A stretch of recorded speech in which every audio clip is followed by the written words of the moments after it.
Okay, good morning everyone and welcome to day 2 of Tropicarnage 2015. We have less than 50 seconds left till our first game of the day kicks off. Our first game, we have United Brisbane Roller Derby taking on Northern Rivers Roller Derby Battle Stars. Someone unplug this to plug their headphones in? Yeah, that's not headphones, that's it. Don't touch it, sorry.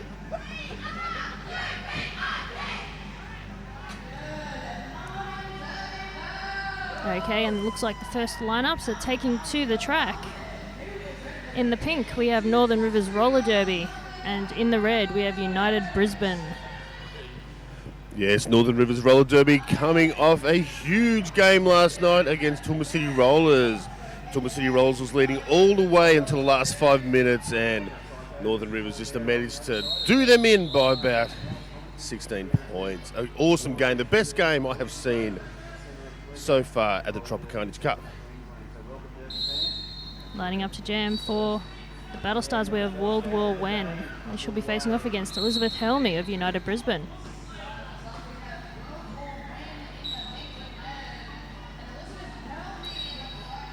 World War When pushing her way through at the front, but she's knocked to the inside and forced to yield.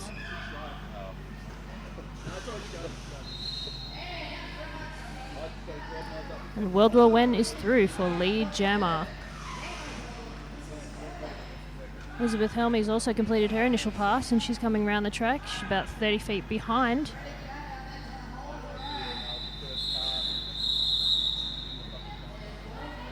World War When scores 1 point, 2 points, and calls off the jam. Yes, it's good when they do the 2-point thing and the Satan sign, so we all know what's going on. Yeah, especially from a distance, you're just like, how many fingers is that? How many bits of pink? Or is he missing fingers, or what is the go? Oh, thought that jam was going to start off with a really tight. We've got a pack of 1 for Northern Rivers, as we have 3 players in the penalty box and a pack of 2 for United Brisbane.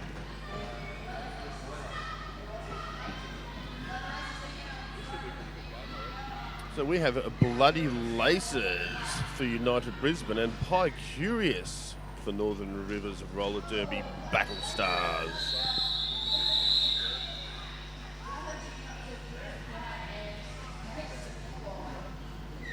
Bloody Lace scoring 3 points on that pass and calling off the jam. Oh, it's good to see out in the centre there, Tilt McKilt, fully dressed up in his traditional Scottish attire. Lovely. Wasn't here yesterday, but it's good to see him. It was, one of the most experienced NSOs in Queensland.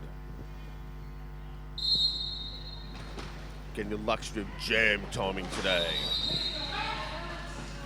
Now, World War When, richly awarded with lead jammer status. Elizabeth Helmy just having to yield back, almost back to the jammer line, as World War When runs into XL and completes a scoring 5 points Grand Slam pass. Elizabeth Helmy's completed her initial pass, is about 20 feet behind World War When. When tries to get some points and calls it off. How many did she manage? Maybe 3, yeah. 3 points.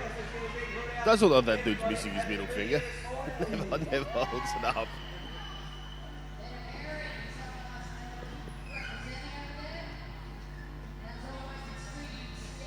Penalty box seems to be filling up with Battle Stars.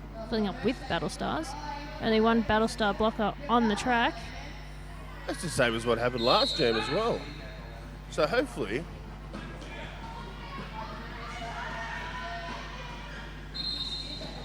360 be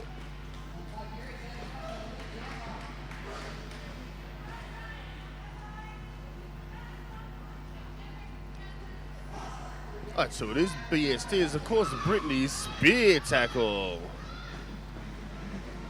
It's really hard to read acronyms on the back of people's jackets. Yeah, it doesn't help that everyone's wearing a helmet, so you're like, what face is that? Damn that protective gear.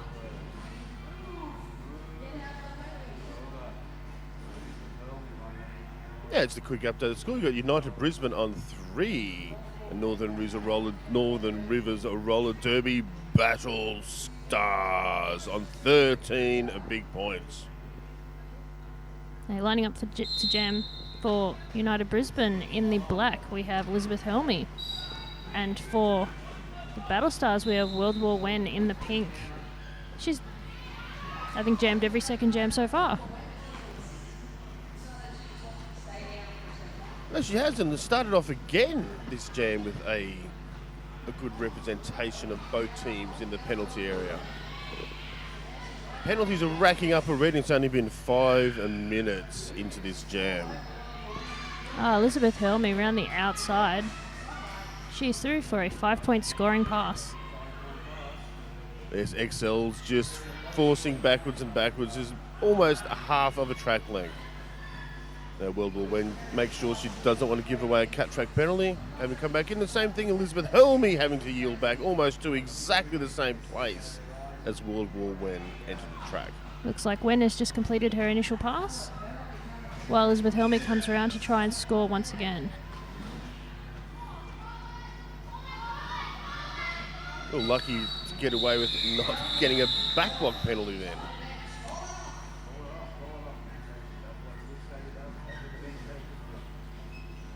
Now it's nice and early in the morning down here at Caboolture. Honest Dave, relying on his mobile phone, set his phone and it went over this morning to daylight savings. I was wondering why he was getting up and leaving for the venue at 5:30 this morning. Me, with an analogue watch, decides to stay until normal time. Jamming for Battle Stars, we've got Pie Curious, and for United Brisbane, we have Brittany Spear Tackle. Now, Pike is just weaving all the way around, going from side to side, trying to find a good line, but just runs into the might of XL. But she does a lovely kind of 1-foot transition, and she's through on the outside for the lead jammer. No, certainly, that was, just right on the line.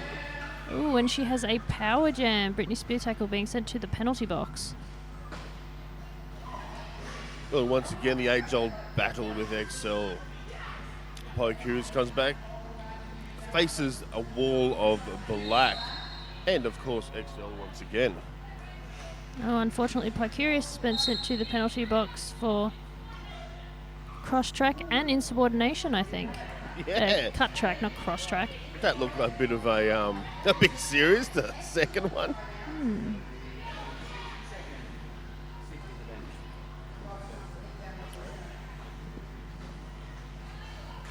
Yeah, a bit of argy-bargy in the middle of the backdrop. Brittany Spear Tackle manages to bludgeon her way through. She comes back around now to try and score some points. Still in a power jam situation. There's about 37 seconds left on the big derby clock left in this jam. Brittany Spear Tackle having a one-woman war with Bama there at the front of the pack. But she is through for a 5-point pass. Yeah, Bama just managed to slow her down a little bit, but we can see in the penalty area, Pocurious is standing up and getting ready to be released back into the pack. And there she goes, making sure she goes all the way to the end, and the jammer referees keeping a very close eye on these things this morning. And Pocurious is through herself for a 5-point Grand Slam pass.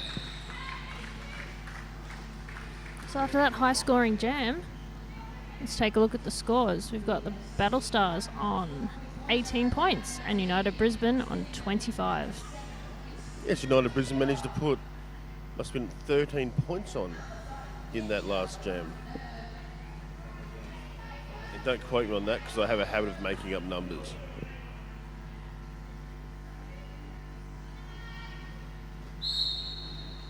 Oops, Lane just removing the pivot for United Brisbane from the pack. Amazon Getcha straight through on the inside, pushes her way through everybody, and she is our lead jammer. Yes, that was probably about the easiest one we've seen this morning in this game. It's been a bit of a battle. Oh, and straight through again, taking the inside line, almost exactly the same line she took last time. It's beautiful. And richly awarded with a 5-point Grand Slam pass. Meanwhile, Elizabeth Helmy's still trying to get through on her initial pass.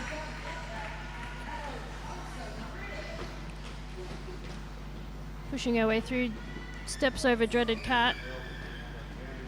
Northern Brisbane block is doing a great job of recycling. And a massive hit there by Bama. Bama almost thrust Elizabeth Helmy. She did into the scoreboard. You can see the little bit of curtain has been displaced. But give it up for Amazon Gettinya. Scored about 20 points in this jam and just puts one foot out, wants to make sure. She comes all the way behind Lucas, does not want to give away a cut track penalty, and does.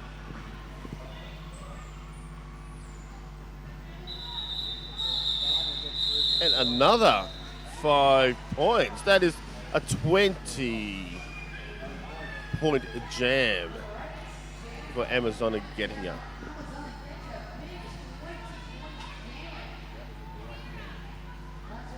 Just a shout out to our sponsor, Extreme Skates. Open up a new tab and go to Extreme Skates. I think it's .com.au. If not, just go to Google, look them up. They've got everything you need to play roller derby or just skate.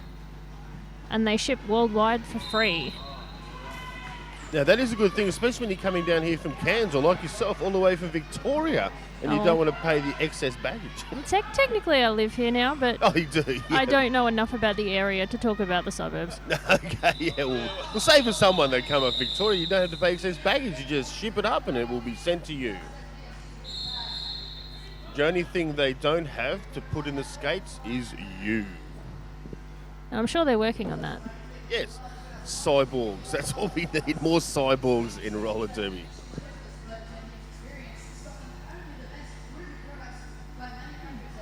Now it looks like Northern Rivers Roller Derby has called a team timeout, as being signalled so eloquently by Mr. Tilt McKilt.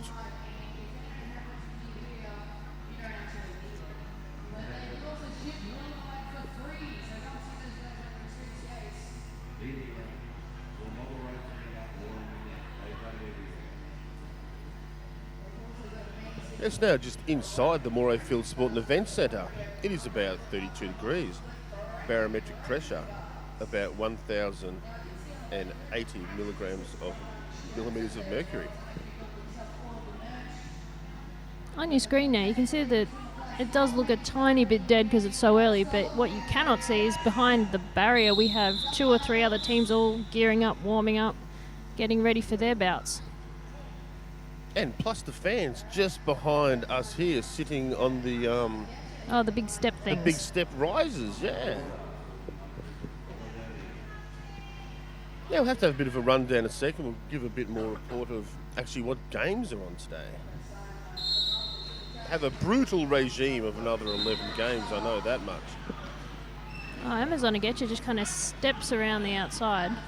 And Yeah, she is through for lead jammer. Excel trying to put in the booty, but just missing out, unlucky on that occasion.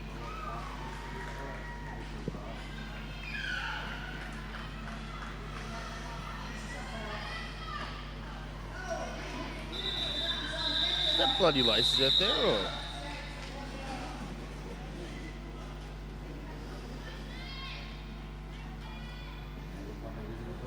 We don't have a number 26 on our roster, do we? Oh, I've got one. Oh, you got one. Oh, it's Muffy. I'm going to say, didn't seem to had bloody laces up on the big scoreboard, and it didn't seem to be bloody laces, and it always gets confusing for me anyway. Okay, lining up on the jam line in the black, we've got Elizabeth Helmy for United Brisbane. And once again, World War When. I don't think she's hasn't missed out on too many jams this morning. Oh, and she's nice hit to the outside. Yeah, Brittany Spear tackle, just uses the booty and just pushes it out on the corner, having to yield all the way back. And Sideshow Alley pretty much does the same thing to Elizabeth Helmy. One on the inside, one on the outside. And again, a huge attack kept up by Sideshow Alley, and lining up again for another one. Now Sideshow Alley just amazingly always holds that inside line, and very, very hard to get around. Yeah, she makes it look easy. She just kind of steps there. It's like, nope, you're not coming here. I'm going to step where you want to step. Actually, she's one of the long-term players for Northern Rivers Roller Derby and has been doing the same thing for about 4 years now. A stalwart of the team.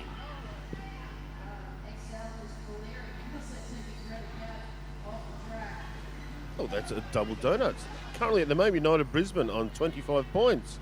Northern Rivers Roller Derby Battle Stars on 48. United Brisbane are fielding Lucas as a jammer for the first time this bout, and she'll be facing off against Amazona Getcha in the pink for the Battle Stars. Lucas just pushing her way through the front there, and she's our lead jammer. But quickly followed by Amazona Getcha. Only about 10 feet between them. Will Lucas hit it or quit it? Yep, she calls it off. Scoreless jam. Yes, Lucas using her height just to peer over and see what's going on up in the jam. So decides to just call it off. And she wasn't happy with that, so she wants to go again. Yeah, well, she would have wanted to call it off just because her blockers were at the back of that pack. So she wouldn't have been able to get past them and the other team and score points without possibly conceding a few points. That's it. So reset, have another go at it.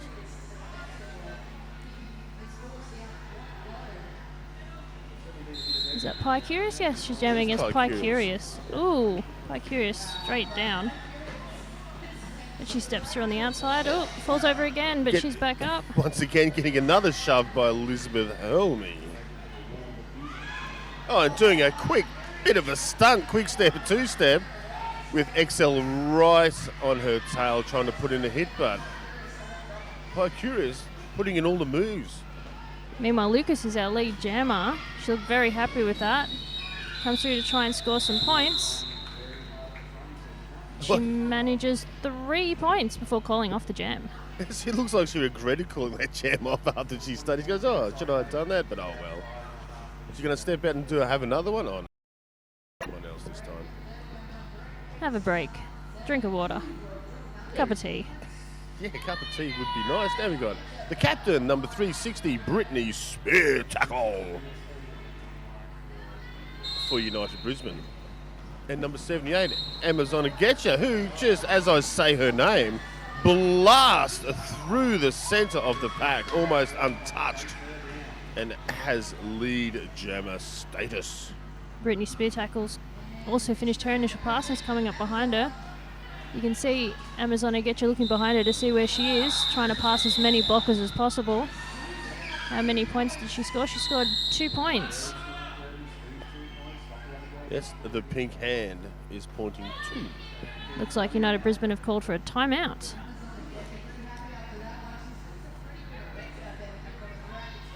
Yeah, Northern Rivers Roller Derby have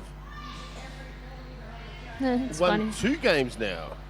There are five battle stars on the track, and Bammers have been screaming at them like, "Hi, I'm over here. Take someone off." Yeah, get someone off quick. Yeah, Northern Rivers Roller Girls have won. Battle Stars have won 2 games now. This is their 3rd game. So well on their way. They're in the lead of 23 points in the lead with just over 4 minutes left in this first half. Looks like NRRD will not be playing again today, but United Brisbane will be playing again at 11:30 against RRD. That's Rockhampton.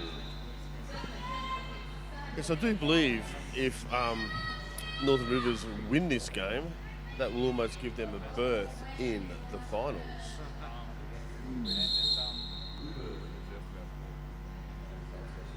Jamming again for UBRD is Lucas.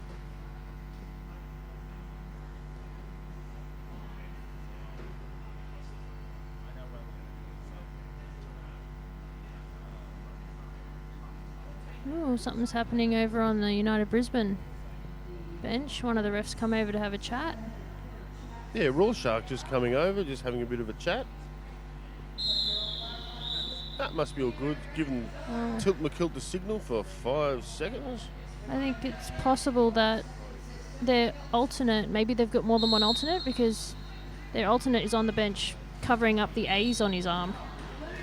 Ah, there we go. Maybe they've got more than one. Nothing mixed the steely eye of Rorschach. Yeah, Rorschach, a head referee this game. There has been a bit of a stunning star pass. Bama, the pivot, now has the jammer cap, and she's coming around for a scoring pass, but I think Lucas managed to get lead jammer and call it off. Oh, she was already on her scoring pass. Missed all that with all the excitement over on the United Brisbane bench.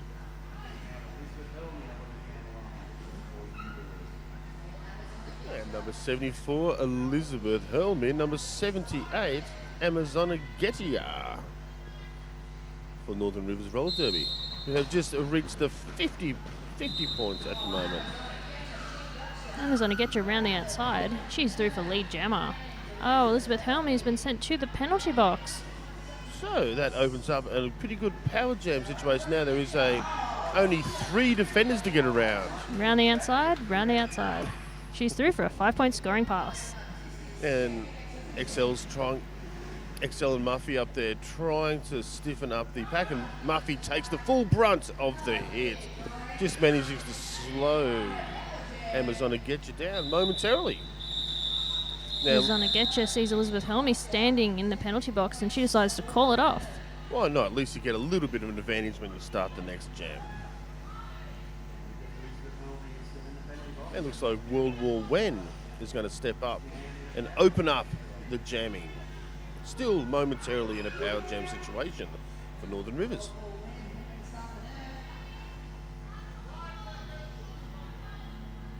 So Wen will have approximately 10 seconds to try and get lead jammer before Elizabeth Helmy returns to the track.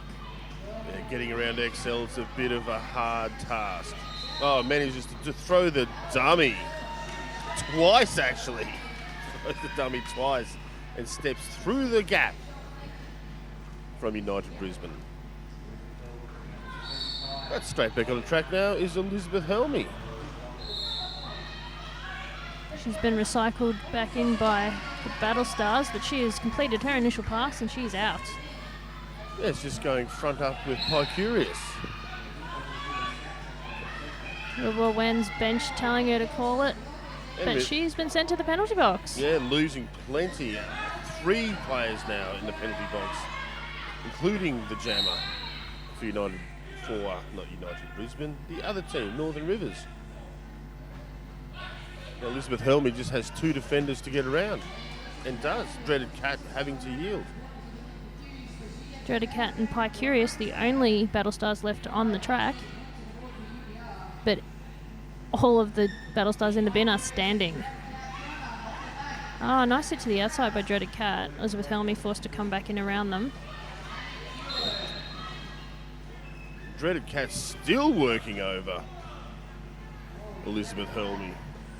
But Elizabeth Helmy gets through with a 5-point pass. Well, Wen has also completed a scoring pass with 4 points. Still 21 seconds left. Have to go the full 2 minute this jam. There's plenty of time to get a scoring pass or 2, depending on how fast you can skate. World War Wen battling it out with Lucas. And Elizabeth Helmy gets through for a full 5 points. Now United Brisbane just closing the gap a little bit. Currently United Brisbane on 51 points. Northern River Roller Derby on 64. So a 13-point gap at the moment, which, as we've seen, is absolutely nothing. Just last night, Northern Rivers managed to close a 30-point gap in 3 jams and defeat Toowoomba City Rollers, bringing a tear to my own eye. But tears of joy for Northern Rivers for putting on such a great show. Let's see if it can happen again, see if United Brisbane can come back from behind. Oh. No, you can come back from behind. I remember Gold Coast team at a Southern Slam about 3 Southern Slams ago were 40 points behind with enough time for 2 jams. And they, no way. Yeah, and they fully came back in 2 jams, got 40 points. Oh my God. You'd feel terrible if you were the other team. Oh, they did. It was just great.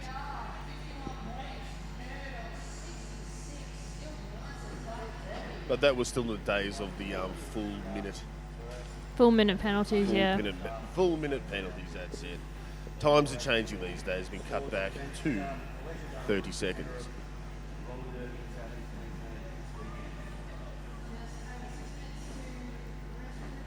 Oh no, here we go. We have a quick break of 7 minutes while the teams swap over, rearrange their chairs to their own suiting. And I love how long it took us to notice it was half time.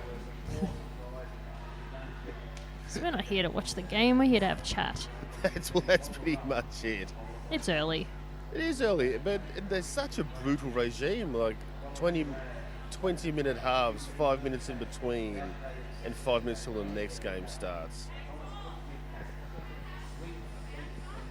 QRDL definitely has done an awesome job managing to fit so many games into 3 days. I really want to know which team that is over there with all the inflatable couches. Yeah, that's all, people of comfort. Yeah. People that are used to luxury by the look of it. Red and yellow. Oh, red and yellow. Was it Cairns?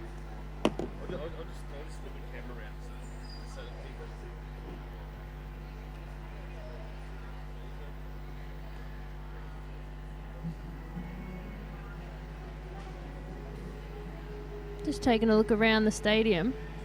All these people, they've got these amazing inflatable couches and just everyone just looks like, all they need is a pina colada.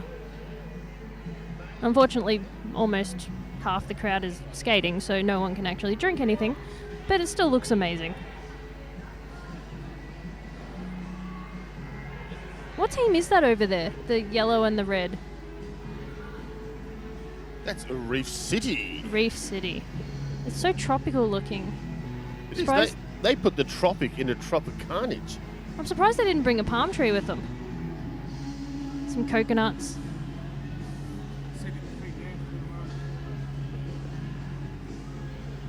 That is Richard the photographer. Just sees a spare chair and just decides to take over it. Fair enough. Or I would. He's out of control. I know, something should be done. Have we got security?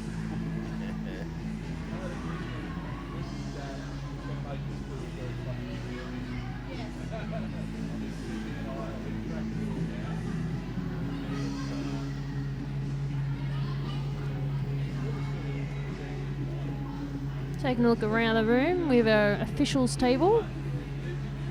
Yeah, our next game it's a Division 1 game. Paradise City Roller Derby versus BCR. Now, both teams had good wins yesterday. Yeah, BCR and Card was a close game. No, it certainly was a close game.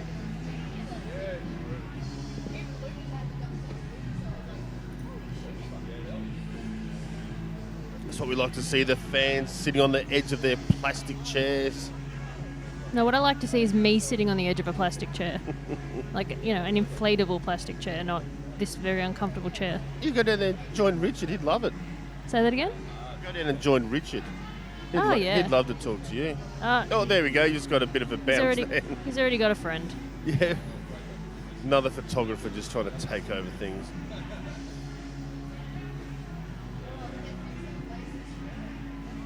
Yeah, we've got about 2.5 minutes left till we get back into the action.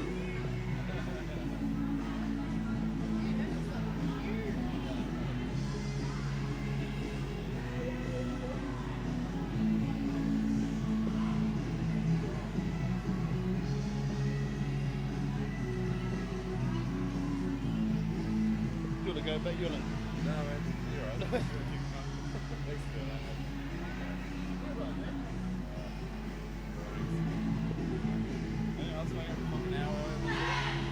Yeah, up here in the commentary box at the moment, we've got Paul Berra and Psycho Dyko on the live at the venue. We've got myself, Meat Biscuit, and Eureka Blockade on the live stream.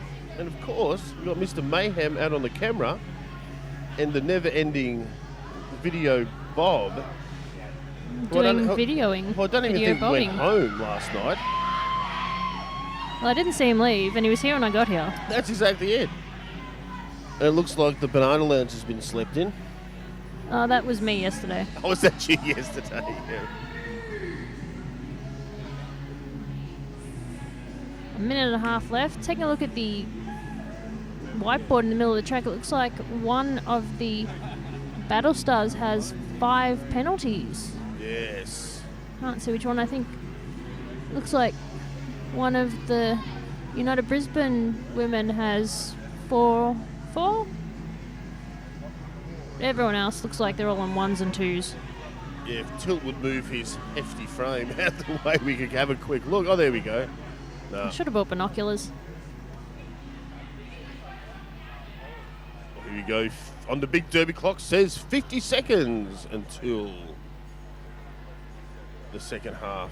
Oh, look, there's more blob lounges coming in. Oh. That one's not blown up, so good luck with that. Toowoomba? No, that's Mackay. It's all green. Yeah, All I see is the green. very similar outfits, just that Toowoomba has a bit of a flash of purple down the side.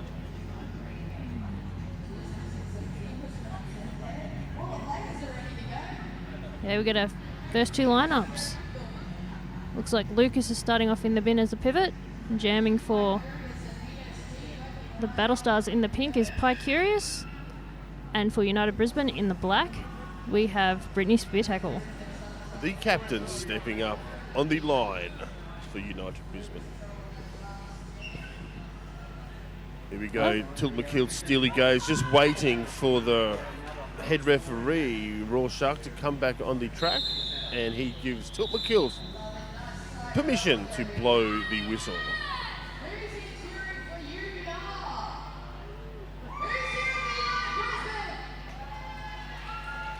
Now you can hear, you might be able to hear Psycho Doko geeing up the crowd. Yeah, woo! Okay, and they are off. Brittany Speartackle pushing her way through on the outside. A bit of fancy footwork, and she is through for lead jammer.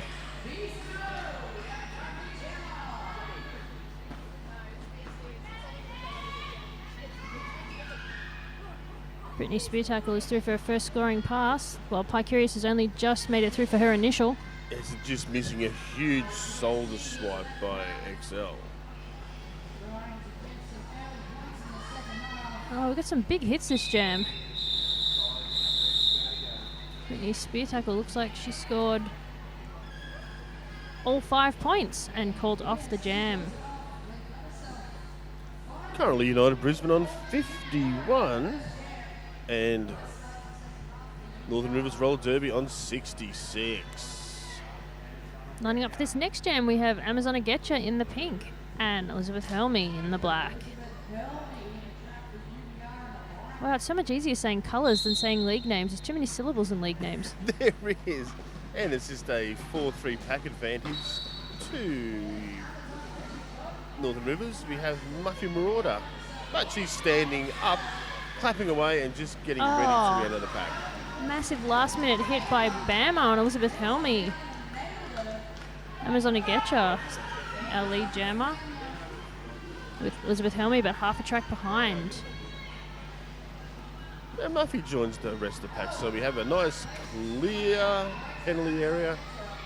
And Muffy managed to work her way forward to help XL out, putting a bit of pressure.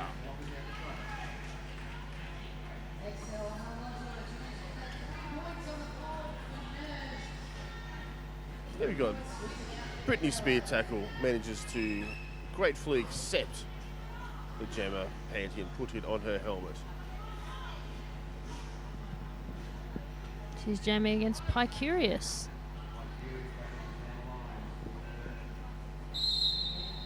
Looks like the penalty box is empty. Pie Curious tries to go around the outside. But is forced back by Lucas to the other side of the track. Still getting heaps of pressure there from Lucas and from Bloody Laces. I think Lucas has been sent off for, I think it was a clockwise block.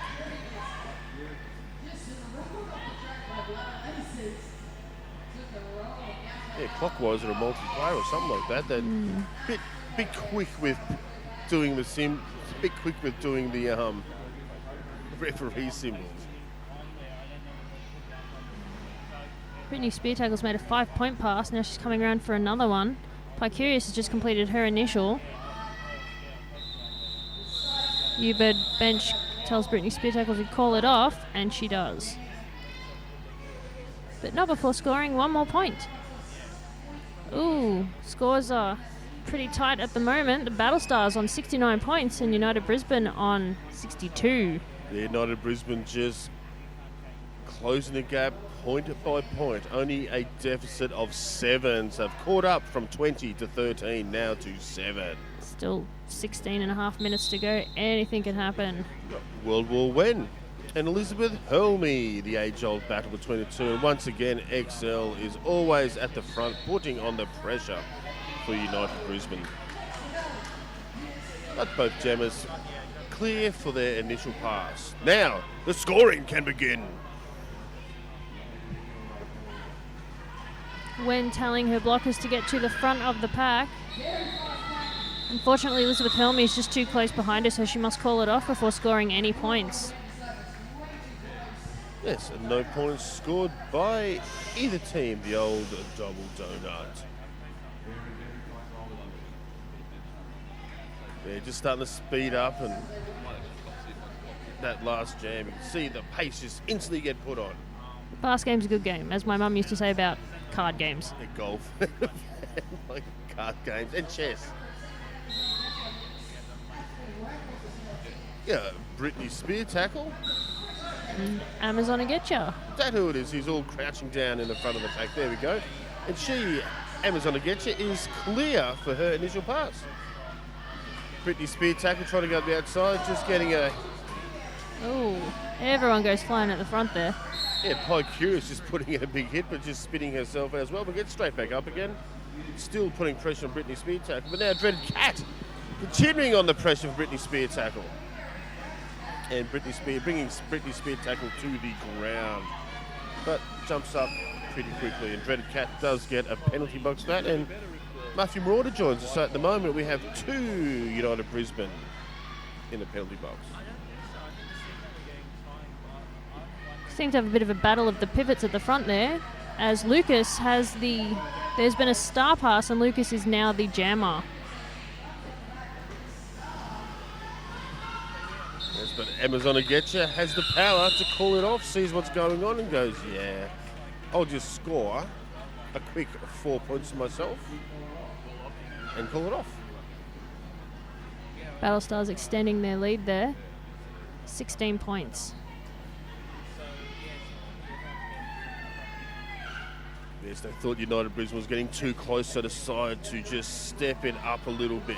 Roll it up a little bit. Yeah, roll it up. They're on skates. Yeah, Dreaded Cat is in the penalty box, as is Muffin Marauder, but they're both standing and almost go in instantaneously.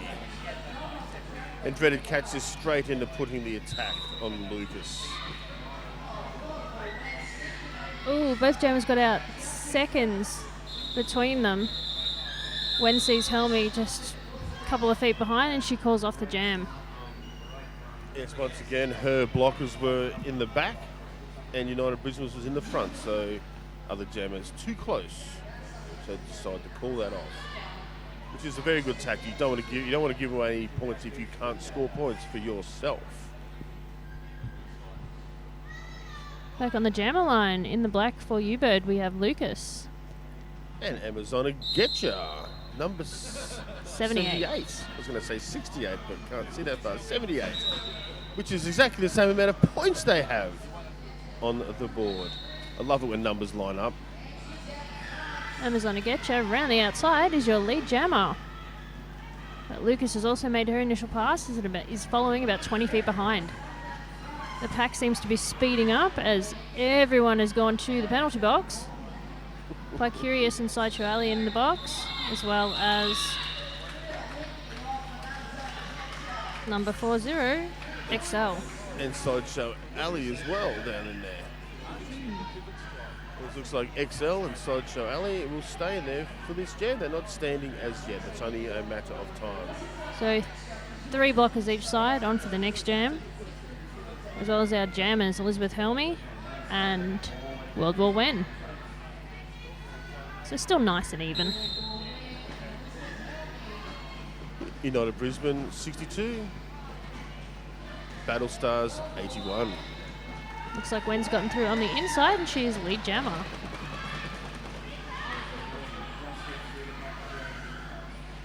Elizabeth Helmy just being chased down, By Bama. but puts on a bit of speed and stays clear. Ooh, Wen goes through on the outside on 1 foot. How many points did she manage to score? 3. 3 points. So the Battle Stars are really starting to extend their lead here. They're on 84 points and United Brisbane on 62. So it's a 22-point lead.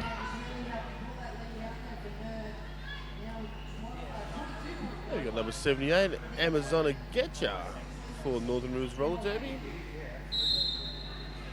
And that's Bloody It Laces. is Bloody Laces. This is the first time she's been on the jammer line, I believe. No, I think it's the second. Second time. I think at the other time she was wearing a top with a number on it in masking tape. Yeah, That's why it took us so long to figure out who she was. That's why it's all way too confusing. Maybe it was washing day. Well, Bloody Laces just puts 1 foot over, has to come back in clean. He does not want to give away a cut track penalty. Lucas and Brittany Spears tackle in the penalty box. Yeah, Bloody Laces is the lead jammer, so after having a bit of a fall, looks around and sees opposing jammer coming, so decides to call off the jam. Looks like United Brisbane have called for a timeout.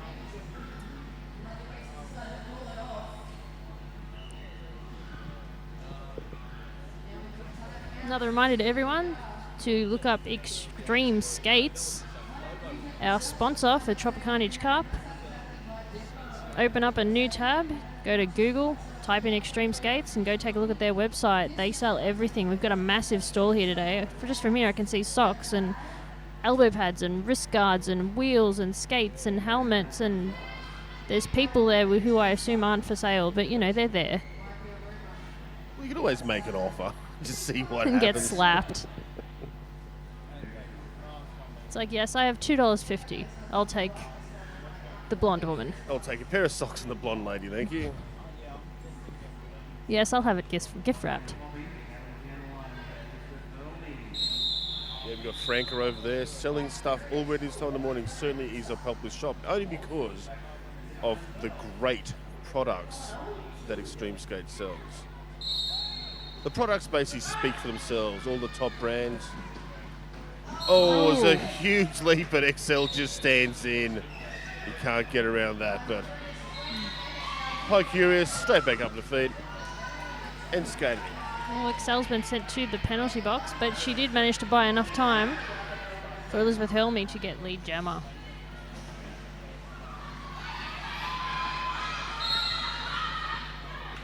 Oh, unfortunately, Elizabeth Helmy has been sent to the penalty box for a cut track penalty. Yes, just one wheel over there on the fourth apex. Now, Pike Curious just runs straight into Lucas. And Brittany Spear tackle still putting on the pressure, but having to yield as the pack is getting a bit. Northern Rivers pack's just standing there pretty much completely still, and now Bama comes back on, getting a bit more. Some nice offense by Sideshow Ali. Oh, looks like Picurious. Was it Lucas that forced a track cut on Picurious, and Picurious is being sent to the bin? So now that gives Elizabeth Helmy a chance for her own. Oh, last jam. minute hit, and I'm assuming it's Bama. Yes, it is Bama. I've noticed she likes to do those last minute, like, last line of defense, I'm going to knock you just before you escape. Yeah, you think you get past, but no, all of a sudden you are on the ground or outside of the track. That's another 5-point pass for Elizabeth Helmy. Now they bring the deficit back down to 18. Currently United Brisbane on 76, Northern Rivers on 94.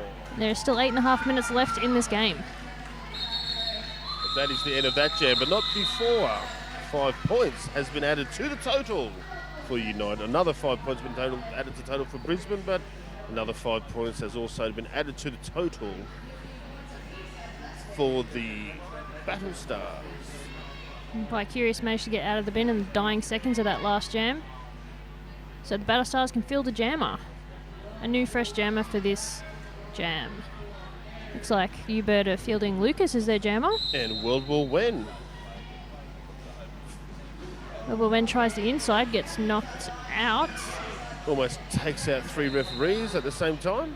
Oh, looks like Lucas has managed to get lead jammer, but she's been knocked to the inside by Bamber and has to yield. And it just went with speed into that pack as well. Still trying to bludgeon her way.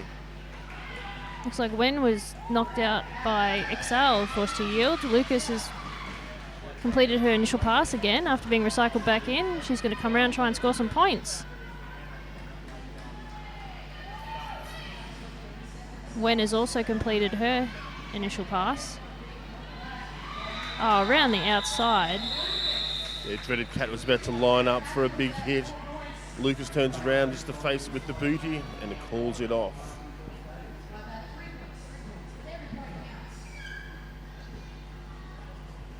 Northern Rivers, Amazona Getcha, number 78. And number 2, Bloody Laces for United Brisbane.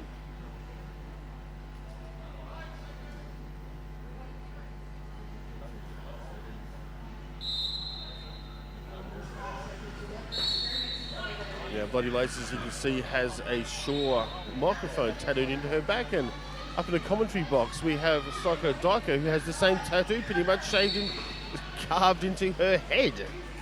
Carved. Carved real deep by the look, but it's a really nice job on. It's like, nah, I don't want you to use the gun. I want you to just grab that knife, hack it into the side of my head. With Psycho Daiko, who would know? But it looks really good on the side of her head. It's a really, really nice shaded job. And the best part about it is easy to cover. You just grow your hair. That's it. So Bloody Laces was sent to the penalty box. And Amazona Getcha has made several 5-point passes before calling off the jam. Yes, Northern River Rollers just breaking the ton mark. Currently on 109, United Brisbane on 84. Bloody Laces still standing in the penalty box along with Brittany Spear tackle. So it looks like World War When will be starting with a really good chance to get a power jam. Not a power jam, lead jammer. But we got XL. Muffy Marauder going to take the full brunt. Yeah, Muffy takes the full brunt with Lucas as well. Lucas is giving a bit of a push, but World War When manages to use blunt force trauma, Skaten and Hayton to get through, and richly rewarded this time as lead jammer. Bloody Laces has returned to the track. She's trying to make her initial pass. But straight on the inside of the second apex, World War When gets an awesome 4 points. Bloody Laces having a battle with Bammer at the front of the pack, but she is through and she has completed her initial pass. Now World War When just tentatively going, and Muffy Marauder just thrusts Lucas straight into her. A very well lined up shot. Bit of celebration over there on the UBRD bench. Bloody Laces, I think, managed to score 1 point. And such an awesome set play with Lucas and Muffy as well. Just lined it up perfectly. Muffy gives Lucas a gentle push and just hit her perfectly to slow it right down. Okay, landing up on the jammer line for United Brisbane, we have Elizabeth Helmy. And in the pink for the Battle Stars, we've got Amazona Getcha. Yeah, Elizabeth Helmy throwing those arms around and highly risky of getting a back block penalty, but survives. Bama trying another one of her I will chase you down and knock you out moves. And almost did it, but Bama she was just skating out of bounds, so Elizabeth Helmy did not have to yield, she could just keep on skating. Now Muffin Marauder just coming in, breaking up Sideshow Alley's line.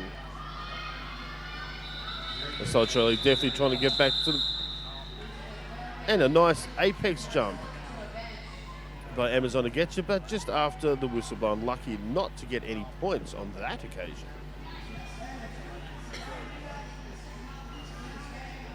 Looks like the Battle Stars have a 26-point lead here. They're on 113 points, and United Brisbane on 88. Still 3 minutes to go. That's only a power jam or two, and United Brisbane are still in the game.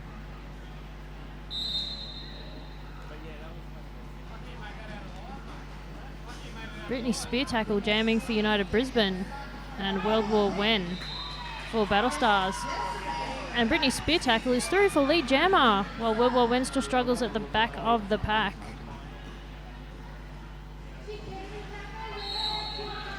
Yes, the back of the pack, and this is definitely struggle street, especially when you're getting knocked down by XL and Lucas. Or was that bloody Laces? Lucas doing some great positional blocking at the back of the pack. Brittany Spear tackle has made a 5-point pass, and she's coming around to try and make another.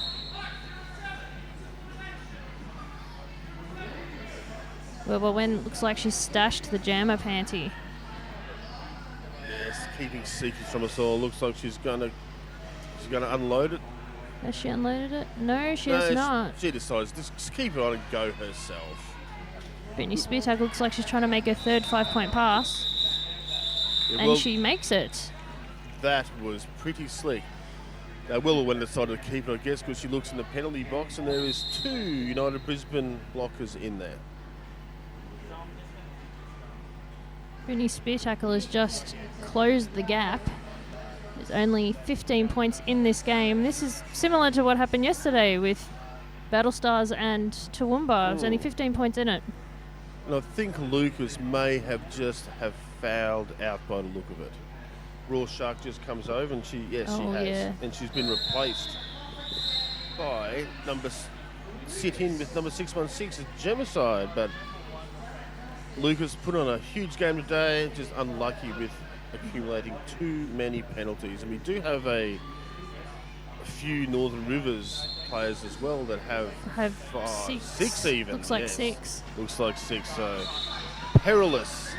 But there's only 1 minute 53 left in this game. Okay, so Amazon Agecha is through for lead jammer. Will it be enough to hang on to the lead? Elizabeth Helmy is trying to punch her way through at the start. Legally punch with her shoulders. Punch with his shoulders, that's the spirit. Yeah, Amazon Agecha, another 5-point Grand Slam pass. But Elizabeth Helmy has completed her initial. Looks like Amazon Agecha just made that one last scoring pass and called off the jam. Will it be enough to take them to the win? 24-point lead. Looks like this may be our last or second last jam. Yes, potentially there's still at least a jam left now. Till McKill just looking at his timekeeping device, getting ready to call 5 seconds. 4-3 pack, advantage to Battle Stars as Bloody Laces is in the penalty box. Brittany Spear tackles, jamming against World War Wen. And once again, XL being hugely strong, just getting dragged along by World War Wen.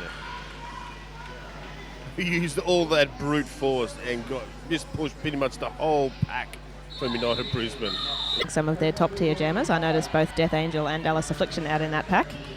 They've done nothing but jam today, and it looks like they're getting some time in the pack prior to their semi-final this afternoon. Looks like the game is over. Our final score is 213-57. Paradise City taking the win over Brisbane City.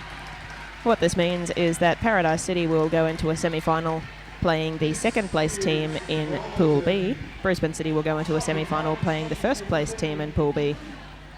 Our next game is a Division 1 Pool B game between Sunstate Roller Girls and Tweed Valley.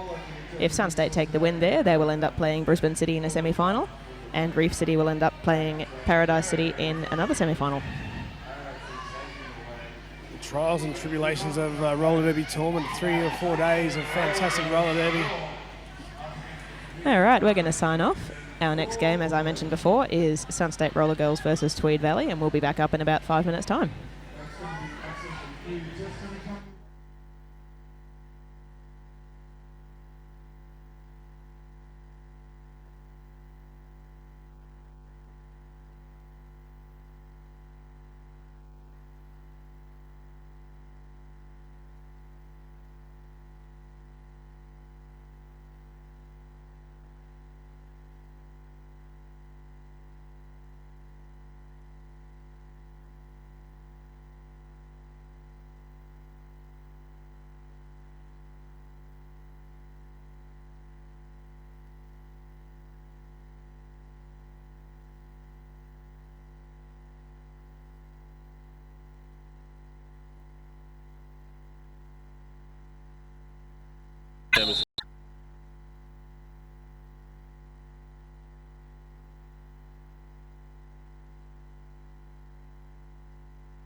Welcome back, ladies and gents. My name is Jen. I am here with Carnal Pleasure.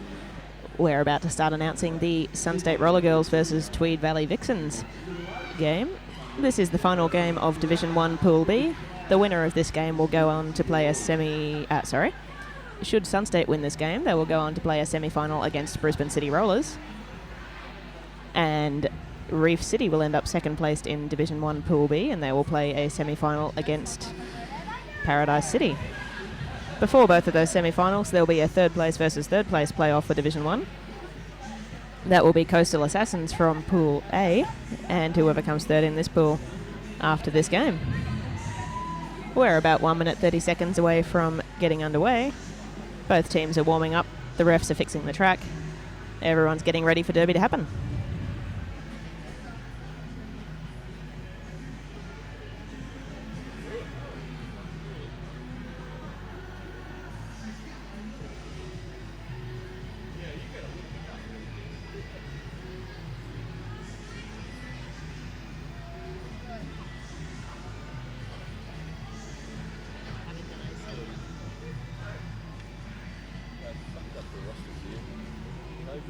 I don't know what monkey did this.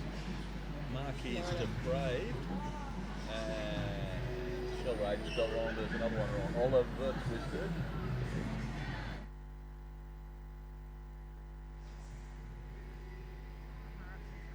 Oh, it's meant to be there. Okay. One of the more interesting parts of this game today is that each of these teams has a skater named Shellraiser. Number 08 for Sunstate Roller Girls is Shellraiser, and number 24 for Tweed in the white is also Shellraiser. So when we notice that happening on track, we'll try to give you some Shellraiser versus Shellraiser action. We'll try to announce it clearly, although I can't guarantee anything. Right, some of the hot feet out there to note is Elsie Hammer, who is known for powerhousing straight through a pack, and she has amazing feet. Not to mention some beautiful rainbow skates. So check out those rainbow skates; they really do fly through the pack. Sunstate's got a very deep jammer bench, but right up the top of it is number 32 Jambi and number 24 Trauma Junkie. They're two sisters who both skate for Sunstate Roller Girls, and if you take a look at Jambi's right thigh, she actually has a tattoo of a skater, and that skater is her sister Trauma Junkie. All right, it looks like we're going to see the start of the first jam with Tweed Valley Rollers, the Valley Vixens versus Sunstate Roller Girls, the Swarm. Looks like our two named jammers are up against each other in the very first jam. Elsie Hammer for Tweed in the white, up against Jambi for Sunstate in the black.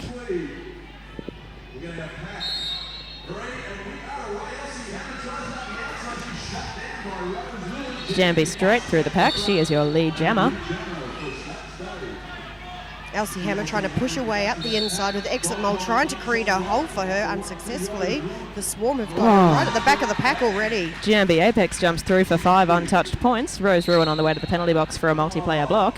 Elsie Hammer still on her initial pass, trying to get through that Swarm. Sure is. Jambi comes around again, zips through the pack at full speed for 5 more points for Sunstate Roller Girls. And we have a star pass to Happy Cadaver. Happy clear, putting on the jammer star, racing around to get some points. But Jambi gets through, scores 4 more and calls off the jam before Happy can score any points. That is 14-0 to Sunstate Roller Girls after the first jam. Yes, so now look, we've got our Shellraiser number 24 for Valley Vixen stepping up to the line with number 24 Trauma Junkie. So 24 versus 24 on the jammer start line. Not to mention, the Sunstate Shellraiser is standing right there in that 3 wall of Sunstate, ready to defend against the Tweed Valley Shellraiser.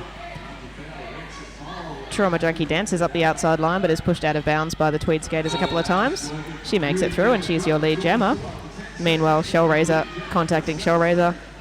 A battle of the Shellraisers is occurring right now. Trauma Junkie coming through on her first scoring pass. She manages to dance around number 11, Haul and Ass, and she scored 5 big points. Happy takes a star pass again, and she shoots out. Not your lead jammer. Now we've got Shellraiser versus Shellraiser in the pack, and Trauma Junkie coming through on another scoring pass. Happy Cadaver coming up to the back of the pack. Looks like Happy Cadaver might have scored some points there. Trauma Junkie clears the pack. I suspect they're running out the jam to release their blockers from the penalty box. Trauma Junkie's earned 4 points. Happy trying to get past SX. SX doing some great blocking work there. Sunstate being very effective but also very penalty heavy at the moment. Shellraiser heading to the penalty box. There are now 3 of them in the penalty box for a split second. SX doing some great work there at the back of the pack. Fantastic. SX, the only blocker on track, still manages to take Happy Cadaver out of bounds. Trauma Junkie is through for 5 more points. And Happy Cadaver is still held behind SX and Rose Ruin in the pack there. SX being sent off for the track. Trauma Junkie sent out of bounds by Taylor Swiftly. She picks up a cutting penalty because Tweed Valley Shellraiser ran back and drew the cut on her. Excellent work by the white Shellraiser. Shellraiser giving a bit of action to the Swarm, trying to make a hole unsuccessfully. Yep, Happy Cadaver still fighting through that wall. Through the inside. Still fighting through that wall. She's sent out of bounds by Rose Ruin, who immediately races back to make her yield. The jam ends with Trauma Junkie and SX standing in the penalty box. And 5 points for Tweed Valley. Another 3 points for Sunstate. Our jam total is 17-5, and our game total is 31-5 in favour of the Sunstate Roller Girls. And we're welcoming to the jammer line number 55, Scarlet Slam for the Tweed Valley Rollers. There is a 4-on-3 pack advantage for Tweed. Hopefully they'll run some strong offense in the first seconds of this jam.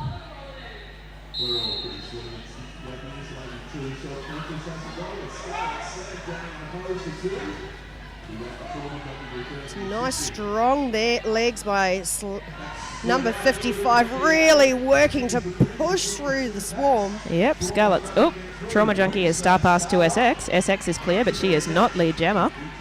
Lead is available for Scarlet Slam if she can make it out of the pack, but she's sent out of bounds by Edwards.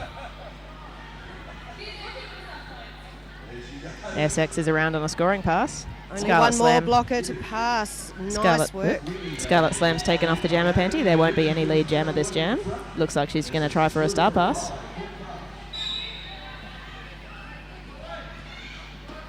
SX taken down by number 1 for Lady McBeach. Unfortunately, Scarlet's gone for a blocking to the head. Oh, blocking with the head. Blocking with the head penalty to Scarlet Slam. She'll be sitting in the penalty box as jammer, and SX has an opportunity to score. SX looking very happy with that. One of the happiest skaters I know, SX. Always smiling in every photo. Excellent. Oh. She gets 5 more points. A big smile goes up.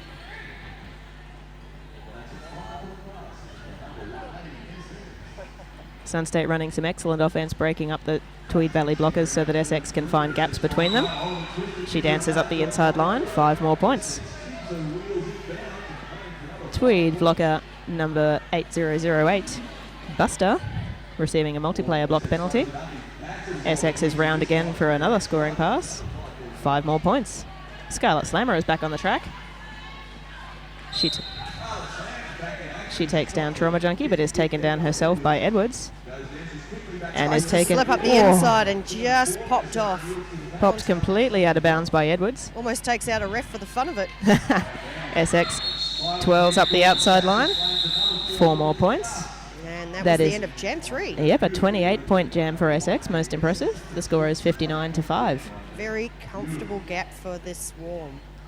Elsie Hammer, number 10, to the jammer line for Valley Vixens. She's up against number 3-2 Jambi for Sunstate Roller Girls. Jambi giving herself a good 10-foot gap. It looks like she's getting ready to jump through the hoop. One of my favourite things to cheer for Jambi with is Jambi Smash!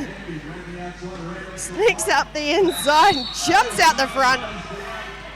Jambi draws a high block penalty on Tweed Valley skater Hall and Arse, and she is lead jammer, tightening her skate on the way around. Plenty of time, and up she comes for a scoring pass. Round she goes untouched. Still tying her shoelaces as she goes around the track. Still fixing up her shoelaces. Refuge just having a good giggle at that one. LC Hammer working on that initial pass, but is held by a formidable four-wall of Sunstate blockers. Jambi is through again. 5 more points, and it looks like she's finally got her shoelace where she wants it to be. Domination picking up a forearms penalty. Exit mole go for a nice slide through there. Apex. Yep. Exit mole sending Jambi out of bounds, but falling down herself. Jambi gets a no pass, no penalty, and 5 points on that scoring pass. LC Hammer has broken the pack. She's coming around for her first scoring pass. Jambi calls off the jam. An official review being called by Tweed. Yep. We'll be hearing the details of this review directly from Rorschach via his ref microphone in the middle. In the meantime, that was a 20-point jam for Jambi. The score is 79-5. Little bit of a shout out for the kilt in the centre right now. That's Tilt McKilt, one of our well-known, very helpful, gets out there, trains new NSOs. He knows pretty much every position that you can possibly hold as an NSO in this game. He is an amazing wealth of knowledge, paperwork, rules. He loves this game. Dresses up for the occasion. Look at those socks. They're very sexy. Looks like we've got Shell Razor number 24 getting ready to be the jammer for Valley Vixens for the next jam. It looks like Dodge and Bolt is wearing the star for Sunstate when we head into the next jam. This will be Dodge's first jam of this game. We've got a little boogie going on, a little bit of a disco move by Beth Adder.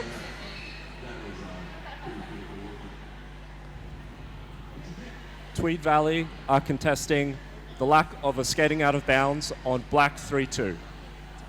So Jambi is number black 3-2. So if you were watching her as she's coming around, you might have a better idea than me because I missed that one. I think I know what this one is probably about. Exit Mole blocked Jambi towards the inside line on this apex of corners 3 and 4. Yes. Jambi then skated across the entire track and ended up out of bounds on the outside line over here in corner 4. The referees will probably be determining whether her momentum sent her across the track or whether she was able to control herself and remain in bounds once she re-entered in bounds. Well, given her skills at tying her shoelace whilst skating at speed, gee, tough call. It's a tough call. It's a very good review. There's a few schools of thought with the refs on this, one being that we can't demand that a skater change their momentum, the other being that we expect skaters to have a certain level of skill and that they should be able to keep themselves in bounds once they take themselves back in bounds. Looks like Rorschach is delivering his decision to the captains and alternates, and he'll then be delivering his decision to the crowd. He's got the microphone and we should hear something very soon. Yep, we'll be able to hear his explanation straight from him immediately after he finishes delivering this decision.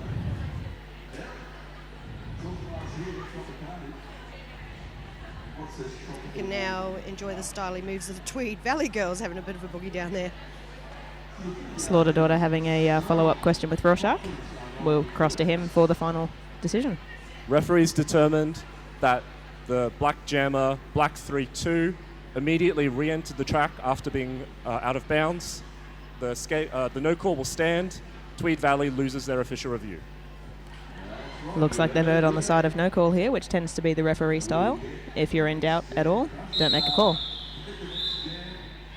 Tweed loses their review for the first half, and we're about to get underway with Dodge and Bolt up against the Tweed Valley Shell Razor.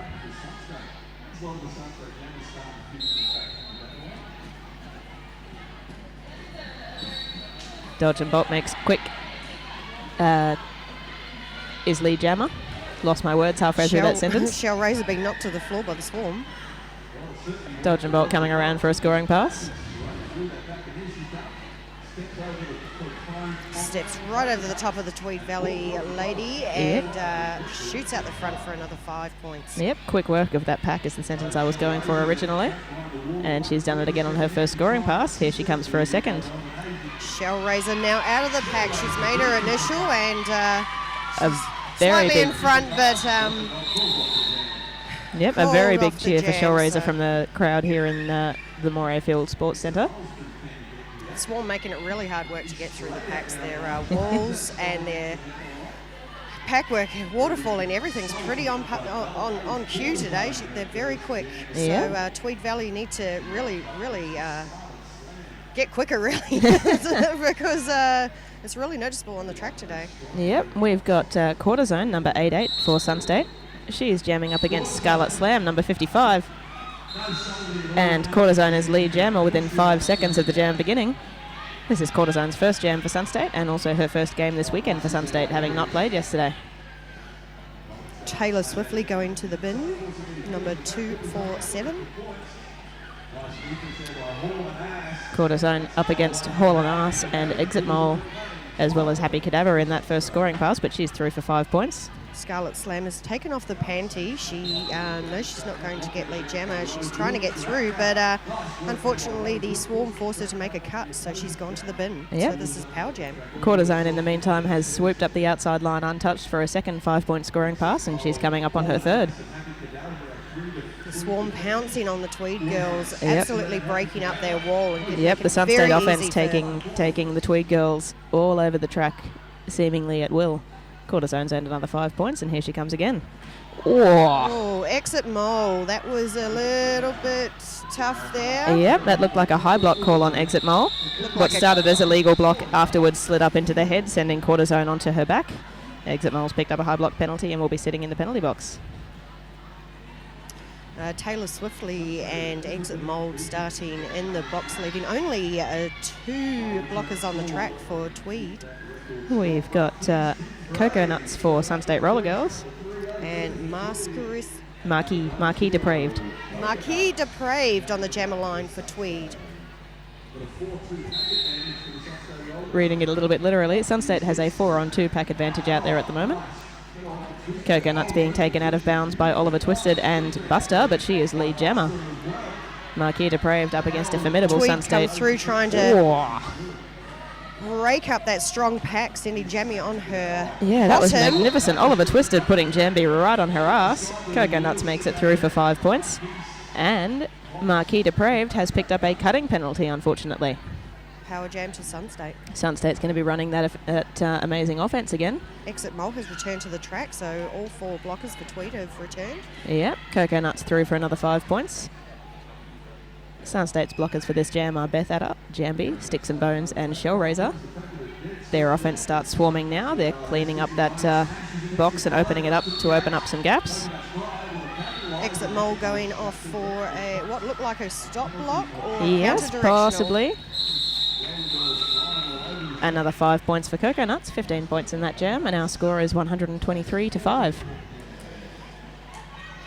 Tweed Valley starting with a blocker and their jammer in the bin, leaving a very advantageous start for SSRG.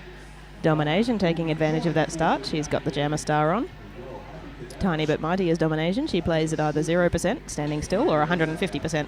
As soon as her wheels go, you're As like, soon as her wheels go. action. And you will watch this as Here she we goes go. through that Tweed Valley wall.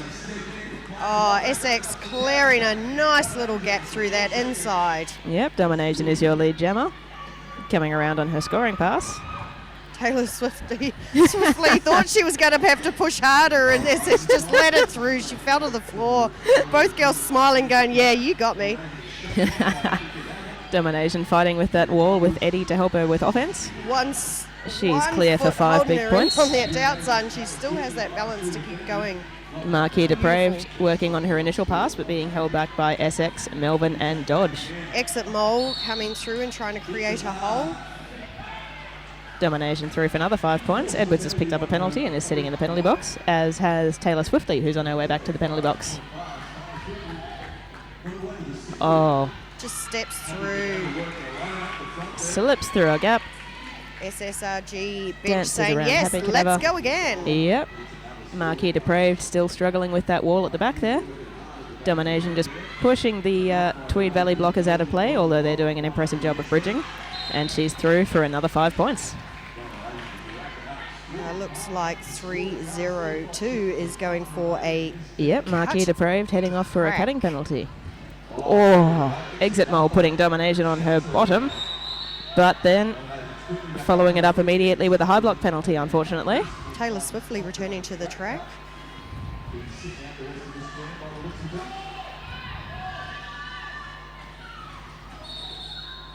SSRG calling off that jam, leaving the Yep. advantage of Tweed being in the box with a blocker and a jammer.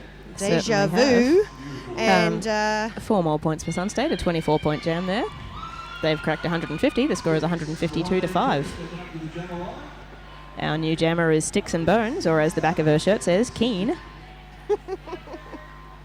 Moving towards real names. What's this? Sunstate's swarming offense sends Sticks straight up the inside line, and she's lead jammer. Untouched. Elsie Hammer trying to mess up SSRG's wall at the front there. Sticks and Bones sweeps through that, straight through the middle with ease. Exit Mole about to return to the track with Marquis Depraved. Yep, Marquis Depraved with the jammer panty in hand. She's attempting to stash or star pass. Elsie Hammer is there with the pivot panty. The star pass happens. Elsie Hammer shoots out the front. Is knocked down by SSRG. Sticks is through on a scoring pass. Elsie Hammer. Before she gets to get the panty on, No. SSRG have called it No. off. that hasn't worked at all. Marquis Depraved is still being followed by her jammer ref, who's signalling a cutting penalty. Elsie Hammer ended up in possession of the jammer panty, but was not actually the jammer. Oopsies. And the jammer ref is still watching. Marquis Depraved is sitting in a penalty box seat. I think we might have an official timeout to sort this out. There it is. There it is, just before Tilt McKilt gets to swipe that hand down and blow his whistle. Yep, the officials are making certain that they get this right. We had a star pass on the outside line, followed by a cutting penalty issued on Marquis Depraved. What they'll be determining is whether the star pass was legal and whether it happened and was completed before the cutting penalty occurred, or whether Marquis Depraved was still the jammer at the time of the cut.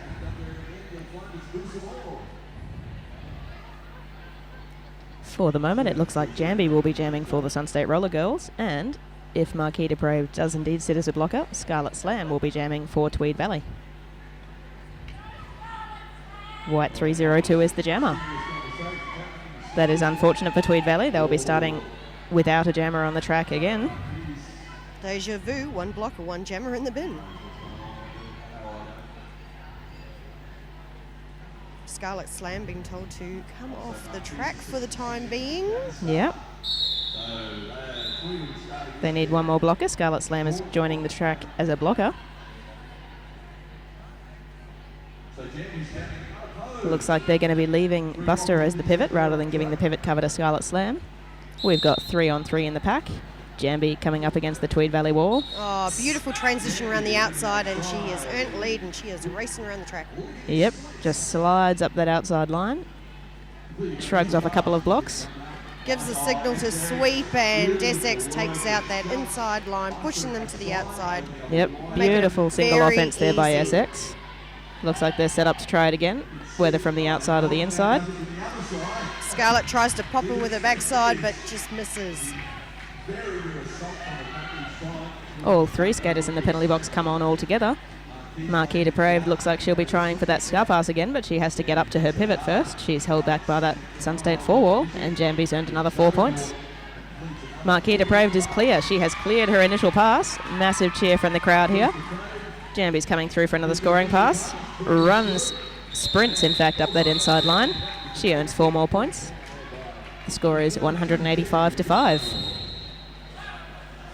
Black has called an official review. Yes, they have. Sunstate's called an official review.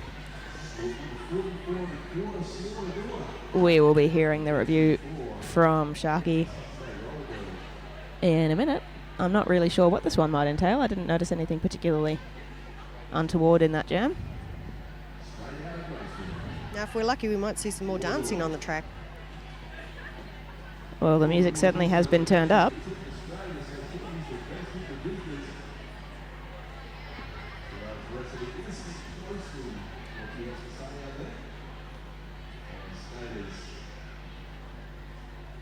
So if you see some skates you particularly want, or you've seen some wheels that you think are pretty amazing on the track, go and check out Extreme Skates. They are fully stocked with everything you could possibly think of.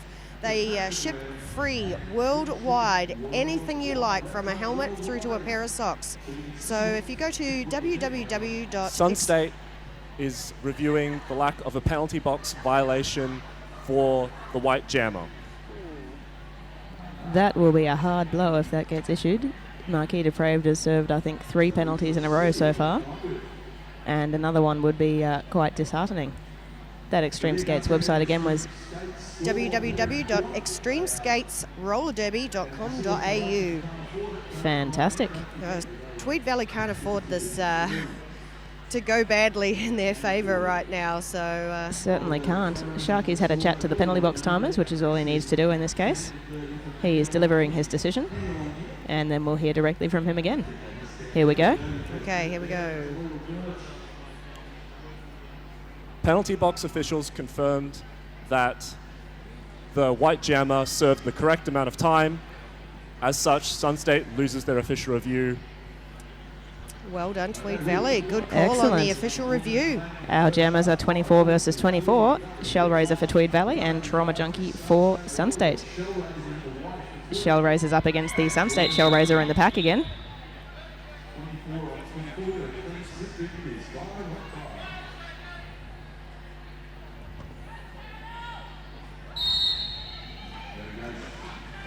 Exit Mole doing some great work holding back SSRG. Yep, Trauma Junkie pushing hard against Exit Mole, being cycled in front of by a few Tweed blockers, and she's lead jammer.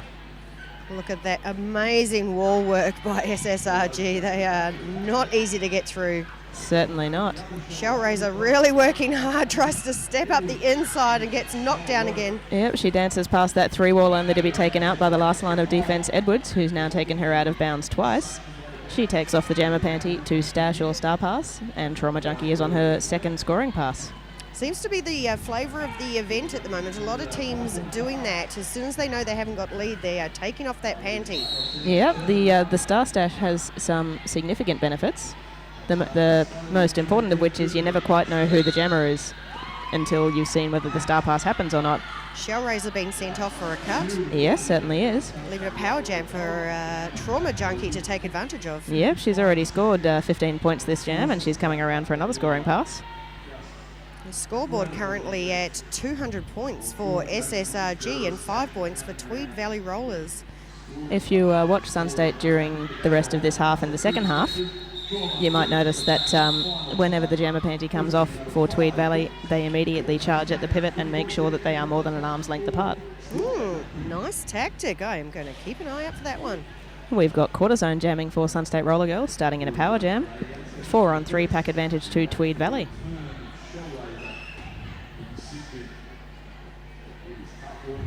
Happy Cadaver and Exit Mole getting ready for a nice brace there. Supported by number 74. Sunstate running some strong offense there. 14, I think, is the supporter you're looking for. Lady McBeach. Quarter zone is lead jammer and coming around on a scoring pass. Dodge returning to the track, and Shellraiser number 24 returning to track. Yep, Shellraiser already has the jammer panty in her hand. And watch Dodge taking out Happy Cadaver out the front of that pack so that they can't get together. Nice work. Dodge just sits on Happy and makes sure that she's taken out of action so that the star pass is nullified. Quarter zone through for 5 points. Shellraiser cycled back by Rose Ruin.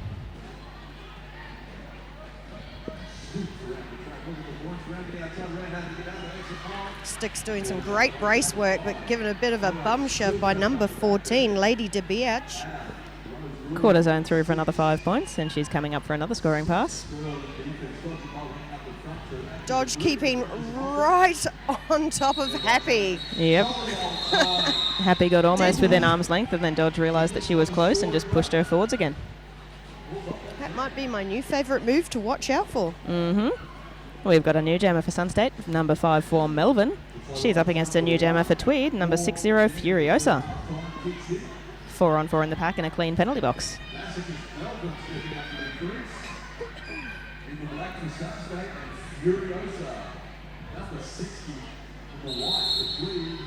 We've got an official timeout. Looks like Refucius is looking to correct his scores. I believe he'll be taking a point off due to the jammer re-entering the track from the penalty box at some point.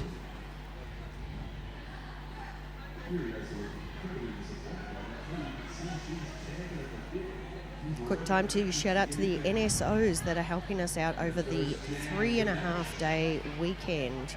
They are on a rotating roster and they are doing an epic job. Certainly are. There's black shirts all over the place this weekend and they're all doing an excellent job. Yes, a point's come off Sunstate. The score is 219 to Sunstate, 5 to Tweed Valley.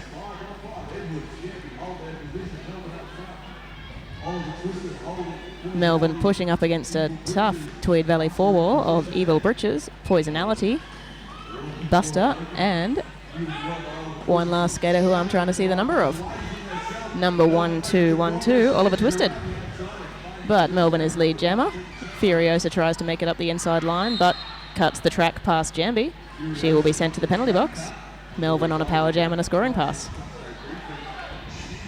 Excellent offence by Jambi, absolutely, totally messing the wall up of Tweeds. Makes a great advantage for her jammer just to slip through. Yep. Looks like she didn't do it legally or something happened there. She's going to the penalty box. SX is going to the penalty box, yep. Jambi does not like to stand still. Anytime there's offence to be done, Jambi will be the one doing it. Furiosa standing in the penalty box, panty in hand, ready to pounce back onto that track. Yep. Melbourne makes another 5-point scoring pass. Having, of course, said that Jambi doesn't like to stand still, she immediately Furiosa approaching the pack. let her teammates take the offense run that pass. Furiosa coming up to the pack at a formidable speed, but being held by that strong three-wall of Edwards, Coco Nuts and Jambi. Now being joined by SS, who has been returned from the box. Yep, Poisonality earning a forearm penalty. Ooh, Jambi absolutely cleaning up Buster, who's received a star pass and is the new jammer for Tweed Valley. Melbourne, nice work. Little bit of a transition. Excellent Slips move through. past Oliver Twisted. Melbourne coming around for another scoring pass. Coconuts, SX and Jambi doing a great wall there, but SX being sent to the bin. Yeah, picked up a backlog penalty that she does not seem happy about, although she's now laughing in the penalty box because SX not being happy then makes SX laugh about the fact that she's not happy. Can't keep the smile off her face for long. No, she has the biggest smile ever. We used to wonder if her mouth guard was too big, but no, she actually smiles that big, and she always looks so beautiful in photos, and yeah, I don't. Certainly does. There's a 27-point jam for Melbourne there. Our halftime score is 246-5. We'll be back with you in about 5 minutes' time.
Welcome back to Sunstate Roller Girls versus Tweed Valley. We hope you enjoyed the halftime dance show by Reef City Roller Girls doing the penalty signals hand dance.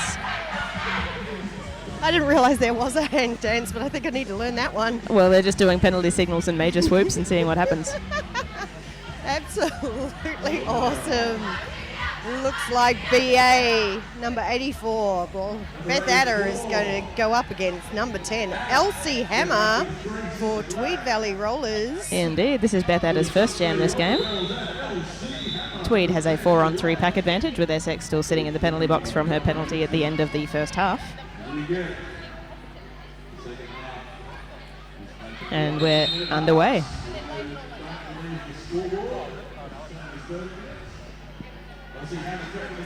Tweed Valley's blockers have come out with some renewed vigour. They're holding Beth Adder back behind a strong and swarming 3-wall. 4-wall at times. But Beth Adder is clear up the outside line. She is lead jammer.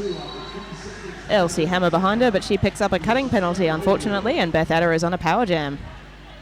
She's waving her team to do some offence, which they oblige. BA only has 2 to beat. Oliver Twisted, she dances past on the outside line and she's clear for 4 points. 5 points. Jammer ref corrected themselves just after the scoring pass there. BA, nice little tinkle up the outside and he calls off the jam. Yep, untouched up the outside line there. 10 points for Sunstead on that jam. The score is 256-5. They've iced Elsie Hammer in the penalty box and that looks like a strategy they're using this game. I believe particularly after Marquis Depraved happened to end up in the penalty box for I think 3 or 4 jams in a row. Unintentionally, it seems like a way they feel of racking up some points safely. Quarter zone taking the jammer line, 4-on-4 in the pack. Shellraiser and Jambi absolutely mirroring the other players, getting ready to make a nice little gap. Oh. It doesn't work. The Tweed Valley girls are straight back out the front. Quarter zone slips down just before being hit by Buster. No harm, no foul penalty-wise, but certainly Exit would have... knocked to the ground, followed by 2-4-7. Taylor Swiftly. Quarter zone has a grin on her face after that big hit in the first scoring pass. She's up the inside line untouched. A nice scoring pass for her. There's 4 points for Sunstate. Jambi going off to the bin. Elsie Hammer is clear and not lead jammer. Quarter zone on her second scoring pass. She picks up a cutting penalty, unfortunately, and Elsie Hammer has a power jam and a chance for Tweed to score some points. There she goes.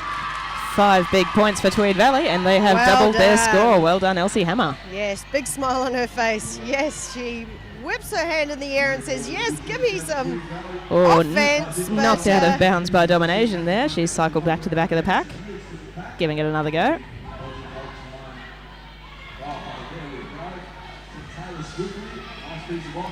Dodge trying to pop her with her backside and it works. She goes down. Yep, Elsie Hammer picks up a cutting penalty penalty because of Dodge cycling back there.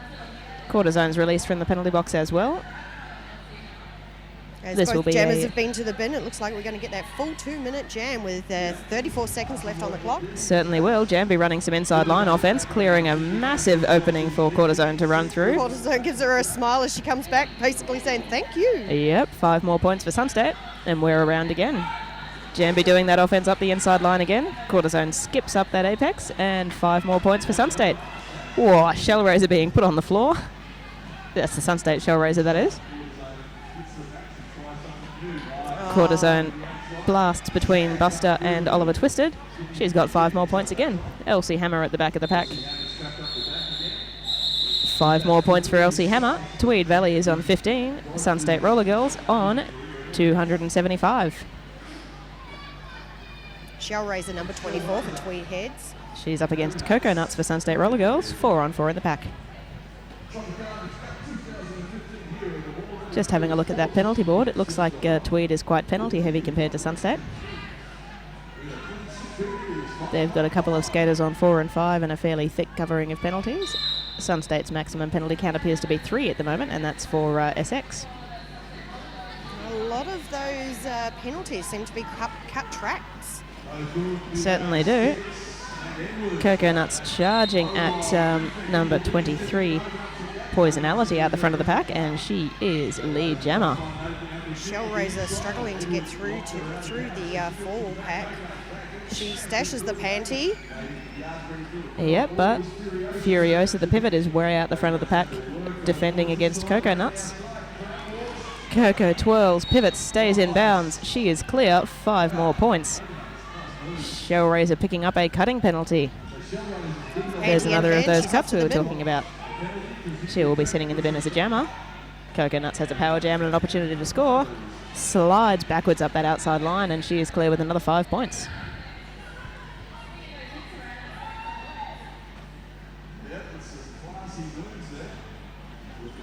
Yeah, shout out to Nicole Lee. We can see you on the screen. Coco Nuts calls off the jam. 4 more points for Sunstate there. 289-15 in the lead. Shellraiser starting the jam seated in the penalty box. She has Haulin' Ass, Exit Mole, Happy Cadaver, and I can't quite see the other number yet. That looks like possibly Oliver Twisted, yes? Yes. Yes, Oliver Twisted. They set up a very strong braced wall, but Jambi's managed to smash herself through that wall and earn herself lead. She's approaching the pack for another attempt. Jambi smash. Pushes herself through. Exit Mole Transition goes on for a one last foot. hit, but she bounces off, and 5 points for Jambi. Shellraiser is back on the track, panty in hand, trying to get through that swarm. Oh, they didn't separate the pivot this time. We've had a star pass to Oliver Twisted, but the Sunstate wall is directly in front of her again. Jambi has a cutting penalty, and Oliver Twisted has a power jam. Shellraiser sent to the bin.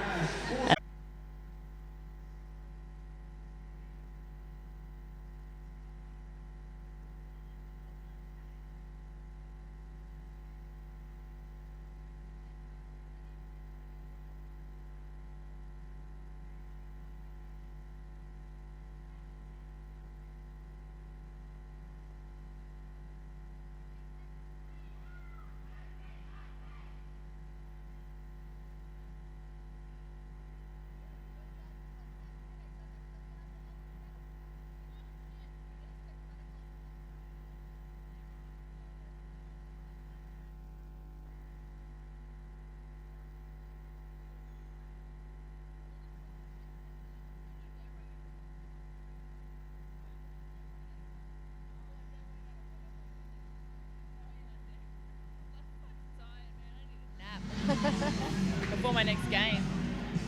I'd recommend doing it up here or getting a massage and doing it there. 10 seconds out. This time. Sorry, Sass. Little Red, she is a powerhouse. She pushes and pushes and never gives. We have an official timeout. Let's get started. Oh, not quite. Nobody likes a false start. Looks like there's a bit of a penalty box issue. Someone not reporting. Somebody not there that should be there, or somebody. Too many skaters on the track. Sneaky, sneaky. We're just going to play with 6 players. Oh, And slow, the jam is on. slow start there, though. Both jammers looking unsure after that false start.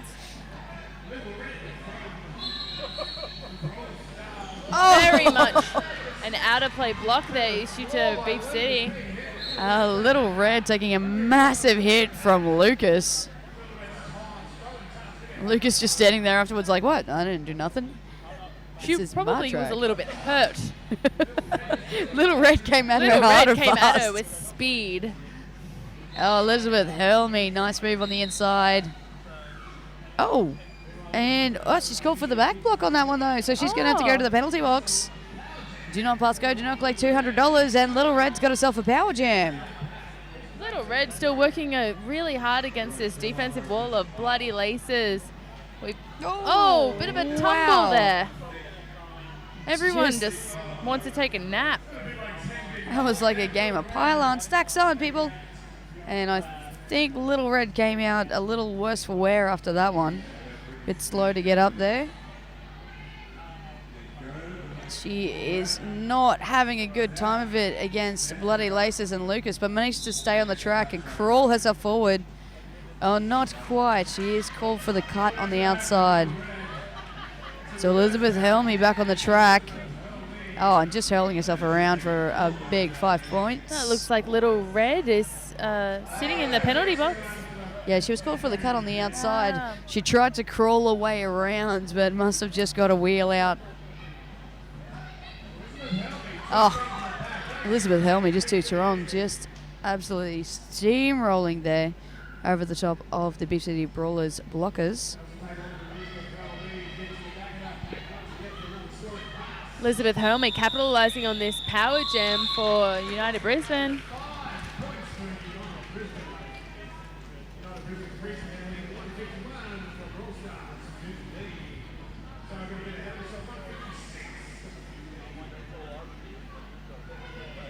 So we are still going to start this one off with Little Red in the bin. She is standing up there, so she will be out on the track, ready to attack as soon as she can. Hopefully that breather might have helped her out after some of those massive hits she took in that last jam. And XL putting on the star. First time with the star on today. It is the first time in this jam. And XL is lead jammer. But no power jam for her. Little Red's back out there. Lucas saw her coming.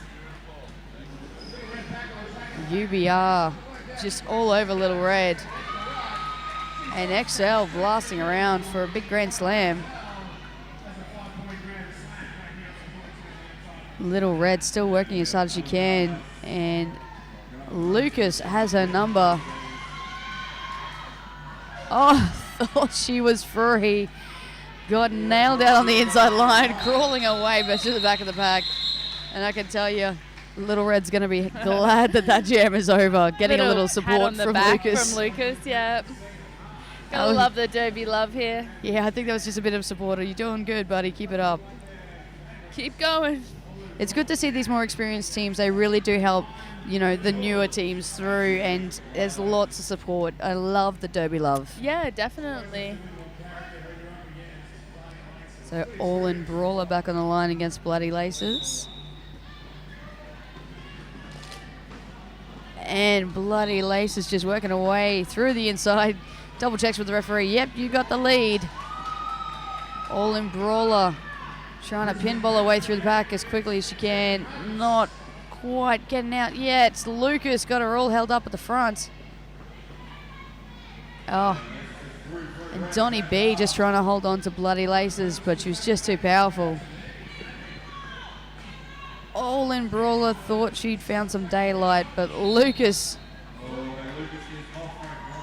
taking her out, and then Lucas trying to recycle her back as far as she could and getting called for the directional block, so she's heading to the penalty bin. That is not good for Lucas. I think that might be number 6. Penalty number 6 for Lucas. Not quite sure. 5 or 6. Oh, wow. Damn, that was a huge hit from Bloody Laces.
So just to fill you guys at home in, we do have a player down from the Beef City Brawlers. So we have the first aid out on track, just checking on her and assessing her, seeing how she's doing. It was a massive hit from Bloody Laces. And I think they're just going to need a moment to make sure she's A-okay, because that was a huge hit. She went down very, very hard. mean, we love roller derby, we love the big hard hits, but we hate to see up.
Okay, so we've had official confirmation come down that it's going to be a forfeit by Beef City Brawlers due to injury.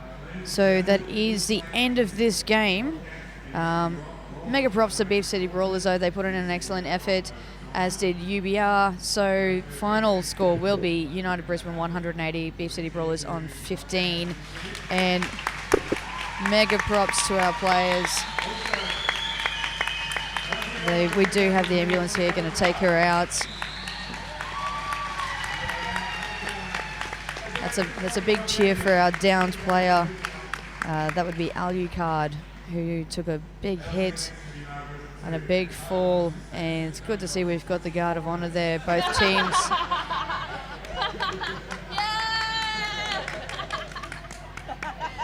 Oh, so great. I think there was just some props there for Lucas for being a good sport, spending the entire time in the penalty box. Oh, you should. No, you should have just taken the penalty box violation and dealt with it. Just been like, you can only give it to me for leaving the penalty box, not staying out of the penalty box. So I'll just take the extra penalty. And Lucas didn't want to get the extra penalty, so she took her time and stayed in the penalty box for the entirety. So that is the end of this game. Thank you very much for listening to us. We wish all the best of luck to Alucard. Hopefully it's nothing too serious, but she did go down pretty hard. And we hope to see her back on track. Probably not this weekend, I don't think. But so stick around for the next game. It looks like we have Cairns Derby Dolls up against Mackay City Roller Maidens. So that should be a pretty good matchup from the north. Absolutely looking forward to that game. I will be on the in-house. Oh, yeah, getting my groove on. And I'm out of here, so I'm Psychodoka. Thank you very much. Thank you. And So we got just under 4 minutes left in our first half, and there's only an 11-point deficit to Cairns. Von Legs looks like to go to the outside line here. Oh, she does try that, but gets shut down. Oh, I think she may be just about to be called for... No, she got away with that. She recycled back to the back of the pack. She was thrown out of bounds.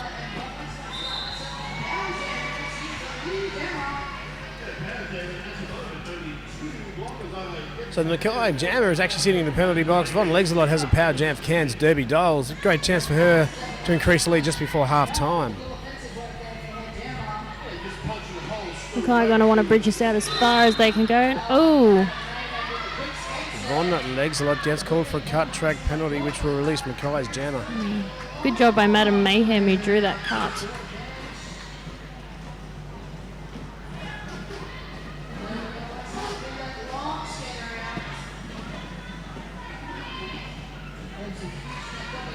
Executioner fighting her way through. Bit of a sneaky star pass now. We now have a new jammer, which is...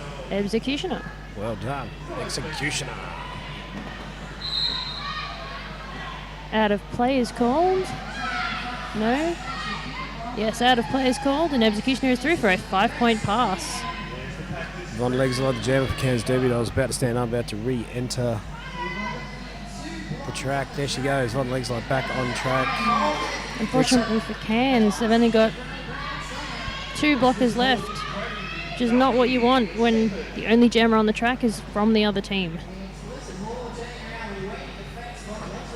Von Legsalot back on, trying to push her way through the middle.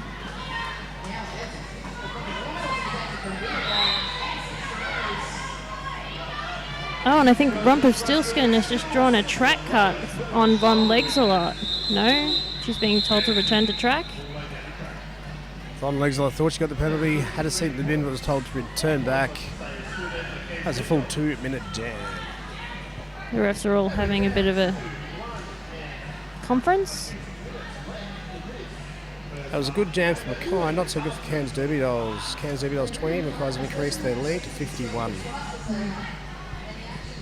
It's not what Cairns Derby Dolls wanted just before halftime. Big B2 jamming for Mackay. Beetle Bomb for Cairns. Big B2's trying to push her way through on the outside, trying to find a bit of space. Einstein, the pivot for Cairns Derby Dolls, back on track and all of a sudden causes mayhem. But it's Beetle Bomb. He's through for lead jammer. being followed closely by Big Booty. Wow, Beetlebum is quick. She's amazing. So great to see such power and speed. A fast pack. Cairns Debbie Dolls knows the strength. Cairns Debbie Dolls.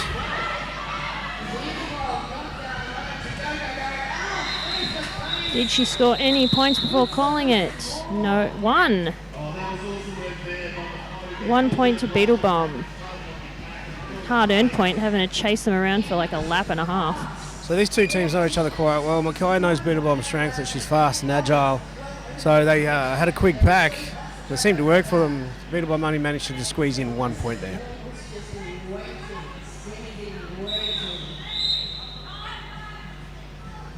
Just as the next jam looks like it's about to happen, I think at half-time, by the sound of it, we're not going to get that last jam in.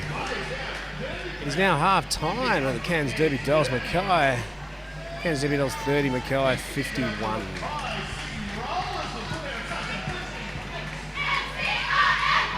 Second half should be starting in just under 6 minutes.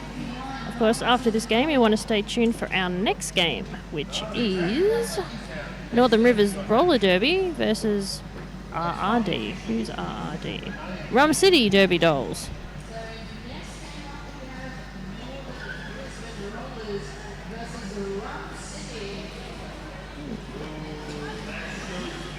Don't forget to open up a new tab and go and Google Extreme Skates, who are the official sponsor of the Tropicarnage Cup in 2015. They do worldwide shipping. They have all the big brands, all the things that you'll need for roller derby, all the little extras that you didn't think you'd need for roller derby, but thought, you know what, I would love one of those sweat sucker things to put inside my boot so that they don't smell out my car. Extreme Skates for your skating needs.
Yes, welcome back. I'm not sure if you can see the feed. We're having some sort of issues with the feed, but we're just going to continue on like the professionals that we are here at the Tropicarnage Cup. We are looking at the second half of Mackay City Maidens and the Cairns Derby Dolls.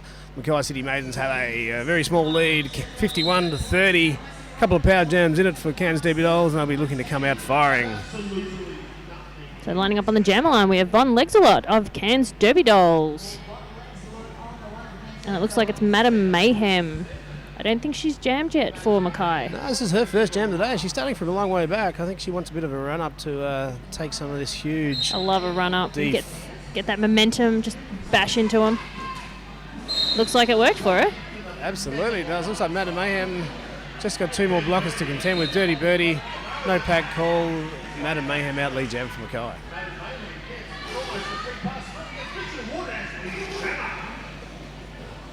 Legslot's still trying to make her initial pass. She finds an open line on the inside, but Mackay recycle. But no, she's through for her initial pass.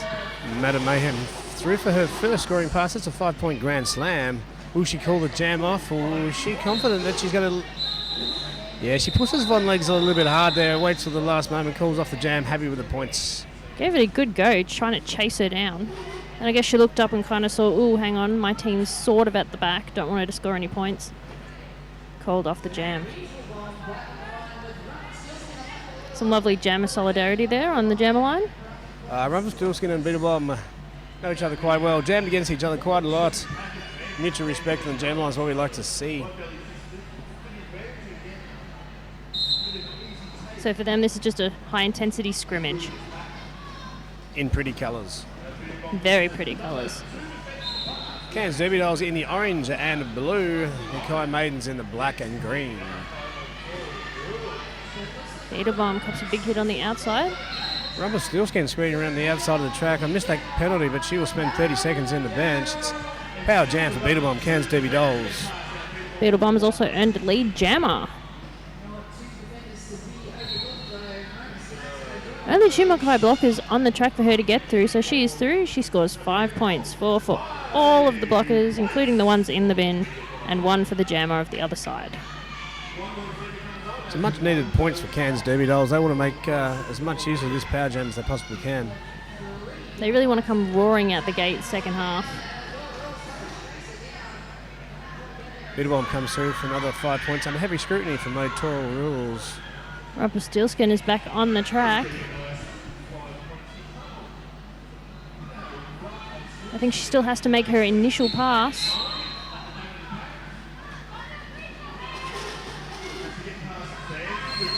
Beetlebomb looking at her bench quizzically.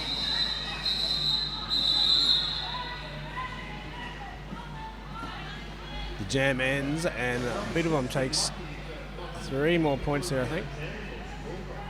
Good work for the Cairns Derby Dolls, bridging that gap. Cairns Derby Dolls 43, Mackay Maidens 56. Don't count the Cairns Derby Dolls out, they've still got plenty to come. Lining up on the jammer line for Mackay City Roller Maidens is number 21, Tiny Temper. Lining up against Dirty Birdie from the Cairns Derby Dolls. Dirty Birdie likes the outside line there, waits for her teammates to make the gap. Jukes to the inside. Dirty Birdie on the inside gets knocked in. That did look like a cut track penalty to me, but it was no pass, no penalty. Tiny Temper knocked to the inside. Recycle has to yield to the back. Dirty Birdie only has to pass 1 blocker. Looks like it's Mona Smacks who's doing a great job. The Dirty Birdie is through and she's lead jammer. Time for her to try and recoup some of those points. Close that gap. Tiny Temper looks like she's stashed the panty. She's given it to the pivot, Helen Keller. Have they realised? Yes. And Mackay sped up that pack. Dirty Birdie took a couple of laps to get to the back of the pack. Dirty Birdie takes a big hit. Helen Keller, meanwhile, has made the initial pass for Mackay, and she's putting that jammer panty on her head. Dirty Birdie looked like she's got the wind knocked out of her. Sees where the other jammer is, calls off the jam. Just happy for a bit of a rest, I think, Dirty Birdie. Love to see what the scoreboard looks like after that jam. Looks like it's 56 Mackay, 47 Cairns. So Cairns really have come just bursting out of the gate for this second half. Great work for the Cairns Derby Dolls. Mackay will not be happy that Mackay will need to regroup and just concentrate on their defence and stop the fantastic work of Derby Birdie and Beetlebomb getting through.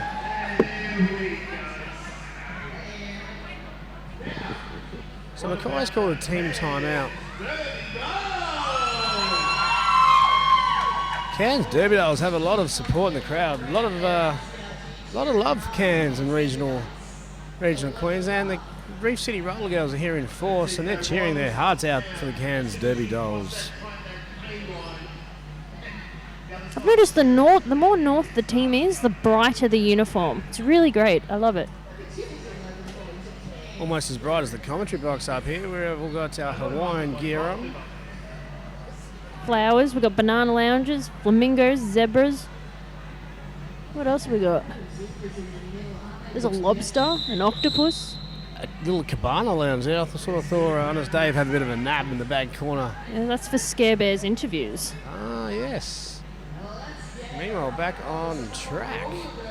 Ready for the next jam. We have Vonna Legs a lot for the Cairns Derby Dolls on the jam line. Lining up against Rumpelstiltskin from Mackay in green. Rumpelstiltskin, she just blasts her way through, straight through the middle, and she is lead jammer. Great work there from Rumpelstiltskin. Von Legs-a-Lot was stuck in some heavy traffic, being forced to be recycled to the back of the pack. Great defensive work by Mackay. That team timeout seemed to shake them into some sort of defensive mode. Rumpelstiltskin, she's just made it through for a 5-point scoring pass, and her bench tells her to call off the jam. Just as Von Legs-a-Lot gets through for her initial pass, Rumpelstiltskin calls off the jam, happy with 5 points there. This game is being played one jam at a time, 1 point at a time. Mackay just happy with 5 points. Well, it's fast and furious. We live our lives 2 minutes at a time. Very good. The next 2 minutes we got Beetlebomb lining up against Solicit Hall. Solicit Hall trying to push away at the front. Cairns bridging as far as they can go. Solicit Hall is through on the inside for lead jammer. And while Beetlebomb's having a bit of trouble with Mackay at the back. That wall seems impenetrable. They just keep recycling around her. I'm surprised Mackay waited so long to bring on Solicit Hall. She's one of their stronger jammers. She's very good in the pack and defence, but she loves wearing star. She shows it this time by putting 5 points on the board for the Mackay Maidens.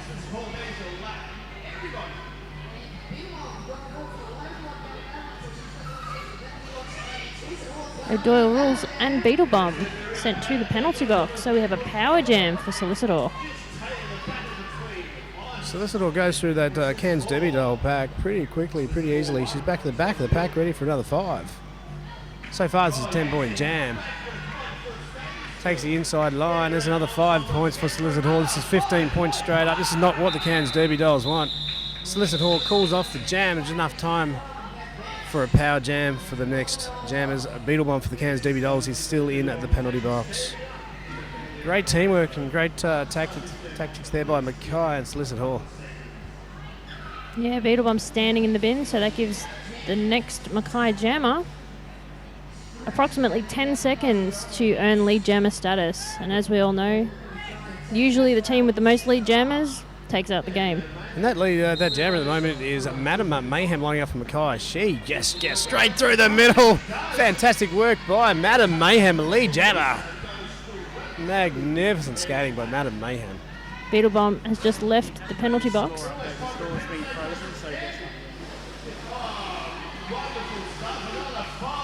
Madam Mayhem in green for the Mackay Maidens. 5 points on the board as a grand slam. Takes on the outside. That was almost too easy for Madam Mayhem. One more blocker to get through, which is Einstein, a formidable character. Madam Mayhem comes down for another 5 points. I wouldn't like to come up against Einstein. 10-point jam so far. Oh, Madam Mayhem too easy. There's another 5-point grand slam. She is racking up the points. This is the 15-point jam. Beetlebomb's been knocked out on the outside again, and Mackay bridging her back as far as they can. Great work by Mackay there. Oh, Madam Mayhem in green for the Mackay Maidens. Comes through another 5 points. This is a 20-point jam. And she's just back again for another one. Another lap. We'll just have another lap. As easy as that.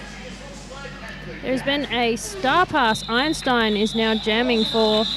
but the jam has been called off. Sorry to interrupt you there, Eureka. Madam Mayhem taking for another 4 points. That's a 24-point jam. My God, wow. Madam Mayhem and Mackay. All of a sudden, that lead for Mackay is a Cairns Derby. That was 47 and Mackay 100. Okay, we've just been informed that the score is apparently frozen on the screen. So score update: Mackay 100 points, Cairns 47. Two big jams there for Mackay. Cairns Derby Dolls will need to pull out something big out of the bag. Dirty Birdie jamming for Cairns Derby Dolls in the orange. We'll have something to say about that, this jam.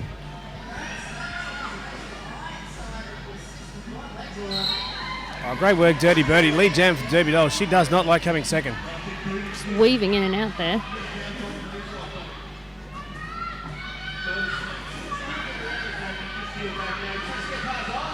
Mona Smacks duking around. She's through on her initial pass. Another very fast pack here. Dirty Birdie happy with 4 points. Calls off the jam. Dirty Birdie for the Cairns Derby Dolls in orange. Happy just to claw back some points. The last two jams have really hurt them on the scoreboard. We've got about 10.5 minutes left. Mackay are on 100 points. Cairns on 51.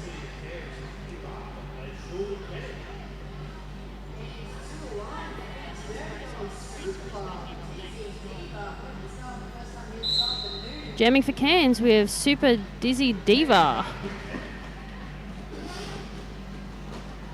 And it looks like Solicitor is out again for Mackay. Solicitor's pushing her way through the front, and she has earned lead jammer. Solicitor very strong, gives yelling instruction to her pack. Solicitor gives Beetlebomb a bit of a nudge on the way through, a bit of a love tap there. I think she's telling them to grab her some points. Fortunately, Cairns have just taken off, so she has to call off the jam before scoring anything. Smart play by Mackay. Double donuts for that jam. Donuts. Yes. I wonder if they sell them here. So this has been an interesting jam. We got Madam Mayhem lining up from Mackay, lining up against Dirty Birdie from Cairns Derby Dolls. Both of these guys have played against each other quite a lot in the regions. It's good.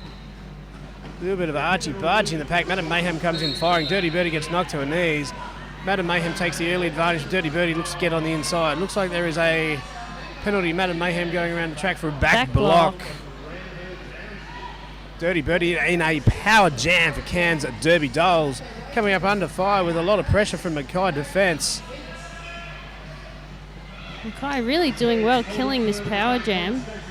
Dirty Birdie still has to get through one skater. Who is it? I think it's Mona Smacks. Oh, that is Mona very Smacks. strong. Strong work by Mona Stacks. That's fantastic. Making Dirty Birdie earn every single inch of that track. She's just killed 20 seconds of that power jam. Madam Mayhem is standing in the penalty box. Dirty Birdie is through for a 5-point pass. Oh, lovely work, Cairns Derby Dolls. Dirty Birdie. Madam Mayhem, Mackay back on track. Well, Madam Mayhem has completed her initial pass. Can Dirty Birdie score all 4 points before calling off the jam? Or will Madam Mayhem chase her down? Dirty Birdie does call off the jam just in time to get 4 points. Well done, Dirty Birdie. Madam Mayhem not quite quick enough to catch up to the back of the pack to score any points. Cairns Derby Dolls gets 4 closer. So with just under 8 minutes left, Mackay City Derby Maidens are in the lead by 40 points on 100 points, and Cairns are on 60. Cairns Derby Dolls team time out. 40 points, the difference. Cairns Derby Dolls think they can get that back. It's only 2 power jams in it, and they were the 2 power jams that really hurt. Two 14, 15-point jams to Mackay. Otherwise, this game is neck and neck.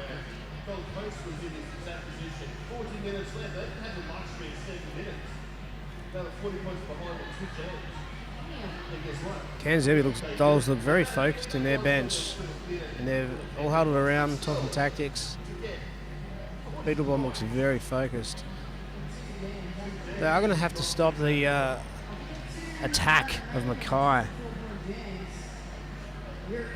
Can you believe that this is bout 16 already? That is amazing. 16 bouts in 2 days so far. We've still got another 10 after this one. And then finals tomorrow. What a great day. What a great weekend of roller derby here at the Moray Field Sports and Events Centre. So here we are. Skaters back on track. Adore Rules in green for Mackay. Lining up against Lavon, the legs lock in orange and blue for Cairns Derby Dolls. Adore Rules very strong on the inside. Looks to get that inside line. Forces her way through. Just waiting for one more blocker. And she will be lead jammer, Adore Rules for Mackay. Oh, unfortunately for Cairns, they didn't need this right now, but Von Legsalot has been sent to the penalty box for a cut track. Adore Rules at the back of the pack there. Forces her way through for 5 points for Mackay. Pack is at a standstill on the track. Mackay caught a goat. Mackay will be loving that. Adore Rules nice and easy through that pack. There's another 5 points. Von Legsalot from Cairns Derby Dolls ready to enter the pack. Adore Rules comes through and sees that, calls off the jam before Von Legsalot can enter, which means the next jam will start with a power jam for Mackay. Mackay sitting on 110 points, Cairns 60. Still anyone's game. Only a couple of power jams in it. But Cairns Derby Dolls will need to put their skates on and accelerate for the last half of this game. Still 6.5 minutes, anything is possible. Tequila Slammer on the jam line, the captain from Mackay. Doesn't need any help from her teammates, just straight through that pack in brute force, comes through lead jammer Mackay. Von Legsalot, meanwhile, has re-entered the pack and she's trying to push her way through. She finds the inside line and she has completed her initial pass. Lovely work by Von Legsalot, almost ballerina-esque on the inside line. Tequila Slammer sees Von Legsalot approaching the back of the pack. She calls off the jam, happy with 4 points for that jam. I think she scored 5. Was it 5? 4. Too many waving fingers on jammer refs. And stubby thumbs. Yeah. They should all hold up neon signs. I agree. Makes it a lot easier for us commentators up here in the hot box that is the Moray Field Sports and Events Centre. Not only hot up here, but hot on track. Cairns Derby Dolls 60, chasing down the lead of Mackay 114. Dirty Birdie jamming against Madam Mayhem. Madam Mayhem, she just charges her way through. She's a blammer. She is on fire, Madam Mayhem. Dirty Birdie with skill and expertise, but stuck in some heavy traffic from Mackay. Meanwhile, Madam Mayhem from Mackay, lead jammer coming up for her first scoring pass. Oh, magnificent apex jump by Madam Mayhem. Madam Her bench goes insane.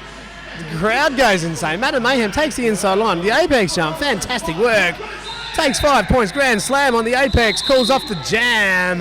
That is fantastic work by Mackay, Madam Mayhem, and fantastic for the fans right in front of the Reef City cheer squad.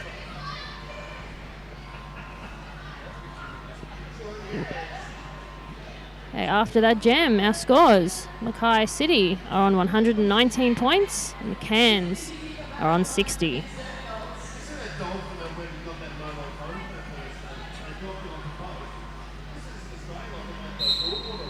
Super Divvy Diva on the jammer line for the Cairns Derby Dolls, lining up against Solicitor for Mackay. Solicitor gets a big knock. Solicitor, I think, just got called for a cut track penalty. So it looks like a power jam to Super Dizzy Diva from the Cairns Derby Dolls, and she comes out firing fast her initial.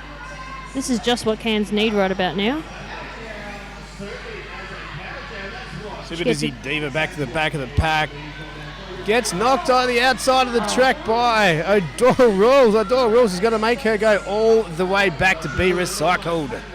That was a beautiful hit. Super Dizzy Diva being instructed by a bench to call it off. That's because there is a jammer from Mackay in the penalty box, so Cairns Derby Dolls will start the next jam with a power jam. Who's going to take the jammer star for Cairns Derby Dolls? It does look like Beetle Bomb, one of their stronger jammers. Well, that's your smart strategic move. You want to put your strongest jammer out for your power jam when you're this far behind, because you just want to pump out as many laps as possible, score as many points. Beetlebomb taking on Madam Mayhem, basically one-on-one skater.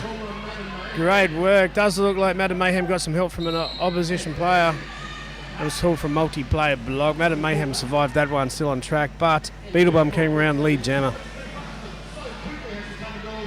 Beetlebomb just charging into Madam Mayhem. Madam Mayhem just will not move. Beetlebomb steps around her on the outside and she's through. Madam Mayhem is an absolute brick. It's very hard to get past. Beetlebomb managed to get through this occasion. There's a 5-point pass there for Beetlebomb, the Cairns Derby Dolls. Solicitor shouting instructions to her pack. It's a fast pack there from Solicitor. Under instruction, Beetlebomb sees that, calls off the jam.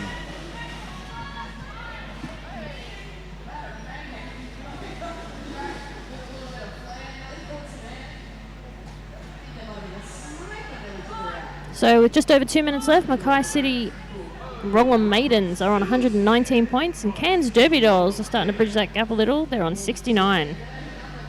Mackay only have 2 blockers out there for this jam. Their pivot and a blocker are in the bin. Where is Poison Viney when you need her? From Mackay, number 83. She is in the penalty box.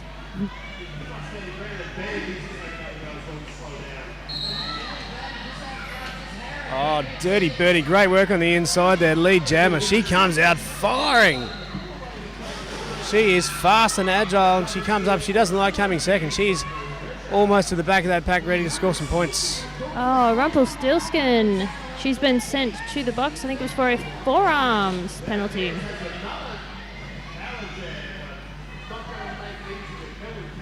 Mackay doesn't want to make it easy for Dirty Birdie to get through. No pack call. Dirty Birdie has a free pass there. There's a 5-point grand slam for Dirty Birdie as Mackay has a jammer in the bin. Oh, there's been a star pass. Oh, an easy. Einstein taking the star for the first jam of her day. Well done, Dirty Birdie, to pass the star. Let's see if she jams like she blocks. Oh my God, she made that look easy. Einstein, I think, must be one of the best on ground for the Cairns Derby Dolls. Not only is she fantastic in the pack, she's great on the jam star. Dirty Birdie, watch out, you've got some competition within your team. Here comes Einstein to the back of the pack. Rumpelstiltskin, she's back on the track.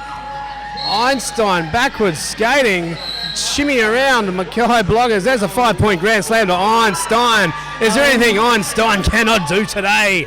35 seconds left on the clock, and the Mackay jammer has just been sent back to the penalty box. Oh, Einstein comes out with another 5-point grand slam. That's a 15 points. Sorry, that's a 4-5, says the jammer. 5 points, 5 fingers in the air. Einstein, well done. She comes around quick for another pass. Einstein bludgeons her way through. Falls down under some heavy pressure from Mackay. Defense there, but Einstein doing a fantastic job with the jammer star. The crowd goes absolutely bananas. After that jam, there is the unofficial final score. Mackay City, 119 points. Cairns Derby Dolls on 93. That is some spectacular work there from Dirty Birdie and Einstein. Dirty Birdie under some intense pressure. Passes that jammer star to Einstein. Einstein did 3 fantastic laps really quickly. Takes about a 15-point jam. That is the jam of the day for the Cairns Derby Dolls in the orange and blue. They didn't take the game, but they took that jam. 93 Cairns Derby Dolls to 119 Mackay Maidens. In less than 3 minutes, they scored over 30 points. That is fantastic work. The Reef City Roller Girls in the crowd, hands together. They are standing up in awe. Hands together loud and clapping. Everyone loves Cairns Derby Dolls here, including the Reef City Roller Girls. Okay, so everyone stay tuned for our next bout, which according to my program is Northern Brisbane Rollers and Rum City. Thank you very much for staying tuned. My name is Mr. Mayhem and I've been joined by here Eureka Blockade. Fantastic, Eureka. It's been a pleasure calling this game with you. We'll be stay tuned for the next game. Thank you very much. Thank you.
Okay, good afternoon, ladies and gentlemen. I am Eureka Placade, and I am here with...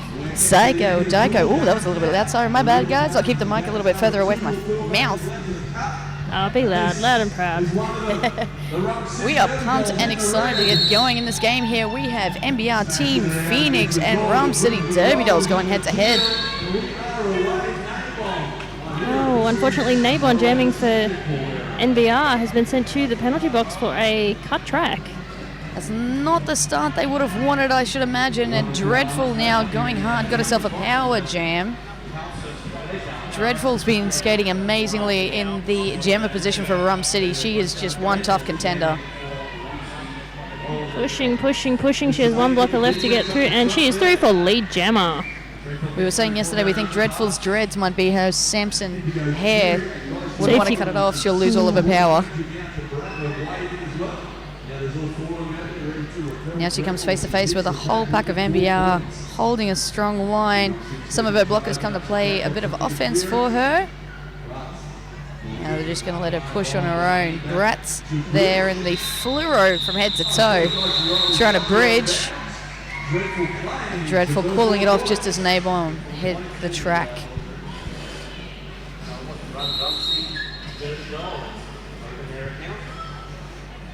And looks like we've got an official timeout and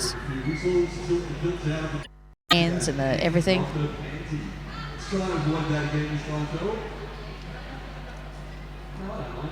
It's looking like the score after that first jam is 0-0. So Sledgy Mud on the line, head to head against. Looks like Anti-Chrysler for NBR. And Sledgy Mud trying to use those long legs to work her way around the outside. Anti-Chrysler trying to battle her way through a box at the back. But it is Sledgymite who is through for lead jammer. She definitely works those long legs. It's like she's just taking mere steps as she strokes her way around the track. Meanwhile, Anti-Chrysler has completed her initial pass. And Sledgymite, trying to make her first scoring pass, has been hit to the outside and forced to re-enter. Anti-Chrysler's back round. Sorry, Sledgymite being forced to re-enter a long way back. Indigo Fury just recycling her 3/4 of the way around the track almost. Well, if you can reform quickly, that's what you want. Draw that time out. Anti-Chrysler is through on the inside. Oh, Sledgymite got down on her knees to plead for them not to call that one. She knew cutting the track called on Sledgymite, so that means Anti-Chrysler's got herself a power jam. Wow, there are only... Nope, there are 3 blockers on the track for Rum City. D block, the one that was in the penalty bin, she's on her way back out onto the track for Rum City, going to help her forces. Anti-Chrysler gets a bit of help from her team, a bit of a push, and she is through for another 5-point scoring pass. Getting off to a great start here on Northern Brisbane. Yeah, definitely a very good recovery. Oh, big hit there from D-Block, lifting her off the track. And now D-Block getting out in front to go face-to-face, head-to-head. Let's go, Anti-Chrysler. And Anti-Chrysler now being held up by Flossie Tumbles, but finds her way around, still gets the 5 points as Sledgymite found her way back onto the track. Sledgymite only have 1 blocker left to get through, and she's through for a 4-point scoring pass. Wow, so the scores after that. Amazing jam. 19-point jam and 8-point jam for Rum City, so that was the first scoring jam of the game. 19 points to NBR and 8 points to Rum City Derby Dolls. Just over 16 minutes to go in this half.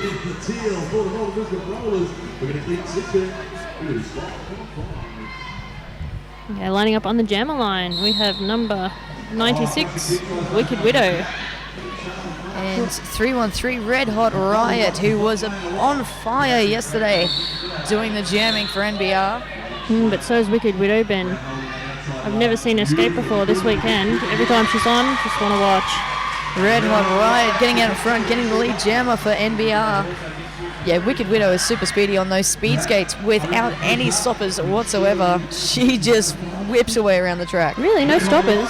No stoppers. How did I not notice that when I was checking her skates out yesterday? Speed skates, baby, speed skates. No stoppers. Well, she is speedy. Maybe there's something in that. The only way she stops is if she smashes into someone or she goes down on her knees. She is pretty impressive. I suppose it forces you to become a lot better on your skates if you cannot stop. That's it. You've got to have a lot of confidence, though, to take those stoppers off. Yeah, I don't have that. After that, Jam scores 23 to 8. We have Marilyn Monroe on the line, head-to-head against a Dreadful. And just under 15 minutes in this half. Neck and neck out of the pack, but Marilyn Monroe got out just in front for the lead. Dreadful, hot on a hail. Oh, yes! Jammer on jammer action. Dreadful lifted Marilyn Monroe off the track. That was beautiful. That was brilliant to watch. No points won, no points lost, and Marilyn Monroe just conceded defeat after being lifted by Dreadful. I love jammer on jammer action. It's one of my favourite things in roller derby. I think there should be a new rule saying jammers must hit each other at least once a jam. I think so. If you've got that opportunity, I guess it depends on whether you've got the advantage or not. Dreadful just saw that opportunity on the inside hip and lifted Marilyn Monroe. And Sledgymite back with the star on against Nabon from NBR.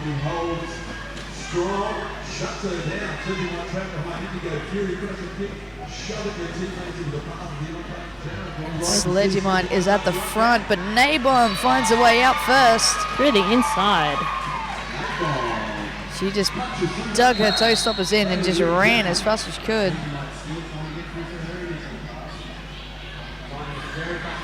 Looks like Indigo Fury finds herself in trouble with the referees heading to the penalty box. Sledgymite has completed her initial pass. And Nabon sees Sledgymite coming, calls it off. So we've got just over 13 minutes to go here in the first half. Scores are Northern Brisbane 23 and Rum City 8. Looks like we're going to have another nice close one, just the way I like it. Yeah, we've had some great close games here this morning. The only real blowout we had was Paradise City playing a little bit earlier on. They pretty much nailed the Punk Blockers. Yeah. Was still some good derby to be seen though, as always. Definitely. Oh. And Anti-Chrysler thrown out on the outside by D-Block, who's going to make her re-enter way back. Oh, and Brat managing to knock out Wicked Widow to the outside. Oh, forces her to recycle. Oh, unfortunately. Anti-Chrysler. What was it? A cut track? Forearm by the looks of it. Oh, forearm. The old dodgy swim through the track. The referees don't like it. So Wicked Widow's got a lead jam, power jam situation.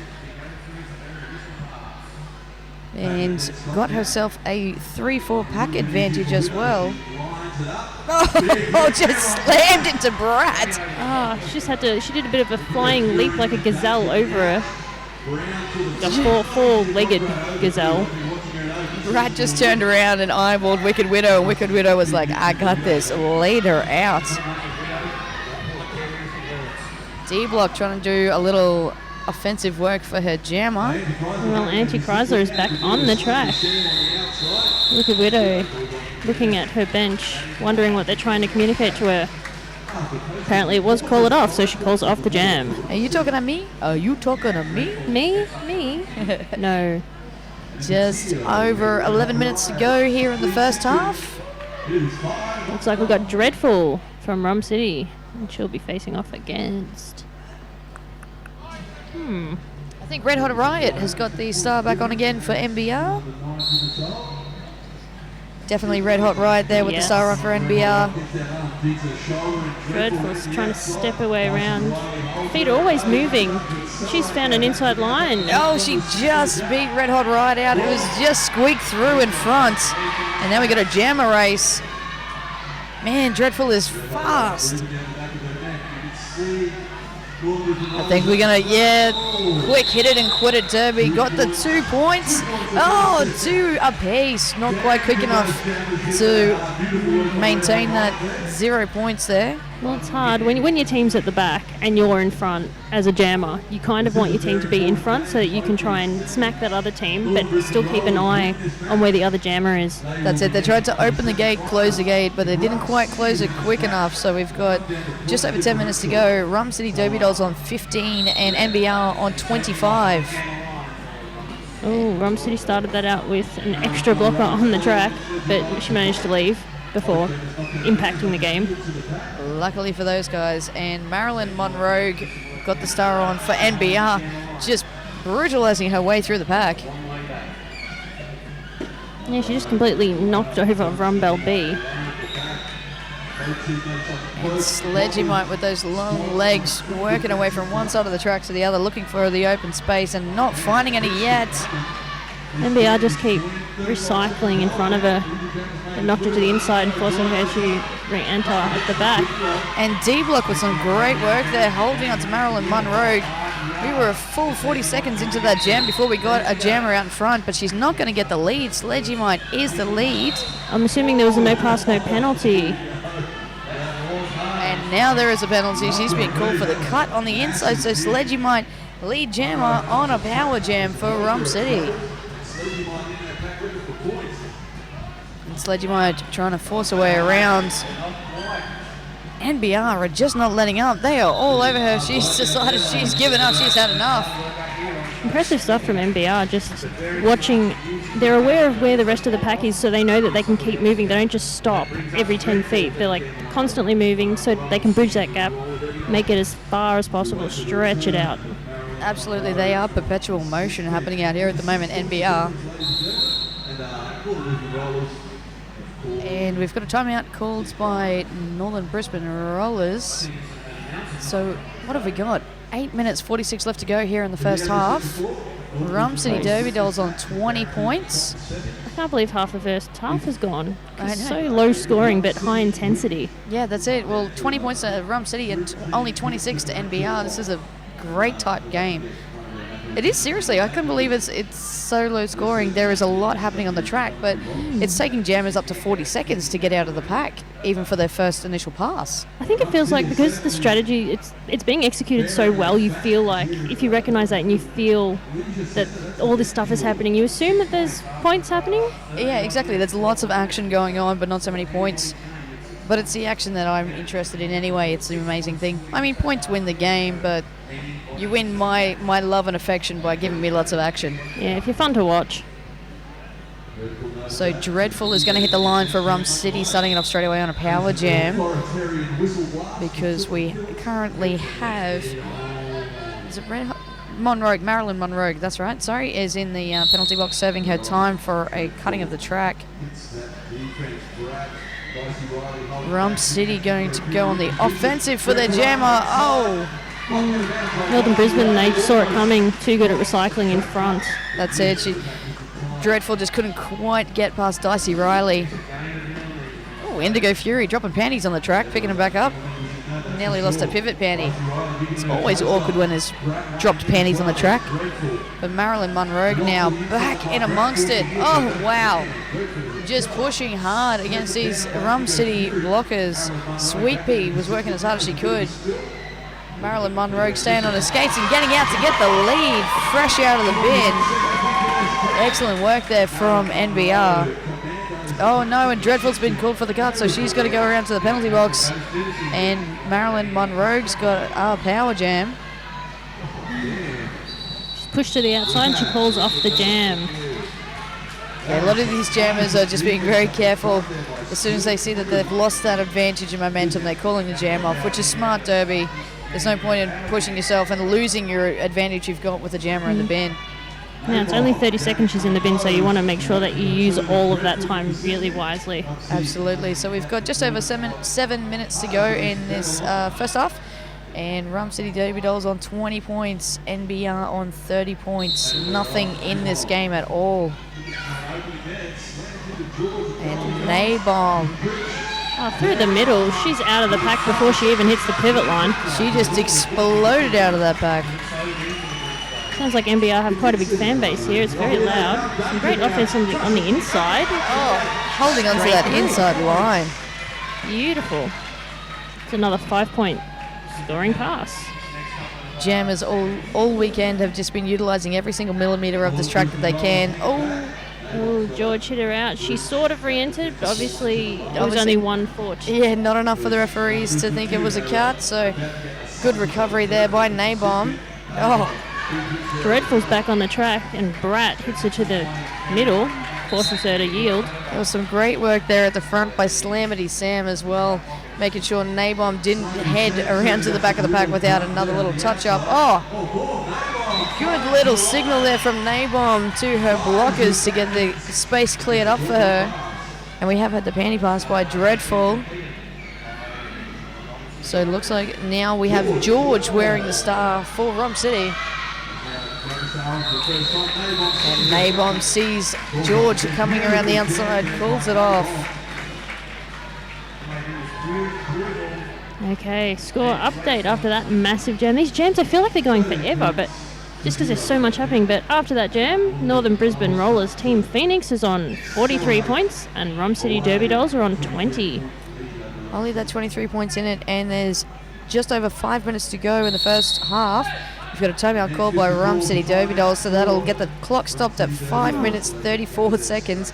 That feels like there's been a lot of timeouts in this first half. I feel like I need them. I'm just watching this game.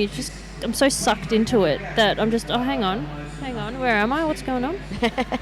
All of the action happening right here, right now with Rum City Derby Dolls and NBR Team Phoenix. During this timeout, why don't you open up a new tab and go to Google and type in Extreme Skates and take a look at their nice website. They're our official sponsor this year at Tropicarnage. And they have free shipping worldwide. That is awesome. It's unfreaking believable. Very rare you'll find that nowadays. Oh, it's so rare. I just bought a bunch of books online. $50 for a book because they don't sell it in this country, and you got to pay for the shipping. The shipping costs more than the book. That's extreme. Like extreme roller derby skates. Wow, I like how you put that in there. That was classy. Slide in a segue. All right, here we go. Coming back from the timeout. Wicked Widow head-to-head with Anti-Chrysler. Both intense jammers. NBR are down 2 blockers, so Wicked Widow's got a bit of an edge here. Oh, but holding the line. Indigo Fury. That was beautiful. Oh, no, she was caught. No. No. Maybe wait. not. Whoa. Yes. No. Yes. She was sent to the bin. She wasn't sent to the bin. Nope. Well, she's back on the track. Okay. No. Now she's been sent. There's whistles. so much whistles. So many whistles, but nobody's moving, so I don't know what's... Okay, so we've got 2 Rum City Roller Derby...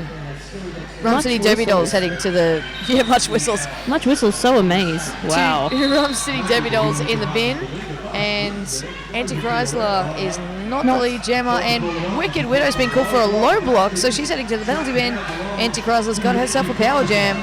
Rumblebee being sent to the bin, except there's no room for her, so she's being told to go back onto the track, so she'll have to wait in line there. After a pretty clean day of Derby yesterday, there's been pretty penalty heavy today. Oh! Rat just trying to hold on to Rumblebee. Who was left on the track? We have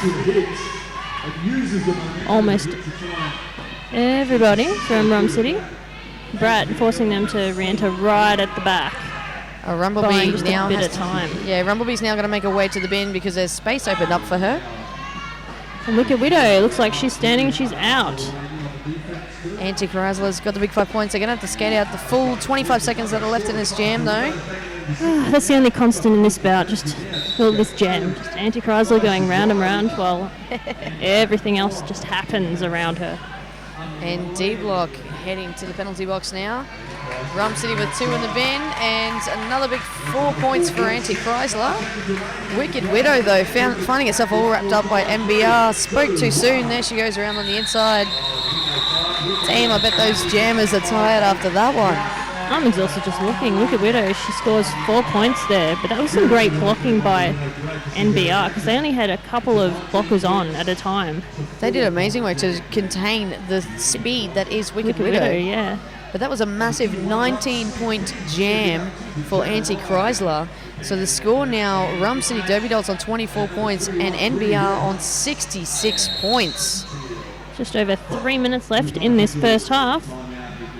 We've got an official timeout called. The herd of zebras getting into the middle to have a quick chat, find out everything's as straight as the stripes on their shirts. Or maybe they're just talking about where they're going to go have a drink later on tonight. Definitely. No, they're having a mental health timeout. Are you okay? Stand in the middle, like, are you okay? Yeah. Let's have some breathing. Let's do some mindfulness. Bring it back. Bring it back. 3 minutes and 2 seconds left to go here in this first half. This has been a pretty intense first half of Derby. I feel like we should be at the end of the game, not just still in the beginning. And you forget that it's not even a full-length bout. It's only 20-minute halves. Yeah. This has been some amazing Derby to see. So we're going to start off the sham. Sweet Pea and Red Hot Ride on the line. D Block in the penalty bin because she's been very, very bad. She's been sent to D Block. Tilt McKilt gives us the all clear. And Red Hot Riot charging like a flame. Definitely does sound like there's a lot of NBR fans in the crowd. The crowd is going bananas. Sweet Pea still trying to push her way through. Oh, Sweet Pea's been called for the high block. Ooh, she's in trouble with the referees. So Red Hot Riot with a lead jammer on the power jam. Chance for her to extend the Northern Brisbane Rollers lead. Bit of chatting in the pack, people calling for penalties.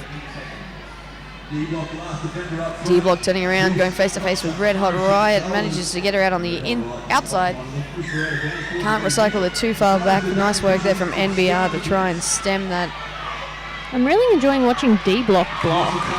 She seems to know instinctually where to be, what to do. She's just always in the way. I would hate to jam against her. Yeah, she's quite solid on the track as well. Very hard to move once she's set in her ways. So Rum City Derby Dolls with 24 points, and after a 10-point jam, NBR have extended out there on 76 points now. Still more than a minute left in this half. We'll see if they squeeze 2 jams out of it. Sweet Pea still in the bin. Marilyn Munroe just got to pass. I think it's Sledgy Mite, and she has, and she's through for lead jammer. And Sweet Pea, back on the track and making her presence known to Brat.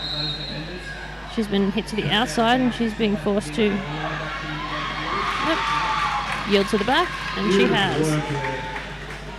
Marilyn Munroe, she's just scored a 4-point pass. And Sweet Pea has found her way out of the pack for her initial pass. Munroe gets the back of the pack, has a bit of a spill. And she calls off the jam before Sweet Pea can reach the back of the pack and begin to score. Yeah, just ran into the back of those blockers and decided, you know what, this isn't moving anywhere, so I'm just going to get the hell out of here while I can. This isn't what I signed up for.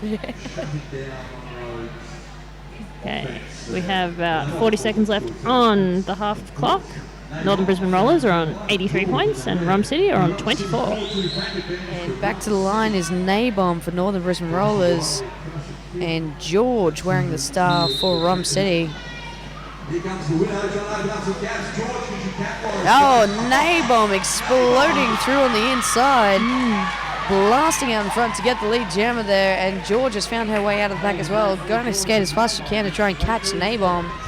Impressive stuff from Nabom, considering that she had to go up against 4 blockers compared to the 2. Oh, Dicey Riley trying to hold on to George, but she stayed on the skates. And Wicked Widow was just all over Nabom. Nabom somehow managed to slide around the outside. And Nabom looking ahead. George did overtake her, so she decides to call it off. She's had enough. And we're just going to wait for the referees to blow the whistle, but it looks like that is half time. Damn. That was an intense first half. Yeah. We've got just over 5 minutes of halftime break. Rum City Derby Dolls on 28 points. Northern Brisbane Rollers on 87 points. 4.5 minutes to go to give yourselves a break. So we're just going to rehydrate and we'll be back to you guys in the second half to keep you updated on all the action that is all of the Derby.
And here we go, getting ready to rumble in the second half of this game.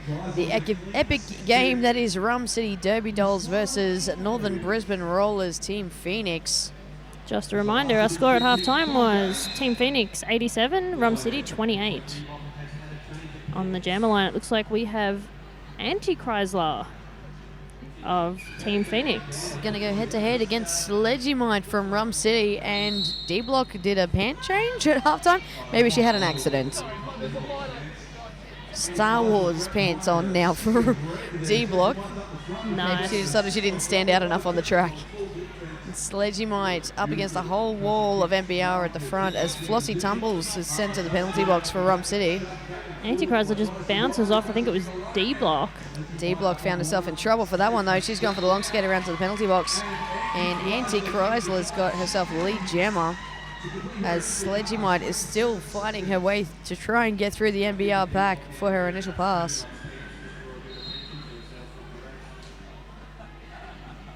Sledgymite having a bit of a stack there, coming up against this triangle of blockers from NBR. Meanwhile, Anti-Chrysler has just come through the inside and scored 5 points. And Sledgymite, whoa, she got herself away. Looked like she was going to be chased down and absolutely nailed by number 89. Anti-Chrysler makes a final pass, scores, looks like 3 points, and then she called off the jam when she realised that Sledgymite was just about to begin to score. I think someone needs to change the time on the clock up there. It looks like they gave us a 30-minute half this time around, so just someone's given us an extra 10 minutes for this second half. Shh, don't tell anyone, this game is awesome. There we go, it's just dropped back to the 18 minutes, just over 18 minutes to go. Okay, looks like jamming for Rum City. We have Dreadful. Oh, but sneaking through on the inside, Red Hot Riot got the lead for NBR. And Dreadful tiptoeing her way around. Nice work there from Dreadful. Red Hot Riot approaching the back of the pack, going around the outside. Great offensive work there from her blockers, just opening up that outside line to give her the pass around for the big 3 points. Didn't get the 4, only got the 3. But still, she had to call it off because Dreadful was coming and just about to hit the back of the pack. When did that happen?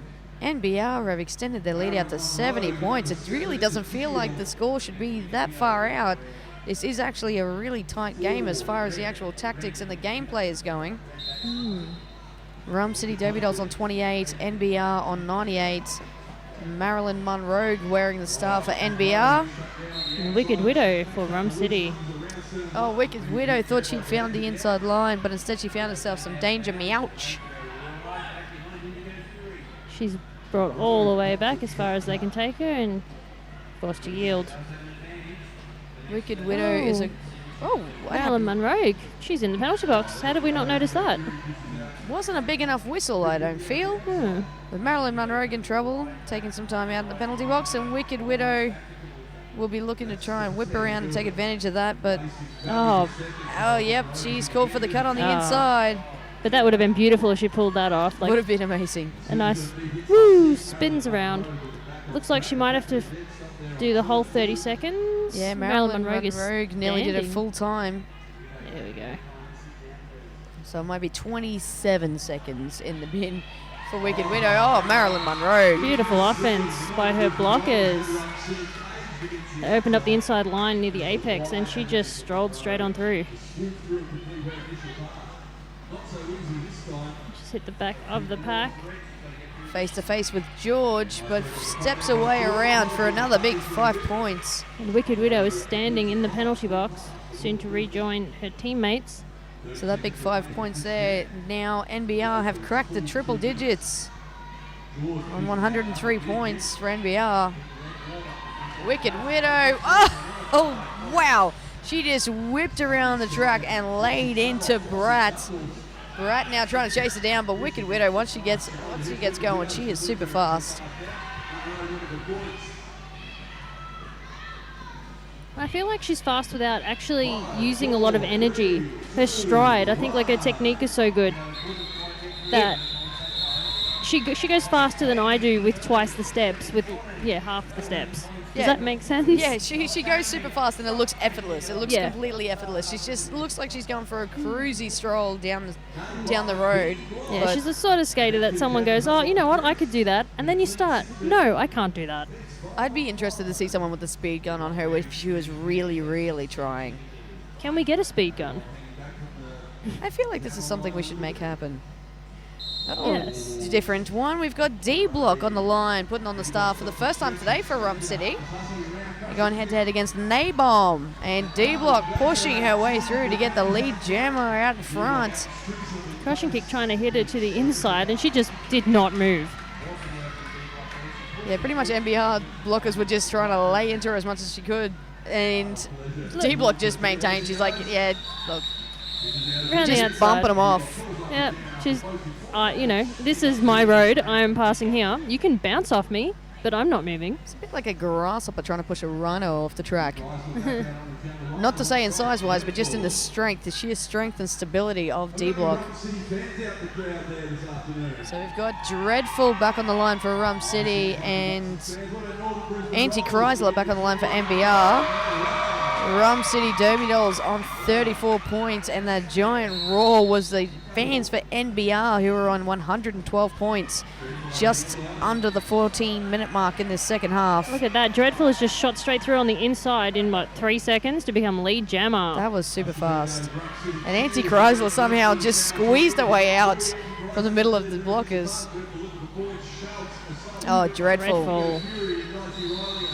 Her skating is anything but dreadful. She is I was about to say fantastic that. to watch. Just every time she does anything, we're like, oh, dreadful, except it's not dreadful. It's like dreadful is the new awesome. Yeah, it's like bad, Michael Jackson saying that he's bad. Back then, that meant good. I'm very confused. Too much backwards day. So George has got the star on for Rum City Derby Dolls, and Red Hot Riot back to the line for NBR.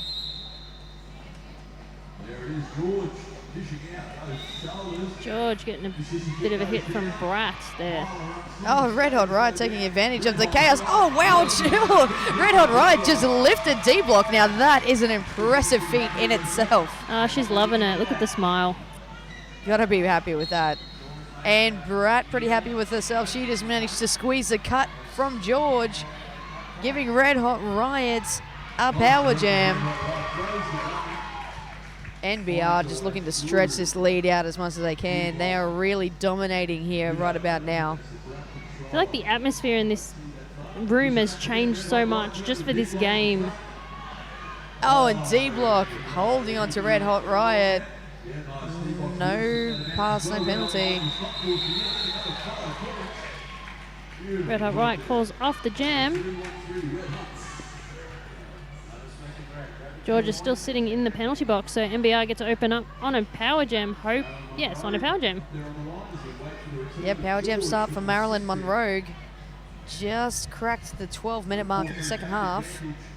Score update. Team Phoenix 122, Rum City 38. Fortunately for Rum City, they're down. Oh, beautiful offense by Indigo Fury, just knocking all of the Rum City players to the inside. The referees didn't like that move, though. They've sent Indigo Fury to the penalty box. Big smile, though, as she did it. She feels like it was well worth it. Oh, no. Marilyn Monroe thought she'd found the inside line. Instead, she found herself some Sledgy-Mite. Every time we say Sledgy-Mite, I really want toast. And Marilyn Monroe calling off the jam as George was powering back around the track. 4 points out of that one for Marilyn Monroe. 126 to 38. Just about to pip the 11-minute mark, and Dreadful back on the line for Rum City Derby Dolls. And Nabom for Team Phoenix. I tell you what, Nabom lives up to her name for sure. She is explosive through the middle of that pack. You see her disappear into there, all of a sudden she just blasts out the other end. Whoa. Oh, Dreadful. She did charge through everyone, but apparently, was it forearms? Looks like, call for the forearms. Referees felt she was a little bit too explosive through that pack. And Nabom, bam, there she goes, got the lead. And the power jam. Northern Brisbane are on fire, but saying that, it sounds like I'm doing a disservice to Rum City, who are also just skating amazingly well. Yeah, really solid work. Oh, and Nabom looks like she was called for the high block, I think, there. So she's going to spend some time out. And Dreadful's back on the track. Everyone just standing still, waiting for her return. Going in bum first. Nabom standing in the box. Dreadful working hard. Indigo Fury trying to hold on to her. She got out and away. It was still only her initial pass, though. Nabom has returned to the track. I believe Nabom is on her scoring pass.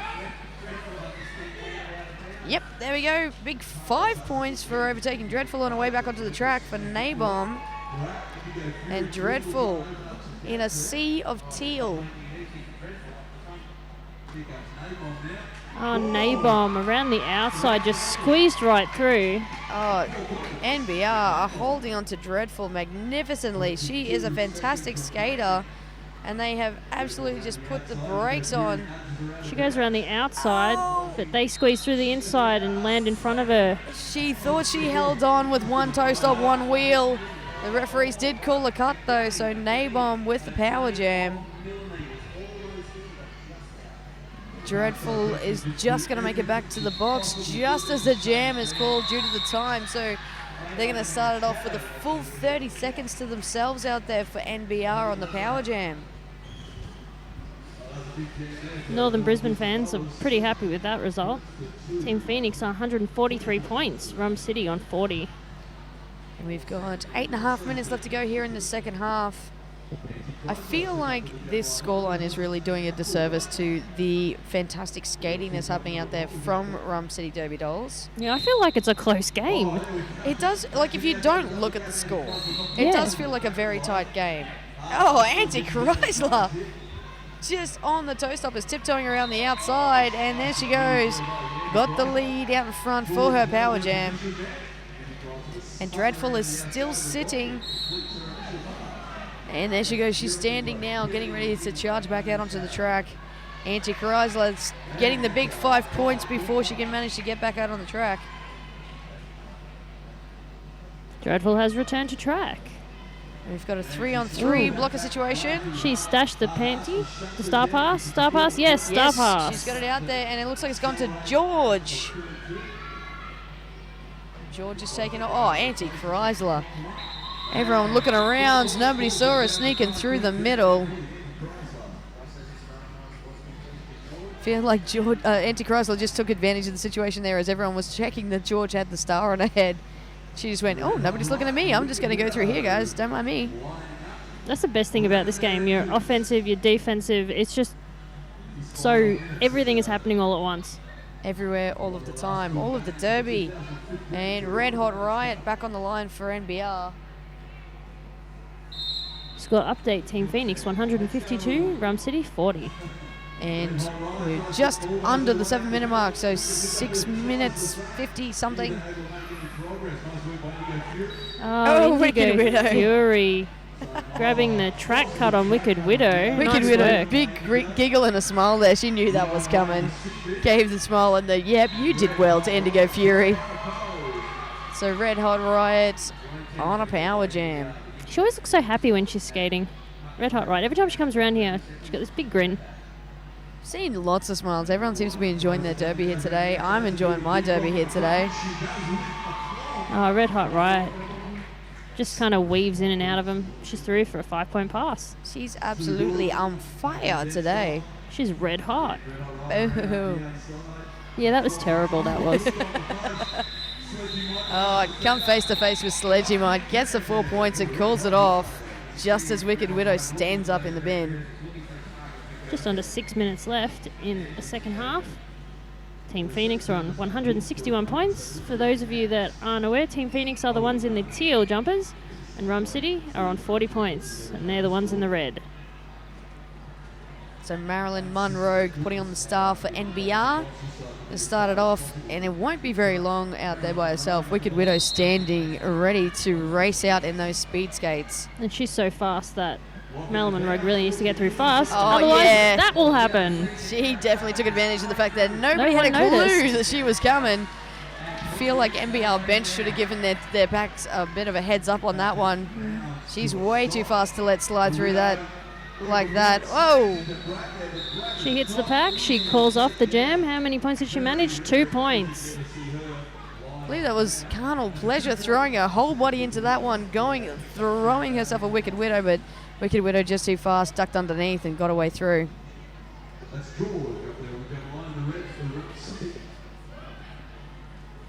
I was just wondering whether NBR were about to call a timeout because they didn't send any of their pack out. I'm like, there's no skaters on the track in teal. What's going on, guys? But they've called the team timeout just to take a moment to regroup, because they've got to worry about that scoreline.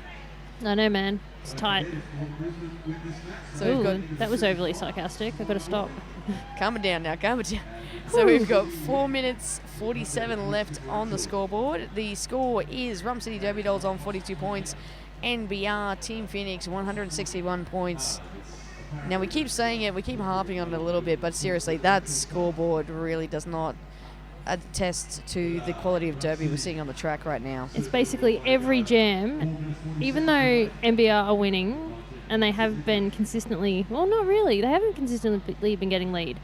It's basically every time there's a new jam, you get the sense that anything could happen. It could be either team, because no one team, it feels like no one team is dominating. That's right. The only thing, like, NBR are obviously dominating the scoreboard, Points. but as far as on the track goes, it feels like it's very evenly matched out there. As far as the action goes, you can really see that both teams are working hard and no easy rides. Looks like George is jamming for Rum City. And a Salt and Pepper, first time putting on the star, and she's got herself a lead jammer. She looks very happy about that. Her adoring public sounds very happy about that. And a Salt and Pepper has come back around, ready to attack again. And George went down. That looked a little hard, but she's bounced back up. Good to see.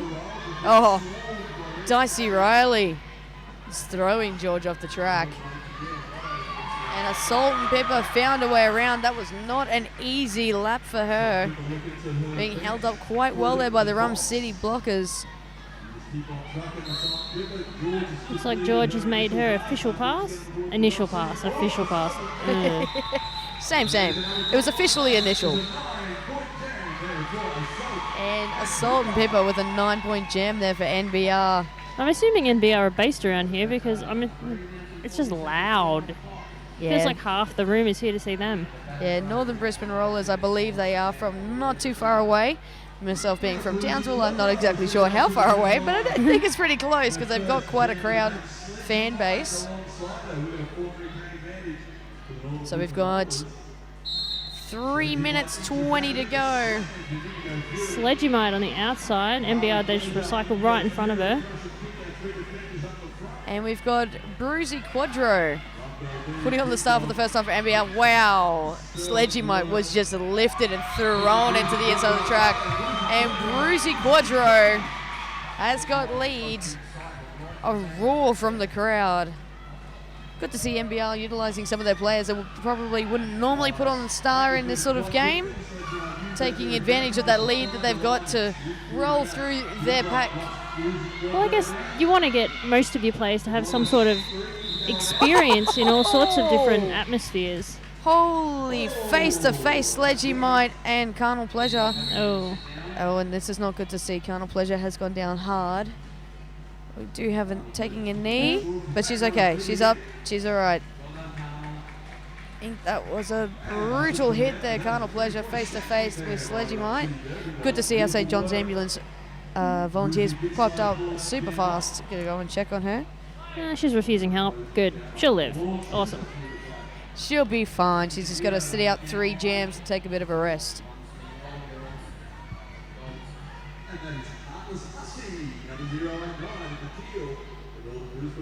So we've got a Heartless Hussey putting on the star for the first time for NBR.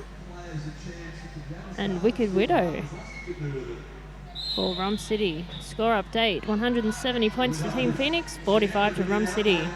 And 2 minutes 36 left to go on the time Ooh, taking a look at the penalty box. Who is that on 6 penalties for? That is on the red team for Rum City. That is D Block. She's in trouble with the penalty counters. Man, Heartless Hussey got the lead on Wicked Widow. Wicked Widow hot on her tail though. Oh, and Wicked Widow sneaking through on the inside. Oh, is she gonna go jammer on jammer? She tried. Wicked Widow conceding, letting Heartless Hussey through. 4 points apiece. Oh yeah, love to see that. Jammers turn around after that one, giving each other a high five. Good job, guys. I think Heartless Hussey thoroughly enjoyed that little jammer race there against Wicked Widow.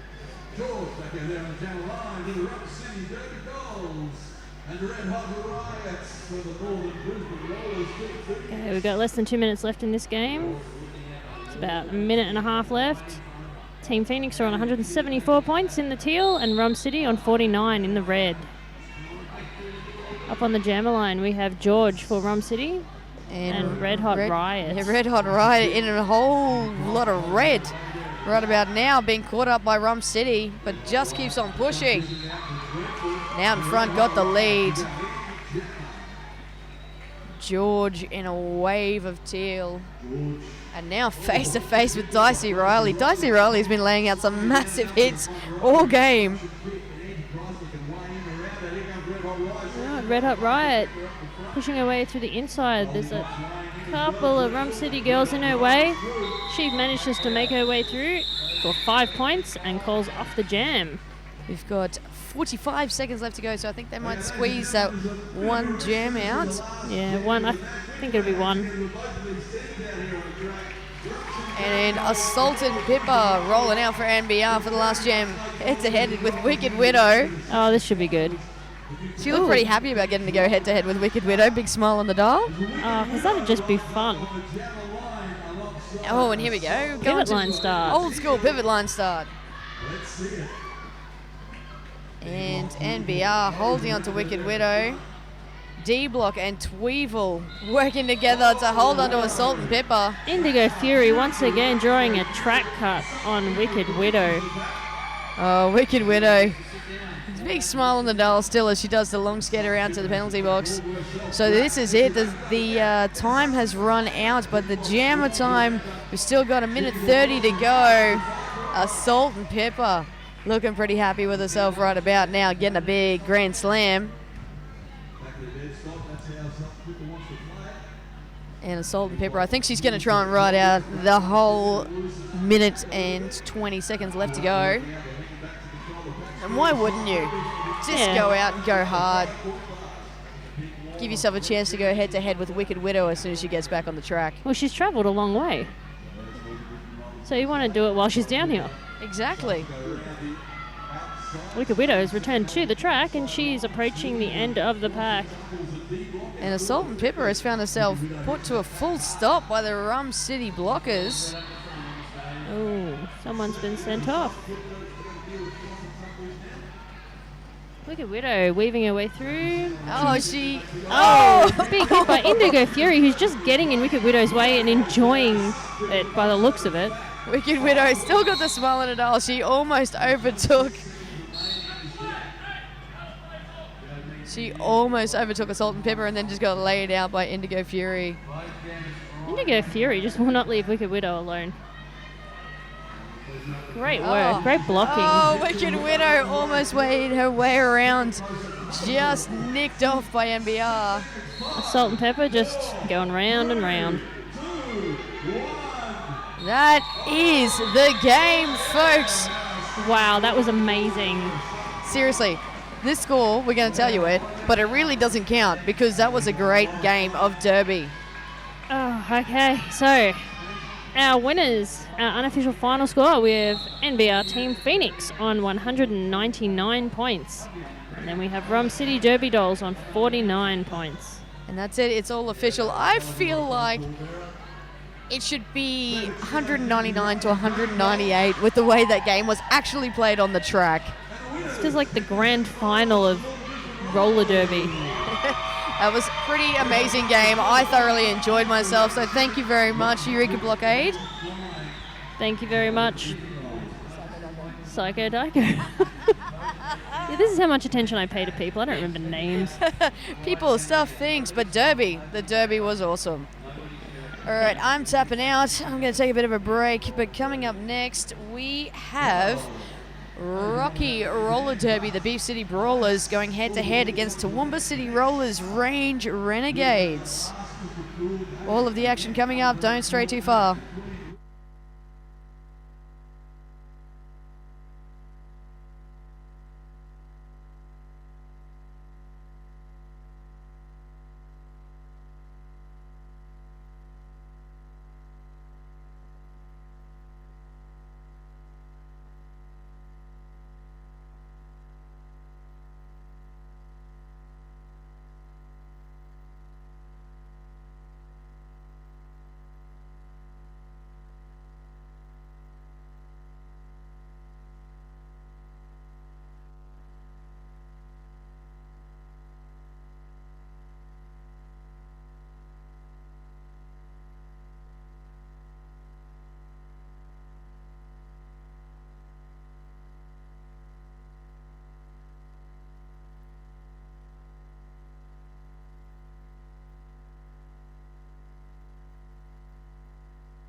This is Tropicarnage 2015. Smack Arena jamming for the Toowoomba City Rollers.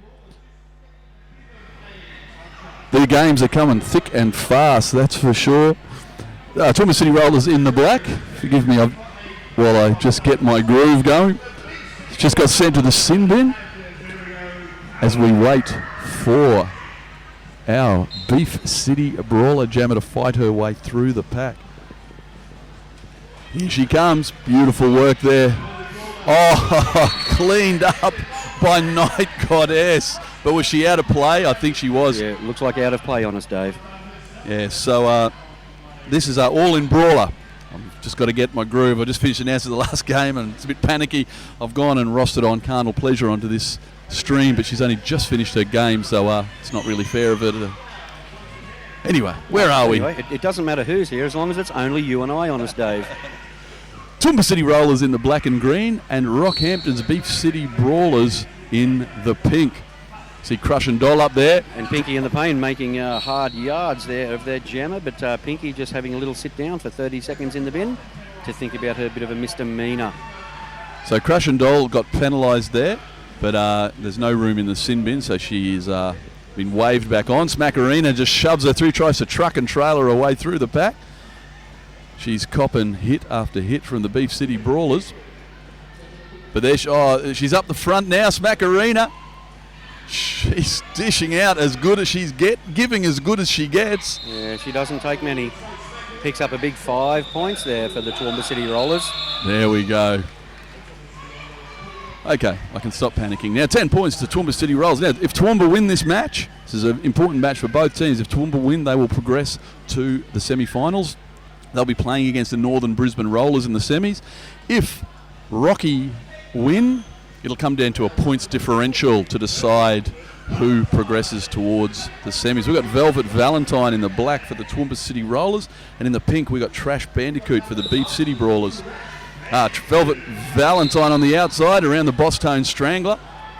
Great work by Velvet Valentine. She saw a small opening on the outside and make it a big one. That's the way it's done. She's coming around nice and fast too. Poker Face. She steps around Poker Face, claims her 4 points, and calls the jam. Yeah, as she was going up to her, she stepped around, called it off in one go. Great work by Velvet Valentine.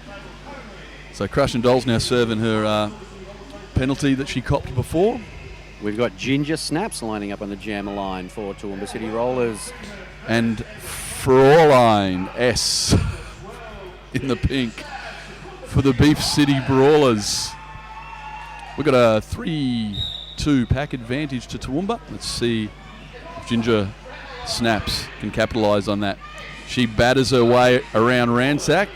She's back up on her feet again. Big shoulder hit to Ransack. Ransack's unable to continue as she's 20 feet in front of the pack, and Ginger Snaps completes her initial pass. Well done, Ginger Snaps, in her first game of the weekend. Pack spread out. Oh, Ginger, very Ginger. Ransack dishes out a hit, and Ginger keeps her wheels just on the ground. Although I don't know how she pulled that off. And there's some more points on the board for the Toowoomba City Rollers. 18. Oh, we know we've got no score overlay too. 5 points to the Beef City Brawlers. 18 points to Toowoomba. Okay, we've got number 29, a Night Goddess on the jammer line for Toowoomba City Rollers. And Stealth Bomber, number 13 in the pink for the Beef City Brawlers from Rockhampton. It's great to see two regional teams smashing it out here on the flat track. And Tropicarnage is great for supporting the regional clubs around Queensland. Bang, Night Goddess straight up through the guts. And completes her initial pass. She is our lead jammer. Well done, Night Goddess. She saw a hole again and just batted away straight through it. Stealth Bomber. So Carnal Pleasure's just arrived in the commentary box straight after that epic game that she just had. So we just got to give her a few minutes and I'll pass over the mic to her. She's had a big game. Packing a dead stop there on turn 3. Night Goddess looking for points. Oh, Smackarina just dishes out a monstrous hit. Man, can she hit as Night Goddess gets through for another big 5 points for Toowoomba City Rollers. Yeah, that was some classy work. Poker Face copped that one. Now she's trapped at the back of the pat. Tries to force her way. Pinky in the Pain's trapped her as well. Poker Face is just being menaced by the Toowoomba City Rollers while Night Goddess just racks up scoring run after scoring run. Yeah, they're doing well at the back there, these Toowoomba City Rollers blockers. And Night Goddess is back around again. Little Red holds the line. Number 90 Trash Bandicoot hands back to Bridge, but Night Goddess is through. Picks up another 5 points. Yep, Toowoomba's offenses have been just awesome to watch. Number 13 Stealth Bomber, still our Beef City Brawler jammer. Forced to yield to Pinky in the Pain and El Bent there at the back. And Night Goddess is through once again for another 5 Grand Slam points as Meat Biscuit just announced into the PA in a vocal manner. Into my ears through these headphones, in fact. I thought it was a bit of fold back, but it wasn't. It was just Meat Biscuit. So that's 25 points already for Night Goddess. Beautiful work there. Damn. And that jam's about to time out.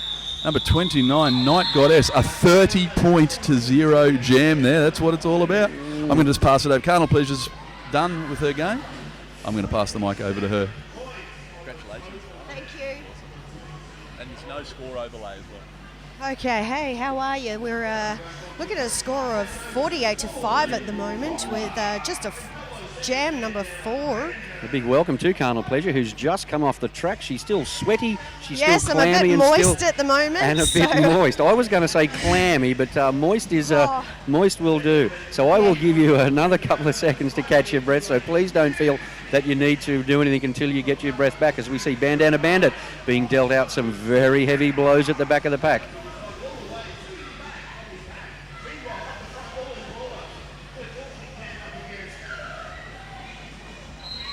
Bandana Bandit finally getting through for her initial pass and takes lead jammer status. All in Brawler is now out at the front of the pack. She is not lead jammer. Bandana Bandit coming under some heavy attack there at the front also, and can she Toowoomba now wave her calling it arms back. any higher to Ref, call do you that see jam? me? Did you see me? I know that they do that at training, and they are encouraged to do it because we generally don't have an outside pack referee at scrim, so it is a bit harder to see the jammers calling it off, but I think she can probably assume that they have seen her. Now we have Crush and Doll. Versing 9-0 Trash Bandicoot. Currently score of 51-5 in Toowoomba's favour. Wolfman signals Toowoomba time on out as the front. Crush and Doll goes straight through like a knife through butter. Trash Bandicoot giving a bit of a hug to Toowoomba as she gets up off the floor and she's out the front. Crush and Doll looks left, looks right, and just goes straight through. Looks like Ginger Snap's made a bit of a hole for her. Toowoomba Picks up calling it 4 off. points. Well done, Crush and Doll. Good execution by the Toowoomba City Rollers here. I think it looks like they have a bit of a plan at this early stage, Carnal Pleasure, and that's to grab quick points, get off, and get some more girls on the track. Yes, hit it and quit it seems to be their theme. We now see Chaos out on the jammer line. Chaos is actually an ex-Rocky roller girl who's come down to Toowoomba City and playing against her old teammates. Yes, so welcome number 13 Stealth Bomber. Stealth Bomber trying to push through the front. Chaos goes through for her initial pass. Stealth Bomber still at the back of the pack. Stealth Bomber is on her initial, still fighting off Toowoomba, and now she's out.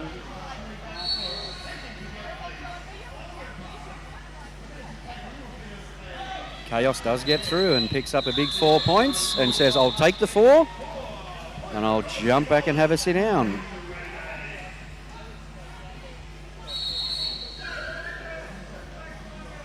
Team timeout being called by Toowoomba.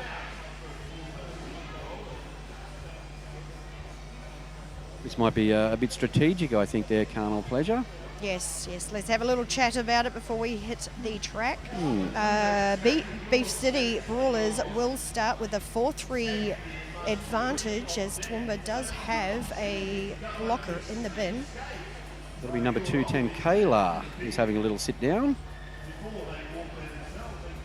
As Mr. Wolfman is pointing to the Toowoomba City Rollers bench, saying that you have the timeout, guys. You have it.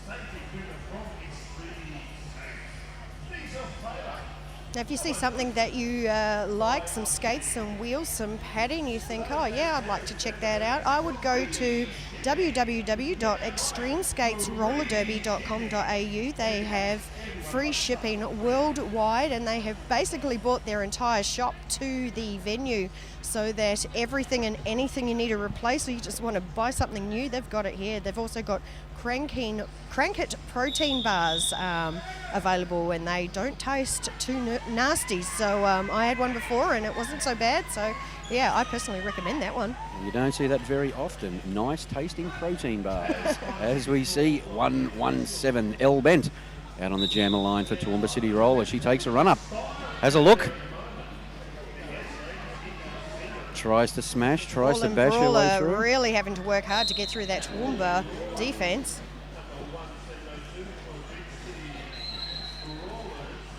Hell-bent with one to beat.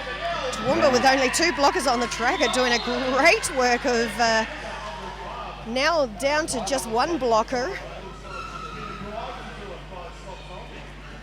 Brutal Massacre. Looks like she's been done for a back block. 2-1-0 returning to the track, now giving 2 blockers on the Toowoomba side of the track. Toowoomba was trying to call it off, but she has been called for a forearm, so the power jam now goes to roll. Yes, they've got a power jam. 30 seconds to get as many points as they can. See if Beef City can close that gap. Currently, the score is 59-10. Oh, well, Kayla comes up with a massive block to knock the Beef City Brawlers jammer out of bounds, and she'll have to yield all the way back to Caboolture by the look of it. Cut track has been called on the Beef City jammer. Toowoomba returning to the track, number 117, Ellie Bent. Current score on the clock is 59-10 in favour of Toowoomba.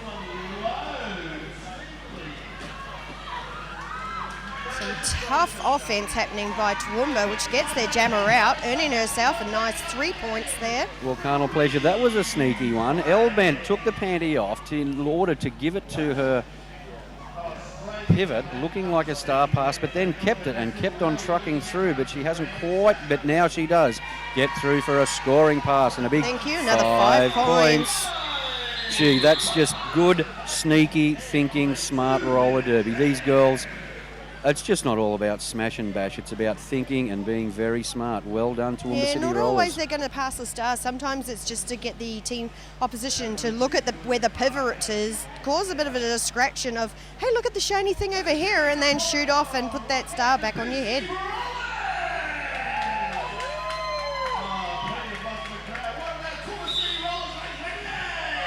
We've got number 55, Crush and Doll, out on the jammer line for Toowoomba City Rollers. Yes, and we've got 1-0-1-2. And there's my wife and captain, Bustin' Booty. She is using her booty nicely there to block the opposition. Chases down the jammer, but the jammer's out the front.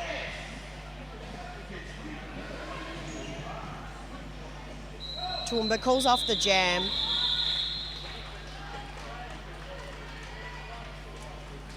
No points for Beef City in that last bit. 1 point for Toowoomba.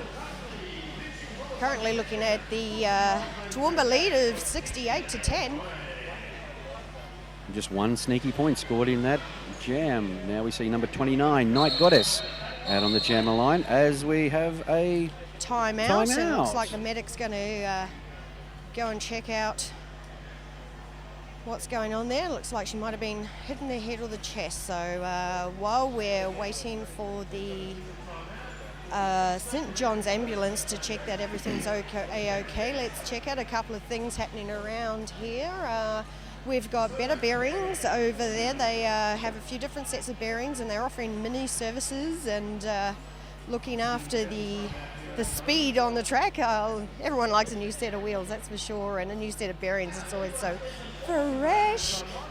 Looking down next to them, we've got Derby Fest. So Derby Fest happens at the end of January. It's 3 days of learning NSO, referee positions, beginners, intermediate and advanced levels of skating. It caters for absolutely everyone.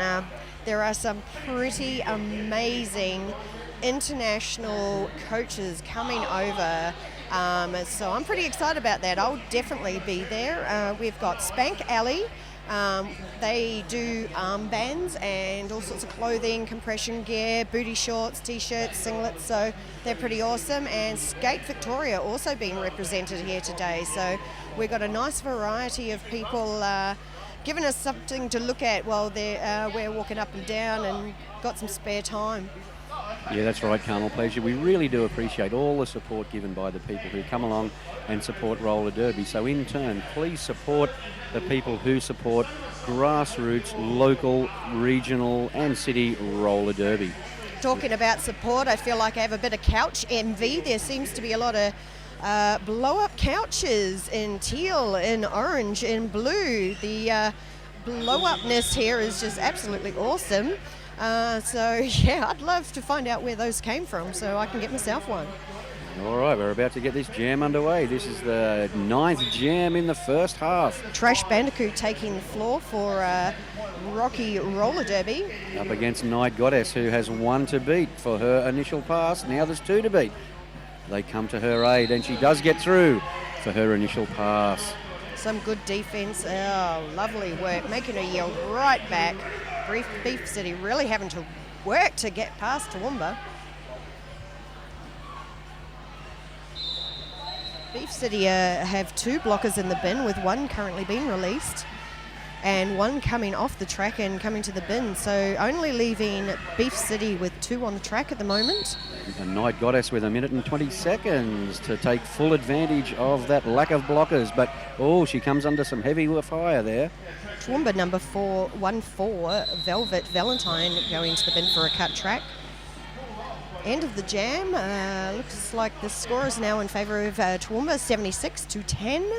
Coming into that was the 10th jam. And a quick 8 points picked up in that jam by Night Goddess. And now we see... Welcome to the jam line, number 1702. And 007 Bandana Bandit on the jam line for Toowoomba City Rollers Range Renegades. Brawler versus Bandit.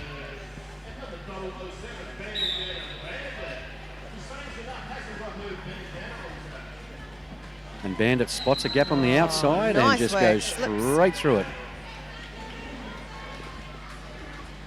Oh, that was a bit of a tough shoulder to shoulder there.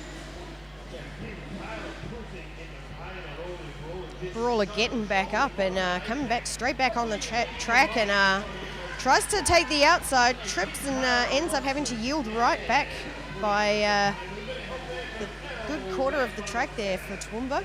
And Bandana Bennett smashed to the inside and picked up a big 4 points, and now she's back in the back of the pack again and looking to score some more. Toowoomba reforming into a really good wall there. Beef City trying to do a bit of offence, but Toowoomba just stepping around them, making good work of their recycling. Bandana Bennett picking up another 5 points as she enters the back of the pack again, looking for a hole. She finds one on the inside and picks up another 5 points.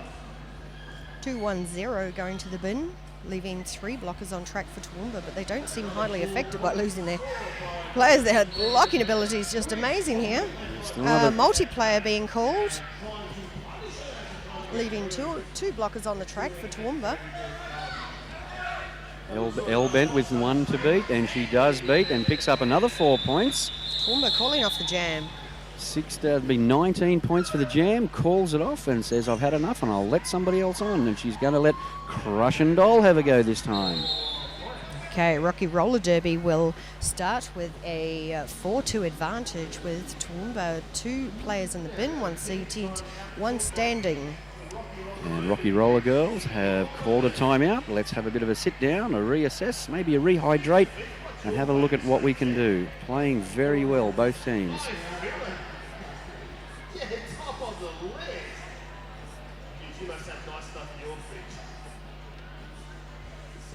Yeah, shout out to all the people that are watching at home, live streaming this at the moment. We can see your messages on the screen.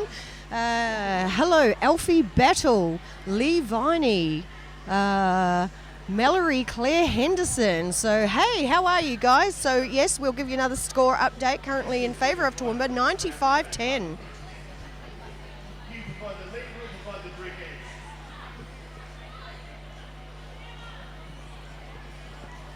And probably a big shout out from me to Jack, Lily and Lola, who are probably watching their mum at the moment on the battle track up in sunny Sunshine Coast. A big hello to you guys up there with Granny and Pop.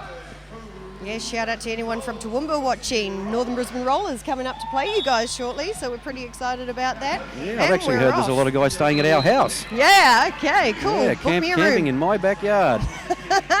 Yep. Because apparently we have a After pool. party at your house. Number 55 about to hit the pack for Toowoomba. Pushes through, gets through very nicely and calls it off. Hits it and quit it and get herself 4 points. Crush and Doll, Well very done. smart derby. Hit it. That's a good. I love that. Hit it, quit it, get the points, and have a sit down. Trash Bandicoot taking the jammer line for Beef City. Up against number 26, Chaos for Toowoomba City Rollers, and again an ex-Beef City Brawlers player. Oh, there's some derby Bit of love derby out love there. on the track, gotta love that. Oh, I do love it. That is so cool. Way cool. Beef City starting with the 4-3 advantage on the track. Beef City pushing through. Some good recycling by Toowoomba. Gee, these girls aren't making it easy for Chaos. She's really, really struggling at the front there at the moment. Both jammers still in the initial, but it looks like Toowoomba have taken the lead. Yeah, she did find a little hole and made it a big one and goes straight through. Toowoomba on their scoring pass with Beef City still on their initial, now being released at the front of the pack, but not lead jammer. Pinky in the Pain earning herself a little rest in the naughty corner for 30 seconds. Toowoomba calling it off. Chaos saying 4 points is enough. I'll take them.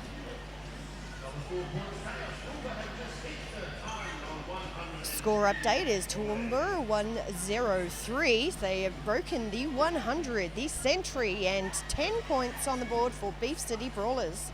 We see number 14, Velvet Valentine, out on the jammer line for Toowoomba City Rollers.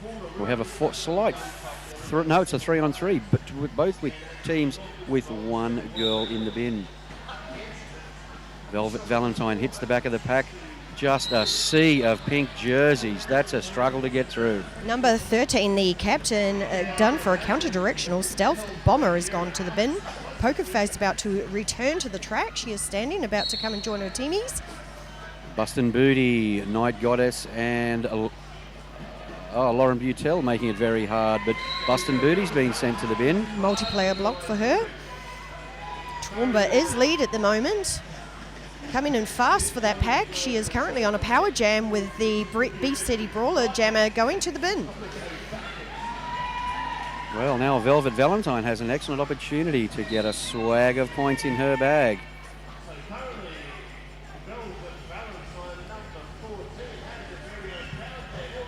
Oh, Pinky in the Pain opening up a great hole there for Toowoomba City Rollers. Velvet Valentine. She pushes through for another 5 points.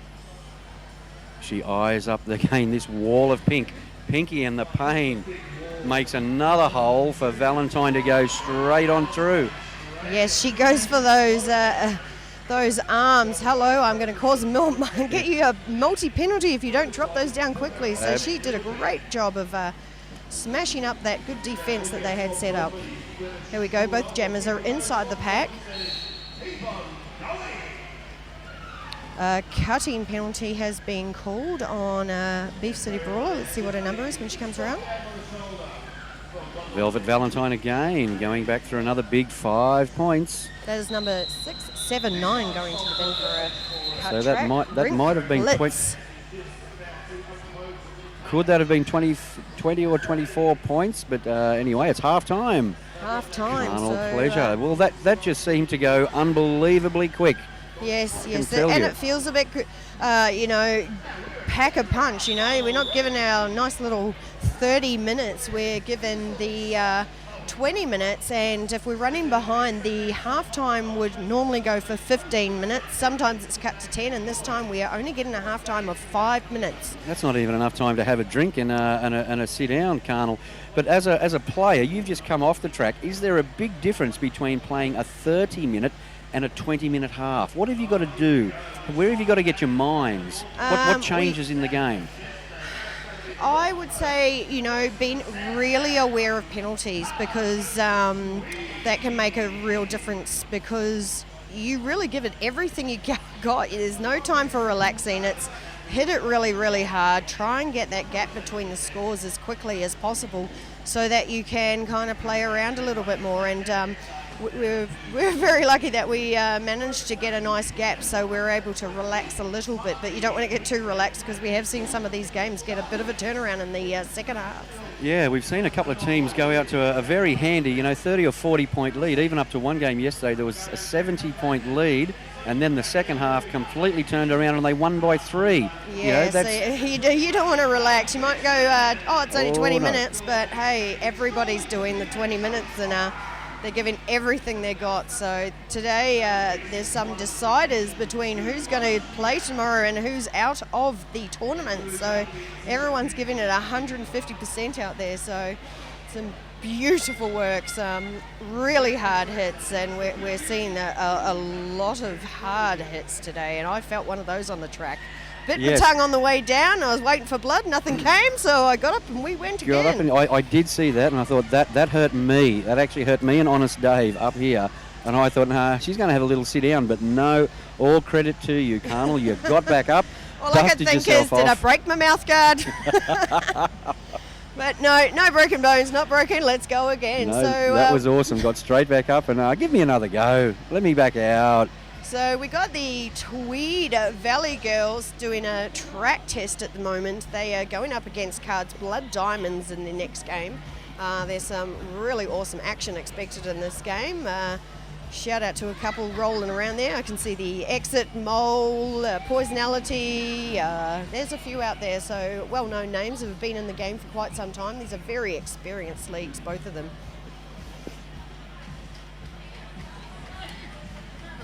Almost 2 minutes until half-time.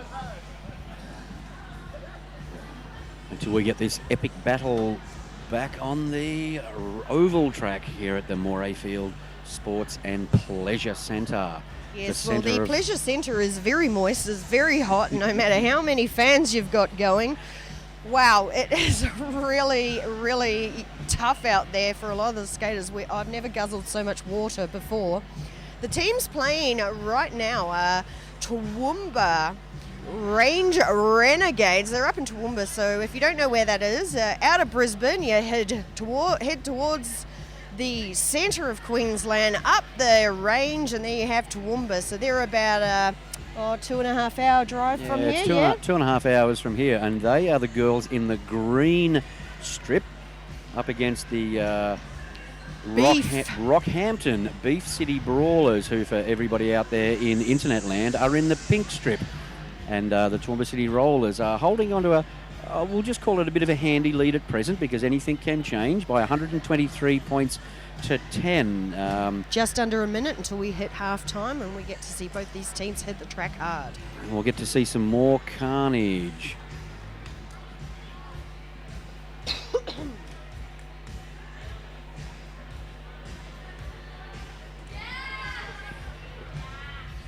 Random bit of information for you. The tournament head ref for the 3.5-day event is Harry Spotter, supported by refs Alyssa Finlayson, Bike Furious, Boss and Boots, Captain Fictitious, Craig, Eric Everhard, which I think is Kubra Matata in the real world, Il Refute, Just a Manic, Melis, Marty Score Crazy, Mavericky Ref, Nigel No Mates, Rorschach, Refucius, Roger Ramjet, Rickamortis, Rubik's Cube, Sarge Shirley, Slain, Target Dummy, and Tipsy Moo. So thank you out there, refs who are doing an epic job this weekend.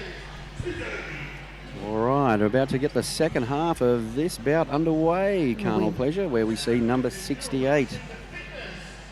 Smackarina out on the jammer line, and she can Smackarina. And we welcome Trash Bandicoot number 90 for the Beef City Brawlers. 5 seconds has been called. We're getting ready to start. And we're off. We've got the start of the second half. Current score is 123 to Toowoomba, with Beef City Brawlers at 10. Multiplayer being called on number 306, Little Red. Lead has been earned by Toowoomba. Toowoomba Smackarina gaining lead jammer status, and she's going to have a look at see how many points she can get in this jam. Beef City currently with 2 blockers in the bin. One now returning to track. Smackarina picking up 4 points and calling it off. And again, smash and grab. For Toowoomba, we welcome to the track Crushendole and number 1012 Fraulines. Fraulines. I haven't known if it's Fraulines or Fraulines. Not sure. Either way, she's pretty hot and she's ready to go. She's on the line, ready to go. Toowoomba, great footwork, speeds up on the outside and gets herself lead. Beef City almost gets their jammer out of the pack, but is clocked by the hips of Toowoomba.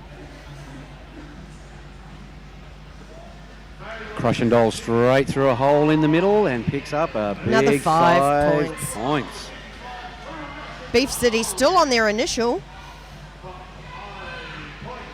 And Pinky and the Pain really making it hard for Fraulines, making her yield right back behind her. Crushendole picking up another 5 points. Looking at the back of the pack, sizing it up. Straight around the 2 blockers, picking up another 5 points. That's a 15-point jam so far with a minute to go. Looking at a power jam, looks like Beef City's jammer is now in the bin, sitting next to her blocker. Another 5 points for Crushendole. That takes it to 20. Toowoomba calls it off, and it means that they will start with a power jam. And Velvet Valentine, who is actually Crushendole's Derby wife, stepping straight up onto the jammer wife. Another bit of Derby love there. Carnal pleasure.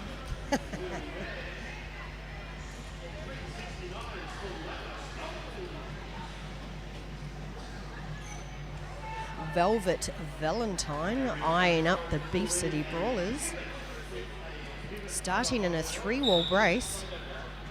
Some good offense by Toowoomba, and she shoots up the inside and earns herself lead. And great work by Night Goddess, who is a very recognised jammer, just makes that hole for Velvet Valentine on the inside and says, you just go through there.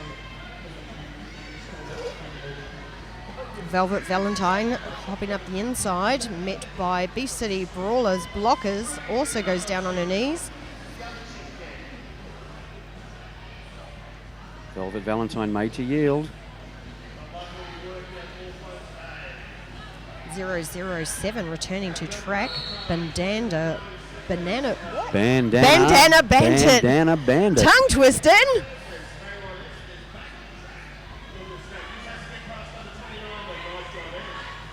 Toowoomba really having to work past 209.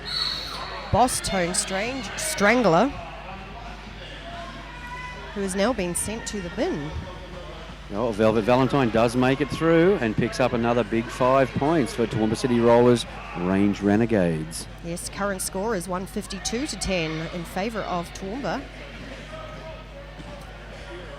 Velvet Valentine around the outside while her blockers were holding up the other blockers. Great work by Toowoomba City Rollers, just keeping those Beef City Brawlers blockers held up. Number 25 taking the start of the jammer line, Poker Face. Up against number 31, Mel O'Drama, who's an ex-Townsville player. I don't think I've seen her jam yet, so this might be her first jam for this game. This is her first jam for the game. So it looks like Toowoomba are on a bit of a mode of recycling their jammers, giving everybody a go. Sharing the love, and Toowoomba earns lead. Well done, Melodrama.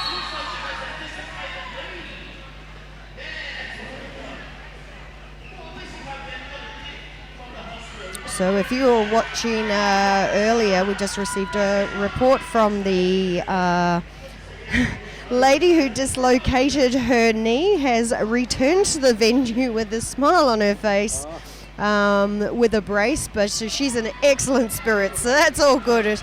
Might be a bit of that green whistle still giving she her looks that pretty excellent awesome spirit. right now. So she's come back, and we love it when people can get back up on their feet.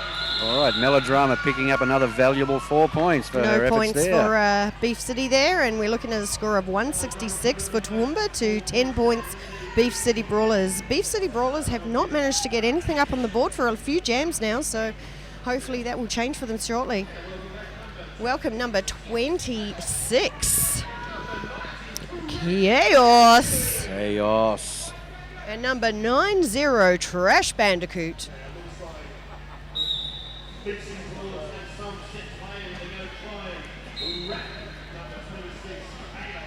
Forearms has been earned by 209 Boss Tone Strangler. And Chaos still being kept at the back of the pack, and just as I say it, she gets through for her scoring pass. Beef City is hot on her tail, making a nice strike down the straight, and she is right up behind her. Toowoomba takes those points to the back, gets her full points, and calls off the jam. Some excellent work there. That really is the game plan. It seems to be coming out. Just grab some points, put them in the bag, and have a sit down. Beef City Brawlers, all-in brawler, 1702. Up against number 29, Night Goddess.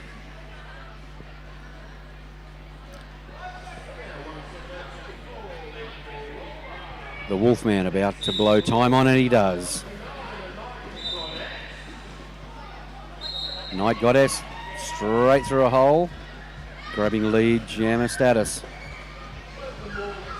Toowoomba first forcing Beef City to take a knee on the apex before forcing her back, and now she's back having to work through that pack again. Oh. Toowoomba straight through. Bandana Bandit and Smackarina making hard work for the Beef City Brawlers jammer. And then Velvet Valentine with a good block puts her out of bounds. 209 and 70 have now returned to the track, giving Beef City a full pack. Gee, Beef City are racking up some penalties now, Carnal. Bandana Bandit looks at the back of the track. Beef City Brawlers now have three jammers, or three blockers in the bin. One of them, Slammer, will have to return and go to the track and be in queue for when one of her teammates is standing. She'll be able to come to the penalty box and report and take a seat. El Bent out on the jammer line for Toowoomba City Rollers. Feeling fairly groovy by the look of it. We got some groovy moves going on by our jammers. Very sexy stuff happening. Goes. Poker Face having to really force through, looking for any gap she can from Toowoomba. Toowoomba recycling around her, giving a good dent in the side. Toowoomba hits the pack for their scoring pass. Beef City still on their initial. But now she is out of the pack, and she has now got a not lead jammer, but she will get herself a power jam, giving her a bit of time to get her teammates out of the penalty box. El Bent done for Two a returning, back one coming back in. A couple of, well, they do have 209, looking like one more penalty, and she will foul out. She is already on 6 penalties at this time. Beef City pushing through the front, and she gets out in the front. Oh, yes, great, nice work. Great 5 points. Well earned. Well done, good work by Pokerface. Beef City. 117 is standing. El Bent, she has returned to the track, so that's the end of that power jam. Cruising up to the back of the pack, assessing what her options are, and pushes right in the middle. A big wall of pink in front of there. Oh, very well done by Pokerface. Skips over the inside line. Takes herself another 5 points, and she has crowd support here. Pretty excited about that. If she doesn't watch, Toowoomba's going to come straight up behind her. El Bent picking up 4 valuable points. Oh, that was unfortunate. She almost made that, but lost her balance and ended up a bit of a rolling down the side. She will have to yield all the way behind Brutal Massacre as El Bent picks up another 3 points. It's like the Toowoomba player there set off for, well, it looked like what's called a flying squirrel, but there's an official term for that. Yeah, I think it's flying squirrel. Flying squirrel, for those of you watching at home, is when you go for the awesome block with only 1 foot off the ground and you look like a flying squirrel. Not recommended. Nobody really gains anything from that kind of awesomeness. Nobody wants that at all. So we've got a team time out at the moment to Beef City Brawlers. Current score on the board with Toowoomba still in the lead of 191 to 24. Beef City Brawlers who've managed to get some nice points in that last jam. Absolutely. They've picked up 14 points to Toowoomba City Rollers 7 points. So they're not saying die. They're not giving up. And this is the third game that I've seen them play where it goes right down to the wire. They don't stop. They didn't come all this way from Rockhampton just to have a bit of a play around. They are really giving it their all. I did have a chat to some of those ladies as we were crossing paths out the back, and they are absolutely loving it down here. So they are having fun. Yeah, they love their derby, these girls. Who wouldn't love their derby? Speaking of derby, we're about to start another jam with 197, Pinky and the Pain. 1012 lines. Pinky goes smash straight through. Straight through, less than 3 seconds, and she has earned herself lead jammer. And she's quick. Very, very hot feet. Beef City sprinting out the front of the pack, not lead jammer at this time. She's coming. Pinky and the Pain through, Takes her score, calls it off, hits it and quit it. Good work. Earns herself 4 points for that jam. A big hit and quit, as I've learnt today. All in Brawler taking the jammer line for Beef City Brawlers. 26 Chaos on the line for Toowoomba City Rollers Range Renegades, Carnal Pleasure. Toowoomba set up for a 3-wall brace while they wait for their teamie to come out of the bin. All in Brawler hits the back of their brace. A nice strong work here, but she gets through and earns herself lead jammer. So if you're at home supporting Beef City Brawlers, this is awesome. Great work by the Beef City Brawlers. Again, never coming in for a scoring pass. Toowoomba still on their initial. Beef City pushing through. Calls it off. Well done, Beef City. Earning yourself 4 points there. Yes, well done, ladies. Score on the board is 195 to Toowoomba with 28 on the board for Beef City Brawlers. A great jam by Beef City Brawlers there. We are up to jam number 9 in the second half with 7 minutes and 52 seconds on the clock. And they've released my wife, Bustin' Booty, as jammer. Hey, Bustin' Booty! On the jammer line versus Beef City 03. And Bustin' Booty and straight 06, through to red. lead jammer. No, she's not. It was a forearms. We have a toe stop being lost in the middle of the track. Roger Ramdak collecting that little souvenir. Booty is in the bin, giving Reef City a power jam at the moment as she fights to get through the front.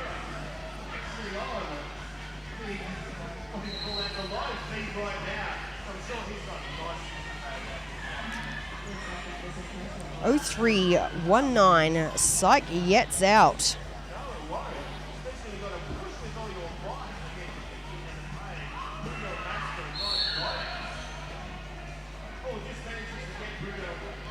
I think that might have been a low block call for Toowoomba going to the bin. Toowoomba's Booty has returned to the track, hitting the back of the Brawlers.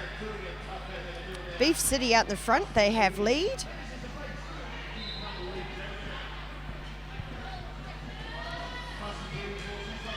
Oh, Toowoomba takes the slide into the penalty box, overshoots the line and has to take another lap of glory.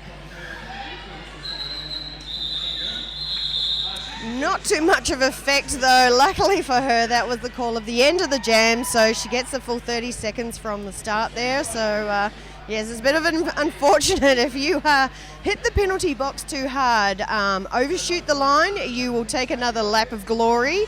If you hit the chairs, you risk getting expulsion from the game. That's for the safety of the officials standing directly behind the chairs. They don't want to feel your hits on the way in. So Toowoomba starting with one blocker on the track. Reef City earning lead. Crush and Dole right on the heels of the Reef City Roller Girls jammer. Can she hit it and quit it? Calls it off. Absolutely she does. Did she get it? No points. She did No not call points. it off late enough. It was a little bit too premature, so no points on that board. That was a naughty 0-0 for each team. Pointless jam. Currently the score is 195 to Toowoomba with 32 to Beef City Brawlers, who are getting points on the board. Now we see 210 Kayla having a jam for Toowoomba City Rollers, who are rotating a lot of their girls to give everybody a go. All in Brawler is back on the track again. Kayla pushing at the back. A multiplayer block has been called, and leaving the track for the multiplayer is 007 Bandana Bandit. Both jammers racing down the straight, hitting that park fast. Beef City flies at the back, calls it off as she is descending to the floor. Beautiful work. She has brought their score up to 35 points. And Kayla picks up a And big that is 4 a points for herself. shanking.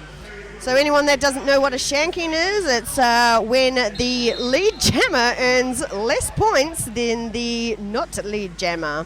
So we have a timeout at the moment. Currently the score 198 to Toowoomba and 35 to Beef City Brawlers. On the starter line, number 25, Poker Face for Beef City. Up against number 12, Ginger Snaps, having her first game for the weekend. Nah. Don't take her off. Okay, so we're having a little switcheroony. Number 210 has been told that she must sit in the bin. So, A little bit strange there. yeah, she's got the jammer panty on. She sits in the blocker seat. Now she's... Okay, Yep, switch... okay, now we've got it. Right, okay, so we've got a power jam to start for Poker Face for Beef City.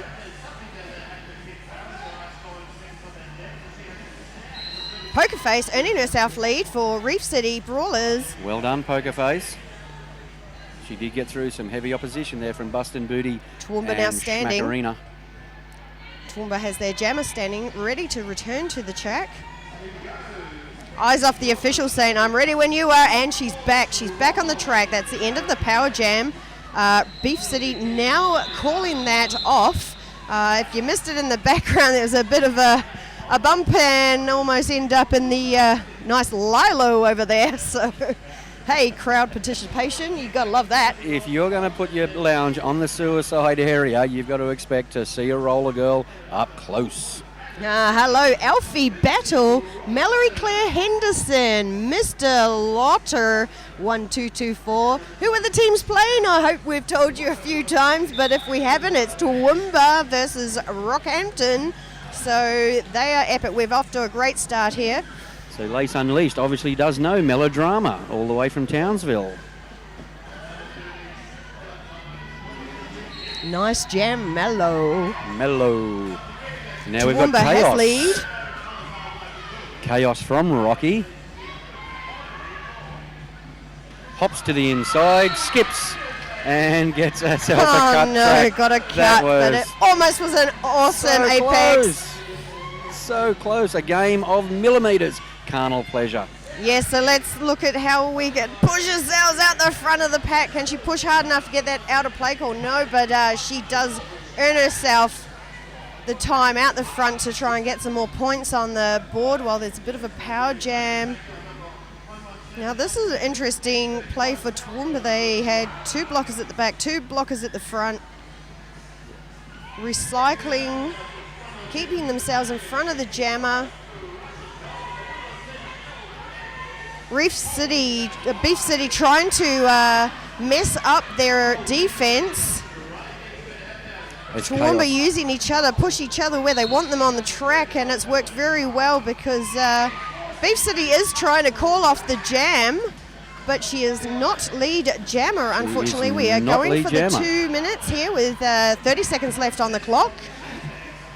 Chaos goes through again for another big 5 points.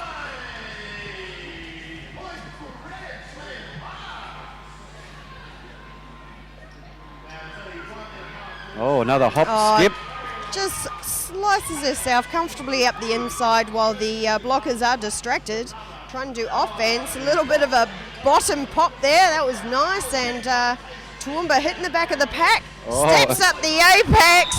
Almost takes out her teammate as she returns to track. And awesome. Smiles all around. With just 1 minute left on the clock, we are looking at a score for Toowoomba. Very exciting, this game. I am absolutely loving it.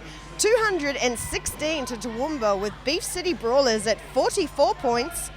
And a big 18-point jam there too, Chaos. A bit of a 3-4 advantage to Beef City. And let's see what Ginger Snaps can do, facing a wall of pink. She looks left, looks right, smashes in the back. Poker Face making it hard. Nice foot there by Ginger. She's just like stepping all over the place looking for every opportunity. She is still on her initial, with Beef City earned themselves lead. Ginger is out of the pack now, not lead jammer, with Reef City about to hit the back of the pack. Oh, that's a hard wall. Pinky in the pain, trying to work her over and forces her to call off the jam. And a good 4 points there. Well done. Toowoomba now calling a timeout for their team. Oh, very smart there by Slob Zombie, which means they probably will get one more jam. Nice work. We all love one more jam. I'd love one more jam. We don't want that action to stop, because it's really quite exciting from here. A lot more jams, but we probably only have one, as the Wolfman is out telling us that Toowoomba City Rollers are having a timeout. Big g'day to the Wolfman, and again, all of the NSOs here at Tropicarnage 2015 this weekend. Now, everybody comes here for nothing. There's no money. It's for the love. And without NSOs and, again, referees, we would not have roller derby at Hi, all. Meredith. How are you? The schedule hasn't changed. There was a lady who dislocated her knee a couple of games ago before the NBR game.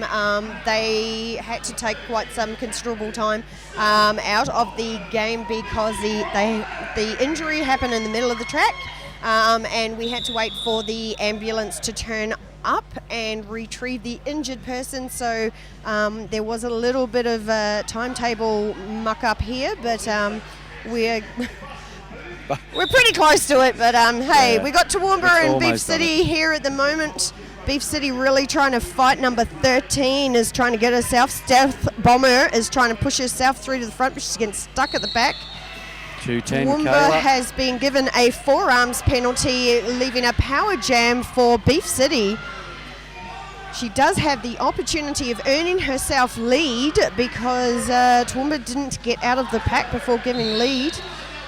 We have a blocker from Beef City down on the track, being hit in the head. Looks like she's a bit dizzy. So while we're taking some time out from that, our next game will be Tweed Heads. Now, they will be in the predominantly white with the blue stripe. So we got Tweed Valley Vixens versus Card Blood Diamonds. So Tweed Valley Vixens are way down south by New South Wales border, and the card players are Coastal Assassins. They are up in the Sunshine Coast there, out near Caloundra. So they'll be sporting the purple uniform today, so it won't be long. We're looking at about 1 minute before they come out and show us their awesomeness. And while the medics are taking some time out to make sure the Beef City lady is looked after, we'll probably see this as the end of this game. Currently the score is Toowoomba Renegades with a clever and comfortable win of 218 points. So well done to Toowoomba. You have earned that score. You worked like a boss on the track. Your teamwork and your bracing, everything was just absolutely amazing out there. So that is the final score, 218 to 48 to Beef City Brawlers.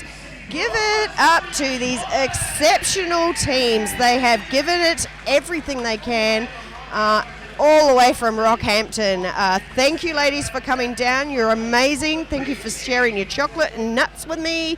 Yeah, you guys are amazing. So, yeah, no, that's Day exactly right, Carnal Pleasure. That was a very good game, and the Toowoomba City Rollers went out with a clinical game in mind. They wanted to just do everything right, and that's exactly what they did. But don't get me wrong, the Beef City Brawlers did not give up for 1 minute. No. They kept fighting very hard, and again, they haven't come all this way to shirk it, which is exactly what they did not do. In the last 3 games, they've really stuck it out and had a great time. So once again, thank you very much, Carnal Pleasure, because it is always a pleasure working with you. I've really enjoyed it. And yeah, we're going to spend some quality time in November where we have Toowoomba versus NBR on the 14th of November. Absolutely, so if you want to come and see some awesome stuff between two teams that absolutely love each other and just, we don't care who wins or loses. We just want to hang out with each other and after parties. It's just all about the roller derby, and the best thing is that this year the after party is at my house because all you guys are staying there or camping there, and we've got a pool.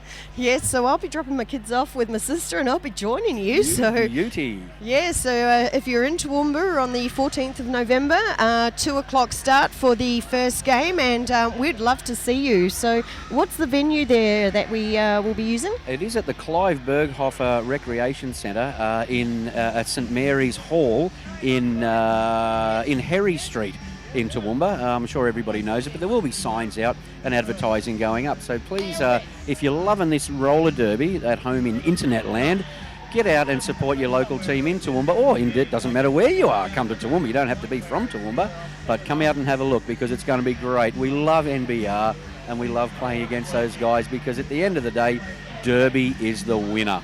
Cool. Signing off now, and thank you very much for listening to us, and we hope you're enjoying the live streaming. Hey Crank, hey Meredith, and anyone else there watching the games online. Thank you very much. And yes, Meredith, Tweed and Card are coming up, warming up on the track at half-time. That's exactly right, Crank. You're exactly right, mate, guys. And they're about to come out right now, so get ready to hand over. Assassins, Blood Diamonds. And it's goodbye from us.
Okay, welcome to our coverage of Tropicarnage Cup.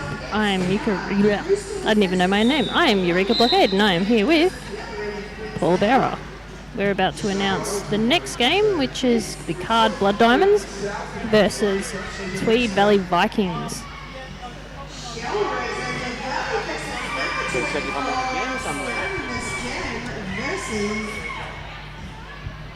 Okay, lining up on the jammer line. In the purple is the Coastal Assassins. We have Bad Well, a big Reality. welcome to Eureka Blockade. Thank you. I must have the wrong headphones because I can't hear a thing. Maybe they're these ones. Oh, Bad Reality round the outside. She's straight through for lead jammer. Oh, there we go, Eureka Blockade. I'm obviously an amateur at this gig right at the moment.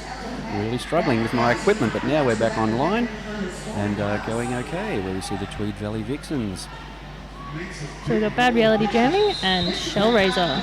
Bad Reality hits the pack and she calls it off after scoring 3 points.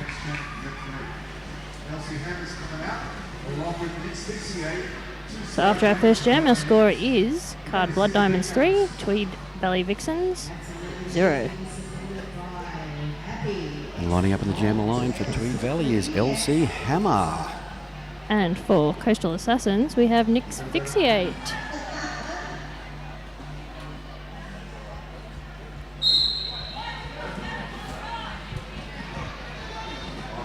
Happy Cadaver trying to give some offense, coming through the front. Asphyxiate through on the inside. LC Hammer finds a little hole on the inside and takes full advantage of it and slips through. Asphyxiate has also cleared the pack for her initial pass. LC Hammer is making massive strides. Calls it off and picks up.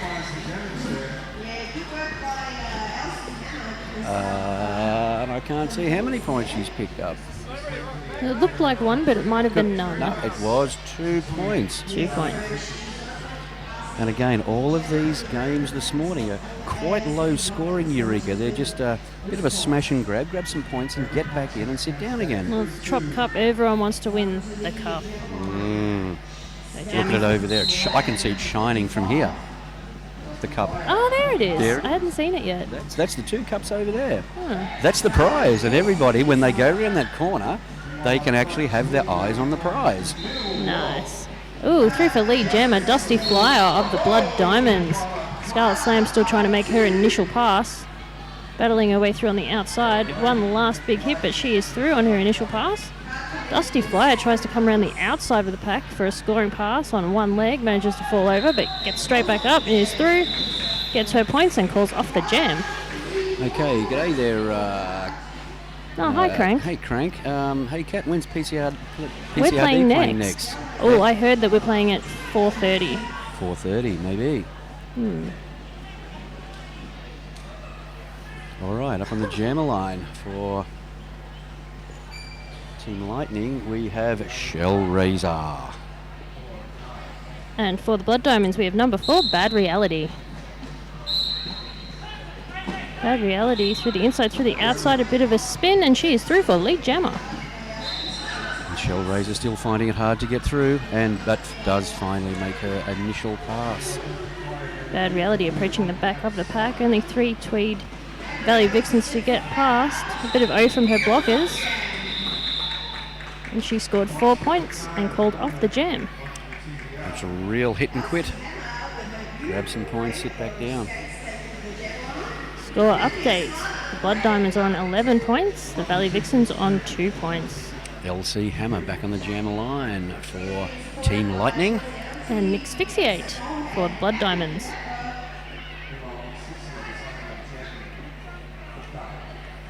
Pack advantage to the Valley Vixens with 3 blockers on the track.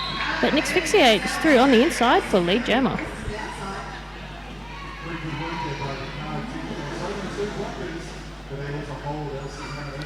LC Hammer finding it hard to get through, but she's not lead jammer. Asphyxiate passes 2 of the blockers, 3 of the blockers. Scores 3 points and calls off the jam. Another hit and quit, and that seems to definitely be the order of the afternoon. Grab some points and sit back down and let somebody else do all the work. Now see 55, Scarlet Slam on the jammer line for Team Lightning.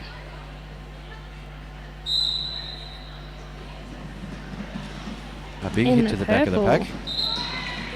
Jamming in the purple for the Blood Diamonds, we have Champagne Migraine.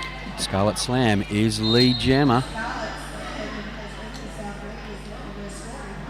Oh, a big hit straight into the back of that purple wall. Good Scarlet Slam push. And picks up 4 quick points.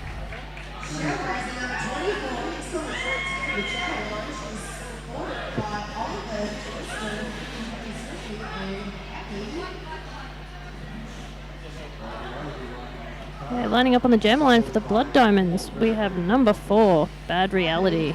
And number 24, Shell Razor for TVR Team Lightning. Valley Vixens. Valley Vixens. I'm on Team Lightning. How amateur am I? Oh, it's late in the day. Oh, How's it's it going? terrible. I've done too many today already. Bad Reality, just bashing her way through. And she is our lead jammer.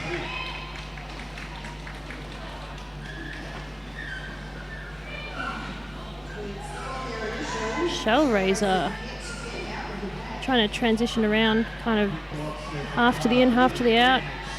She only has one blocker left to pass before she has completed her initial, and she is through. And the Valley Vixens making the card jammer retreat right behind their feet before she can enter the pack again. But she's managed 2 points. Great work by card, but great work by the Valley Vixens to hold her to only 2 points. Well, these teams have been so great to watch this year at open season. Yes, it was a good open season for both of the teams. And both Division 1 this year. Lining up on the jammer line. For Blood Diamonds, we've got an Asphyxiate. And for the Valley Vixens is LC Hammer. Both teams have full packs. So an empty Full bench, lineups. an empty sin bin. Asphyxiate managed to find an open line on the inside, and she is through for lead jammer, but LC Hammer is hot on her heels, about half a track behind and closing in. And I've watched LC Hammer in a couple of previous bouts, and man, she can skate. She is super quick. And pretty. And Asphyxiate managed to score 2 points on that pass. So score update with just under 13 minutes left in the first half.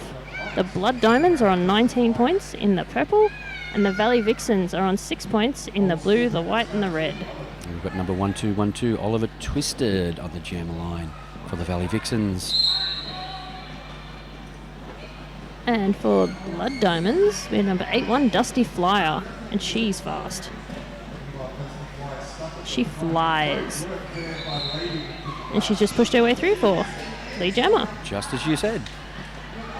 I'm psychic. I've noticed we haven't really had many power or any power jams so far, which is a testament to how good these jammers are. Yeah, both playing for very low penalties, each team. One thing, when you're getting this close, you really don't want to have the girls getting too much penalties and getting fouled out of the game. So they're playing, at this stage, certainly very clean, very good, smart derby. Great, looks like Synaptic Kid going into the middle to clarify something with Tipsy Moo. He may have just been mentioning that her shoelace was undone or something. Or not. Maybe, maybe not. Oh, Bad Reality stepping through on the outside. Good Jeez. steps. Great steps. Oh, Shell Razor's out quickly behind.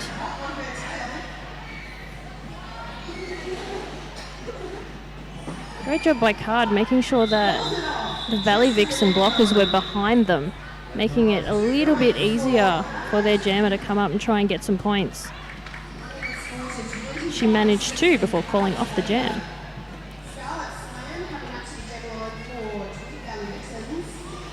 And Scarlet Slam looks like she's coming into bat again for the Valley Vixens. And Asphyxiate for the Blood Diamonds.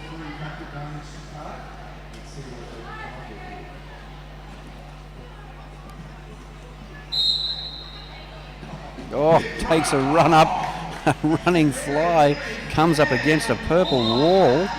Brick wall. A brick wall, a purple brick wall. Purple people eating brick wall. Did she got eaten there for a second. And Asphyxiate is our lead jammer. Tries a bit of a juke, inside, outside, stepping. Steps on the outside. Oh, almost stayed in. Oh, that was a good hit there by Exit Mole. It is made to yield. She manages 3 points. Running its full 2 minutes, that jam. So we now see LC Hammer Coming into bat for the Valley Vixens. And number 8-1, Dusty Flyer for the Blood Diamonds. So a bit of a score update. We've got less than 10 minutes left in the first half. The Blood Diamonds are on 28 and the Valley Vixens are on 6. Oh, Claire, nice shout out for the Lightning. Crank. Crank. Hi, Crank. I can't even see it from here. Hey, Crank.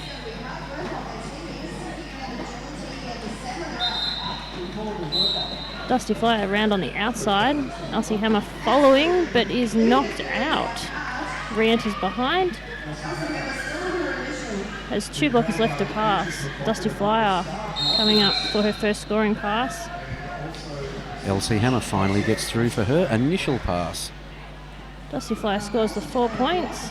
Will she call it off or will she chase Elsie Hammer down? Well, you called it exactly right. Called it off before LC could go and score any points.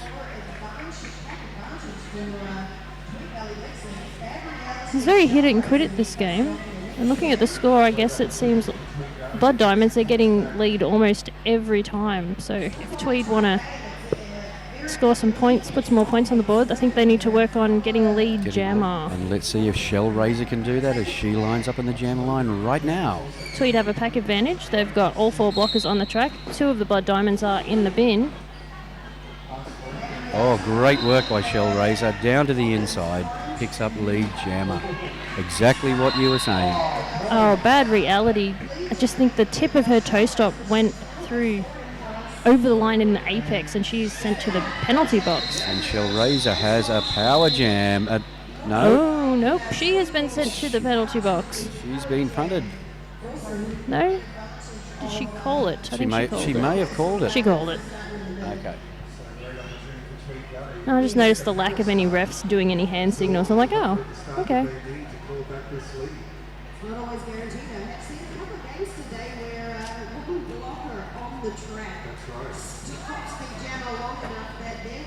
Okay, Scarlet Slam will be starting this jam on a power jam. She has all 4 of her blockers. The Blood Diamonds, there's only 2 to stop her. They're making a great job of it. Can Scarlet Slam? She has 1 left to push through. It's a hard one to push through though, and only her hand went out, so that's fine. Around the outside, she's our lead jammer. Great blocking there. Looks like Bad Reality is standing in the penalty box as Scarlet Slam comes around for her first scoring pass.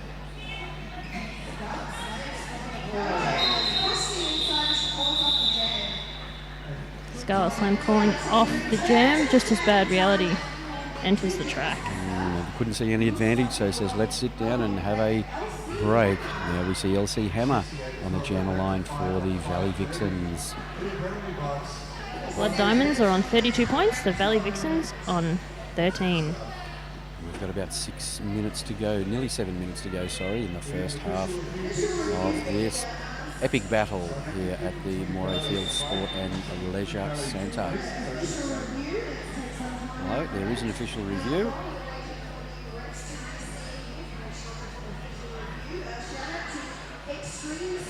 In the top left-hand corner of your screen, you can see the official review going on.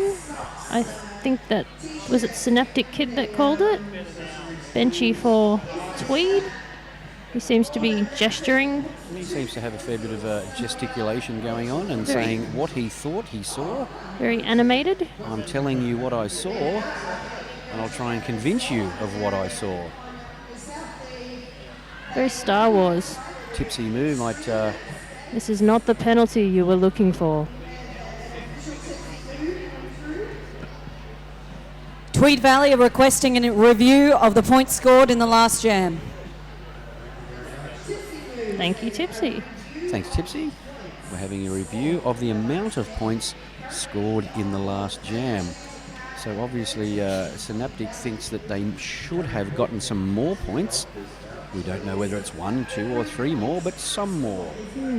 And at this point in time, when it's 32-13, with 6 minutes 43 to go in the first half, every point matters. Well, there would have been a bit of confusion there because there would have been some in the bin and some coming out of the bin when Scarlett actually made that scoring pass. So yes, good point. It's a bit iffy who was on track, who was in the bin, who was behind Scarlett after she went past that part of, yeah. Yeah, and it's after the 4th whistle is blown. And here we go. The result of the review, the point was not scored on the final blocker. Thus, no extra points will be assigned. Tweed have lost their review for the first half. Okay, well, there you have it, fans at home. They lost their review. They do not get the extra point, and I think you only get 1 review per half. Yes. Yes, you do. I have wonderful confirmation. I'm a pure amateur at this, and that's great for my knowledge. And we see LC Hammer on the jammer line again for the Valley Vixens. And asphyxiate for the Blood Diamonds. Both teams have full lineups out on the track. No one is in the penalty box. Asphyxiate around the outside. She's your lead jammer. And LC Hammer coming under some heavy attack there in the centre, but she has won and gets through for her initial pass. And asphyxiate whips herself around one of her teammates on the outside, scores her 4 points and calls off the jam. Smart play yet again by Card. Got just over 6 minutes left in this first half. The Blood Diamonds are on 36 points and the Valley Vixens are on 13. And up on the jammer line we have a familiar combination with Shell Razor going out for the Valley Vixens. And Dusty Flyer for the Blood Diamonds.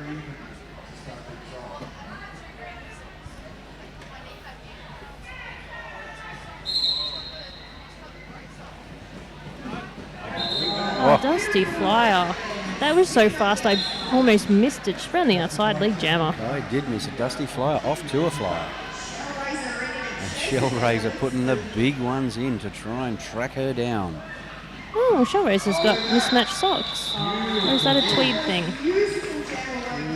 I think it's a thing. I don't know what sort of thing, but it's a thing. It's her thing. Cool.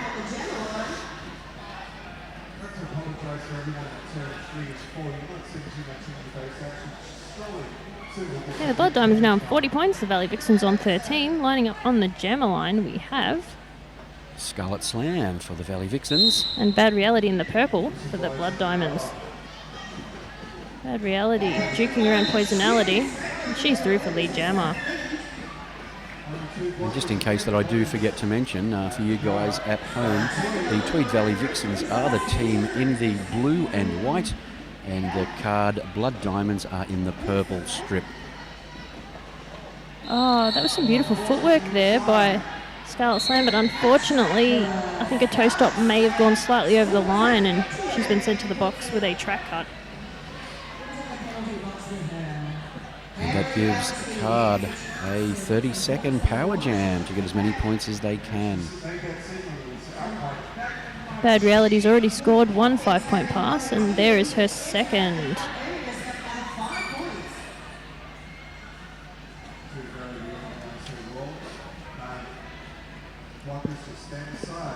Pack is at a standstill.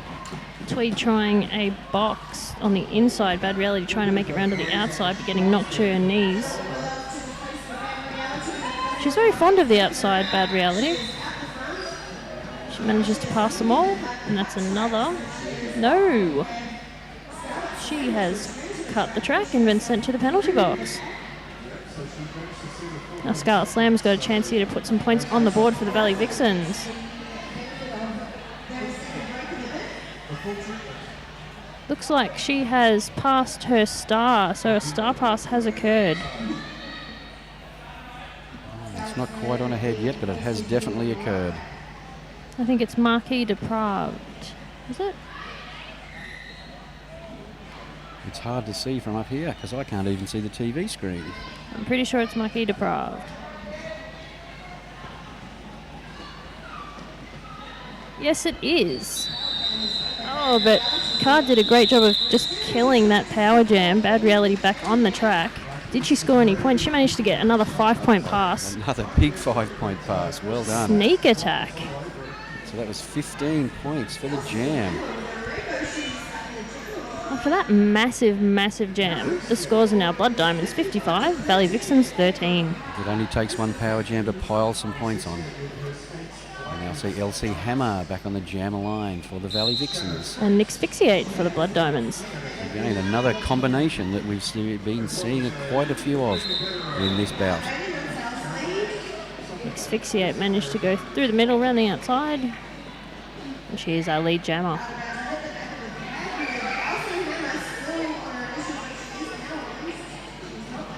Oh, and Asphyxiate jukes to the inside. Passes, scores all 4 points, calls off the jam, hit it and quit it. Which is a very familiar theme throughout this bout. It's been all hit it and quit it from card. Yep, exactly. And the one before that, which was Toowoomba City Rollers, did that against Rocky. Very much the same. Hit it, quit it, get the points and sit back down.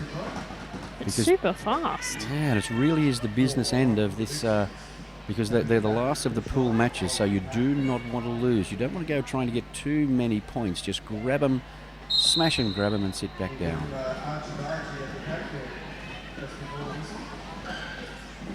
Jamming for the Blood Diamonds with number 4 Champagne Migraine, and she's lead jammer. 24 Shell Razor right behind her. This is a race. Will we It's a see sprint jammer race. on jammer? Jammer on jammer. Will Shell Razor get up there and give her a bit of a knock? Action. Champagne Migraine scoring her 1 point and calling off the jam because Shell Razor was just too close and her blockers were at the back of the pack. And a good show of respect there by Card, thinking, well, I don't want to lose any. I might only get one, and did. Shell Razor is a very dangerous jammer. She's so good to watch. And Scarlet Slam out on the jammer line for the Valley Vixens. And Dusty Flyer for the Blood Diamonds. Scarlet Slam trying to step through that wall. Dusty Flyer just bouncing off people, and she's 3 for lead jammer.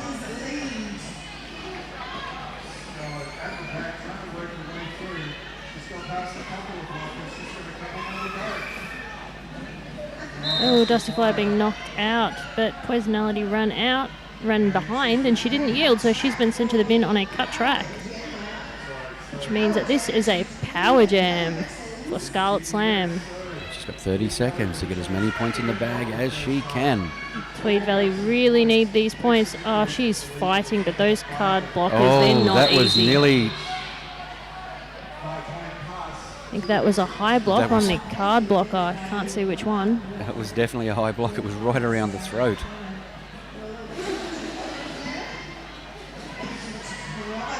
Scarlet Slam trying, but coming under some heavy fire from the blockers who blocked each other and gifted her a big 5 points. They tried to sandwich her, but then they just she kind of braked a bit and they weren't expecting it. It was a Malachi crunch that they got crunched. Scarlet Slam pushing her way through again for another 5 points. Another 5 points. Great work by Scarlet Slam, and she looks a bit tired. I would be too. Dusty Flyer is back on the track and she scored 4 points.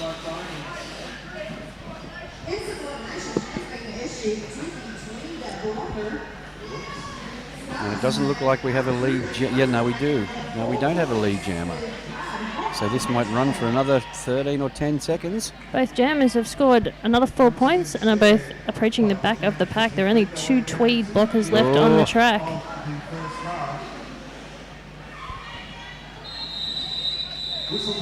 That jam called off, and that does bring up half time. That was a great jam by Scarlet Slam, really trying to close that margin up a bit. Well done, Scarlet Slam, picking up at least 19 valuable points there for the TVR Valley Vixens. Actually, no, updated 22 points. Very well done. That was a great jam. So, at half time, the scores are the card Blood Diamonds 68 and the Valley Vixens on 37 points.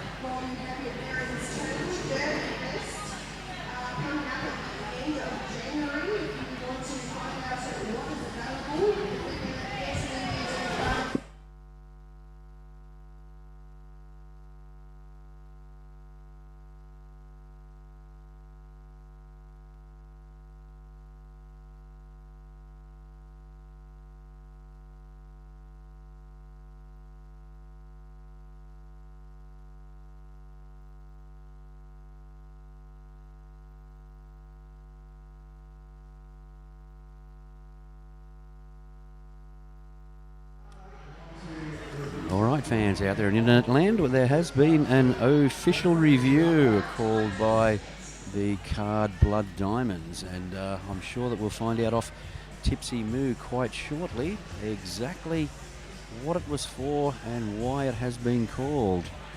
And again, it certainly is worth having a review because every point is sacred in this match. Although the score is 68 to 37, which is only 31 points in the game, we've just seen a couple of good jams where 22 points were scored by one team in that last one. So you never knock back a point if you think you can get one.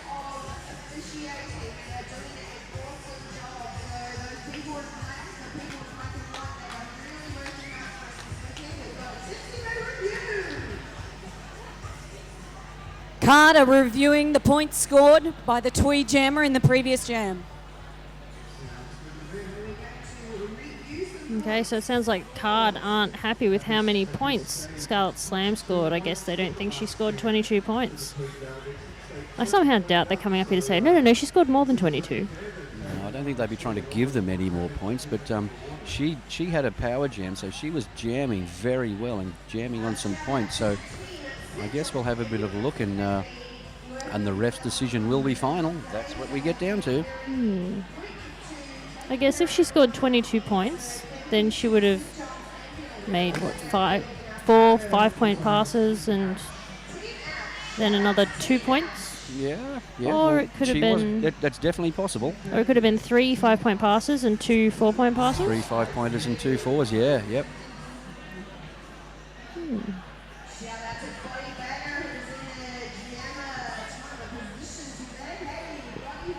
If you look in the middle of your screen, you'll see all of the officials having a chat, along with the benchies and captains. Tipsy Moo going over to talk to the penalty timers to ask them who come out when.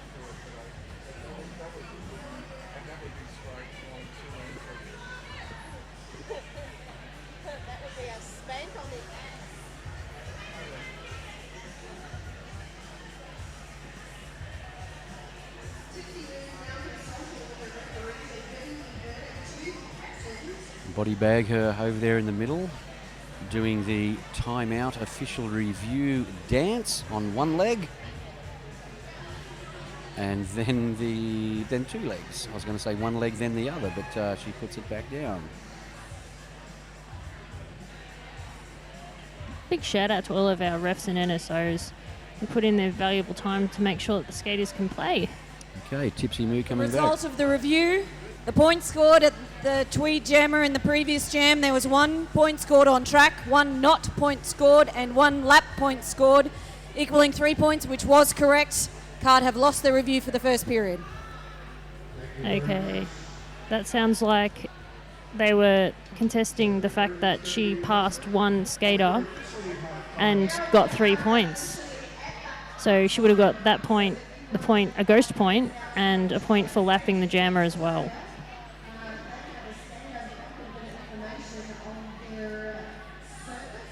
So that definitely does bring up half-time now, as we have about 4 minutes odd to rehydrate, rethink the strategies. Let's look at where we are and see what they've got to do to get back in the lead. The TVR Valley Vixens trailing the NBR Blood Diamonds by 37 points to 68, which again is only 31 points. And like we said just before that review, 22 points scored by the Valley Vixens jammer in that last jam. So definitely doable. It's only 2 power jams. Yeah, it's only exactly 2 power jams is all it is.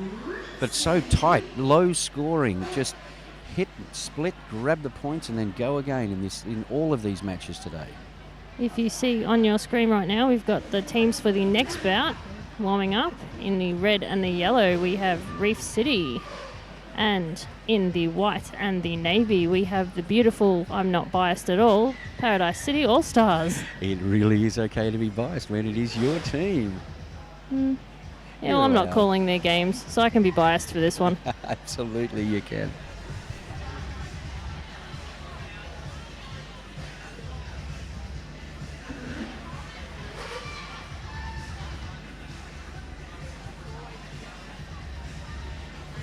again, a big shout out to everybody out there in internet land watching this live stream. We've got 15 people watching now, so whoever you are, wherever you are, I guess Crank somewhere.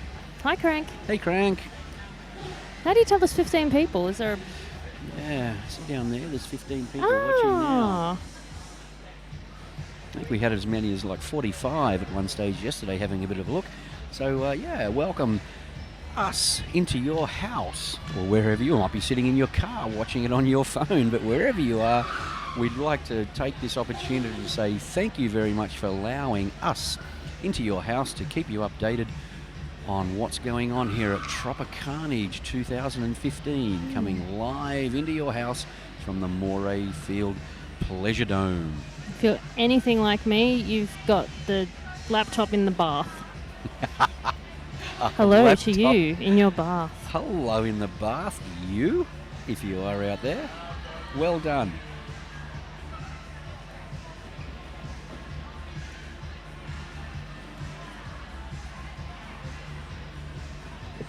And if you are sitting at home in your bath with your laptop, don't drop it in. Number one, don't drop it in. And big shout out to Meredith. Thank you, Bob. It's really good. Well done to you, Video Bob. He is doing a great job and has been doing an awesome job all weekend, tapping away on that keyboard. And taping things. And taping things up. Duct tape does a lot of good things. A lot of wires, a lot of gadgets. Yeah, a good gadget guy.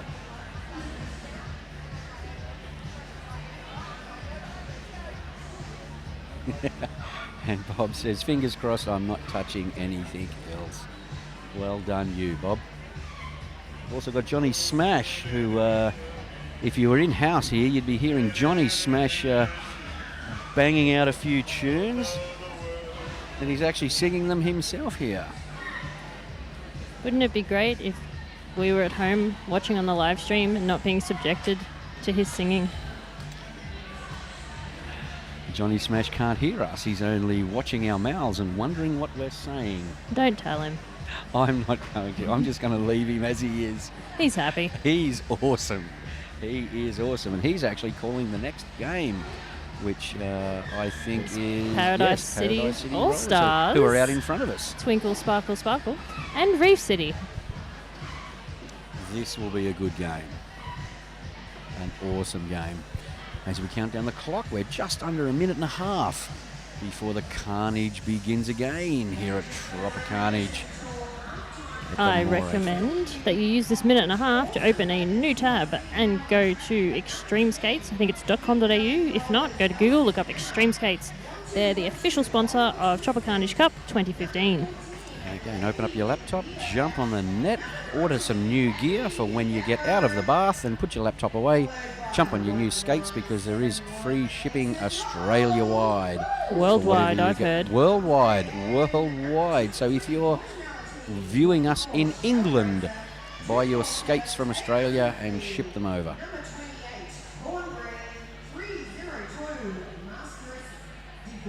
The crowd's really filling out. Although you'll notice the inflatable couches are all empty because Reef City are warming up. However, BCR is there to fill the gap. I think it's BCR. No, it's red. No, it's red. That's Rum City. Rum City. Rum City.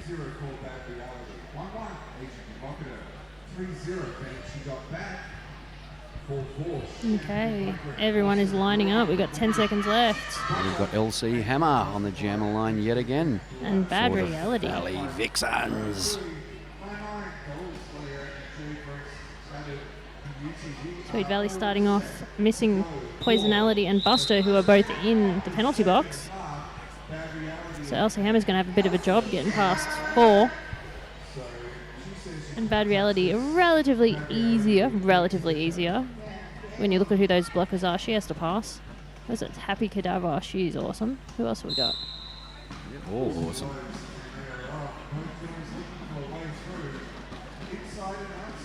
Bad Reality using her own blockers as just a battering ram. Pushes him through. LC Hammer hot on her tail.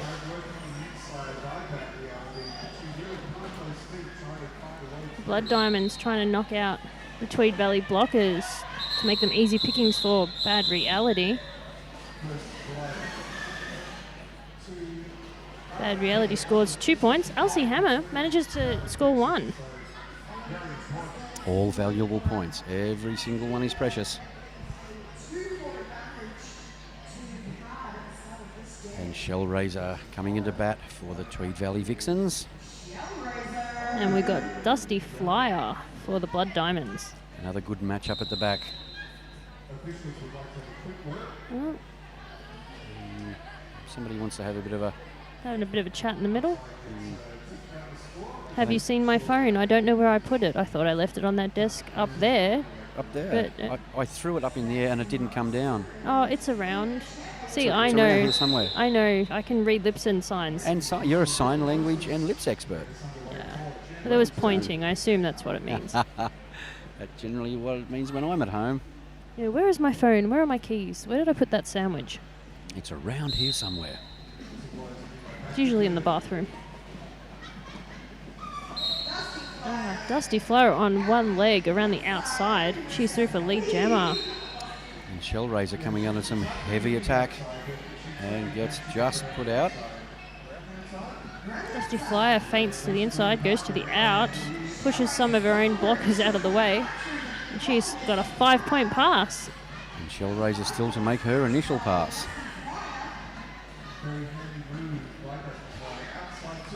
Dusty Flyer straight through. I don't think anyone saw her.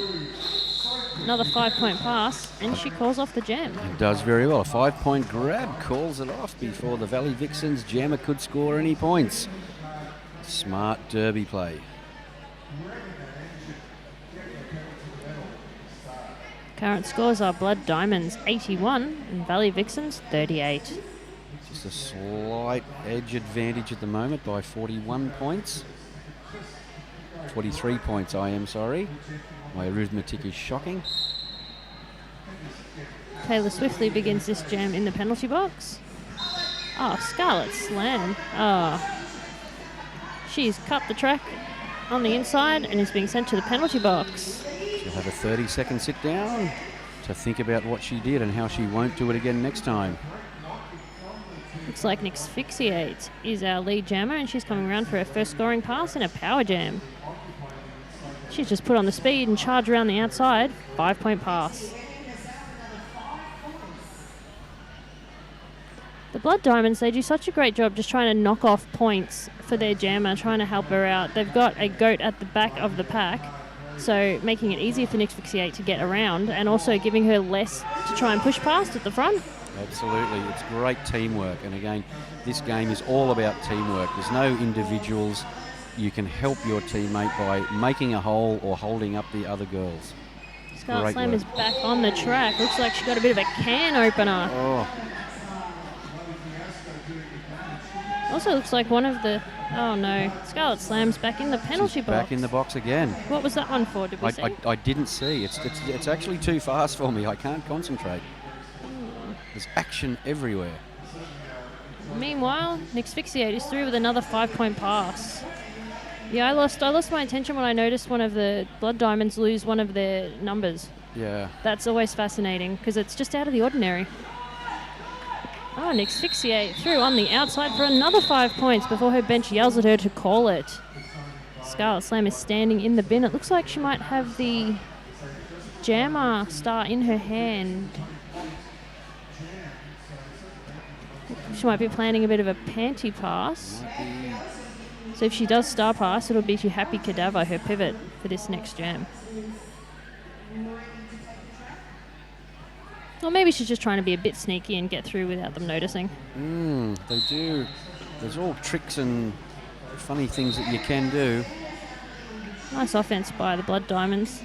Bad Reality straight through on the inside. Scarlet Slam's got the star back on her head. She rejoins the back of the pack and finds a purple wall. Gee, that's hard to get through.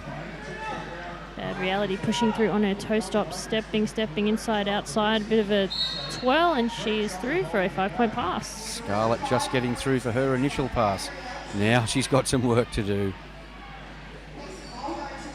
Blood Diamonds have caught 8 points.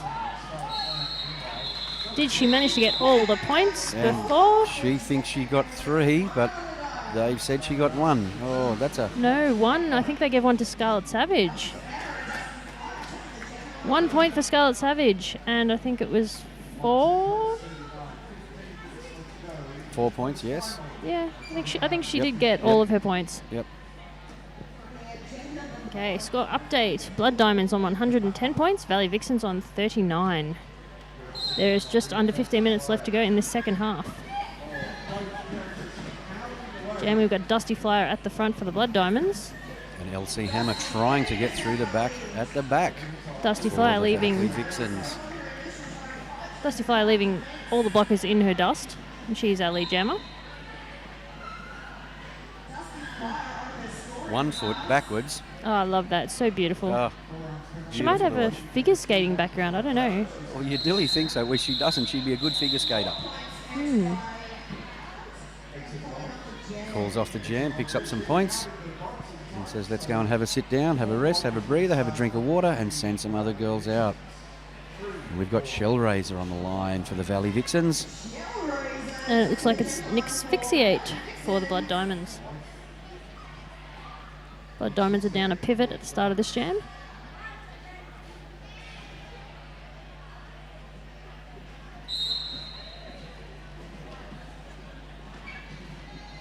Shellraiser just going around her own pack to push through the 3 at the front. And she's pushing 3 and pushing and pushing. And she's moving them. They're all moving. Gee, pushing 3 and that's hard. Oh, that. But Nick's Asphyxiate. She manages to pass the Tweed girls at the back. Passes her own lot and she's lead jammer. Shellraiser coming into a big purple brick wall. Look at those furious bang, feet. Smash, crash, and finally through. And she does make her initial pass. Asphyxiate looks like she scored her 4 points and is calling off the jam. And after all that work by Shellraiser, it gets called off. Oh, hard yards. Shellraiser's feet, she just doesn't stop. Like, she's constantly shifting her weight and just making it very uncomfortable for any blocker to get in her way.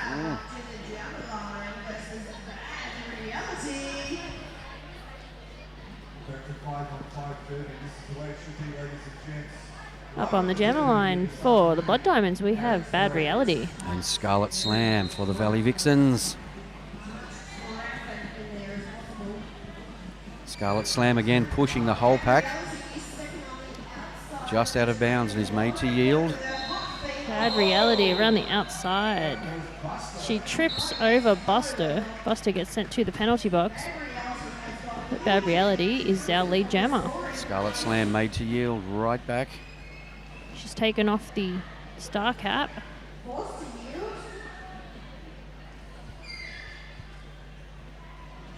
Bad Reality around the outside again for a 5-point scoring pass. Another 5 big points. Now it's starting to tell. Star pass. So, Scarlet Savage has given the panty to Oliver Twisted. Just as card call it off.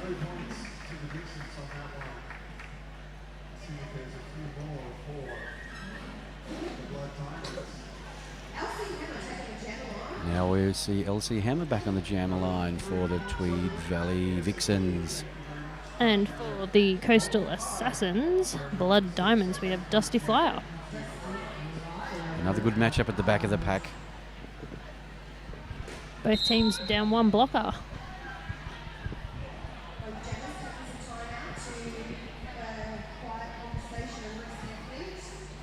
Is the jam on? I think the jam is on. The jam is on. The jam is on, yes. Yep. Oh, someone has a stop block. LC Hammer has been sent to the penalty box.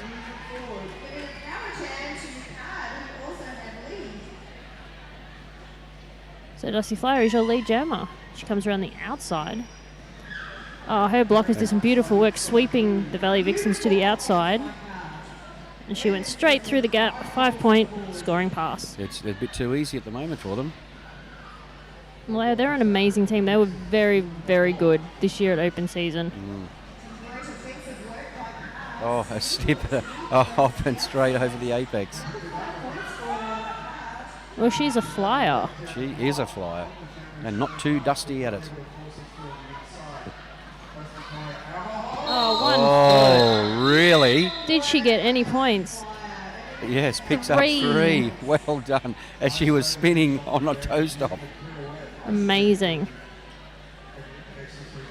Just so agile. Okay, back on the jammer line is Shell Razor for the Valley Vixens. And Asphyxiate for the Blood Diamonds. Score update, Blood Diamonds are on 139 and the Valley Vixens are on 39. So 100 points the gap right at the moment, with 9.5 minutes to go. Oh, it's a bit of a schmozzle there, some big hits. Patatui smacking Shell Razor around. Yeah, Shell Razor finding it very tough work right at the back still.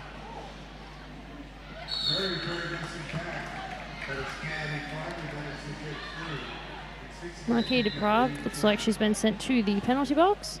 Asphyxiate is your lead jammer. And she just walked around the outside, or rolled around the outside, for a 5-point scoring pass. Shell Razor still at the back. She has passed the... No, she No, didn't. she hasn't. She She took took it it off. off and she stashed it. She feigned a pass and then put it back on. Well, she did a good job because it fooled me. I was looking myself, so don't you worry about that.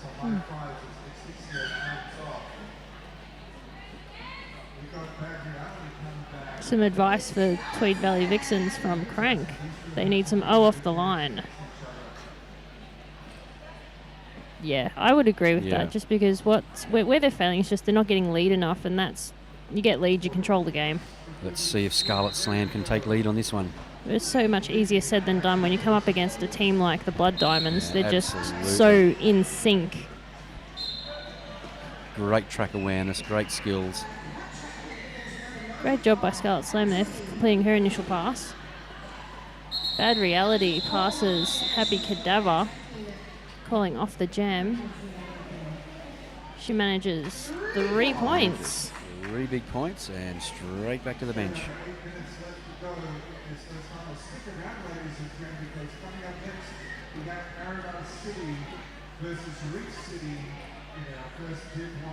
Okay, taking a look at the penalties on the whiteboard.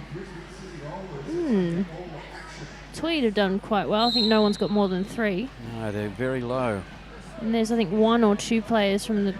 One player from the Blood Diamonds with 5. Yeah, so it's still a very low penalty scoring match as LC Hammer is out the front trying to grab the lead jammer, and she does. LC Hammer, lead jammer. Let's go, LC. Dusty Flyer is chasing her down, having completed her initial pass. LC Hammer, 1, 2, does she score? 3 points to 0. A vital 3 points, nothing wrong with that. Well done.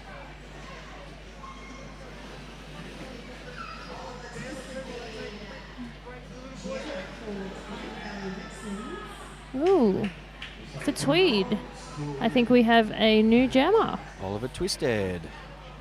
And for Blood Diamonds, we have an Asphyxiate. She's been doing a lot of jamming, Asphyxiate, and doing a great job as well. She's super fast and super strong. And I was going to say, and super lead. strong. And Boom. super lead jammer. And super lead. She is getting used to that, I think. Well, I guess at this point, Tweed, they're just trying to figure out how to, stop the bleed, what to do. So they figure, we'll try someone else's jammer, see if that works. Yeah, absolutely. Give it a go. Nothing wrong with that.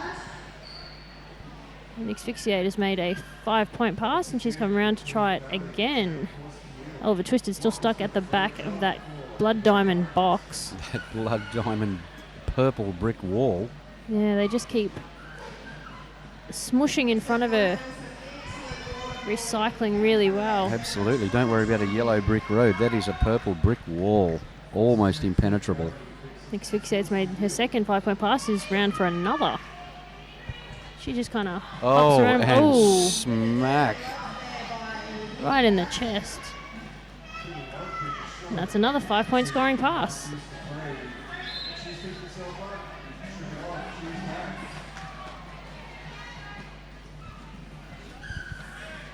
Oh, and Asphyxiate. Straight through. Some great O from her team.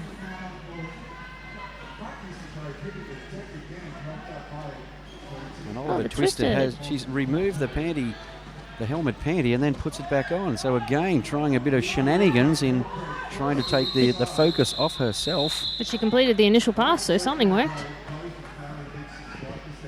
Fortunately, an asphyxiate is told by her bench to call it off, so she does.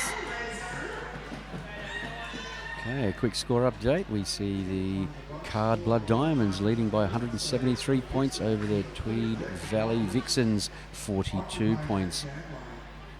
About 4.5 minutes left in this bout. Coming up next, we've got PCRD versus Reef City. And on the jammer line at the moment, we have Shellraiser lining up for the Valley Vixens. And Bad Reality for the Blood Diamonds. And she's just punched her way straight through on the inside for once.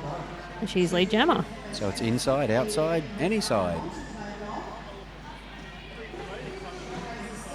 Shellraiser's got 2 left to pass. Blood Diamonds are bridging out at the front. Shellraiser's just punching. Just pounding away at those girls. Now she's got 3 to look after, 1 to look after, and does get through for her initial pass. Great work, Shellraiser. She just hasn't stopped all game. Meanwhile, Bad Reality scored a 5-point pass, came up to the back of Buster, and Buster just laid her out. So she's called off the jam. And all that work by Shellraiser led to no points.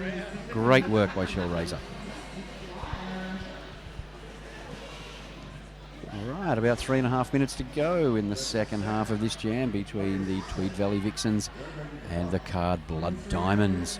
Tweed Valley Vixens in the blue and white strip, and the Card Blood Diamonds in the purple strip. For all of you out there in internet land who have just joined us, because now there's 8 of you having a look at us. And we'd like to thank you for welcoming us into your homes. And bathrooms. And bathrooms with the laptop out. I love that. I love it. Oh, where else would you want to watch TV? In the bath. Well, we've been chatting away. Dusty Flyer got lead jammer, came around, scored 3 points, called off the jam. And just slapped him down, which brings LC Hammer back out onto the jammer line. And Nick Asphyxiate.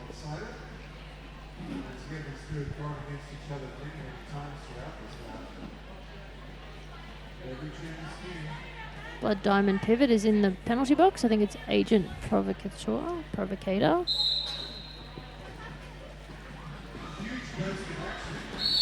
Oh, great.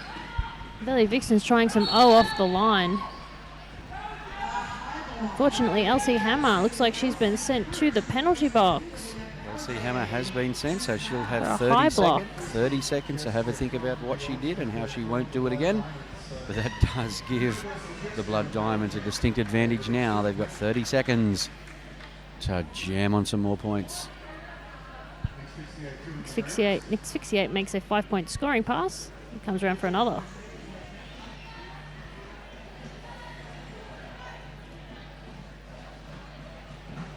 Some great recycling by Tweed Valley. Some massive falls.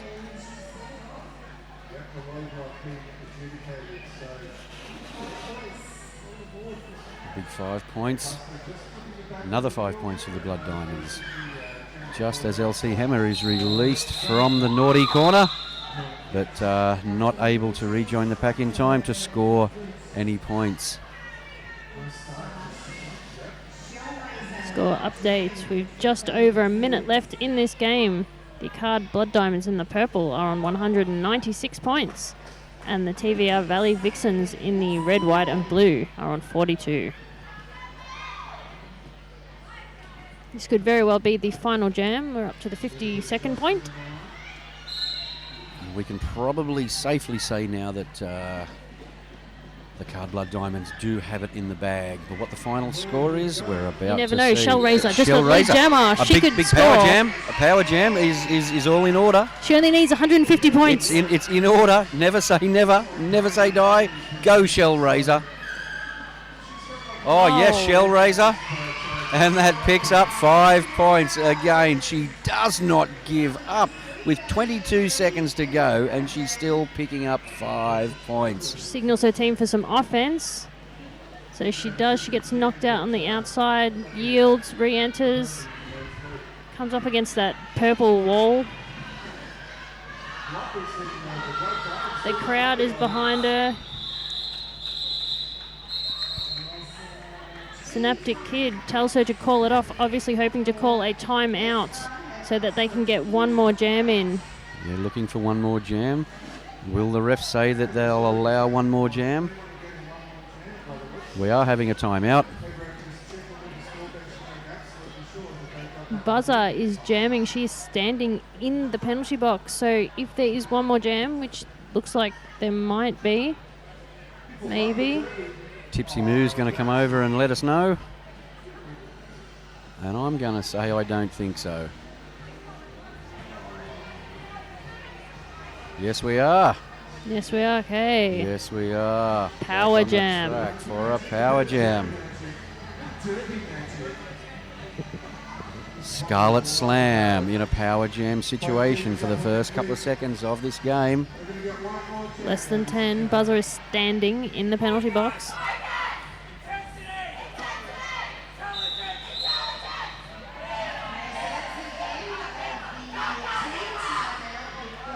Card Diamond singing their motivational song.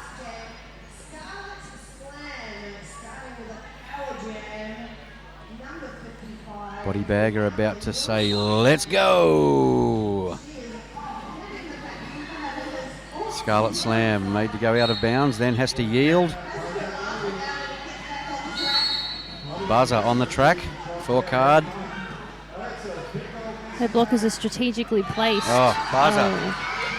Just shot straight through like tomato sauce out of a sauce bottle. After you've banged it on the bottom for a while. Oh, straight After you from stood on it. inside. And then calls it off with a massive smile on her face after picking up 5 big points for the Blood Diamonds. Well, now that was a match. It really doesn't look like there was 150 points in it because that was epic. That was hard. That was great roller derby. Fast. Amazingly fast game. Everything. It had everything. There was carnage. There was chaos. There was great scoring. There was good jams. There was everything. But smart roller derby. Okay, so unofficial final score. Well, there is the final score now. Ooh, here we go. Coastal Assassins Roller Derby. Blood Diamonds on 200 points. And well, a big congratulations to the Card Blood Diamonds. But again, congratulations to the Valley Vixens who did not stop. They just kept trying. And I think that's, again, probably testament to their league. They're feisty, they're ferocious, and they never give up. So well done to the TVR Valley Vixens. But yes, well done to the Card Blood Diamonds, running out eventual winners by 200 points to 51. Okay, stay tuned. Next game, Paradise City All-Stars. And they'll be playing Reef City. Well, thank you very much, Eureka. It's been great calling with you and allowing us into your homes out there in Internet land. And your baths, of course. And your bathrooms. In Internet land. It's been wonderful. I've really enjoyed it. So we'll see you all tomorrow. It looks like we're welcoming Carnal Pleasure over to the live stream. She's going to take hello from Carnal Pleasure. We're going to swap seats while Johnny Smash is smashing out some more tunes up here in the commentary box in the central commentary position. Thank you, Paul.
Jump around, jump around, jump around. Testing 1, 2. Hey, hey, hey. Reef City. The Paradise City. The Battle of the Beaches. Joining Meat Biscuit and Johnny Smash here to witness the fitness. That is the battle of the stinger-infested beach of Cairns versus the great white shark-infested beach of the Gold Coast. The lifesaver in appearance looking Reef City take on Paradise City, of course, in that famous white and dark blue strip. We're wasting no time getting between bouts, straight bout to bout. There is a 5-minute break and a 3-minute break between bouts, Johnny Smash. It's 11 games a day. It's a brutal regime. I'm looking at this. It's weird. It's confusing. Hello there. We're on camera. Probably now's a good time to go through our two teams, Meat Biscuit. Yes, after you might as well go first. I'm going to introduce Paradise City from the Gold Coast, representing the All-Stars, 08 Slam Panther. 111 is Rattlin' Bones. 113, of course, is Death Angel. 22, Brutally Blonde. 24 is No Heels. 27, Bombs Away. 4, Cruel Ella to Kill. Number 44 is Bang Bang. 503, Cannibal. 52, Pest. Assassin Bite is number 58. 89, Alice Affliction. 92, Guns and Rosie. And T34, of course, is the one and only Thank You. They are the Paradise City All-Stars. And coming all the way from Cairns to give Paradise City Roller Girls All-Stars Superstars a run is the Reef City Roller Girl All-Stars as well. So there's plenty of stars. Plenty of stars in this game. Now we have number 21, Killer Bones, 304, Thumper, 357, Long Lash Massacre, 35 out, Fraulein Fierce, 6 Le Mans, 65, Smiling Chaos, 85, Dipolar Bitch, 89, Rogue Rage, 911, Miss Carnage of Justice, and 919, Cataclysm. Oh, the whistle has blown, Meat Biscuit. We are rolling. Oh, around the outside, number 44 gets taken out. There's Bang Bang, Paradise City, but she is deemed the lead jammer of Paradise City. And I believe we had Le Mans momentarily, but has just unloaded the Star Pass to Long Lash Massacre, number 357 for Cairns. And Ricky Bang Bang heads around the outside, scores the 4 points. And that's the first jam. Oh, Paradise City draw first blood. Here we got Alice Affliction on the jam line for Paradise City. And number 358, Fraulein Fierce for Reef City. And she is the El Capitano of Reef City. Yeah, it's always good when the captain stands up strong and has a back, goes from blocking to jamming to whatever needs to be done. And we got all skaters on track, 5-on-5 roller derby action here at the Moray Field Indoor Action Derby Centre.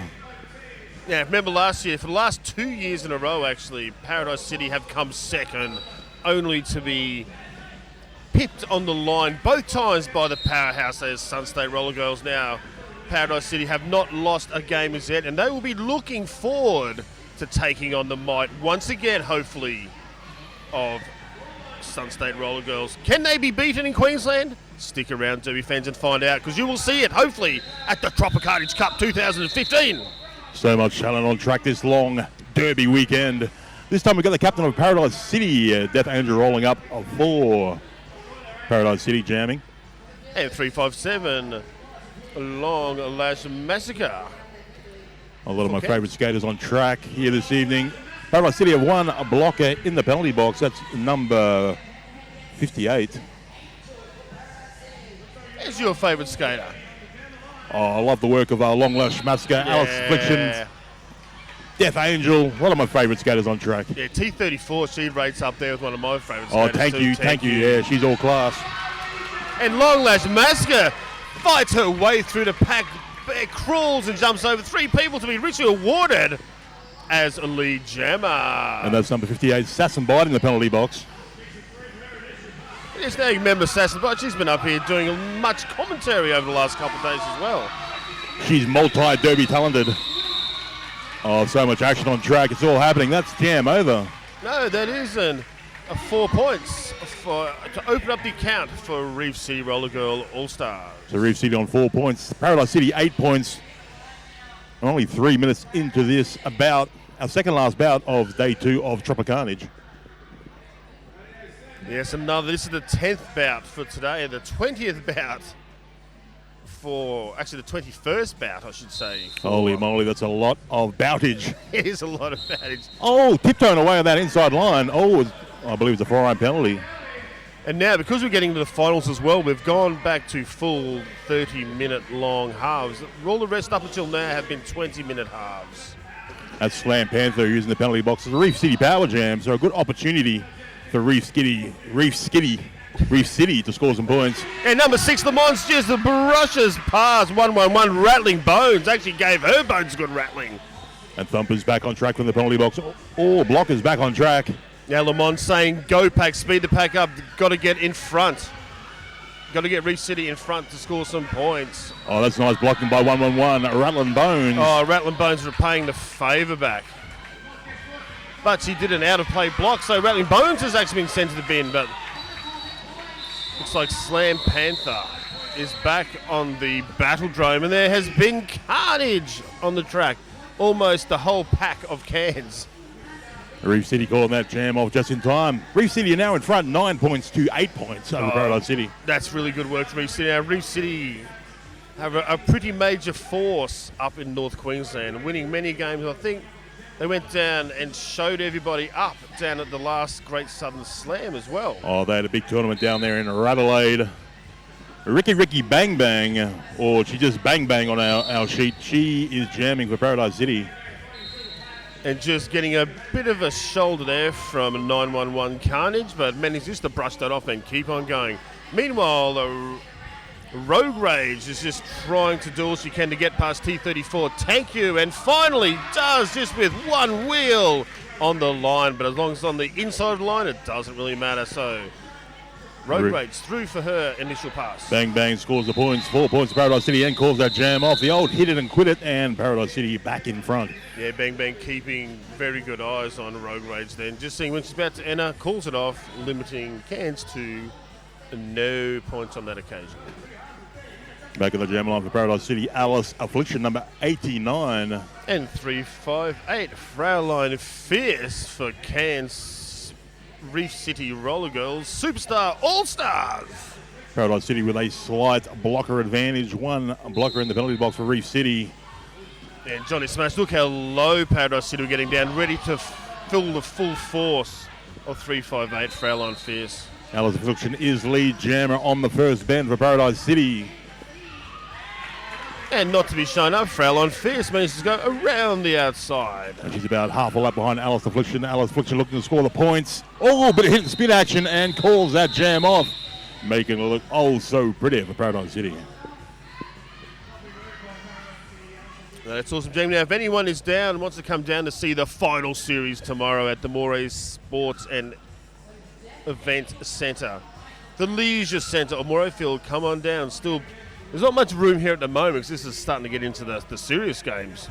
Not really other games aren't serious. This one is a particularly serious game. And by the way, Meat Biscuit, this bout is being shown live on the interweb on YouTube. Right now, you mean? Hello, everyone watching. I'm looking at the feed, taking a sneak peek of the feed. Hello, everyone watching online. Yes, you'll just come in time to see the glory of Reef City Roller Girl All-Stars versus Paradise City Roller Derby All-Stars. You're seeing Le Mans jamming for Reef City and Death Angel jamming for the Paradise City All-Stars. How's the feed looking at home? Looks a bit staticky, I've heard, but hang in there. Yes, Bob might have to gaffer tape. Video Bob may have to gaffer tape his modem up a little bit higher, as he has been. He's been crawling up the wall now. So many for the last leads. Couple of days. So many power points. Yeah, it's notoriously, but I think this shed just absorbs half of the interweb raise up as well. Now, Death Angel just putting on a bit of pace here. Now, that's another another 5-point Grand Slam pass. Yeah, that's a big 5 points to Paradise City. They're pulling away. They're up to 36 points and easily on the inside line. More points to Paradise City where the grass is green and yada, yada, yada. You know the rest. Yes, now they've all gone right up now to 40 points. They're starting to pull away. This has been a 14-point jam so far from Death Angel. Holy moly, Death Angel loves scoring points. He's rocking the visor and rocking the track here at the Moray Field Indoor Action Derby Centre. Paradise City looking for more points. Nice defense this time for Reef City.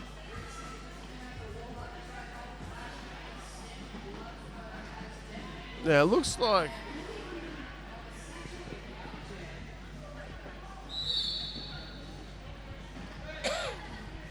no one in Reef City seems to have a jammer panty on. It could be in someone's hand. Yeah, someone being sneaky. Or they might have. Did they even feel the jammer to start off with? Maybe there's been some wardrobe malfunction somewhere. Oh, there it is. It was actually fallen off and had to be thrown out of the derby track. That's exactly what's been happening. Now, am I right in saying that was a 34-point jam, Meat Biscuit? That was a huge jam. You know, I can't count more than 10. Now it's almost like a power jam, because even though Le Mans was skating around, she cannot score points without the jammer panty on top of her helmet. Now, Meat Biscuit, we're told the feed's been going particularly well and people are enjoying it at home. Thank you, Video Bob. Oh, good-o, good-o. So who are you going for? Paradise City, Reef City. Hello to everyone watching at home. We've got a bit of a team timeout. Paradise City calling timeout. You got Tilt McKilt up there looking very serious with the whistle. And black. Don't you often see him in a full black kilt? Had his tartan one on earlier. It must have been, you know. And that's the Johnny Cash version of Tilt McKilt here this afternoon. Oh, quick score update. Paradise City sitting on 50 points, a big 50 points. 9 points to Reef City. And we're only 9 minutes into this bout, so 21 minutes left. Plenty of time in this bout. That's it. It is still pretty much anyone's game. Anyone's game in this half even. Now, back to the Derby destruction. Well, now we've got an official timeout, so we've got our referees having a bit of a chin wag. I think that's the official term, chin wag, in the centre of the track. Now, we'll be to do with the Reef City jammer now, with the help, with the panty on, and sitting down inside the penalty area. Shout out also to Pretty Vicious and Malice in Mayhem working the bench for Reef City, and Ollie, who's the coach for Paradise City.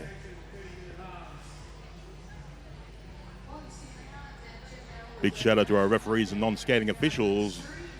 They're in the black and white, and let's face it, they are out of sight, laying down their special brand of roller derby justice. Yeah, we'll just update the score. Reefs, just while they're having a bit of a timeout, Reef City Roller Girls All-Stars on 9.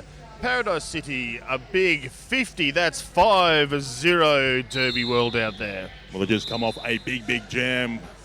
Death Angel scoring some big points in that last jam. Slam Panther stepping up for Paradise City this time. I'm going to kick this one off as a power jam. It's a bit of a 3-on-3 pack. Rattle and Bones trying to break that wall up. Nice defense by Long Lash for Reef City. Yeah, Long Lash basically just trying all she can to push out Slam Panther, and does. Slam Panther has to recycle away the back and still take another hit from Long Lash Massacre. That's the only way Long Lash knows to hit hard. And now having to come back in behind 911 Carnage.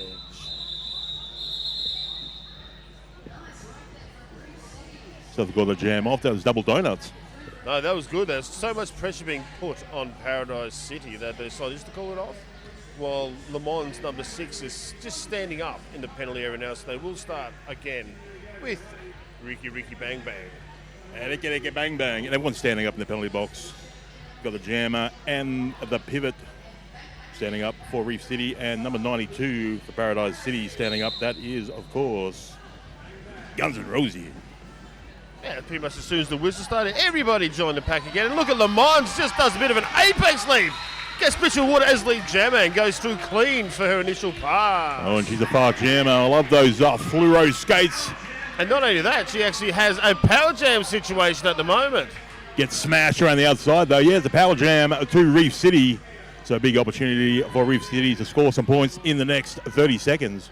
But it's extremely hard to break through that wall of blue and white of Paradise City. They make a big strong D and just hold that together really well. Still recycling themselves around to the front. Will not let Le Mans even get a chance getting past. Yeah, some nice blocking by the likes of Guns N' Roses, Thank You, and Cool Ella to kill for Paradise City. Thank You, extremely strong. Thank You is a New Zealand representative on the flat track. 5 points to Reef City, eventually perseverance paying off. But which gives times for Bang Bang to get back on the track and to run straight in on a huge big jump. She went for it. But number 92, Guns N' Roses, just puts her hip out. Oh, unfortunately, Guns N' Roses is heading to the penalty box. Ricky Bang Bang gets through for that initial pass. You always ask for trouble doing huge big apex leaps like that. I saw it coming a mile away. And so did Guns. That is jam over the score. Now Paradise City 50 points and Reef City scoring some points. 5 points in that last jam, taking their score to 14. Still 18 and a half minutes left in this first half. And Reef City, we got number 89, Rogue Rage. And it looks like versing number 89, Alice Affliction. Does not get better than that Johnny Smash. 89 versus 89. Alice Affliction with the blue hair, rocking the blue hair at the Moray Field Indoor Action Centre. As a very tight pack round in the first bend. Some big hits out front.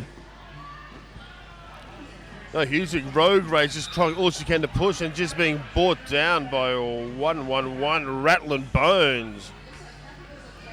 Oh, Alice Affliction just zigzagging away to the front. She's lead jammer for Paradise City on the second bend. Now Rogue Rage still doing all she can. Still being tossed, having a bit of a tussle with a 111 Rattling Bones. Rattling Bones loves physical roller derby. Don't quote me on this, but I believe she might have a rugby league or rugby union background. I might be wrong. Well, that's where she gets the hating to go with the skating. Shout out to Crank and Raven watching online.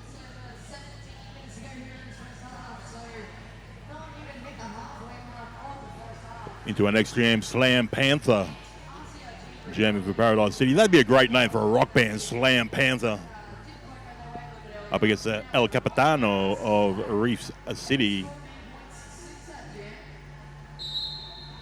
Number 358, Fraulein Fierce. Paradise City wasting no time. The Slam Panther on the inside line is Yoli Jammer. Oh, we got a power jam to Paradise City. Yeah, multiplayer block on a jammer. You don't see that very often. I was just thinking, is that right? It can't be right, surely. But I think she did. I think what happened was Le Mans pushed and they were made contact together. Okay. And pushed the trying to push Slam Panther out of the track. Nice defense on Slam Panther out front by number 911. That is Miss Carnage of Justice. Point score to Paradise City, 5 points. A big 5 points, taking their score up to 64 points. Now 919 Cataclysm, the pivot, just being sent down to the bin now. 358 Fraulein Fierce is just standing ready to re-enter, and which she does right now. I'm not sure if she has been noticed as yet. Oh no, they turn around now and she has been noticed now. Number 24 No Heels, first one to notice. They form up a D and do everything they can, but cutting penalty. Yeah, it was just trying to desperate to get back in, but just move. As soon as you move that, just that even that centimetre forward, you're going to get yourself. She was avoiding eye contact with a referee. Yeah, that's lucky they have whistles. Just don't look at me. Yeah, this is turning into a big jam. Already 25 points scored in this jam. And there's still 22 seconds left. So big hit by Thank You. Oh, she's heading to the penalty box. And that is jam over. Holy H moly, that was a 29-point jam. To Paradise City taking their score up to 83 points. Reef City on 14. With still 15 minutes, just over 15 minutes left in the first half. A physical bout here at the Moray Field Indoor Action Centre. Now, I'm pretty sure if Paradise City wins this, they will get themselves a berth in the final. Or the semi-final. Semi-final. So many finals. I get confused. Just non-stop roller derby action, Meat Biscuit. Yes, I've seen so many games in the last 2 days. Look, it's up to game 21 right now. Oh, check it out. Fraulein Fierce just goes straight over the apex of the second turn. That was a big gap on the inside. A bang bang, not to be outdone, also through about 15 metres behind her. Oh, Reef City score the points on the inside. And call the jam off. Oh, but Paradise City still get 2 points. Yeah, the rock finger's being held up by that jammer referee. Taking the score to 85 points, Paradise City. 85 points, Paradise City. 18 points for Reef City. I'm getting all excited. I'm talking very, very fast. Well, it doesn't get much more exciting than this, Johnny Smash. Now, we have a sort of a full penalty box at the moment. A team timeout called by Reef City Roller Girls.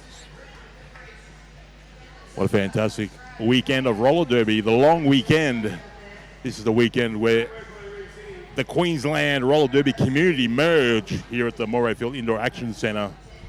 Punch it out to see who's the toughest, pretty much. And a couple of our neighbours just shy of the boundary of the border from New South Wales. And we get it on. Yeah, Northern Rivers, and if they come up, they've done particularly well. Yeah, Nerd, and the Vixens come up too. I think Nerd might be taking on, who will they be playing tomorrow? Maybe NBR, first thing in the morning. Oh, that'd be a great bout. Nice and early. Stay tuned, Nerd fans, NBR fans. Now, I'm only guessing at that because I can see Honest Dave over in the other area trying to frantically get a roster drawn up so we can have a look at. Honest Dave feeding us all the information here this afternoon. He's like the head honcho of the commentator community. MC Of the world. Of the world. He's, of the world. He's highly ranked. He's like a triple Dan black belt in MCing. Like you've heard of a triple threat. He's more of a he's like dodeca threat. He's like the Steven Seagal of the MC world. Yes. If you cross Steven Seagal and Winston Churchill, you'd probably get something pretty similar, I guess. But a big shout out to Honest Dave, always there, always organising us commentators and telling us what to do, because otherwise we wouldn't have a goddamn clue. And that's the end of our timeout. Seemed like the longest timeout in the history of roller derby. But here we go. Death Angel lining up for Paradise City. And a 911, a Miss Carnage of Justice. Plenty of people in the penalty box. And Miss Carnage of Justice just shoves everybody aside and breaks out first, completing her initial pass in about 4 seconds. Not to be outdone. Death Angel doesn't like being a not lead jammer. She's trying to catch up. Oh, T34 once again just puts on a huge hit. And she's sort of smiling to herself. A bit of Schadenfreude there, one might think, Johnny Smash. Double donuts in that jam. I thought Paradise City might have scored some points at the back of the but I think she just went out, just put her foot over and went out into the suicide seating area, so can't score points when not on the track. Alice Affliction once again lining up for Paradise City. And 358, Fraulein Fierce, captain for Reef City. And Reef City have 2 blockers on track only. Let's see what they can do defensively. Racing for Alice Affliction. Mass exodus from the penalty box. Slipping and sliding away to the front. Alice Affliction is the lead jammer for Paradise City. Just under 13 minutes left in this first half.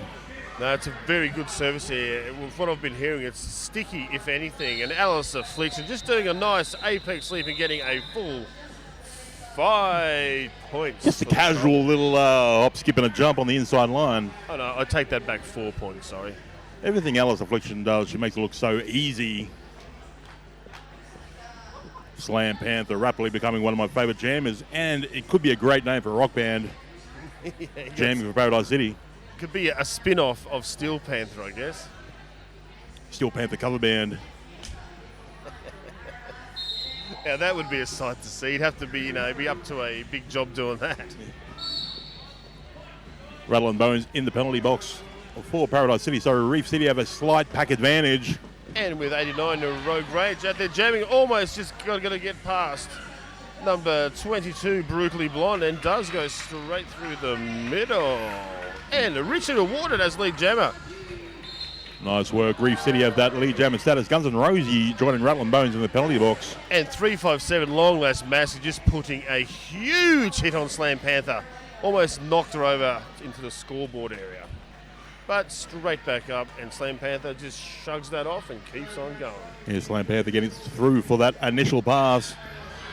And she's going to take the inside line, but they saw it coming. Long Lash Massey saw that coming.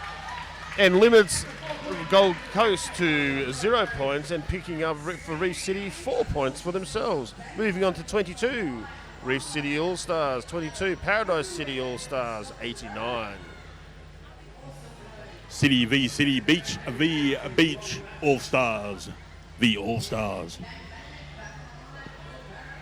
Yeah, just over 10 minutes left in this, the first of the full 30-minute final bouts. Bang, bang, back on track for Paradise City. And 6 on Le Mans for Reef City. And Bang, bang slips through a Reef City sandwich up front. She is lead jammer. Yeah, and Assassin Bite putting on the huge hits down there on Le Mans. Trying to turn around, can't do anything. And number 503, Cannibal, joining in the fun now, joining up with Assassin Bite, putting on a huge more hits. Easy point scored by Ricky Bang Bang on the inside. Now she's after more points. She's just got to get past one more, but stands straight up. Number 304, Thumper, living up to her name with a pivot panty on. Nice work by Bang Bang, scoring the points and immediately calling that jam off, denying any points to Reef City. Paradise City up to 98 points, 22 points to Reef City. Now, 357 Long Lash Massacre for Reef City, stepping up on the jammer line. Up against the Angel of Death, Death Angel 113 for Paradise City. Reef City have 2 blockers in the penalty box. Let's see what they can do defensively. Yeah, run straight into number T34, Thank You, and 24 No Heels. But decides to go around the other way, saw a gap, run straight into number 22, Brutally Blonde, who's definitely took the pace off Long Lash Massacre. Is this the first time we've seen Long Lash jamming? Maybe she's heading to the penalty box, unfortunately, for Reef City. And 5 points scored to Death Angel. Yeah, Death Angel just ducked pretty much under everybody then, and now has her very own situation of a power jam. Power. She doesn't like slowing down, Death Angel. She just loves scoring points on the fly. 5 more points to Paradise City. Yeah, Paradise City now just cracking the ton, currently on 108. Reef City on 22. Just under 9 minutes left in this electrifying bout here at the Morrow Field Action Centre. More points to Paradise City, 5 more points. The full amount of 5 now, Long Lash Massacre. Standing up, getting ready to be released to the back of the pack. Now the pack might come past us. She will have to either skate around, and she chooses that option. Trying to do it on a slice so no one can see her, but Thank You, of course. And a huge hit there by number 24, No Heels. Yielding, making sure she yields right back behind No Heels. Does not want to risk another cut track penalty. No Heels, a pint-sized skater, but she knows how to put on a big hit. More points. Almost scored to Paradise City. Death Angel's trying to zigzag it away through that Reef City wall. But running into Cataclysm, which just slowed her down a moment. So now Long Lash Massacre goes completely around the outside. Now there is no lead jammer. So this will go down for a full 2-minute jam. Now Death Angel has just been penalised and sent to the bin. So Reef City, you have a power jam. Nice defense by Thank You once again. Yeah, Thank You and No Heels once again. Just forming up, holding on, and an impenetrable D that is unbreakable. Thank You is a jammer's worst enemy. She's a Freddy Krueger to all jammers. Yeah, that's good. Get high-fiving each other. Thank You, No Heels, and Brutally Blonde just doing extraordinary work up there, making an impenetrable D. And once again, we're going to look like we're going to see another impenetrable D with number 27, Bombs Away, 111, Rattling Bones.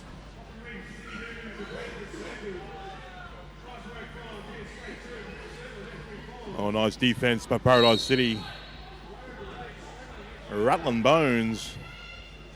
Yeah, Rogue Raid's just still trying to get around one of it, and now one defender has managed to go on, but another one's come back on. It's given Death Angel a time to come back on the track and scoots through while no one was looking, being straight out of the box, becoming lead jammer. Rogue Rage still caught up in the middle of the pack. Nice defense by Bombs Away and Pest. Now, there has been, Rogue Rage looks like she's trying to desperately unload the panty, and it was successful. So Rogue Rage has unloaded the panty, so we have a new jammer for Reef City, and that is 911 Miss Carnage of Justice, who may have just managed to get... No, unlucky. Just missed out. Just missed out. I thought she might have got 1 or 2 points on just as the fourth whistle blown, but the referee is extremely staunch on these sort of things. We've got some of Australia's, if not the world's best referee, is representing here this long weekend. It looks like we've got Rorschach out there as a head referee at the moment.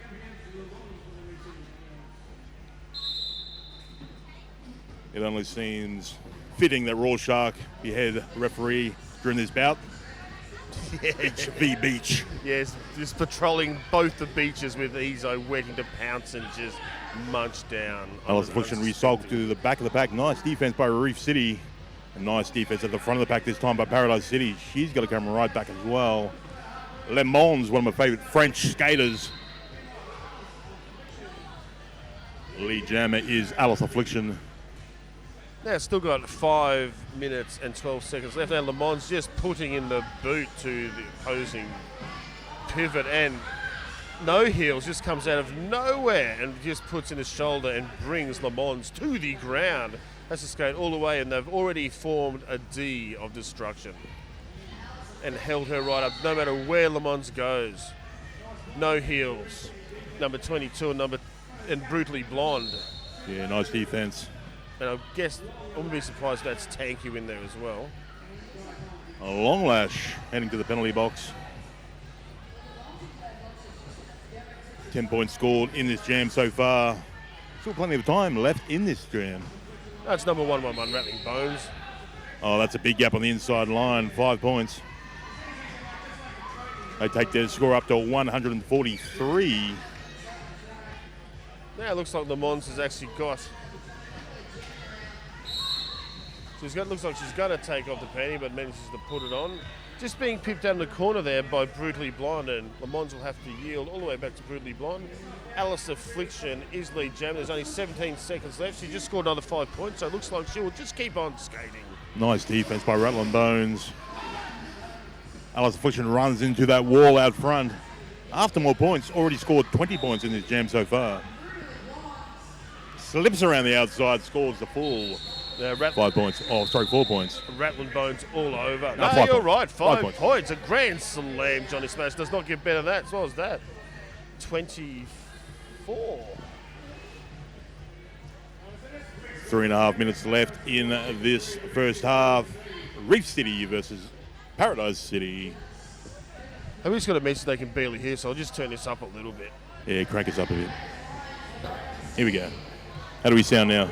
Yeah, hopefully it should sound, thank you very much, Crank, should sound heaps better because we're at full volume without screaming.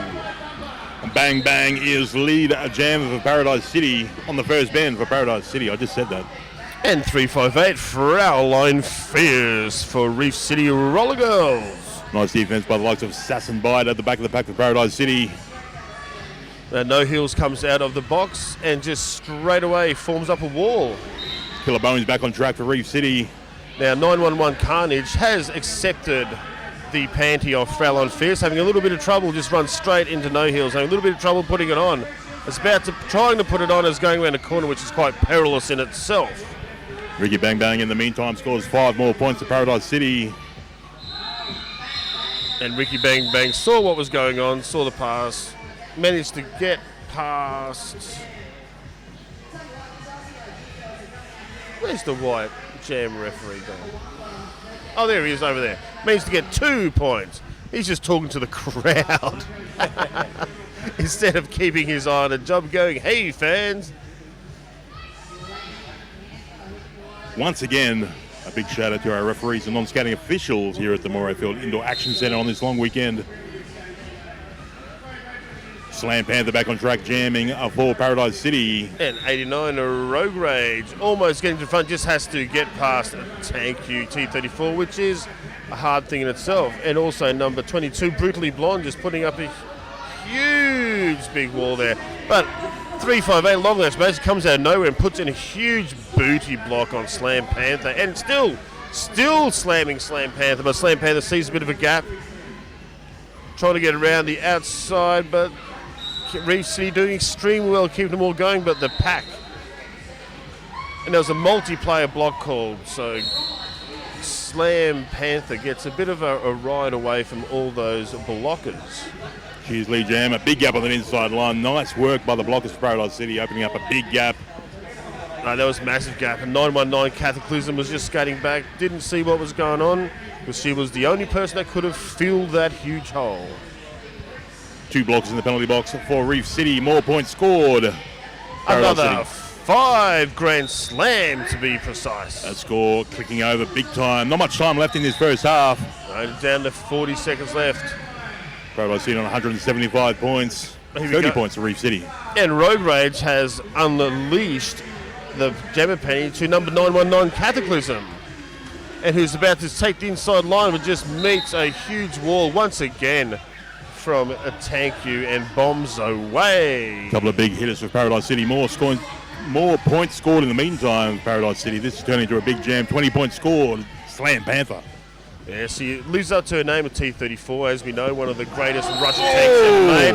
Oh, now T34 pays it back. And actually, there's a huge pile-up. Slam Panther hits the ground. And number 6, Le Mans Smash Panther. Smash Panther, but Thank You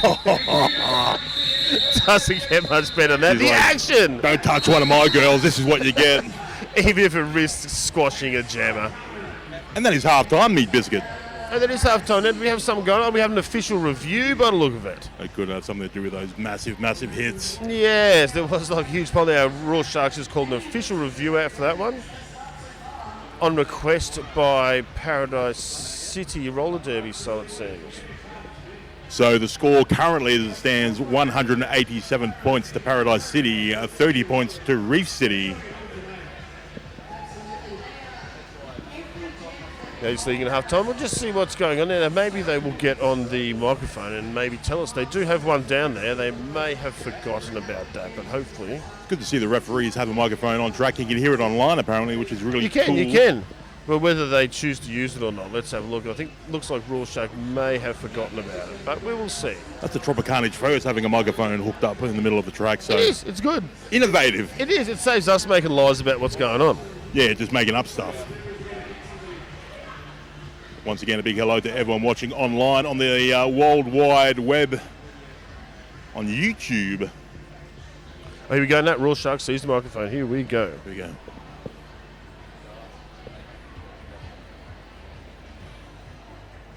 Paradise City are requesting the expulsion of blocker Red 6 for an egregious high block. Oh, the egregious high block. Yes, that's just not a normal high block. That is an egregious high block. You got a dictionary on you, Meat Biscuit? Where's Jen when we need her? Yeah, she's a human thesaurus. She's a human thesaurus, and she knows all the rules. She's in the middle of the track. Is that her in the middle of the track? No, I'm seeing things. No, that's right.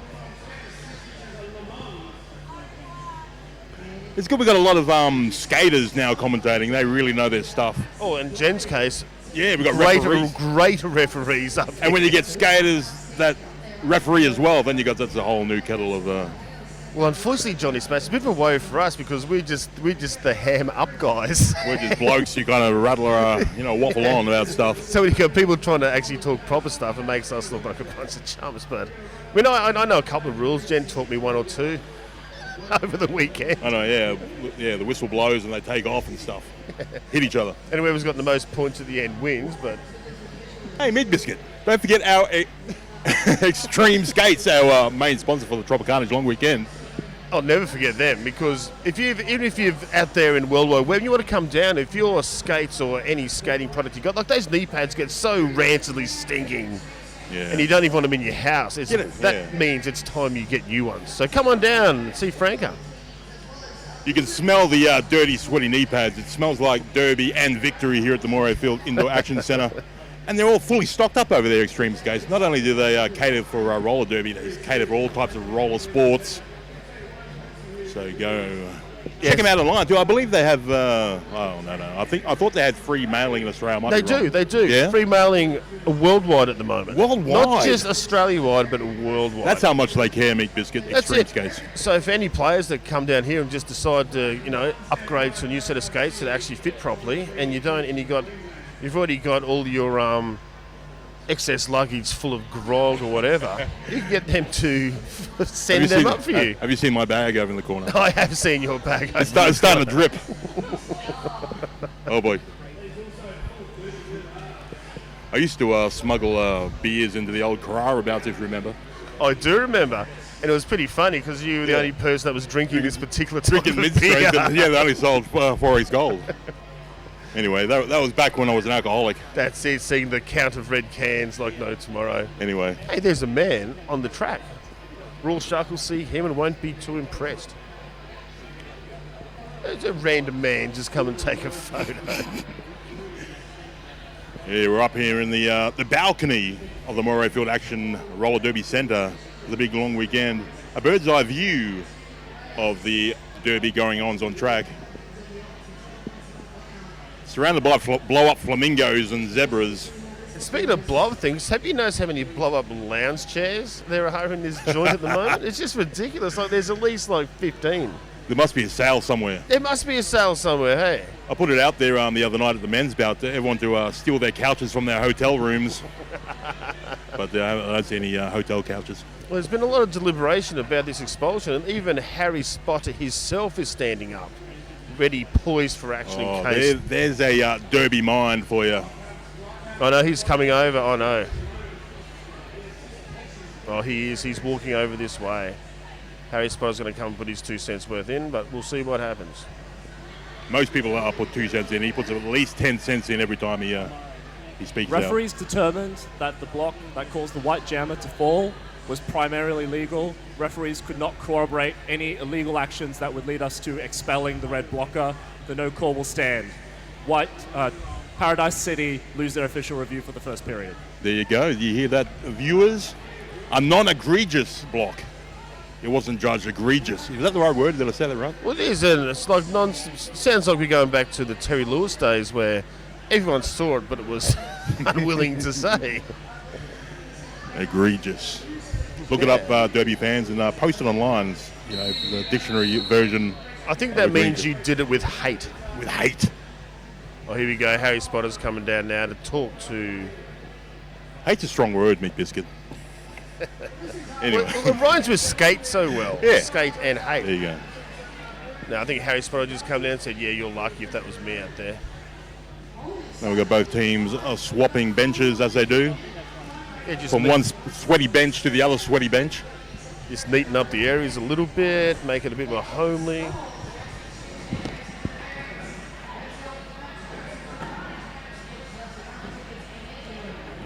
So which bout we've got coming up next? Sun State Roller Derby, the force of the swarm. And taking on, if I remember correctly, Brisbane City Rollers. Holy moly, that's going to be a good bout, Meat Biscuit. Stay tuned. Oh, it certainly is.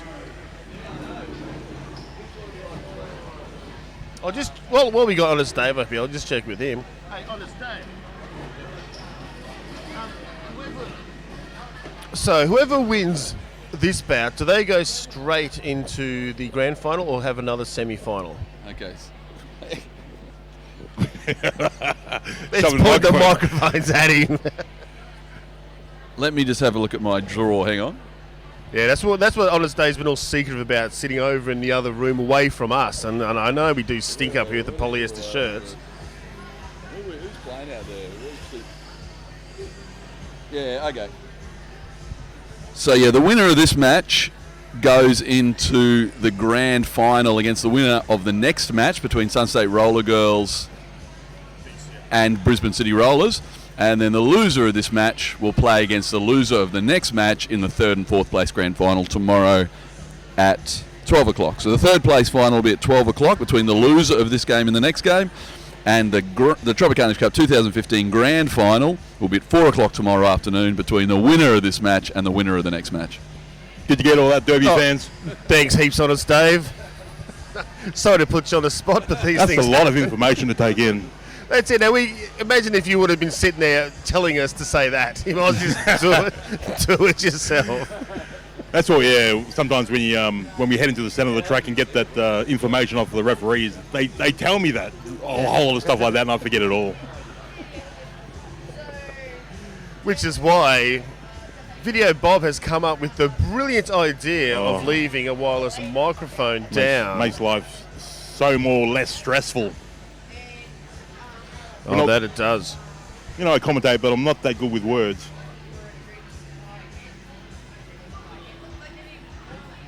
I just like saying stuff like Power Jam.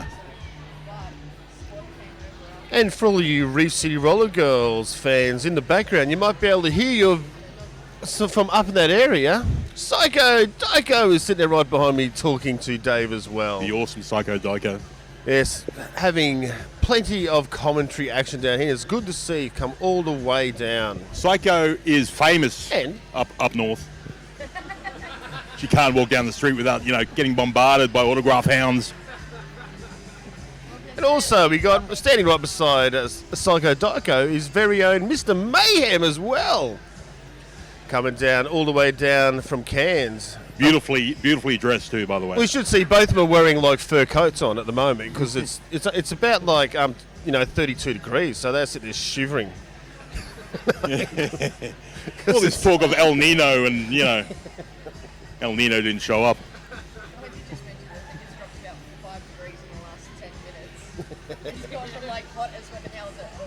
And we got these massive sized fans here at the Moray Field Action Centre. It's like a scene out of Apocalypse Now. Which scene's that? Like where the napalm gets dropped and all the helicopters. Oh yeah, like the Colonel Kilgore one. This beach is safe to surf. Yeah. The Ride of the Valkyries. Only the scent of napalm has been replaced by Derby enthusiasm. Yeah. The scent of napalm's been replaced by the scent of knee pads. Yeah, knee pads and stuff. So. Deep heat. Now this is where napalm should be dropped to make a nice kerosene smell. I think we're running a little bit behind time today, so the half-time intervals have been axed a lot shorter. So well, we've actually always been 5 minutes, so this is luxury. So this one seemed to be 7 minutes. Yeah, a couple minutes longer. So I think because we're playing the full 30-minute halves here at the moment. And we'll have one more bout after this, so I think we're back on course.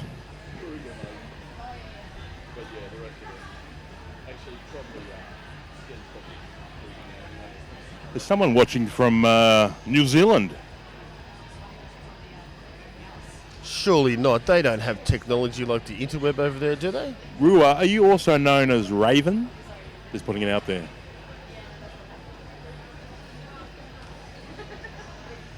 You see people's real names flash up on the screen. You're not real sure who they really are.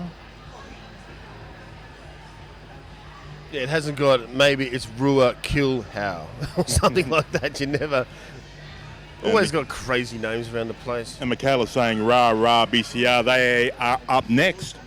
Yes, getting ready. Good on you for that one. Yeah, well. Remember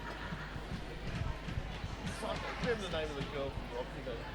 Alucard. Would you like to give a bit of an update? Now we got, for those Rocky fans that still maybe not watching, Psycho Dog just give you an update on the injury that happened. Yeah, it was a pretty epic hit. Alucard went down underneath Bloody Laces, and Bloody Laces fell onto her knee full force.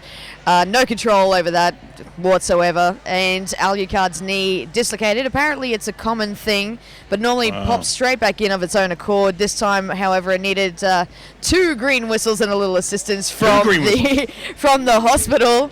But they've popped that bad boy back in, and she's already back here trackside, checking out all the action with a knee brace on, no crutches. She is hardcore. That is fully hardcore. How tough are these skaters. Mate, Alucard, tough as nails, buddy. I watched her skate earlier this year at NTT, and she just takes the hits and keeps on going. So that was pretty massive effort. So a huge shout out to Alucard and any fans at home. Wow. She's doing all right. She just won't be on skates again this weekend, I don't think. Holy H moly. That's a derby story for you. It is, and plus got a free gift from the hospital. A nice brand new leg brace.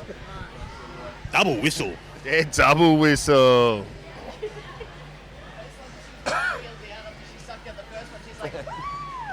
Yeah, when she's getting wheeled out, I don't know if you would have seen it on the camera, but she, after having 2 whistles, she's putting her hands up here and screaming out like she didn't even know where she was. High as a kite. Yeah, high as a kite, but she is now back. Unfortunately for her, missed out on the game with Toowoomba City Rollers. How's Toowoomba going, Meat Biscuit? Well, not too bad at all. Toowoomba, we've won 2, lost 1, so we're going in for the semi-finals. I believe we have to play NBR tomorrow, which will be an epic game, of course. I think that's at 10:30, if I remember correctly. Another early bout. Plenty of early bouts happening. Set your alarm early, Derby fans.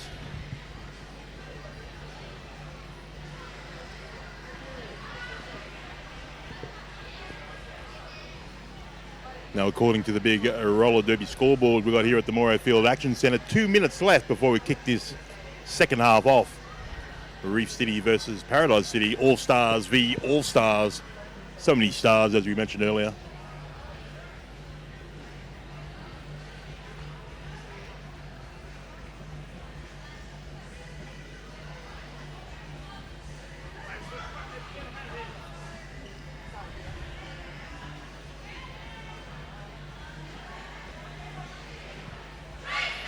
Now, what would Derby be without fresh meat? And once again, we got some fresh meat yelling out. Big shout outs for BCR, the next bout upcoming.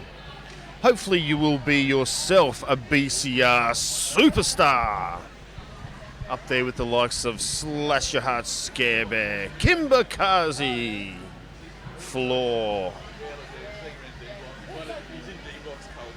You will see them live on the interweb, or even come on down the next bout. You still have plenty of time. There's another 30 minutes left in this bout, so come on down and watch the destruction with your own eyes. Yeah, there wasn't much traffic on the road this afternoon on the way here, so yeah, get on the road. Still plenty of time to get here. Catch some roller derby action. I think people are scared of Moray Field. That's why they stay at home. There's a certain reputation. But don't be scared, because you've got plenty of loving roller derby girls here that will punch on. So much derby love here this afternoon, Nick Biscuit. It's intoxicating. It is, and everyone's got their favourite colours, black and blue. Plenty of those colours around. Because most teams have actually played 3 games by now. So we're going to kick this second half off where we left it. It's going to be a power start to Paradise City. The Angel of Death, Death Angel lining up on the jammer line.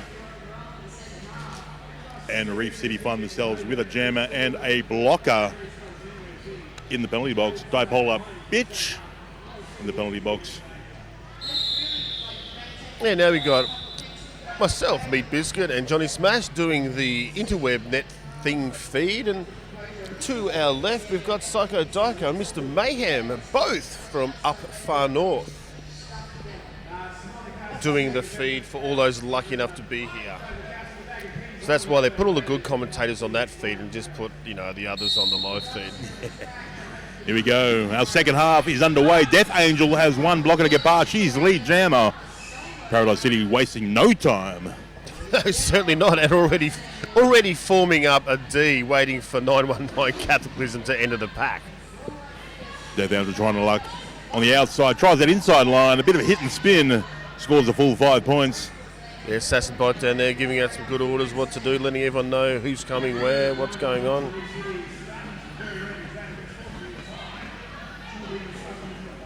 More points to Death Angel and Paradise City, 4 more points. All skaters back on track, 5 and 5 roller derby action. Paradise City, 1 more points. Nice defense by Paradise City. Is that Pest out there? It is Pest out there. Just That's putting Pest. Yep, rocking the neckerchief. Number putting in the 53. shoulders. Next up here, we've got number 52, and it's always get confused about those sort of things. Oh, nice hit and spin by Death Angel. That's why I have to bring my derby knowledge in, which is quite limited to know what other players there are around the place. Already this is turning into a big jam for Paradise City. 19 points scored already. Yes, and now Paradise City All-Stars have broken over the double ton barrier now on 211. Sorry, those 24 points and more points trying to be scored as we speak. Now there has been a sneaky star pass unloaded from Fraulein Fierce to Long Lash and Massacre. Death Angel casually calling that jam off and just asking a question to Rorschach. Maybe questioning an elbow, or lifting her elbow up. It's really hard to keep your hands to yourself in roller derby. There's so much. Could be tempting sometimes, yeah, just to coat hanger someone. We'll keep that for the Cowboys and Broncos, hey? Ricky Bang Bang jamming this time for Paradise City, trying to zigzag her way through. One blocker to get past. And number 6, Le Mans. Bang Bang is a lead at jam for Paradise City. Yeah, Bang Bang so fast, actually almost coming around again. Pretty much going to be lapping everybody. She runs straight into back of 89 Road Rage. Le Mans recycled right back to the back of the pack. Still trying to get through for that initial pass. Meanwhile, 5 points scored to Paradise City. Oh, but geez, her arms seem to be 5 minutes long because she managed to unleash the panty to Road Rage. Point scored to Bang Bang. She calls that jam off in the nick of time, denying points to Reef City. The Paradise City take their score up to a big 225 points to Reef City, 30 points. That was unlucky for Reef City, just licking on the heels of no heels. Thought might have been able to get 1 point for passing her, but no, it's just on the slightly the wrong angle. With the famous blue peak-tails, Alice Affliction lining up on the German line for Paradise City. And a 919 Cataclysm for Reef City Roller Girls. A blocker, a piece in the penalty box for each team. Alice Affliction falls through that defensive line. She is lead jammer. Cataclysm wasting no time, also getting through for that initial pass for Reef City. Yeah, she sees a bit of a gap. It looks like both the packs are mingled up with each other and just took a line on the outside, but now Alice Affliction just getting around a 911. Miss Carnage of Justice getting a full 4 points. Nice defensive structure shown once again by Paradise City. Now Cannibal and number 27 Bomzo Way just holding up Cataclysm, which gave Alice Affliction an awesome 5 points grand slam, just lapping everybody at the moment. Alice Affliction, of course, a grand slam scoring enthusiast. Enthusiast. Like, takes it real seriously by the look of it, too. Now, Cataclysm just coming in, back in behind the pack, behind Bomzo Way. And straight again, runs into Bomzo Way, is brought down to the ground. Oh, check it out, Meat Biscuit. A forearm penalty on Alice Affliction. She finds herself in the penalty box. Certainly, now that gives Cataclysm a very own power jam, but she has a lot of work to do, especially T-34 just bulldozing through, exactly like the Russian tank of World War II. She's a human wrecking ball, Meat Biscuit. It seems like it now. Cataclysm very tenaciously approaching the back of pack, really wants to try and unload that panty, but seems not many people too willing to take, because all players now have been wrapped up. Oh no, but here we go. That was a sneaky pass on the inside line. That was an extremely sneaky pass. Now, we've got Fraulein. 3-5 out, Fraulein Fierce. Oh, she's got to come back. What's happened there? Skater a little bit confused. She's headed to the penalty box. This time it's a Paradise City power jam. What happened there, Meat Biscuit? I'm not too sure what happened there. There's referees sort of aren't forthcoming with that sort of information. Where's Jen when you need her? It might have been an illegal star pass. Yeah, she might have passed it out of bounds. Out of bounds, around the pack. Because it seemed to go around the pack, didn't it? So we've got the bench coach for Reef City just asking the question. But I think it might have been something to do with that pass. Oh, we've got the jammer standing up for the next jam for Reef City, just in case maybe. Yeah, they're hoping they just, you can't pass to someone if you are out of bounds. So they might, whether that counts, if they just let you get away with that, or. Meanwhile, some of the skaters on track just checking the stops, checking the wheels, tightening, a bit of tech maintenance. Hope you're enjoying the feed. I hope the feed's going well online. A big hello to everyone. Oh, I know. That might have been a foul out, maybe. Oh, here we go. Stay tuned.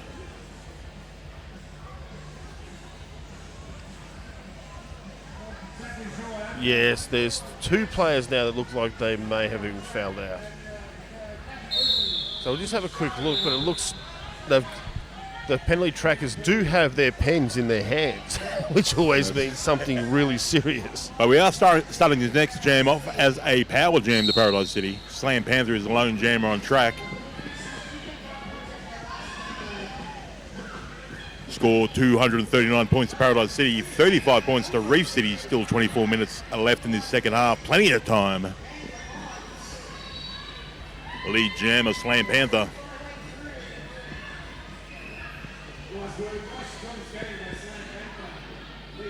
Now, Cataclysm 919 is standing up, but she looks like she's not heading to the track. It looks like, oh no, she's going back on the track.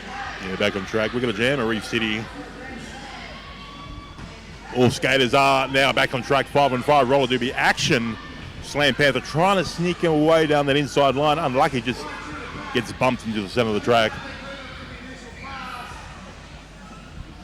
They're still trying to force her way through. Looks, she's still got the jammer penny on her head, but she has run straight into number 92, Guns and Rosie.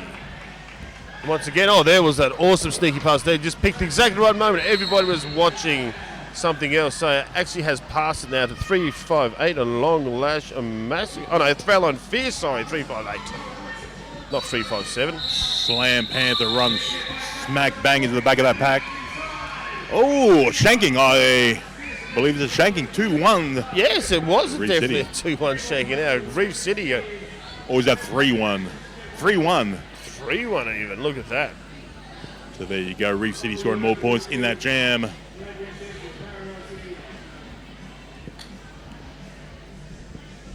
We've got Death Angel line up against the one and only Rogue Rage for Reef City.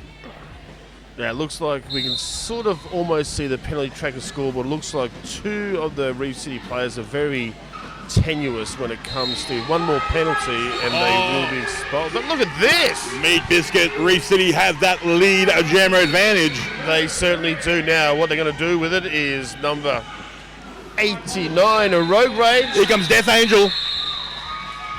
Oh, nicely done. Death Angel not scoring any points, but points scored to Reef City, 3 points. That was exciting. Yeah, that was really good. 3 points to Reef City, 0 points to Paradise City. Still plenty of time left in this second half. It's still actually 21 and a half minutes. Now welcome back, 358 of Fraulein Fierce back to the jammer line for Reef City. And Bang Bang is back on track for Paradise City, trying to tiptoe around the outside, gets taken out of bounds. She's going to come back in behind that pack. Yeah, Cataclysm doing a pretty good job, and still Cataclysm putting in the booty. Le Mans heading to the penalty box for Reef City. Here comes Bang Bang. She is a lead jammer. Perseverance paying off for her. Oh, big hits on the far side of the track. Oh, there's a mess for it. You actually almost hear that up in the penalty box. Oh.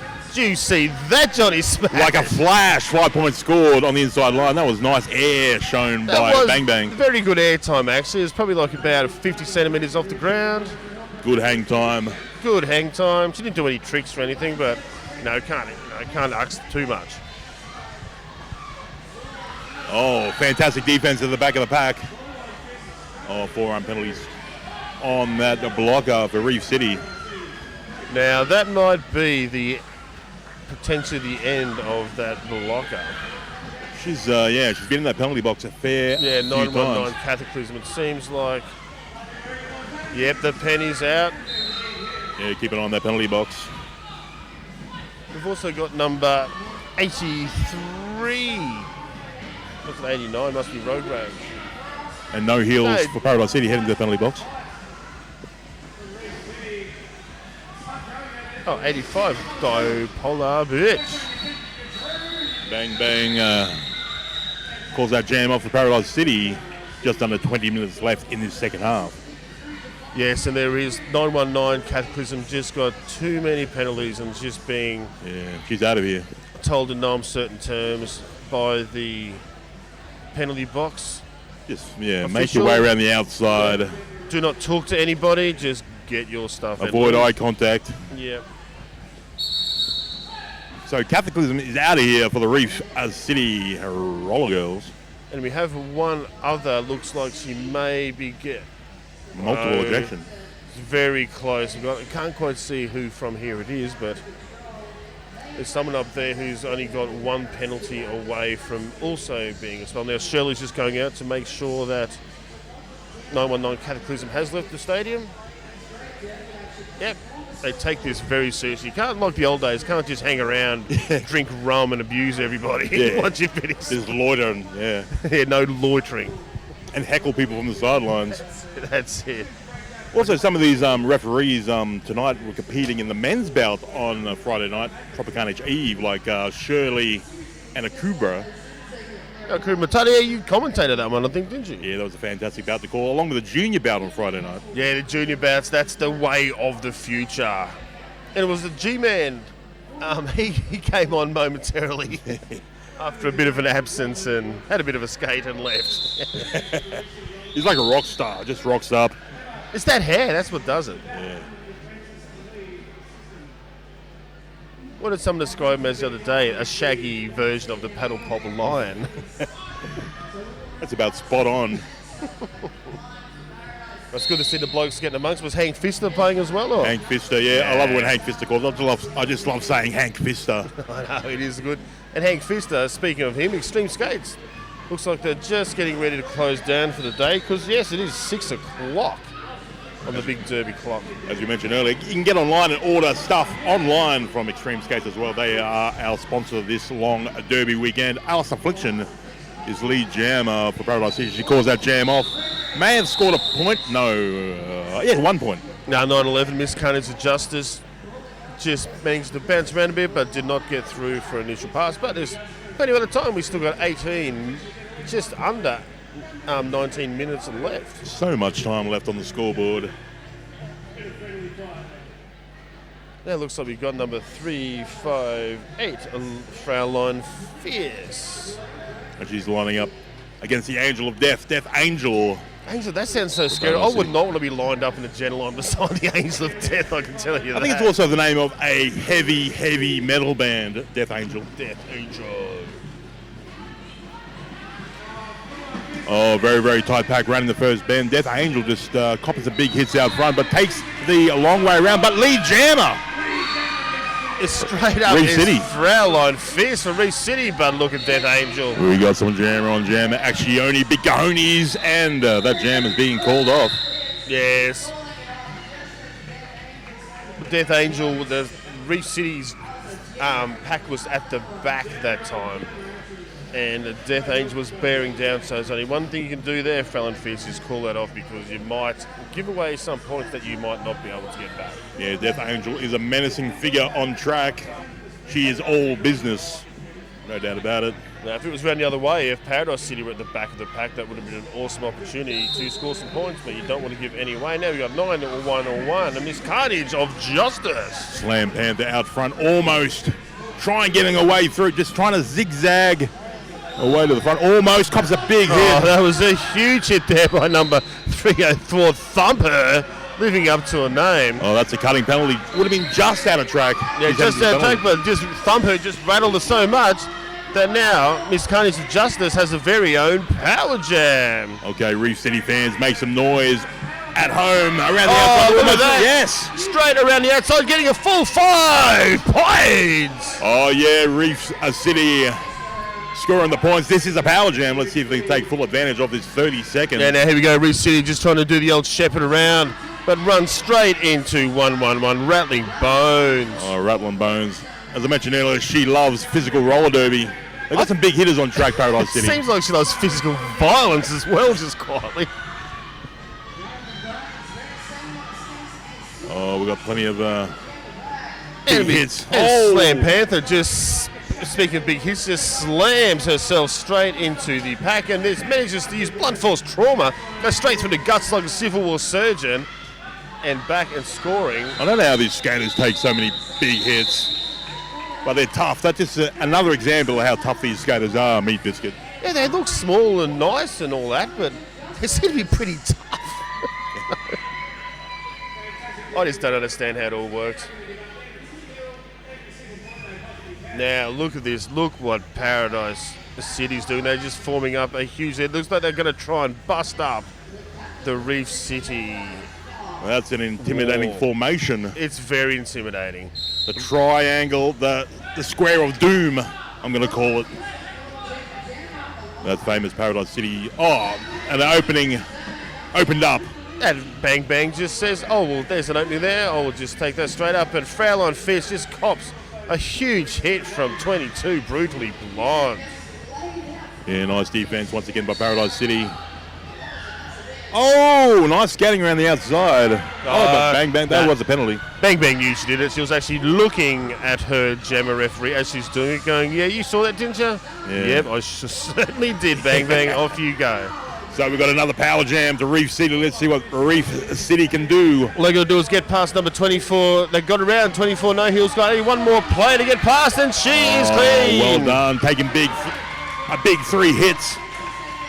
Now, I believe that is her initial pass, so still got a little bit of work to do to come and get some scoring points, but has a power jam. That's a lot of tough work to get through for that initial pass. Let's see what she can do. Trying that inside line, gets taken out by Thank You. Yeah, Thank You. And once. Yeah, Thank You's an awesome blocker.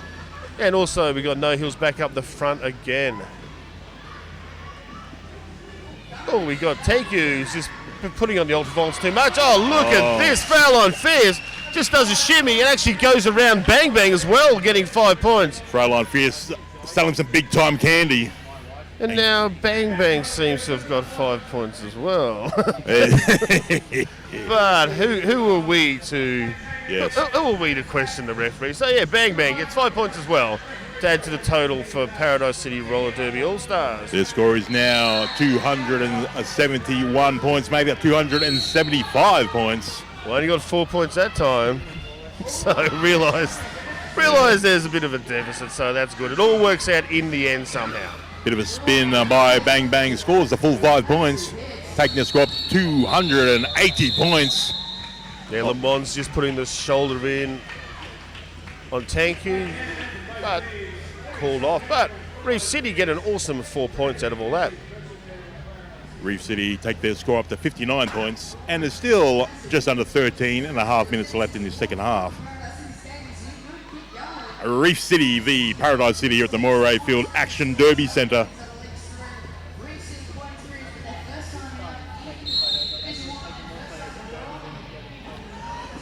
There's our whistle. Alice Affliction back on track for Paradise City. And 911, Miscarriage of Justice just busts through the inside line.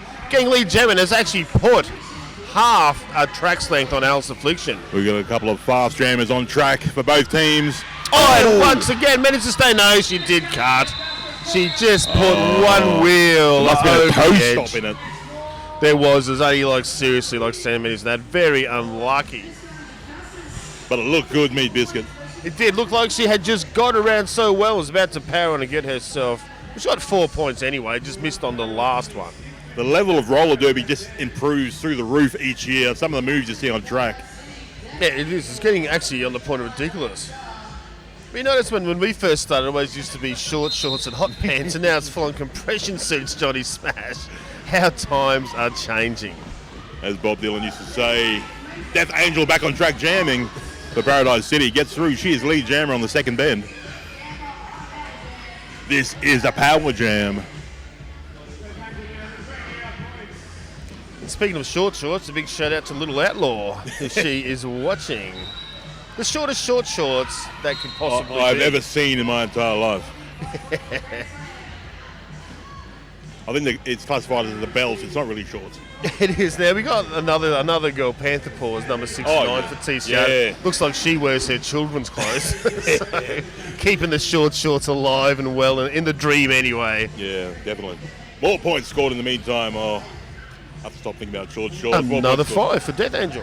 Death Angel rocking the visor and rocking the point scoring ability on track here at the Moray Field Action Centre. 4 more points. How you going at home? I think hope you're enjoying this feed live from the Moray Field Action Derby Centre. Oh! She come down hard on that outside line. But they're calling it off on the ground. But that was a huge shift there. Is she calling it off or motioning for a broken rib? No, maybe, yeah. Hope Maybe she's all right. Maybe pointing at something. Yeah, she's slow to get up. I hope she's all right. A huge win. Death Angel just got a huge win knocked out of her by 3:58. Fraulein Fierce. I've seen some tough skaters in my time. Death Angel is up there with one of the toughest. She just looks tough. She does look tough as long as the nails don't break. I think that's what she'd be worried about. But straight away, before the... Oh, look at that big up on the inside. Slam Panther. Yeah, now Slam Panther taking full advantage of the 4-2 pack at the moment. Another big gap on the inside. Meat Biscuit, easy point scored to Paradise City. And it looks like it's going to be hopefully the same thing for Thumper. That was a nice hit by Pest for Paradise City. Slam Panther scoring more points. Thumper getting a huge line up again is just bludgeoning her way through the pack, but now reinforcements coming out back on track for Paradise City. Paradise City taking their score up to a big 305 points. More points being scored on this lap. But there we go. We got an awesome 4 points there for Thumper as well. I like that name, Thumper. Says it all, really, doesn't it? It is. And speaking of Thumper, big shout out to Thumper Hard in Toowoomba, formerly of TCR. The Thumper Clan. The Thumper Clan. That's it. I mean, I know who killed Bambi's mama. Did you see it happen? I did. I watched it.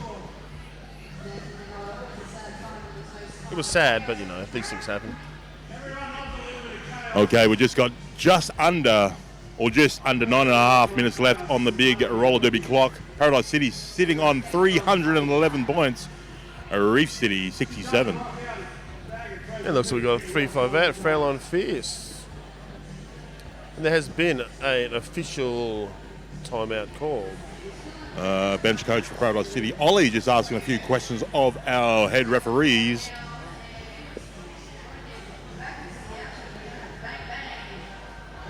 Once again, a big shout out to our referees and non-skating officials here on this long roller derby weekend. Some of Australia's, if not the universe, some of the best referees representing here.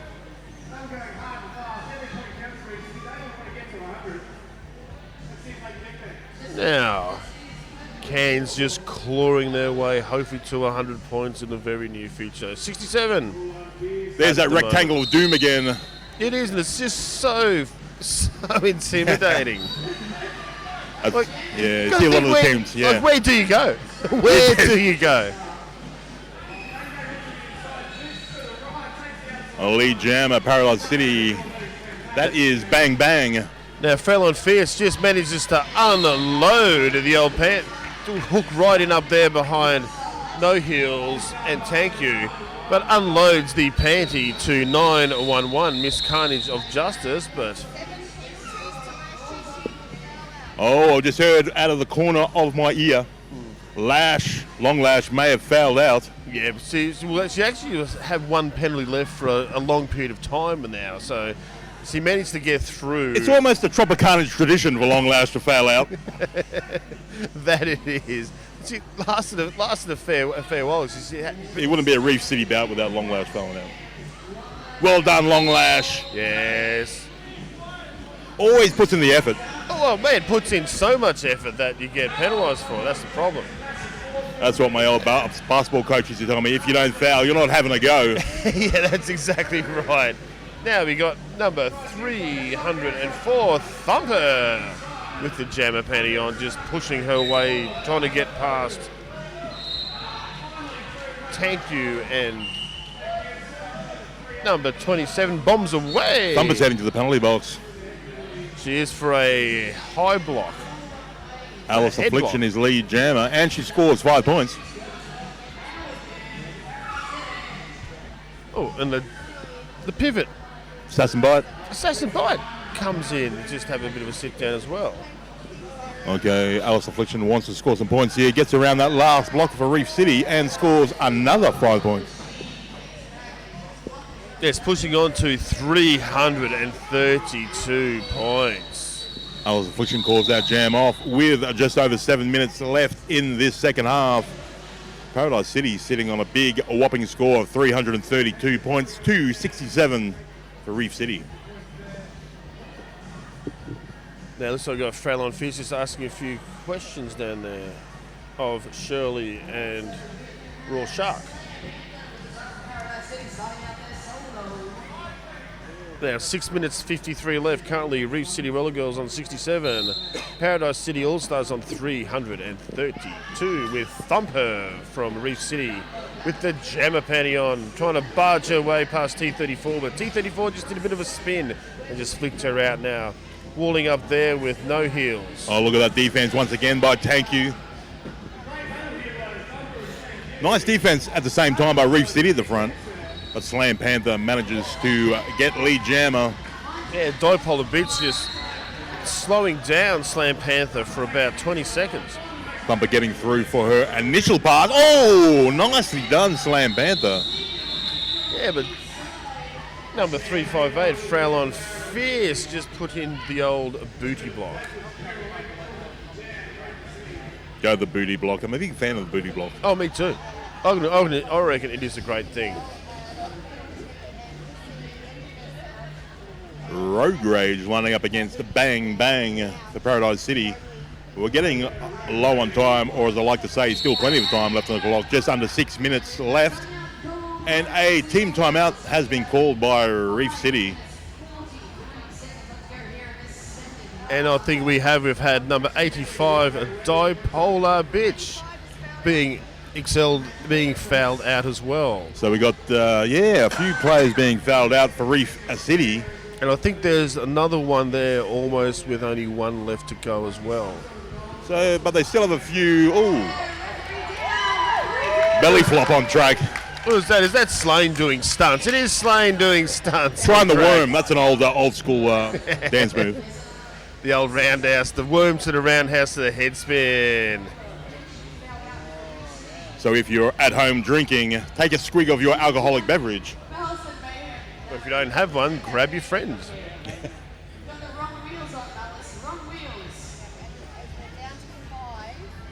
Now, 5 minutes 46. Currently, Reef City Roller Girls 67, Paradise City Roller Derby All Stars 336.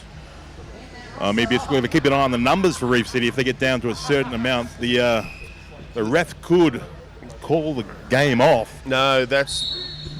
You forget, represent Toowoomba City Rollers. We only, for always down to numbers. About 2 years, only had 7 players. So if you lose one, the road show is over. Bang Bang is lead. Ooh, almost lead jammer, but she has been busted for a forearm penalty. She's heading to the penalty box. Yeah, there's not many players left down there for Reef City. We have 1 in the penalty box and 4 on track, and there's only 1 left over for an interchange.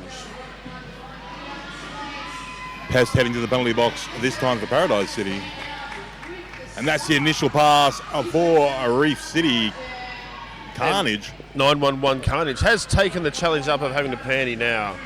Now that everyone knows what's going on, the pack gets sped up and she goes straight around the outside, getting a full 5-point grand slam. Easily around the outside, Mies Biscuits. Finishing strong, Reef City.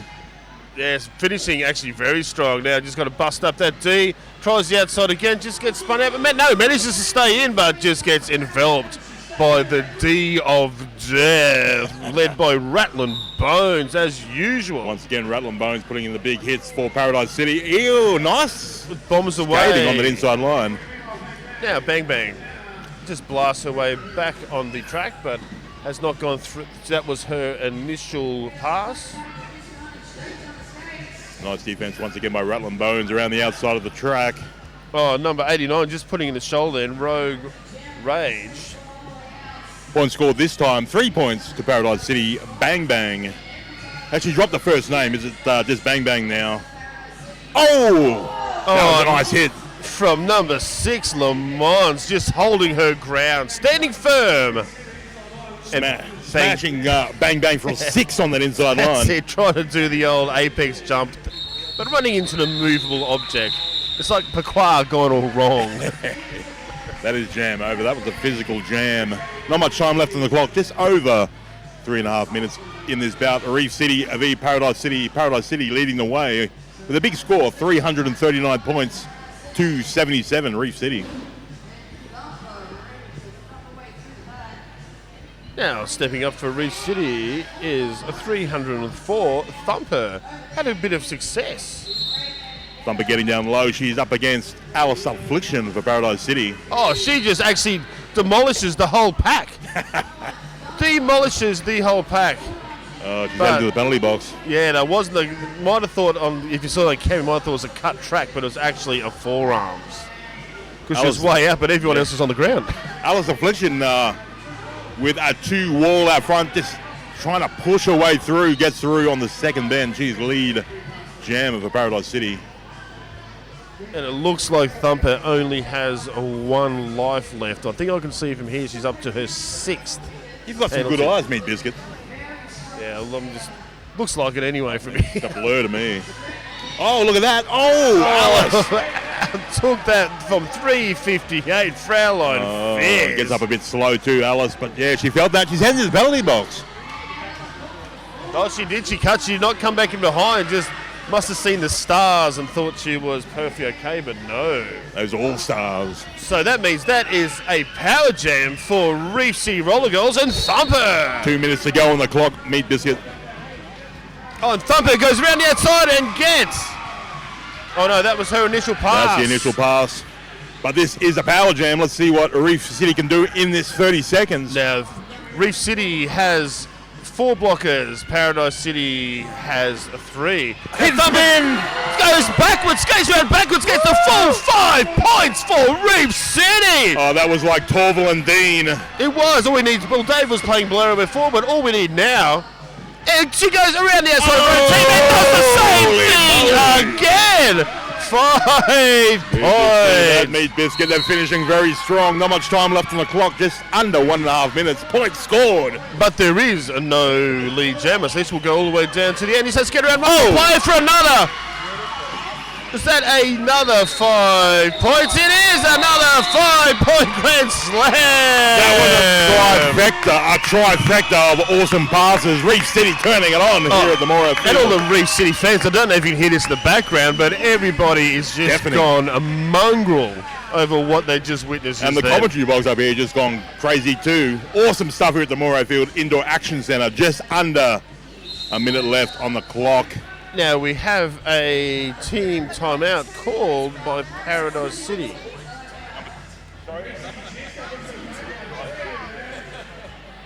Oh, Guns and Rosie for Paradise City has fouled out. Guns and Rosie, number 92. Oh, yeah, she's right down the bottom. I haven't actually been watching those ones. Yeah, right down the bottom. You can see them now. If you're going to foul out, it may as well be in the last minute of about 46 seconds exactly left on the clock. And the score currently, Paradise City 346 points, 91 points to Reef City. What a great bout this has been. This could be the last jam coming up.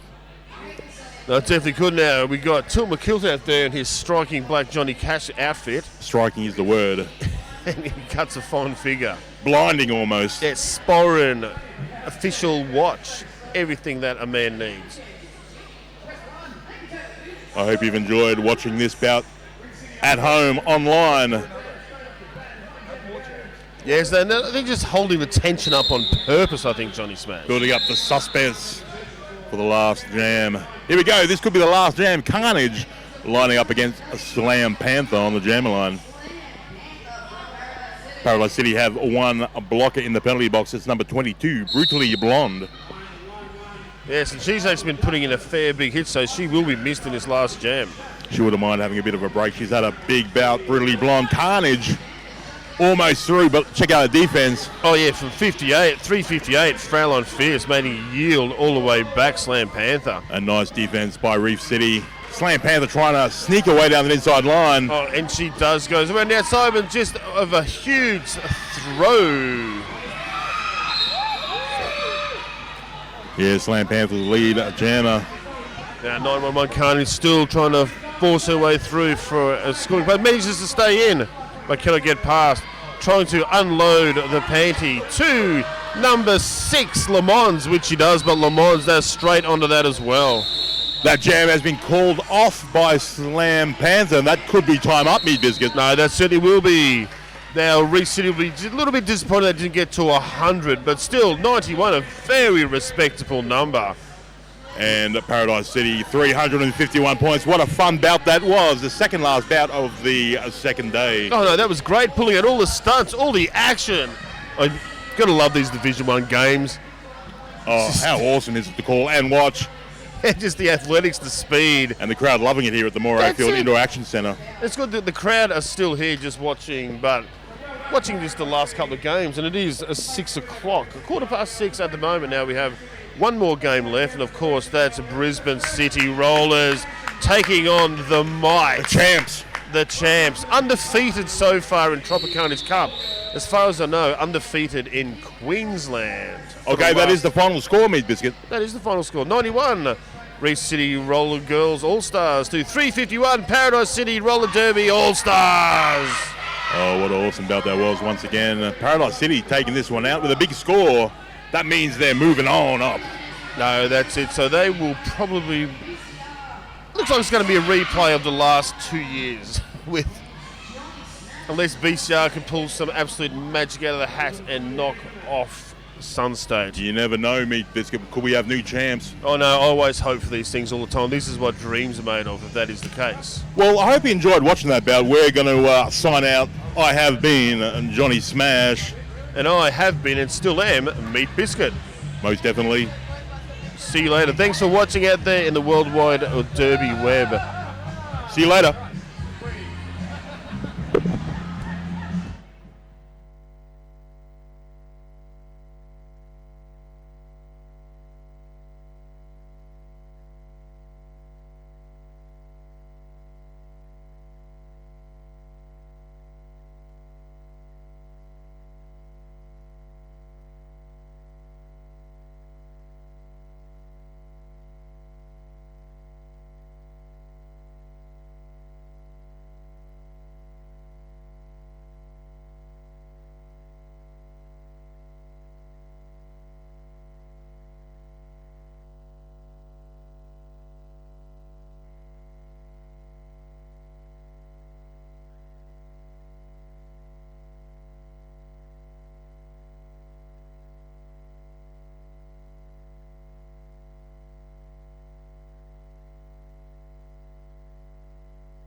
Good evening and welcome to the final game of Day 2 of Tropicarnage Cup 2015. We have the Sun State Roller Girls, the winner of Division 1 Pool B. They are playing the Brisbane City Rollers, the second place team from Division 1 Pool A. This is a semi-final.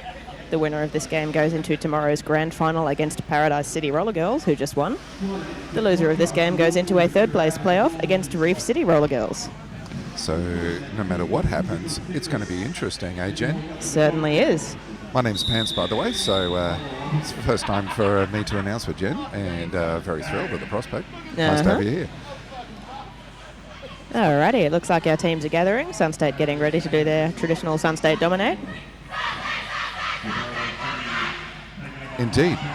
It's sort of like the roller derby equivalent of the haka, really. It's very intimidating. It certainly is. BCR did theirs out the back before I heard that, and they were absolutely intense in theirs. Sweet. Our first jammer for Sun State is number 32 Jambi. She's up against number 05 Hooker, and we are underway. Both jammers looking to get around the outside, but it's Jambi up the inside line. She is lead jammer, just avoiding being hit out of bounds to the inside. Hooker is out about a half lap behind her. Jambi untouched around that outside line, calls off the jam. You could see Sun State just lining that up straight away.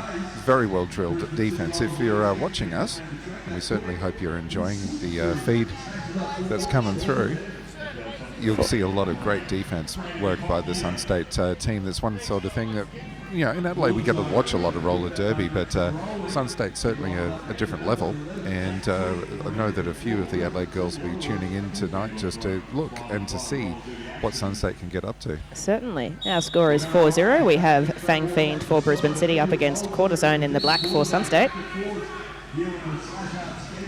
Cortisone fighting with two out the front. She looks like she's trying to push them out of play. She jukes past on the inside and she's clear with lead jammer. Oh, beautiful little elbow being flowed Slasher Hut scared there. I just wanted to get the name right there. But yeah, Slasher Hut, certainly one of the star blockers for the Brisbane team, and I'm looking for her to really... Yep, Fang Fiend picked up a cutting penalty just then, so she'll be starting the next jam from the penalty box as the Brisbane City jammer. Right. Cortisone picking up 5 points and calling off the jam. It's not really nice to give Sun State a power start, but you know, it happens. Slash Your Heart Scare Bear also picking up an illegal engaging penalty for hitting Cortisone after the 4 whistles there. From what SX was similarly there, it was a full-on chest impact. We've got a 3-on-2 pack advantage to Brisbane City, but a power jam advantage to Sun State. Dodge and Bolt trying to take advantage of Fang Fiend being in the penalty box. She is lead jammer. It's a shame when you have to build that bridge across to the front of the pack. You have to sacrifice one of your blockers, and against a Sun State jammer, that's just basically handing over lead jammer there. Sun State catching a goat and sending one of their skaters to play offense. Dodge is through for 5 points already. Fang Fiend standing in the penalty box. The jammer star is in her hand, and it looks like she's starting from the stash position. Velociraptor trying to lay down a big block a little while before, but missing. It was a pretty close thing, though. Dodge and Bolt through for another 5 big points. Fang Fiend stuck behind Lady Killer, Rose Ruin and SX at the back, with Trauma Junkie running some offense for Dodge up the front there.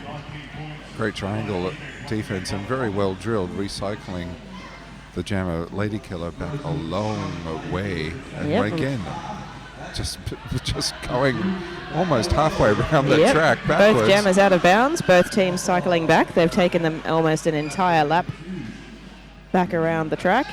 Not often you get to see that, but when you've got such a wonderful team of skaters as Sun State, lickety split like a flash, they're back halfway around the track. Fang Fiend cycled to the back of the pack again, Dodge pushing through on her third scoring pass. She is fighting up against Unforgiving Bunny and Scare Bear. She breaks free finally for 5 points. Rose Ruin cycling Fang Fiend right back to corner 4. Dodge coming up on her next scoring pass. Beautiful. Slides off Scare Bear, 5 more points.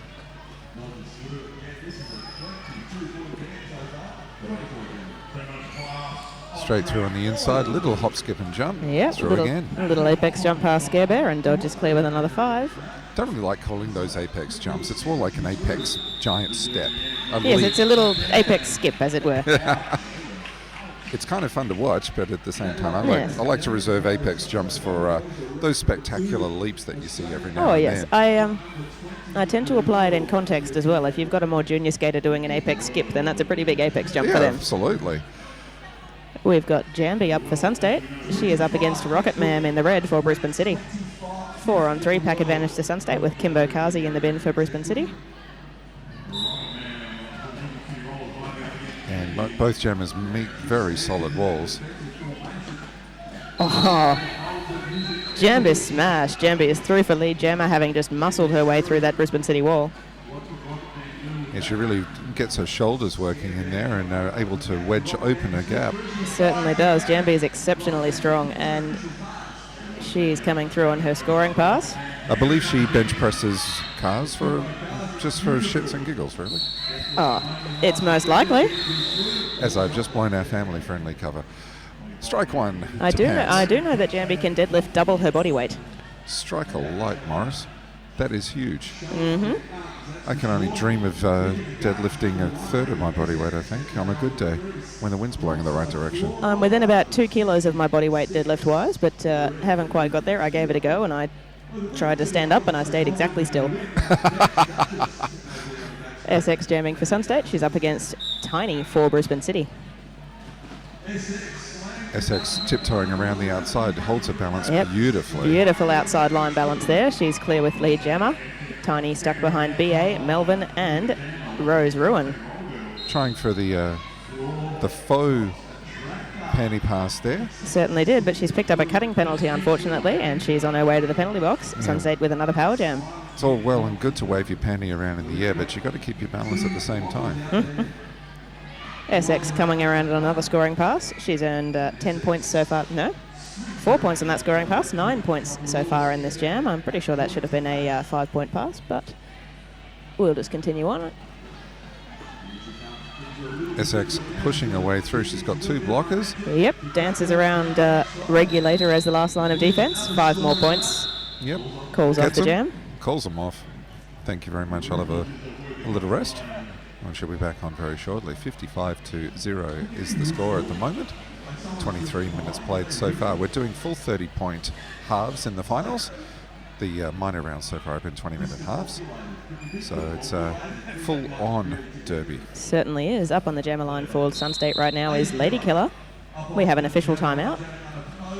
Yep, just before the... Just fixing up some scores. I believe that 1 extra point is probably going on to SX's score. There it Yes. goes, 56-0 to Sunstate now. Lady Killer up to jam, 4-on-4 in the pack. And Tiny for Brisbane City in the penalty box. Pack's a little bit spread out to start with. Sunstate running some strong offense from Sticks and Bones. Yeah, opening up that wall, but Brisbane able to get it back, so that's good. Yep. Tiny caught behind a 3-wall of Domination, Trauma Junkie, and Dodge and Bolt at the back there. Lady Killer is lead jammer and coming around on a scoring pass. Unforgiving Bunny trying to get close enough to get the paddy, and she succeeds. Unforgiving Bunny is your new Brisbane City jammer, but Lady Killer's come around for a scoring pass, 5 points. Immediately the pivot's been eaten up by that pack though, so Yep. even with the panty pass, it's to no avail. The pivot's now well and truly stuck behind. Lady Killer dances up the inside line, 5 more points for her. Unforgiving Bunny is still struggling with that Sunstate box defense. Thunderpuss doing some impressive offense there, but Bunny is still trapped behind 3 of the Sunstate players. Lady has got another 5 points, 15 so far in this jam. Yeah, she was able to move around the outside very neatly. Not so neatly that time, pirouetting off. Unforgiving Bunny has broken the pack. Lady Killer sent swirling out of bounds by the Brisbane City defense. Looks like she's going to try some jammer defense. Why not, we say. Bit of Certainly jammer on not. jammer is a lot of fun. Bit of jammer on jammer. And absolutely stalled the pack. Looks like she's going to be... She's sort of having a word to her Sunstate teammate, saying, what should we do here? I And see what Lisa was trying to do. She was attempting to free Dodge from the penalty box by holding Unforgiving Bunny and stopping her from scoring some points. Didn't quite succeed, but Dodge is standing in the penalty box. There's less time to spend. The score is 74 to Sunstate, 0 to Brisbane City. And our jammers are Cortisone and Hooker.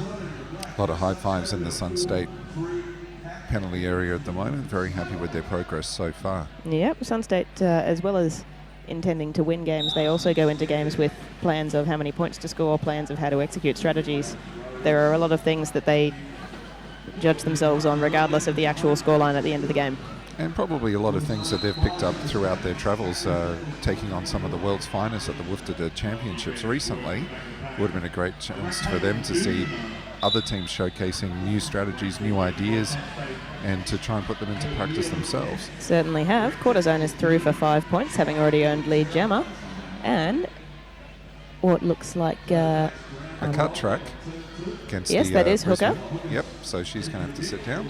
I wasn't sure if there was a penny pass. It looked like Thunderpuss for a second there, but 5 more points for Quarterzone. She is on a power jam.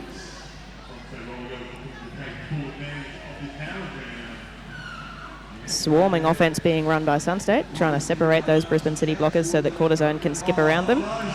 And she succeeds. 5 more points for Sunstate.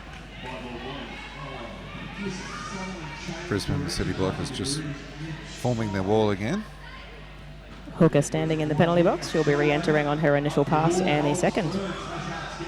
Quarterzone forced out of bounds by Slash Your Heart Scarebear. She manages to beat her back in the race. And that wall has been broken up, so sliced and diced yep. and minced. 5 more points for Quarterzone, and Hooker is back on her initial pass on track.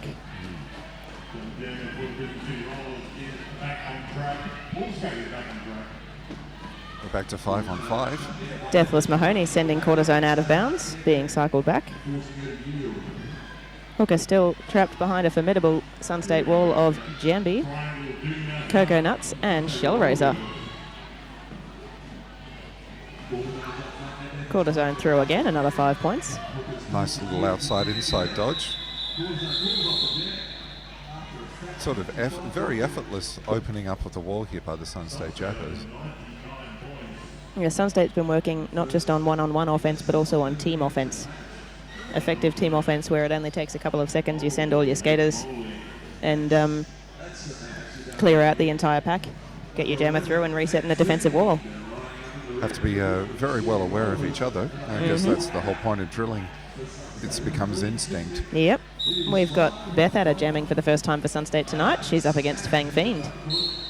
Sunstate opening up a way outside. So Adder trying to get through. Still trying to tiptoe around the outside there, but Brisbane City doing a very fine job at this point. Both jammers still stuck on their initial pass. Beth Adder clearing the front of the pack now for lead jammer. Fang Fiend immediately stashes the jammer panty.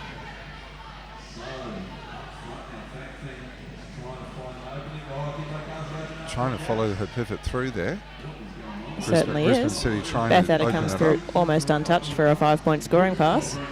That Sunstate pack barely crawling forwards, just holding Fang feet at a standstill. But Fang is clear. She's cleared her initial pass. Yeah, finally made it through there. Beth Adder on her second scoring pass, just trying to beat the last couple of Brisbane City blockers. Unforgiving Bunny. Yep, and calling it off before the Brisbane City jammer gets through. So score's currently 107 to nothing. Yep. Donut, a big old donut on the right there, which is a real shame. It doesn't really belie the effort that Brisbane are putting in at this point. No, Brisbane City are giving everything they have to their blocking, and their jammers are never stopping pushing. There's no giving up in here. 3 more points to Beth Adder on that pass. The score is 107 to 0. Our jammers are Rocket Man for Brisbane City and Jambi for Sunstate Roller Girls.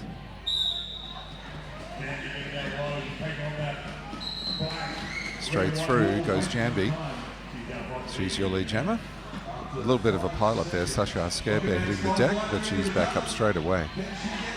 Trying to hook that around, and it looks like it was another fake star pass from Brisbane City.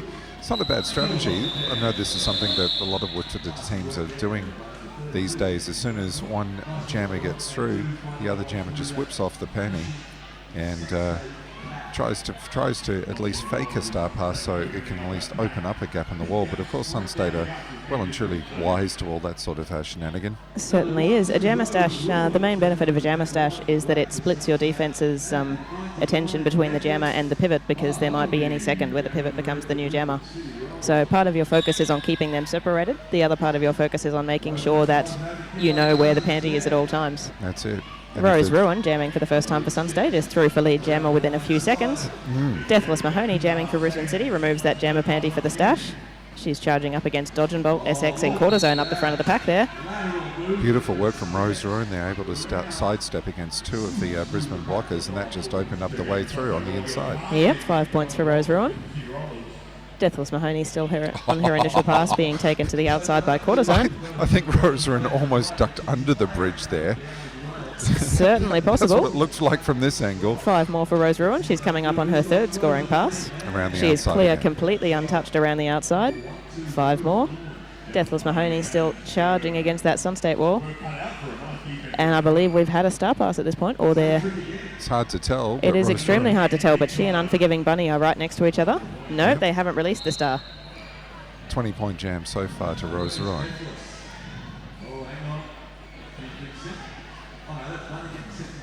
Rose Ruin through again. Unforgiving Bunny heading off to the penalty box, and Deathless Mahoney is going to remain as the Brisbane City jammer because Unforgiving Bunny is the pivot. That's right. Rose Ruin through for another 5 points, and this is a 30-point jam so far for Sunstate. Most impressive by Rose Ruin. We often like to have a little bit of fun at bouts in Adelaide talking about, did you know Kim can get a 30-point jam? Kimber Kazi putting Rose Ruin right on her ass out of bounds, but Rose is straight back up and charging again. We do like to have some fun talking about, can you know you can get a 30-point jam? In Sunstate, I guess it's a fairly common occurrence. Here's another 5 points. She's got time for one more scoring pass if she puts her skates on. A 40-point jam would be most impressive. Here we go. There it is. There. 5 more points, and Rose Ruin has earned herself a 40-point jam and called it off with 2 seconds remaining. That strike. That's very, very, very... That is very utterly incredible. That is a thing I've not yet seen in person, 40 points and scored in a jam. There you go. Even from my lovely Sunstate Roller Girls. That's fantastic. Well done to Rose there. Absolutely put the pedal down on that one. Her team knew what was happening and did some amazing offense to just open up a completely clear line for her on that last scoring pass to ensure that it happened that way. Yeah. Our jammer for Brisbane City is Hooker. We have Domination up for the first time for Sunstate Roller Girls. She's certainly a pocket rocket. She certainly is. Her number is 148 because that's how many centimetres tall she is. She is your lead jammer.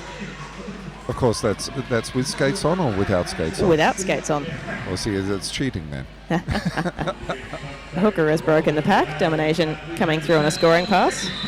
Scores her 4 points and calls it off. Leaps in Scores the air. her 5 points and calls it off. I think that should be a 4, but that's not my call. 5 points to Sunstate there. The score is 156-0. And timeout being called by the Brisbane City pump blockers. Yep. So the alternates waving everyone into the penalty, into their official area. We have a little bit of a chat. If you're joining us, thank you very much for coming in. You're currently watching the final bout on day 2 of Tropicarnage 2015. Tomorrow morning, we're going to be back bright and early again. It's all finals all day tomorrow. Certainly is. So we're I'm looking going to give forward you to bringing a... we've got a bit of a I'm going to give you a bit of a sneak preview of the schedule. I'm not certain which teams are playing, unfortunately. I don't have them written down in front of me, but at 8:30 and 10:15 are the Division 2 semi-finals between the first and second place teams in each of their pools. At 12 o'clock is the Division 1 third place game, which is going to be between Reef City and the loser of this game. Yep. At 2 o'clock is going to be the Division 2 grand final between the winner of those 2 semi-finals. Yes. And at 4 o'clock will be our grand final between Paradise City and the winner of this game. You'd probably hazard a guess and say that it may be Sunstate. I would say so at this point, but, diplomacy is key.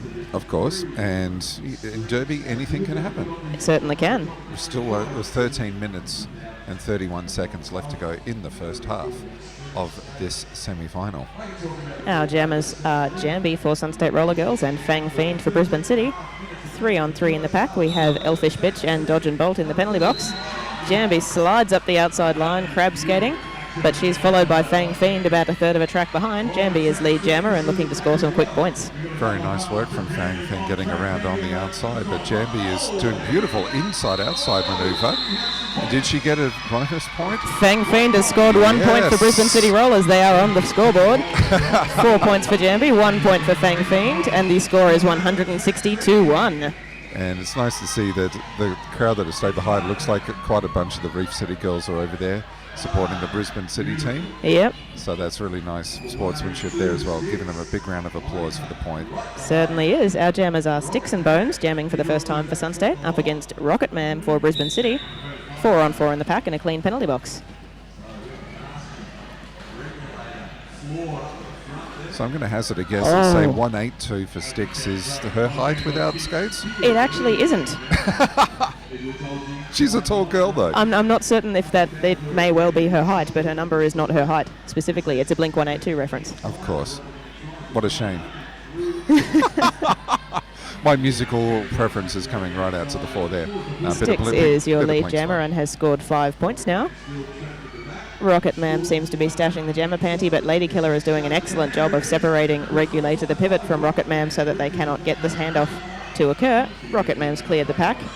Sticks and Bones is on a scoring pass and calls off the jam before any points can be scored by Brisbane City. That is a 7-point jam for Sunstate Roller Girls. The score is 167-1.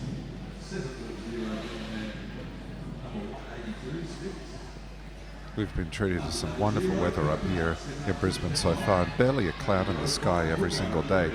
Coming from SA, where we've had quite a chilly winter, it's certainly been a very warm welcome, and we've certainly appreciated all the hospitality. It certainly has. It's been a bit on the warm side for my taste, but can't help that. Our jammer for Sunstate is another new jammer, Coco Nuts. She's up against Hooker for Brisbane City. 4-on-4 in the pack, no one in the penalty box.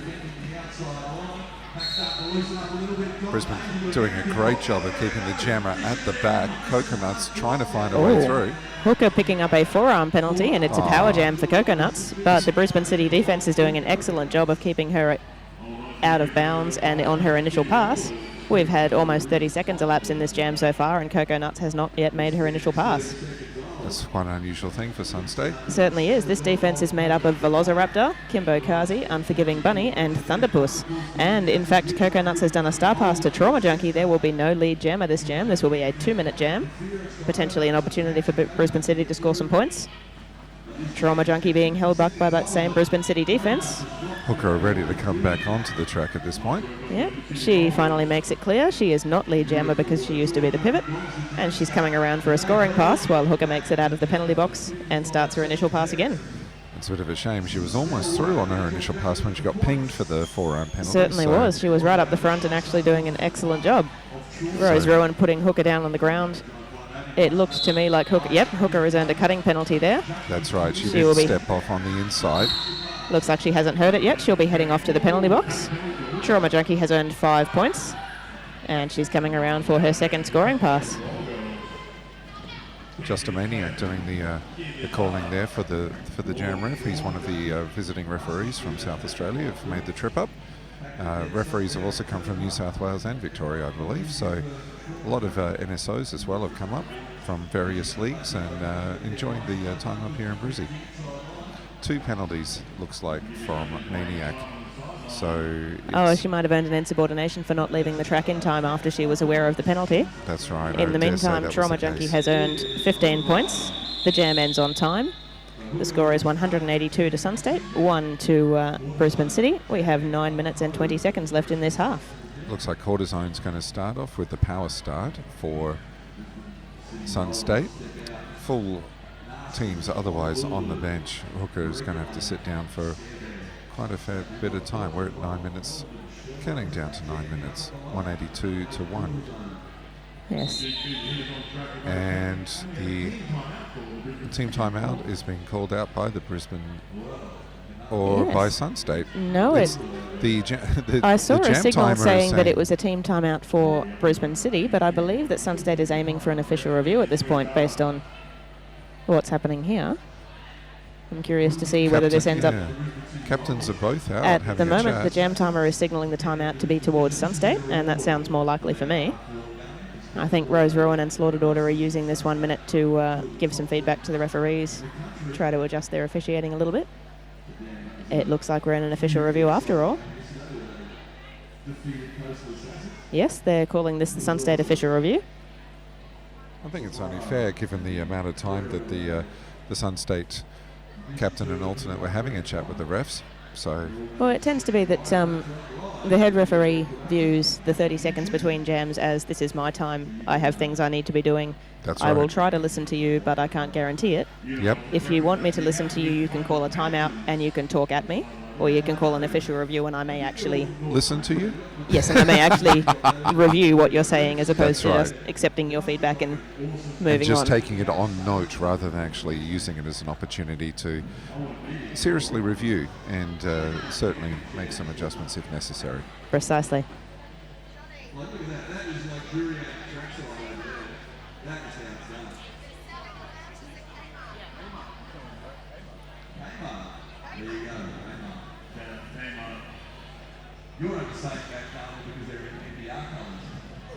Certainly been treated to a lot of great derby so far today, and everything that we've been able to stream online should be available as archives for you to enjoy at a later time, to review at your pleasure.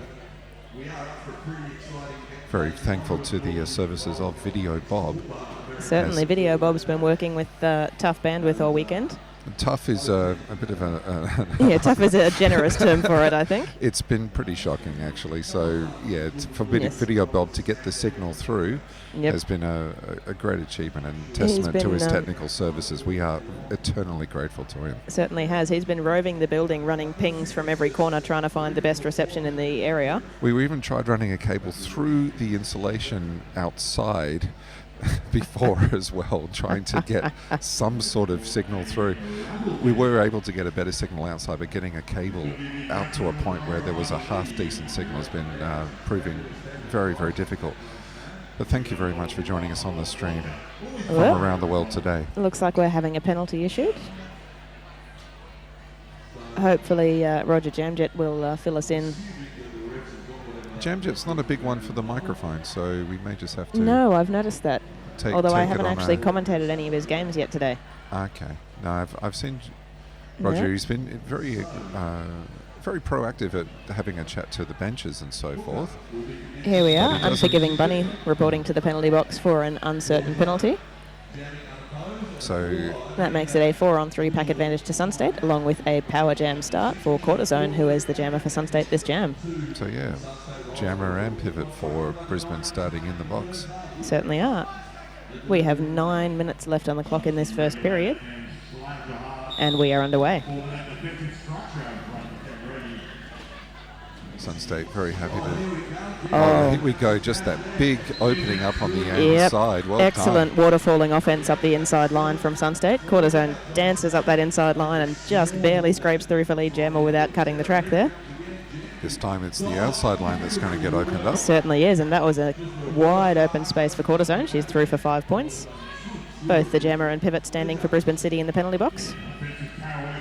If you were in roller derby and you want a chance to see how to make a power jam work, Sunstate putting on a masterclass right now. And five more points for Cortisone there. It looked like she might have cut the track, but I believe the skater who knocked her out of bounds was sent off on a penalty. That's Regulator. And she's through. So no pass. Well, no worries for the jammer there. So Yep. another 5 more points for Cortisone. So that's 10 points so far. Yep. I believe technically she's had 3 scoring passes, and there we are. The scoreboard is reflecting that now. Yep. Multiplayer block being assessed. So that's Brisbane City who's going to be Yep, pinged for 5 that more one. points for Cortisone. In the meantime, Hooker is trying desperately to star pass to Unforgiving Bunny, but Jambi is running pivot offense at the moment, just keeping them separated so that they can't get that arms reach handoff happening. Oh, straight into the sternum as well of Unforgiving Absolutely massive hit by Jambi on Unforgiving Bunny. Jambi then went out of play so Bunny could enter in front of her. Hooker still struggling with that Sunstate wall, and Cortisone coming around for another scoring pass. Beautiful work again, the Unforgiving Bunny laying the smackdown on Cortisone. Cortisone darts up that inside line on the apex. 5 more points. She has scored 30 points so far in this jam. We've finally got an empty penalty box, but not for long. Yep, Jambi has received a clockwise block penalty and she'll be sitting in the penalty box. Full 2 minutes for the jam, I do believe. That is the end of the jam. 3 more points for Cortisone. That is a 33-point jam for her. It's not quite a Rose Ruin jam, but it's pretty impressive nonetheless. Oh, is this how we're going to measure things now? Do we do a Rose Ruin? Was it a Rose Ruin jam? Not quite, but it's still bloody impressive. Our score is 215-1. And our jammers are Deathless Mahoney and Lady Killer. We have a 4-on-3 pack advantage to Brisbane City in the pack. Kimbo Kazi, Unforgiving Bunny, Velociraptor, and looks like Elfish Bitch. Mahoney is certainly did her best to help out her blockers. That's no avail. Yes, Mahoney trying to charge up that Sunstate defence, being held at a fairly slow pace at this point. Lady Killer coming around on a scoring pass, has earned lead jammer, and has now earned 5 points. Mahoney does a sneaky star pass behind her back to Unforgiving Bunny. The Sunstate defence in front of her missed the star pass, and Unforgiving Bunny gets a free run out the front of the pack. She's coming around on a scoring pass. But to no avail. Lady Killer calls off the jam just in time. 5 more points. That is 225 to Sunstate, 1 point to Brisbane City. We have 5.5 minutes left in this first half. Very effective and efficient derby by Sunstate Roller Girls, not allowing Brisbane even a look in to get another point. It certainly is, and that was a very well-executed strategy from Brisbane City to do the behind-the-back star pass there. Having lost sight of the jammer panty, Sunstate were just not expecting Unforgiving Bunny to take the panty while behind the wall, and she got right up the outside while they were still focused on Deathless Mahoney. Our jammers this jam are Sticks and Bones and Fang Fiend. Sticks is lead jammer, Fang has stashed the jammer panty. Brisbane City runs a beautiful team offense, and Fang is clear up the inside line. Sticks coming through to score some points now. Oh, very graceful manoeuvring inside and outside from Sticks. Sticks calls off the jam, but Scare Bear has protected her point. Only 3 points for Sticks on that jam. It's a small victories. Small victories. Protecting your point, getting that flawless star pass happening where Sunstate doesn't notice. These are certainly great things that Brisbane can take away. Certainly are. We're going old school. Rocket Man starting on the jammer line for Brisbane City. Jambi starting a good 15 feet back from the jammer line for Sunstate, getting a very solid run up there. A 4-on-3 pack advantage to Sunstate with Elfish Bitch in the penalty box at the moment.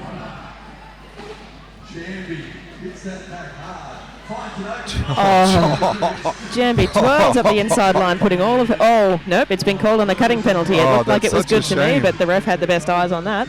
Jambi sent to the penalty box for a cut, and Rocket Man has a power jam and the opportunity to earn lead jammer.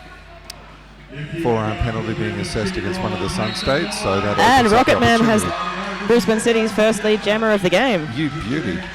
Fantastic. Brisbane City getting ready to run some offense. They have a 4-on-3 pack advantage at the moment with Shellraiser sitting in the penalty box as well. But SX clips Rocket Man to the outside and cycles her back. So she's going to have to try again, but that would be points, and here we go. She is clear. Rocket Man picks up 5 big points for Brisbane City. That'll make you feel very happy. Yes, the crowd is going absolutely nuts for those 5 points. Yeah. Jambi's back on track and is clear. She gets not lead, and she'll be coming around on a scoring pass. Let's see what Rocket Man does. Oh, gosh. Jambi picks up a back block penalty for that. Yeah, that's only fair. She absolutely rocketed into the back of the pack. Kimbo Kazi just turning her back at the last second means that Jambi gets the back block for the illegal target zone there, but Rocket Man is on her second scoring pass and being held back by Shellraiser, SX, Melvin, and what looks like Dodge and Bolt. Interesting tactic from Brisbane City. It looks like, low block was called there, so trying to open up the ball any which way they can. Whoop, Rocket Man sent reeling by Shellraiser, but she gets her balance back and charges at the wall again. Looks like Brisbane City is trying to set up that same swarming team offense that worked so well during the initial pass, but for now still being broken up by the Sunstate pack. Jambi is back on track again, charging through at full speed. And that is the end of the jam. The jam is called off. 4 points for Jambi, 4 points for Rocket Man. That brings Brisbane City's total up to 10, double digits for Brisbane City. Our score is 232 to Sunstate, 10 to Brisbane City. We have an official review being called. I believe that this is a BCR official review, and I expect that they're going to be... No, we're in a Sunstate official review again. So we'll see what they decide. It is possible that they're going to either attempt to get Rocketman in the penalty box or attempt to remove one of Jambi's penalties.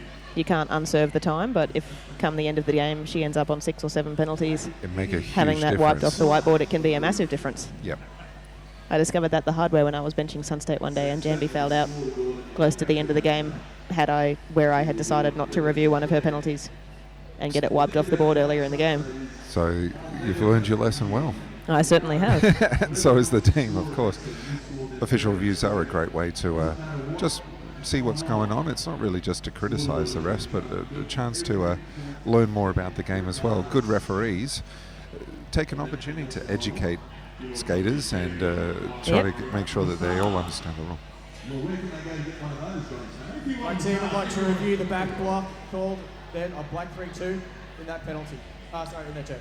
Thanks, Roger Jamjet. For Thank you to letting Roger us know. Jamjet indeed. So, as I expected, they're looking to get the back block penalty removed from Jambi for that previous jam, just getting the penalty wiped off the whiteboard so that she has an extra box to play with towards the end of the game. I suspect their argument is that Kimbo Kazi turned at the last second and presented her back, arguably initiating the block by moving into the path of Jambi rather than Jambi initiating into the blocker. It all comes down to the initiator. It all comes down to the initiator. They'll be arguing that Jambi didn't counter block, just that her momentum created the large impact. Yep. We'll see what the referees say.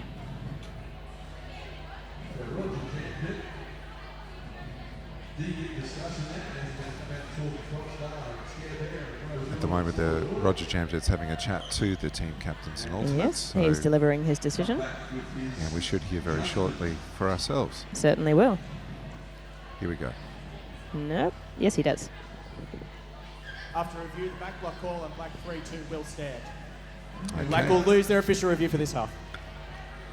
Just confirming that for you again. After review, the back block call will stand. Sunstate Roller Girls have lost their official review for the half. There are only 2 minutes left in the half, so that's not a terrible thing. Our jammers are a regulator for Brisbane City. This is her first time on the jammer line, and domination for Sunstate Roller Girls. Brisbane City has a 3-on-2 pack advantage. Scare Bear putting domination to the ground. And comes up against her again, trying to Scare work Bear. it to the outside, so she forces her to yield. Yep. Domination. Domination getting Scare Bear an out of play warning so that Domination can jump in back in bounds. She's pushing Scare Bear out of play at the front, and Domination is your lead jammer. Regulator charging through that Sunstate wall, now made up of 3 skaters, with one having returned from the penalty box. Every time she almost makes it out the front, they just waterfall and cycle right back in front of her, unfortunately. Domination through for 5 points. Slash your heart, Scare Bear signalling that she's ready to receive a star pass, but Regulator still takes the panty off her head now. Looks to be trying to find a way to get her arms to stretch out to Scare Bears. Yeah, Domination is through her second scoring pass. 4 more points. Yeah, Sunstate have just set up that triangle, setting it up, so making it very hard for the pass to be made. It has been made now. The pass has been made. Scare Bear is your new jammer. She takes on Dodge and Bolt and wins. Dodge on the ground, Scare Bear clear of her initial pass. And Domination 4 more sees points. it all and calls it off. 4 more points for Sunstate Roller Girls. Our score is going to be 245-10. We have less than a minute in this first half, and Sunstate has called a timeout. So the clock has stopped at 57 seconds. 2:45 is the score for Sunstate. Brisbane City Punk Blockers are currently on 10 points. Getting a nice little cheer from the crowd as well. So Brisbane City fans have certainly stayed around, and a lot of supporters there as well. Jen, what you're trying to do there? Oh, I believe that the second scoring pass for Domination should have been a 5-point scoring pass. I feel like Sunstate has an extra point up their sleeve at this point. If they were to run it in, it would probably be corrected. We'll see what happens. I don't think they're aware of it at this point, so we'll let it slide.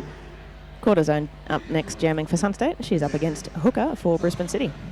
3 each on the track in terms of blockers, 1 each in the box. Yeah, it looks like Captain Rose Ruin is in the penalty box for Sunstate, and Horolulu number 18 in the penalty box for Brisbane City.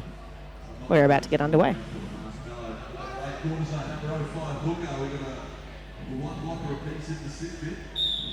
Whistle blows. And Once again, both sets of blockers doing a fantastic job. Oh. Quarter zone spinning. She's Quarter picked up zone. lead jammer. Yep, but quarter zone twirls up, earns lead jammer, but just can't quite balance in bounds and recover. She is pushed out of bounds. she calls it off straight away. She So calls off the jam before any damage can be done by hooker. We have 40 time for seconds. one more jam in this half. Yes. It's always nice when you have that one extra Certainly jam. is. SX is lining up for the Sun State Roller Girls. She will be up against Deathless Mahoney for Brisbane City. Having a bit of a yabba to each other. Very friendly yabba, though. Oh yes, SX is an extremely friendly skater. I know that. I've had a chance to commentate with her at Tropicarnage last year, which was fantastic. Great experience, and certainly another skater with Certainly a is. wealth of knowledge of the game. SX has earned a cutting penalty, unfortunately. This will be a power jam for Brisbane City heading into the half-time. Great Deathless Mahoney opportunity. charging against Shellraiser and Trauma Junkie out She's the front through. there. She is clear but is not lead jammer. SX earned lead just before she cut. This will be a 2-minute jam. Deathless Mahoney has the chance to rack up some points. Here she goes. Wow. She's straight at the back and off on the Cleaned up by inside. Rose Ruin. She is cycled back by Trauma Junkie. and just to give a little gritting, gives Rosa a little hip check as she came back on the track. She's through for a 5-point pass. Yep, 5 points for Deathless Mahoney. She's coming around for her second scoring pass. Essex is City. standing in the penalty box. Brisbane City team giving her a big cheer as she went past. That's fantastic. Yep. Essex back on the track. She still has Deathless to Mahoney complete the is pass. through for another 5-point scoring pass. Essex is on her initial pass at the moment, so she's not scoring any points right now. So another opportunity for Mahoney to pick up some more points. Certainly is, and we've got 52 seconds left for both Oh, teams look to at score that. some points. Straight around the outside, Mahoney. Well Ooh, done. Essex has been awarded points there. I'm not so certain about that. 4 points for Sunstate, 4 more points for Deathless Mahoney as well. Essex comes around again. A very clear run through the pack, and she earns 4 more points for Sunstate. Deathless Mahoney approaching the pack right now. Pack going at a decent speed. It looks like both teams are attempting to run out this jam a little bit. 26 seconds left to go. Deathless Mahoney trapped behind Rose Ruin at the moment with a little bit of bracing help from Edwards. SX comes through, slides off Thunderpuss and is through for 5 points of her own. Yep, able to pick up that jam and allow points. Slashart Scarebear standing in the box. She's ready to rejoin the pack. Yep. SX coming around again. Deathless Mahoney still trapped behind that Sunstate wall. Both jammers in the pack at the moment. The jam ends on time. 3 more points for Brisbane City, 4 more points for Sunstate. So it's 17 points apiece according to the big clock. Certainly looks like it. And the jammer box, the penalty box is empty. Slashart Scarebear getting out just as the clock went down to 0. So Wonderful. We're So going it to looks start like 5 on 5 for the next Yep. half. And our halftime score is 262 to 27. Sunstate in the lead. We're going to take a short break. We'll get about 10 minutes for a halftime break in finals. So we'll just rest up, lubricate the throats, and head back. And we'll see you in about 10 minutes' time. Wonderful.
Welcome back to Tropicarnage 2015, the final half of the final match for today.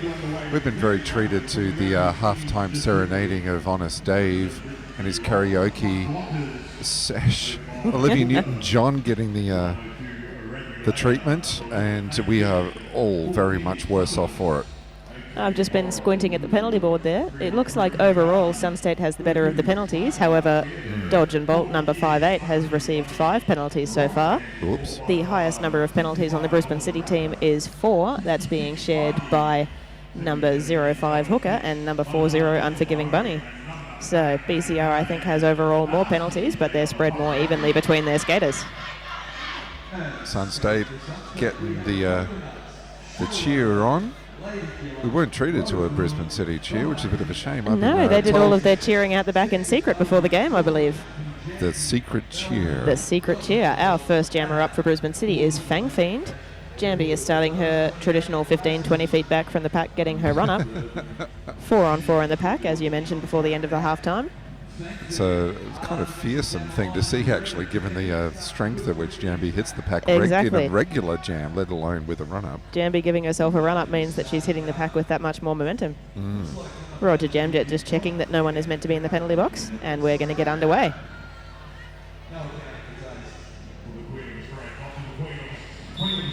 Oh, she had to stop just as she came up line. Leaps over. Yep, leaps over Unforgiving Bunny and is your lead jammer. Meanwhile, Elfish Bitch is heading off to the penalty box. Fang Fiend struggling against Dodge and Bolt, Trauma Junkie and Shell Razor. We've also got a Sunstate. Yes, Lady Killer sitting in the penalty box already as well. That was a very quick penalty. Very much so. She gave the universal gesture of what? Yeah. Jambi's through for 5 points. Back in my days when I was a referee, I officiated the TGSS Grand Final last year. Oh, right. It took I was here for that. It took about 2 seconds for me to give my first penalty, and it was on Lady Killer for a stopped block. The whistle went. The skater behind her ran into her. She didn't move. And I blew my whistle. Yep. Gets you in the game nice and quickly. Jambi threw untouched there. That was her third scoring pass. She calls off the jam. 15 points to Jambi. The score is 277-27. That TGSS Grand Final last year was between Sunstate and Victoria Roller Derby. Victoria Roller Derby coming out the eventual winners, but Sunstate certainly giving them a run for their money. I'd like to see them play against each other shortly, because VRDL and SSRG have both had considerable experience now and woofed to play off some champs in the US, so their game has certainly stepped up. It'd be great to see how they compare. Yeah, certainly have. I believe that Victoria still has the edge, but Sunstate lifts when they play Victoria in a way that, some teams lift when they play other teams. Sydney and Canberra have a similar rivalry. Cortisone is your lead jammer for Sunstate. Rocket Man is out about a half lap behind. Officially, TGSS is back. So that will be the Queen's Birthday long weekend in June next year in Adelaide. Already the organising committee have met a couple of times, I believe, and it's all on, it's all happening. So we're looking forward very much to see which teams have responded to invitations and who will be coming. I suspect SSRG and VRDL will both be there.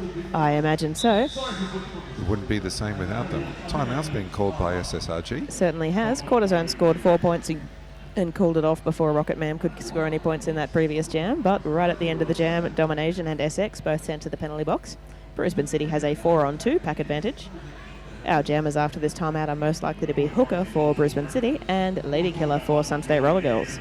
So she came back out after serving a penalty. She's still staying on track, I think. Yes, she came back out, did some blocking, and now she's been given the jammer penalty and is being sent straight back out again. Sweet. SSRG moving back towards to get into position. And the Brisbane City blockers are also assuming their positions ready to go. Everyone getting set up and ready for the timeout to end. We've still got 10 seconds remaining in the timeout. It's great to see the team so keen to go, but the refs are still having a yabber over with a couple of the NSOs, so maybe there's something else there that they need to sort out. Looks like we're having some confusion between the officials. Roger Jamjet is yet to take his position. And we may be switching to an official timeout, but it looks like we're going to be getting on with the derby. Yep, they're taking full advantage of that 30-second gap. Lady Killer up against Hooker. 4-on-2 pack advantage to Brisbane City. Here we go.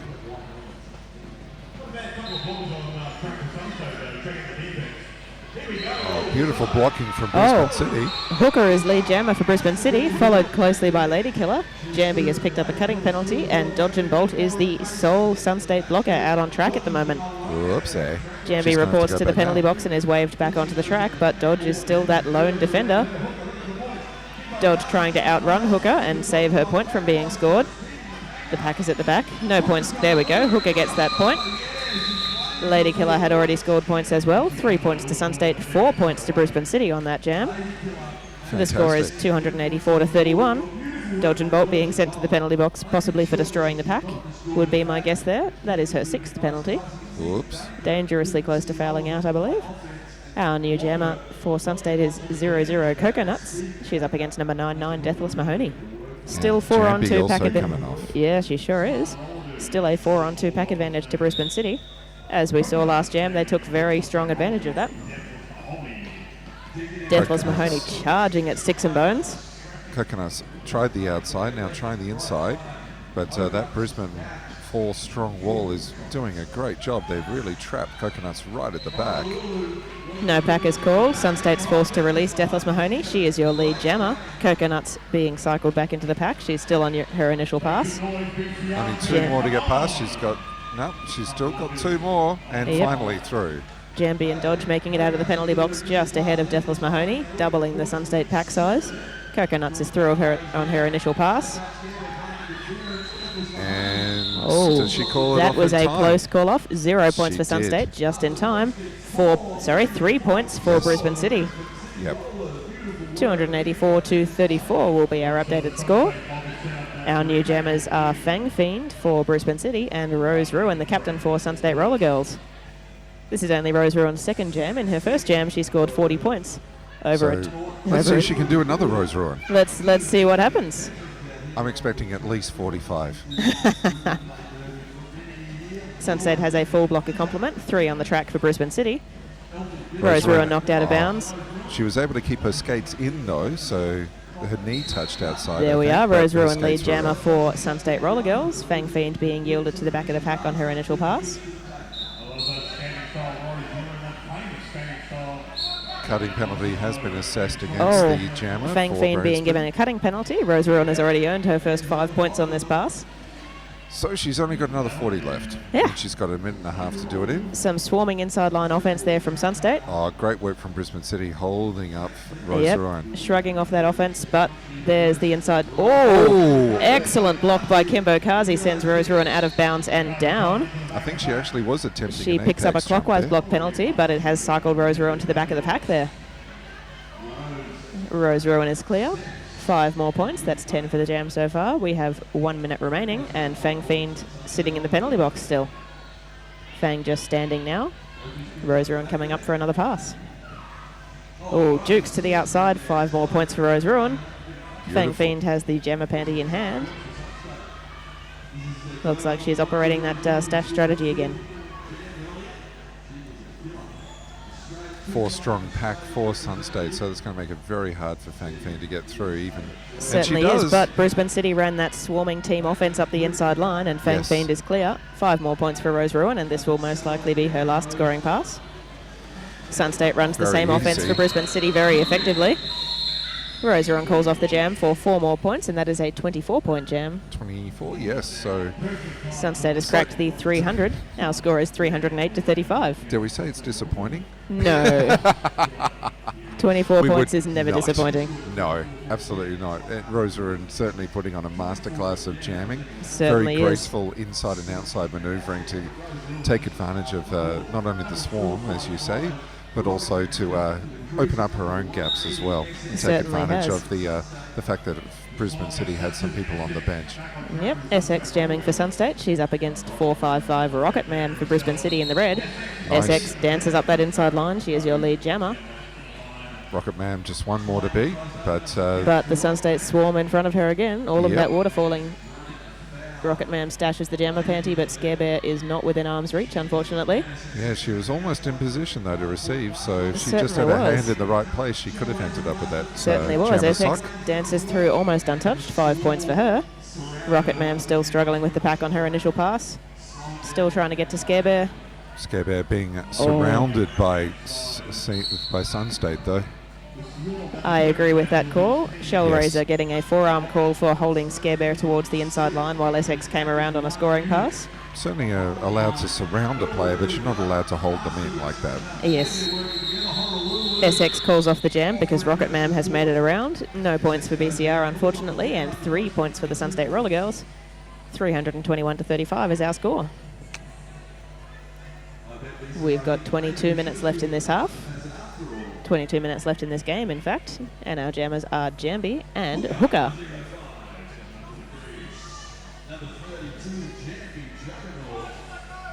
Five seconds is the call from the jam timer. We're about to get underway.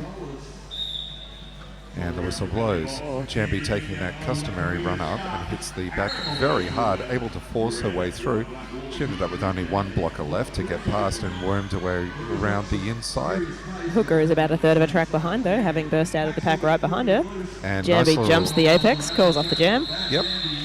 I would call that one an apex jump. She made it look easy, but it was a good metre or two long, I think. It was actually a pretty... well, because Jambi gets such a lot of speed up, she's able to, even if she doesn't get a lot of air, it's the length that travel she a lot adds of through distance that. through that momentum. That's it. So it's not so much an apex step with her, I would agree.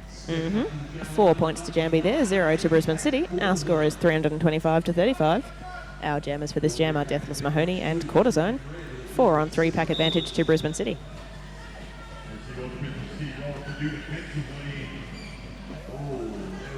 Cortisone taken to the outside by Tiny, but jumps right back in.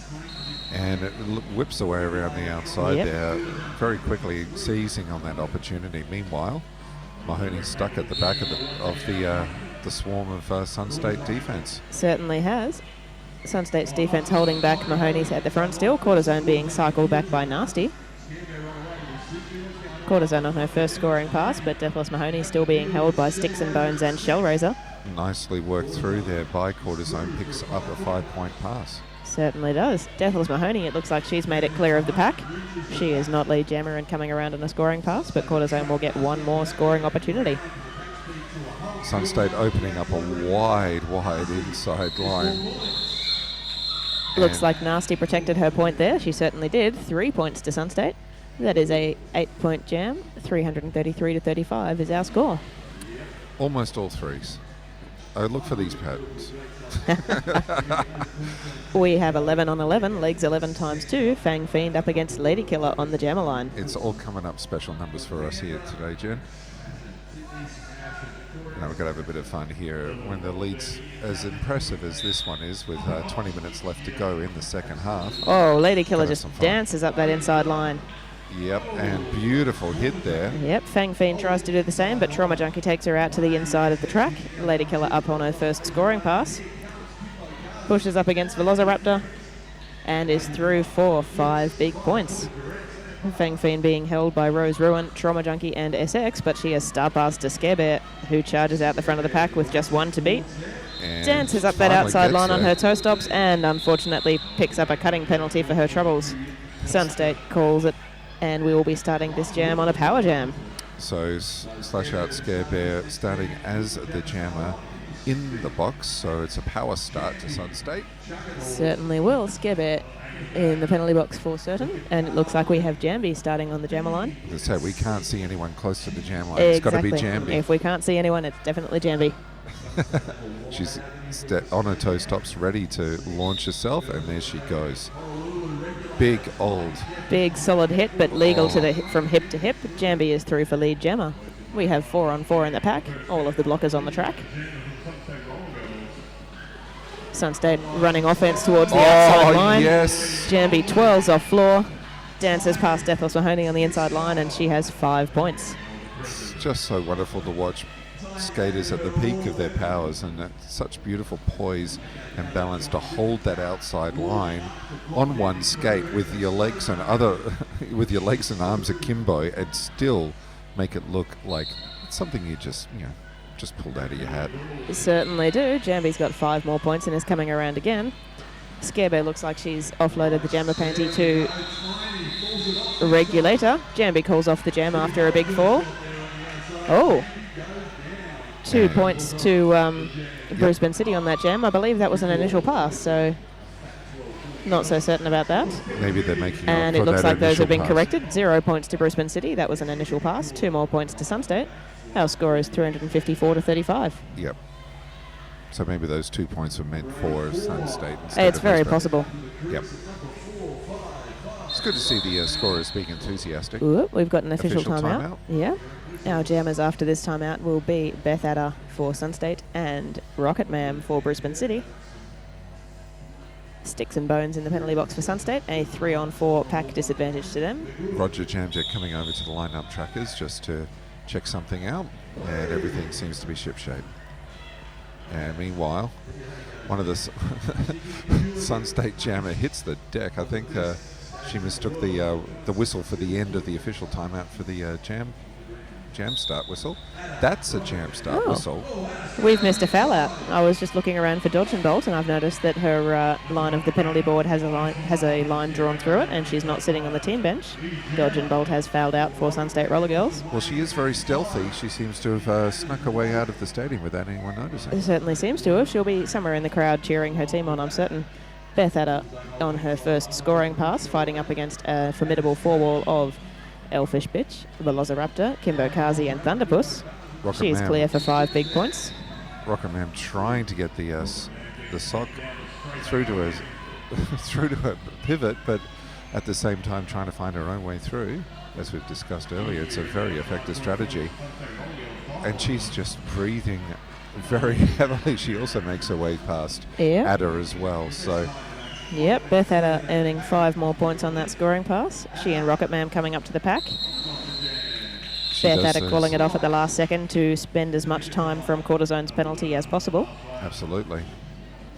She does those little hip taps, which can be a little infuriating to refs. Oh yes, very difficult to see those ones. Yeah, it's much nicer when you get that nice big sort of shoulder to hip gesture to very clearly call off the Certainly the jam is. there. You've always got the balance between speed, with the smaller movements being much faster, of course, and visibility to the referees. As long as you know your jam ref is looking at you very closely, as they always do. Yep.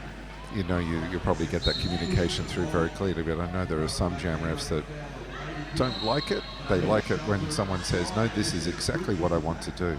Yep. SX, meantime, he picks up lead jammer. Yes, SX jamming for Sunstate, Hooker jamming for Brisbane City. SX is lead jammer. Hooker has just cleared the pack as SX comes around for her first scoring pass.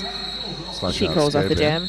4 points to Sunstate. Yep, Slash Out Scarebear got picking for a penalty, so she is in the penalty area as the pivot for Brisbane Certainly City. is. Our score is 368 to 35. We have 15 minutes left in this game. Domination also picking up a late penalty there. We have 3-on-3 in the pack. Our jammers are Unforgiving Bunny number 40 for Brisbane City and Jambi for the Sunstate Roller Girls. 5 seconds is the call, and it's great to hear still more cheering from Brisbane City from the Reef City girls over on the far side of the track here. Jambi pushed out of bounds onto the right, so she is forced to recycle, but very quickly through. Meantime, Yep, Jambi is lead Unforgiving jammer. Bunny She's is trying through. to chase down Unforgiving Bunny and see if she can get some points out of this jam. Unforgiving Bunny just absolutely trying her level best to stay ahead, but Jambi is Certainly so is. fast. Jambi calls off the jam. And Unforgiving Bunny and Jambi just sharing a bit of a joke and a laugh as they came off there. So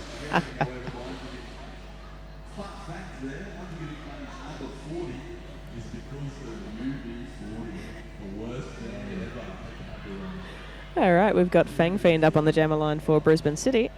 Quarter zone for the Sunstate Roller Girls. 3-on-3 in the pack. Scarebear standing in the penalty box and Domination sitting in the penalty box. And we're off. Quarter zone lead jammer in 3 seconds flat. She is clear and coming around on a scoring pass. Fang Fiend cycled back by Lady Killer.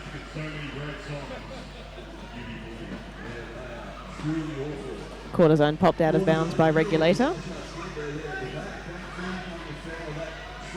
still a lot of clearing out going on ahead. Popped out of bounds by Scarebear. Oh, I'm not sure that, yes, she's being issued a cutting penalty, I believe. Yep. No? Nope. Apparently I'm incorrect. 5 points to Cortisone on that pass. That's a very rare thing, Jam. Fang Fiend almost makes it out of the pack, but is pushed out of bounds by Lady Killer and Domination right at the last second there. Yep. Must be heartbreaking to be having clear light of day in front of you and getting clipped right at the last second. 5 more points for Cortisone. Sunstate very adept at doing that sort of thing. Cutting track penalty being assessed to Fang Fiend right now. Certainly is. So she's off. I would not be surprised if Brisbane City chooses to review this. It looked like there was some disagreement between the inside and outside refs regarding Cortisone's potential cut before. She has earned 5 more points in the meantime. No signals seem to be going around on the Brisbane City bench as yet, but we'll wait and see what happens at the end of the jam. Certainly. Sunstate running some offense for Cortisone. She's struggling up against Scare Bear, Tiny, Deathless Mahoney, and Regulator. She's being held for quite a while on this scoring pass and calls off the jam. She has earned 4 more points. Our score is 387 to 35. Fang Feed is standing in the box. She does have the jammer sock at the moment, so just waiting to see what happens. Yep, doesn't look like BCR's willing to call that review just yet. Sitting on their review for the rest of the half. Looks like we have Rose Ruin jamming for the Sunstate Roller Girls, starting in a power jam start. 4 on 4 in the pack, all of our blockers on track. 12 minutes left to go in this match. 387 plays 35 at the moment. Rose Ruin taken to ground by, Fang Fiend out of the penalty box and clears the pack for lead jammer. Rose Ruin chasing hard behind. She's really getting the pedal down, but Fang Fiend well matched to the task. Yep. She crosses the apex, and she's looking to try and speed up the pack. Yep, Sunstate Roller Girls are running the pack, trying to protect their points while Rose Ruin catches up. And Fang Fiend calls off the jam, and I believe that's a 0-0 jam. Excellent excellent lead jam kill by Sunstate Roller Girls there. No points to either team. I think that was a double fist pump as well to Rose Ruin as she came around. Yep. So very happy with the progress of her pack and able to hold off and not allow any points to the opposition. With Domination, and we also have... Yep, we have Rocket Man for Brisbane City up against Domination. 4 on 4 in the pack still. That was a clean jam previously.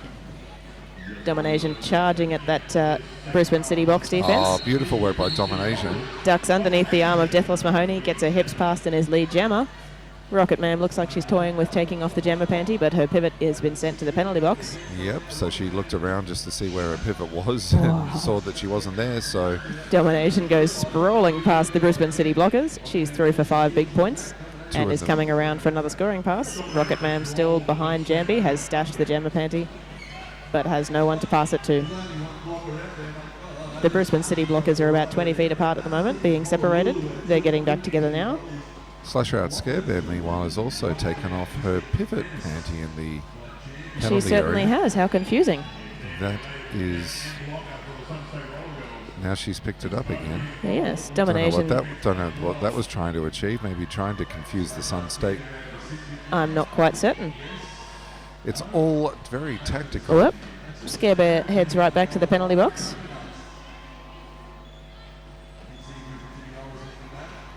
I'm not sure what that was about. I'm extremely confused. Scare Bear has fouled out. That's what happened. She was putting the pivot panty on the chair and intending to stand behind the penalty box as she is now. Now I understand what's going on. In the meantime, Domination has racked up another 10 points. She's scored 25 points so far this jam, and she has 30 seconds remaining. Rocket Man clears the pack, though. Rocket Man has cleared the pack. She pulls on the jammer panty. Yep. 4 more points to Domination, a 29-point jam. Sunstate are on 416 to Brisbane City's 35. And we have 9 minutes left in this game. Looks like we are going to be fouling out Scare Bear. I expect we'll have an official timeout in a second. I think we should, because yes, I think everyone's a little bit confused. Still standing in the penalty area. There we go, official timeout. Yep. So she's going to be escorted away by Roger Jamjet. Yes, I just spotted Dodge and Bolt in the crowd. She's de-geared and she is sitting over there on the bleachers on the far side of the track from where we're standing. Just resting up. And Scare Bear's also off, so she won't be taking part anymore, except for maybe a high five at the end of the game. So we are currently at 4 blockers for Brisbane and 3 on for Sunstate. 1 in the box for Sunstate. That is Shellraiser in the penalty box for Sunstate. Our jammers are SX, giving us a wave, and Hooker for Brisbane City. SX trying to do a jamby during the run-up, but it's how it happens. One person does it, and then everyone wants to give it a go, and then and then SX suddenly everyone does it, Yep. and it's just like, oh, it's all happening, it's all over. SX dances up the outside line on her toe stops. She is lead jammer. Hooker trapped behind Beth Adder, Trauma Junkie, and Cortisone. 2 off for Brisbane City, so they're going to have 2 in the box in just a moment. Certainly have. SX scores on Kimber Kazi, scores on Tiny, and is around 4-5 points. Shellraiser standing up in the box for SSRG. She's back on track now. Hooker has cleared her initial pass. SX looks to score a few more points. Calls off the jam. No more points to No BCR. more points for BCR. 4 more points for Sunstate. So they get 9 for that jam. It's 4:25 plays 35. We're about 8 minutes left to go in the match. Number 4, Unforgiving Bunny for Brisbane City. She's up against number 11, Lady Killer for Sunstate Roller Girls. Sunstate has a 4-on-2 pack advantage, and I can only imagine they'll take advantage of that by running some offense in the first part of this jam. Let's see what happens. Cameras at the ready. Yep. Oh, lovely. Oh, beautiful twirl up the outside line by Lady Killer. She does And it twice again. to escape the pack. I was wrong about the offense, but Sunstate absolutely locking down Unforgiving Bunny with a 4-wall. Certainly. Oh, there she goes. A Nice little hop apex across jump. the apex by Lady Killer, 5 points. Brisbane City's other 2 blockers join them from the penalty box. And we've got one down on the tracks. Yeah. Very quickly Unforgiving back up Bunny on the feet. still being yielded to the back of the pack by Rose Ruin, Melbourne, and Cocoa Nuts. Edwards bridging the pack to Mahoney.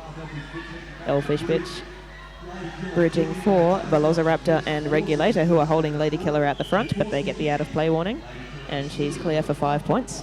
Unforgiving Bunny just not giving up, trying to wend her way through, pirouetting, then forced off onto the inside. She's going to be recycled once again. Lady Killer bounces off Velociraptor and is through for 5 more points again. That's 15 points so far for Lady Killer. Unforgiving Bunny still trapped behind that 4-wall. Velociraptor She's taken getting off the penalty her, there. yep, Velociraptor the pivot, getting herself in position to potentially receive a star pass. They're waiting to try to figure out the handoff. I think they managed to get Oh. away with it, but Yep. it is an illegal procedure. Oh, it's been issued to the wrong skater, though, in my opinion. I believe the handoff happened while Velociraptor was out of bounds. The star pass violation should have been issued to Unforgiving Bunny, but instead was issued to the pivot. She's sitting down at the moment, not too happy right now. She She is, doesn't we're know not- where to sit. She's Yep, looks like Roger Jamjet's sorting that out with the jammer ref. We might be having an official timeout or figuring out what's happening. Yeah, Unforgiving Bunny has also stepped over to the penalty area. She's Yep. ready to receive the penalty. Yep. Bunny has been given the penalty for certain. Velociraptor released from the penalty box. Bunny will be sitting as pivot, as jammer. My apologies. Official timeout. So Yes, we're just to get all of that sorted with the penalty trackers and everyone as well. 4 blockers on the track for Brisbane City, 4 on the track for Sunstate. Jambi starting this jam in a power jam. I think the lineup trackers also just being informed that that was not a star pass, just to make sure that the paperwork is correct. Certainly sounds like it. Sunstate with the power start. Jambi starting right up on the jammer line this time, but the Brisbane City pack starting further ahead of the jammer line. It looks like she's comfortable with her level of run-up at this point. And very efficiently through on Yep. the inside. Slides up the inside line in less than 4 seconds. She is your lead jammer coming around on a scoring pass. Opens up the middle this time, Sunstate girls. Yep, doing some excellent offense on the Brisbane City blockers. Jambi's through for 5 points, almost untouched, and she's coming around again. Just has a quick look at the bench and gets the instruction to keep going. Jambi taking her right to the outside line, but that outside foot never touches down. 5 more points for her. Unforgiving Bunny is back on track on her initial pass. And she's through very quickly. Well done. Unforgiving Bunny is clear indeed. Jambi comes through for a final scoring pass. Barely slowed down at all. Her, Calls off the jam. Defense doing a great job of opening up the line there again. Certainly have. 4 more points to Sunstate.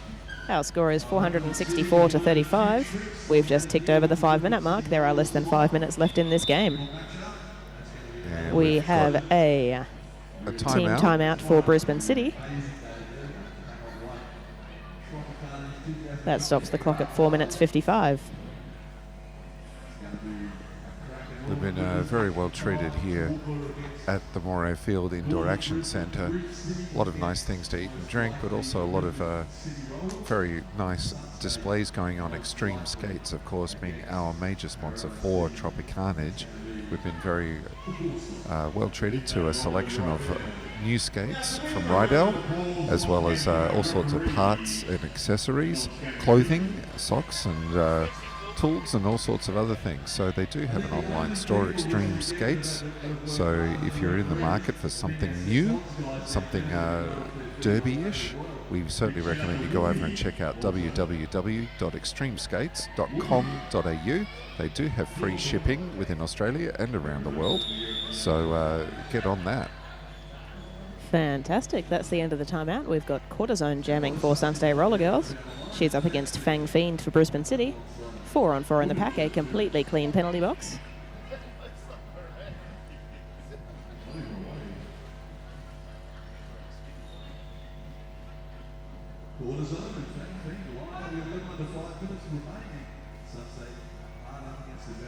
Just waiting for the whistle to go, and there it goes. So we are now back to derby action.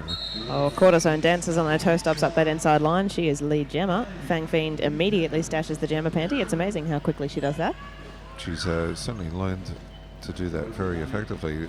Certainly has. Quarter Zone slaloming inside, outside. She's through for 5 big points. Fang Fiend being forced off to the inside, so she's got to go back and try again and run straight into a wall of black and gold. Quarter Zone does the slalom again. She's through for another 5 points. Fang Fiend being held almost at a standstill by Edwards, Rose Ruin and SX.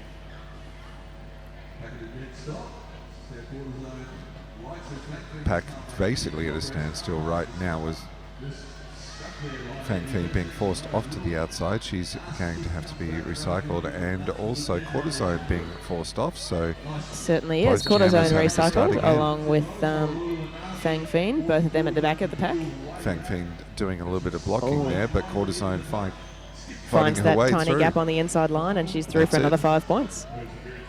Fang Closing Fiend in. cycled back again. SSRG closing in on 500 points. They're currently 479, 35 for Brisbane City. Ooh.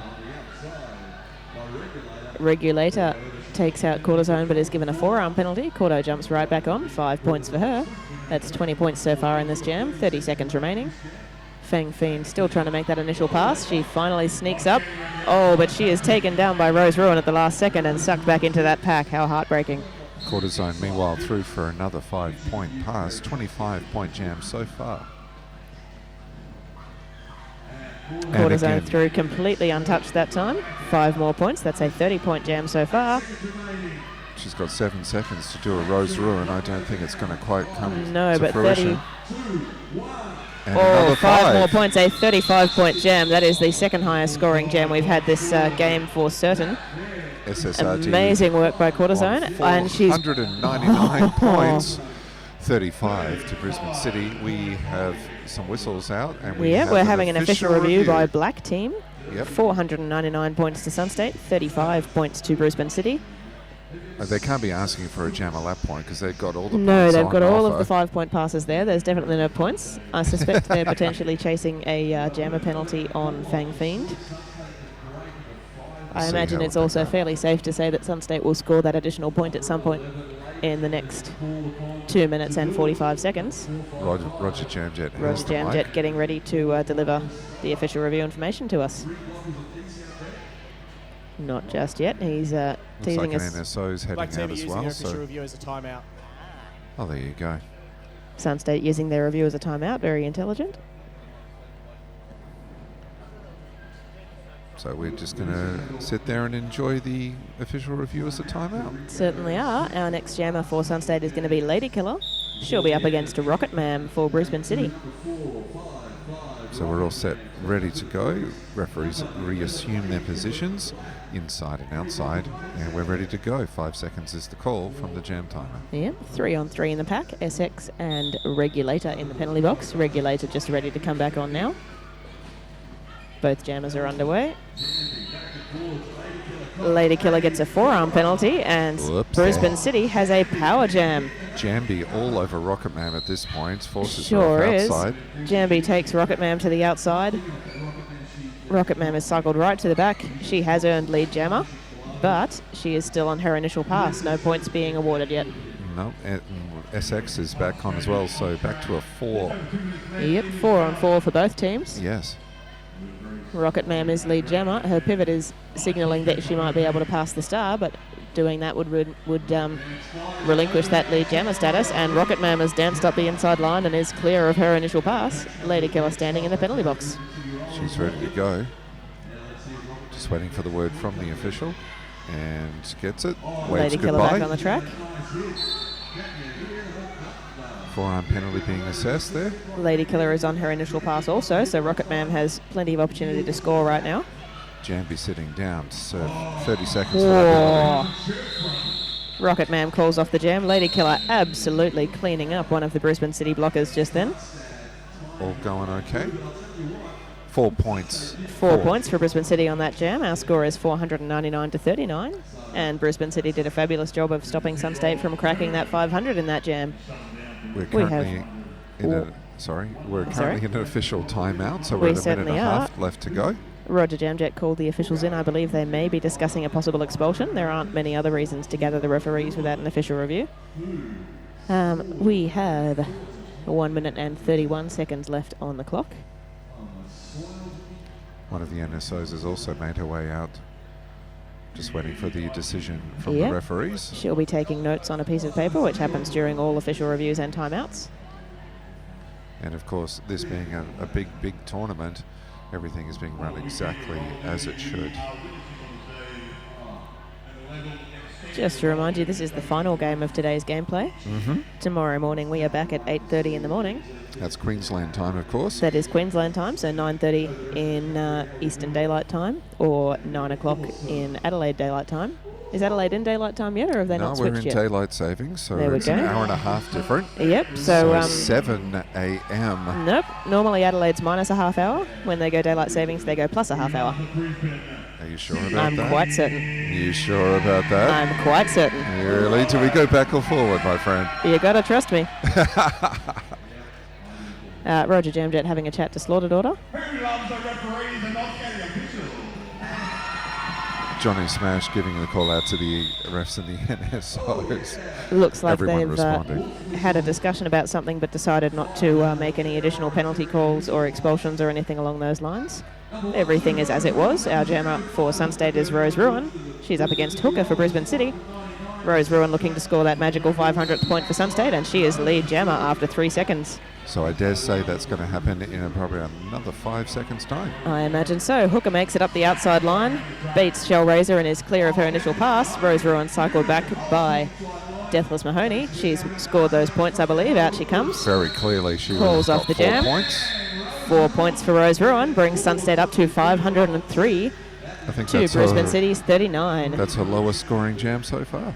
By a long way. It certainly is. That brings her average down significantly. The stats sheet is going to be very disappointed. 503, place 39. We're at 50 seconds left to go. SX is jamming up against Unforgiving Bunny, a friendly butt group happening there on the jammer line. A lot of derby love being shown, and it's only fair. The Brisbane City girls are all standing up, so that's great to see their support for their team as they start this final jam of the final game for Day 2 of Tropicarnage 2015. SX, Brisbane City blockers waterfalling on SX. She dances past them again and again, and she is finally out for lead jammer. Unforgiving Bunny has stashed the jammer panty, but she is still holding on to it for now. Oh, SX taken block. out of bounds by Kimbo Kazi, but she's clear with 5 points in the sky. Unforgiving Bunny being cycled back by Jambi and Domination. Kimbo Kazi also been knocking herself out of bounds, so that's why SX was able to get around very nicely. Kimbo Kazi taking SX out of bounds again. Kimbo Kazi being a formidable blocker for Brisbane City this game. And SX able to be recycled and dance around on the inside. That is going to be another 5-point pass. Certainly to is. SSRG. Lady Killer sitting in the penalty box for a clockwise block, I believe. Thunderpuss has received a star pass and is clear of her initial pass. SX picks up 4 more points. The Sun State SX Roller just Girls waiting start for the running out the instruction. jam. Yep. The period clock has expired. This will be the final jam of the game. And Looks like they're going to run it out for 2 minutes and try to maximise their score. why not, I say. SX very happy to do that. Yep. Opens up that inside line and just skates on through like nothing is... 5 more points for SX. Brisbane City running some offence for their jammer there, but letting SX slide right up the inside line in doing so, unfortunately. Oh, SX taken out of bounds by Unforgiving Bunny and Velociraptor, forced to recycle to the back of the pack. We're at about Thunderpuss 23 on. seconds left. Certainly is. Thunderpuss on her first scoring pass, trapped behind Lady Killer, Coconuts, Domination and Jambi. SX clear again. Got another 5 more chance. points in the sky for SX. Let's see if she can get one more scoring pass in before the final whistle blows. Jambi spat out the side of the pack and yields to the back. There SX she uses goes. Jambi as a human shield. Round she comes. 5 more points. That is a 532 score for Sun State Roller Girls. 3 points for Brisbane City. 42 for them is their final score. Brisbane City team all getting together, congratulating each other, patting each other on the back. Certainly is. That's our unofficial final score, 532 to 42. And it's nice to see some of the Brisbane City girls coming out to say thanks to the referees as Certainly is. Dodge and Bolt running over to the Sun State bench. Slash Your Heart Scarebear going to thank the referees and joining her team on their bench as well. Scarebear wearing a very interesting chest plate, it looks, now that she's de-geared. well. Yeah, That's not an outfit choice, that's that actually a looks- safety choice. That looks like something that a baseball or a softball Certainly catcher does, might and it's possibly wear. that's where she's acquired it from. Yep, and it's not a bad idea if you are prone to getting smashed in the chest. every I would now and say then. so. That is our final score. BCR doing their team chant. And they also gave a Sun State chant. They so, certainly did. Sun State. Derby love. Yes, that's wonderful. Sun State going around just to say thanks to the Yeah, crowd. there's a few folk. fans lined up for some high fives, so Sun State rolling around to do some high fives. We're going to be signing off for the night now. We'll be seeing you tomorrow morning. I've been Pants. Thank you and good night.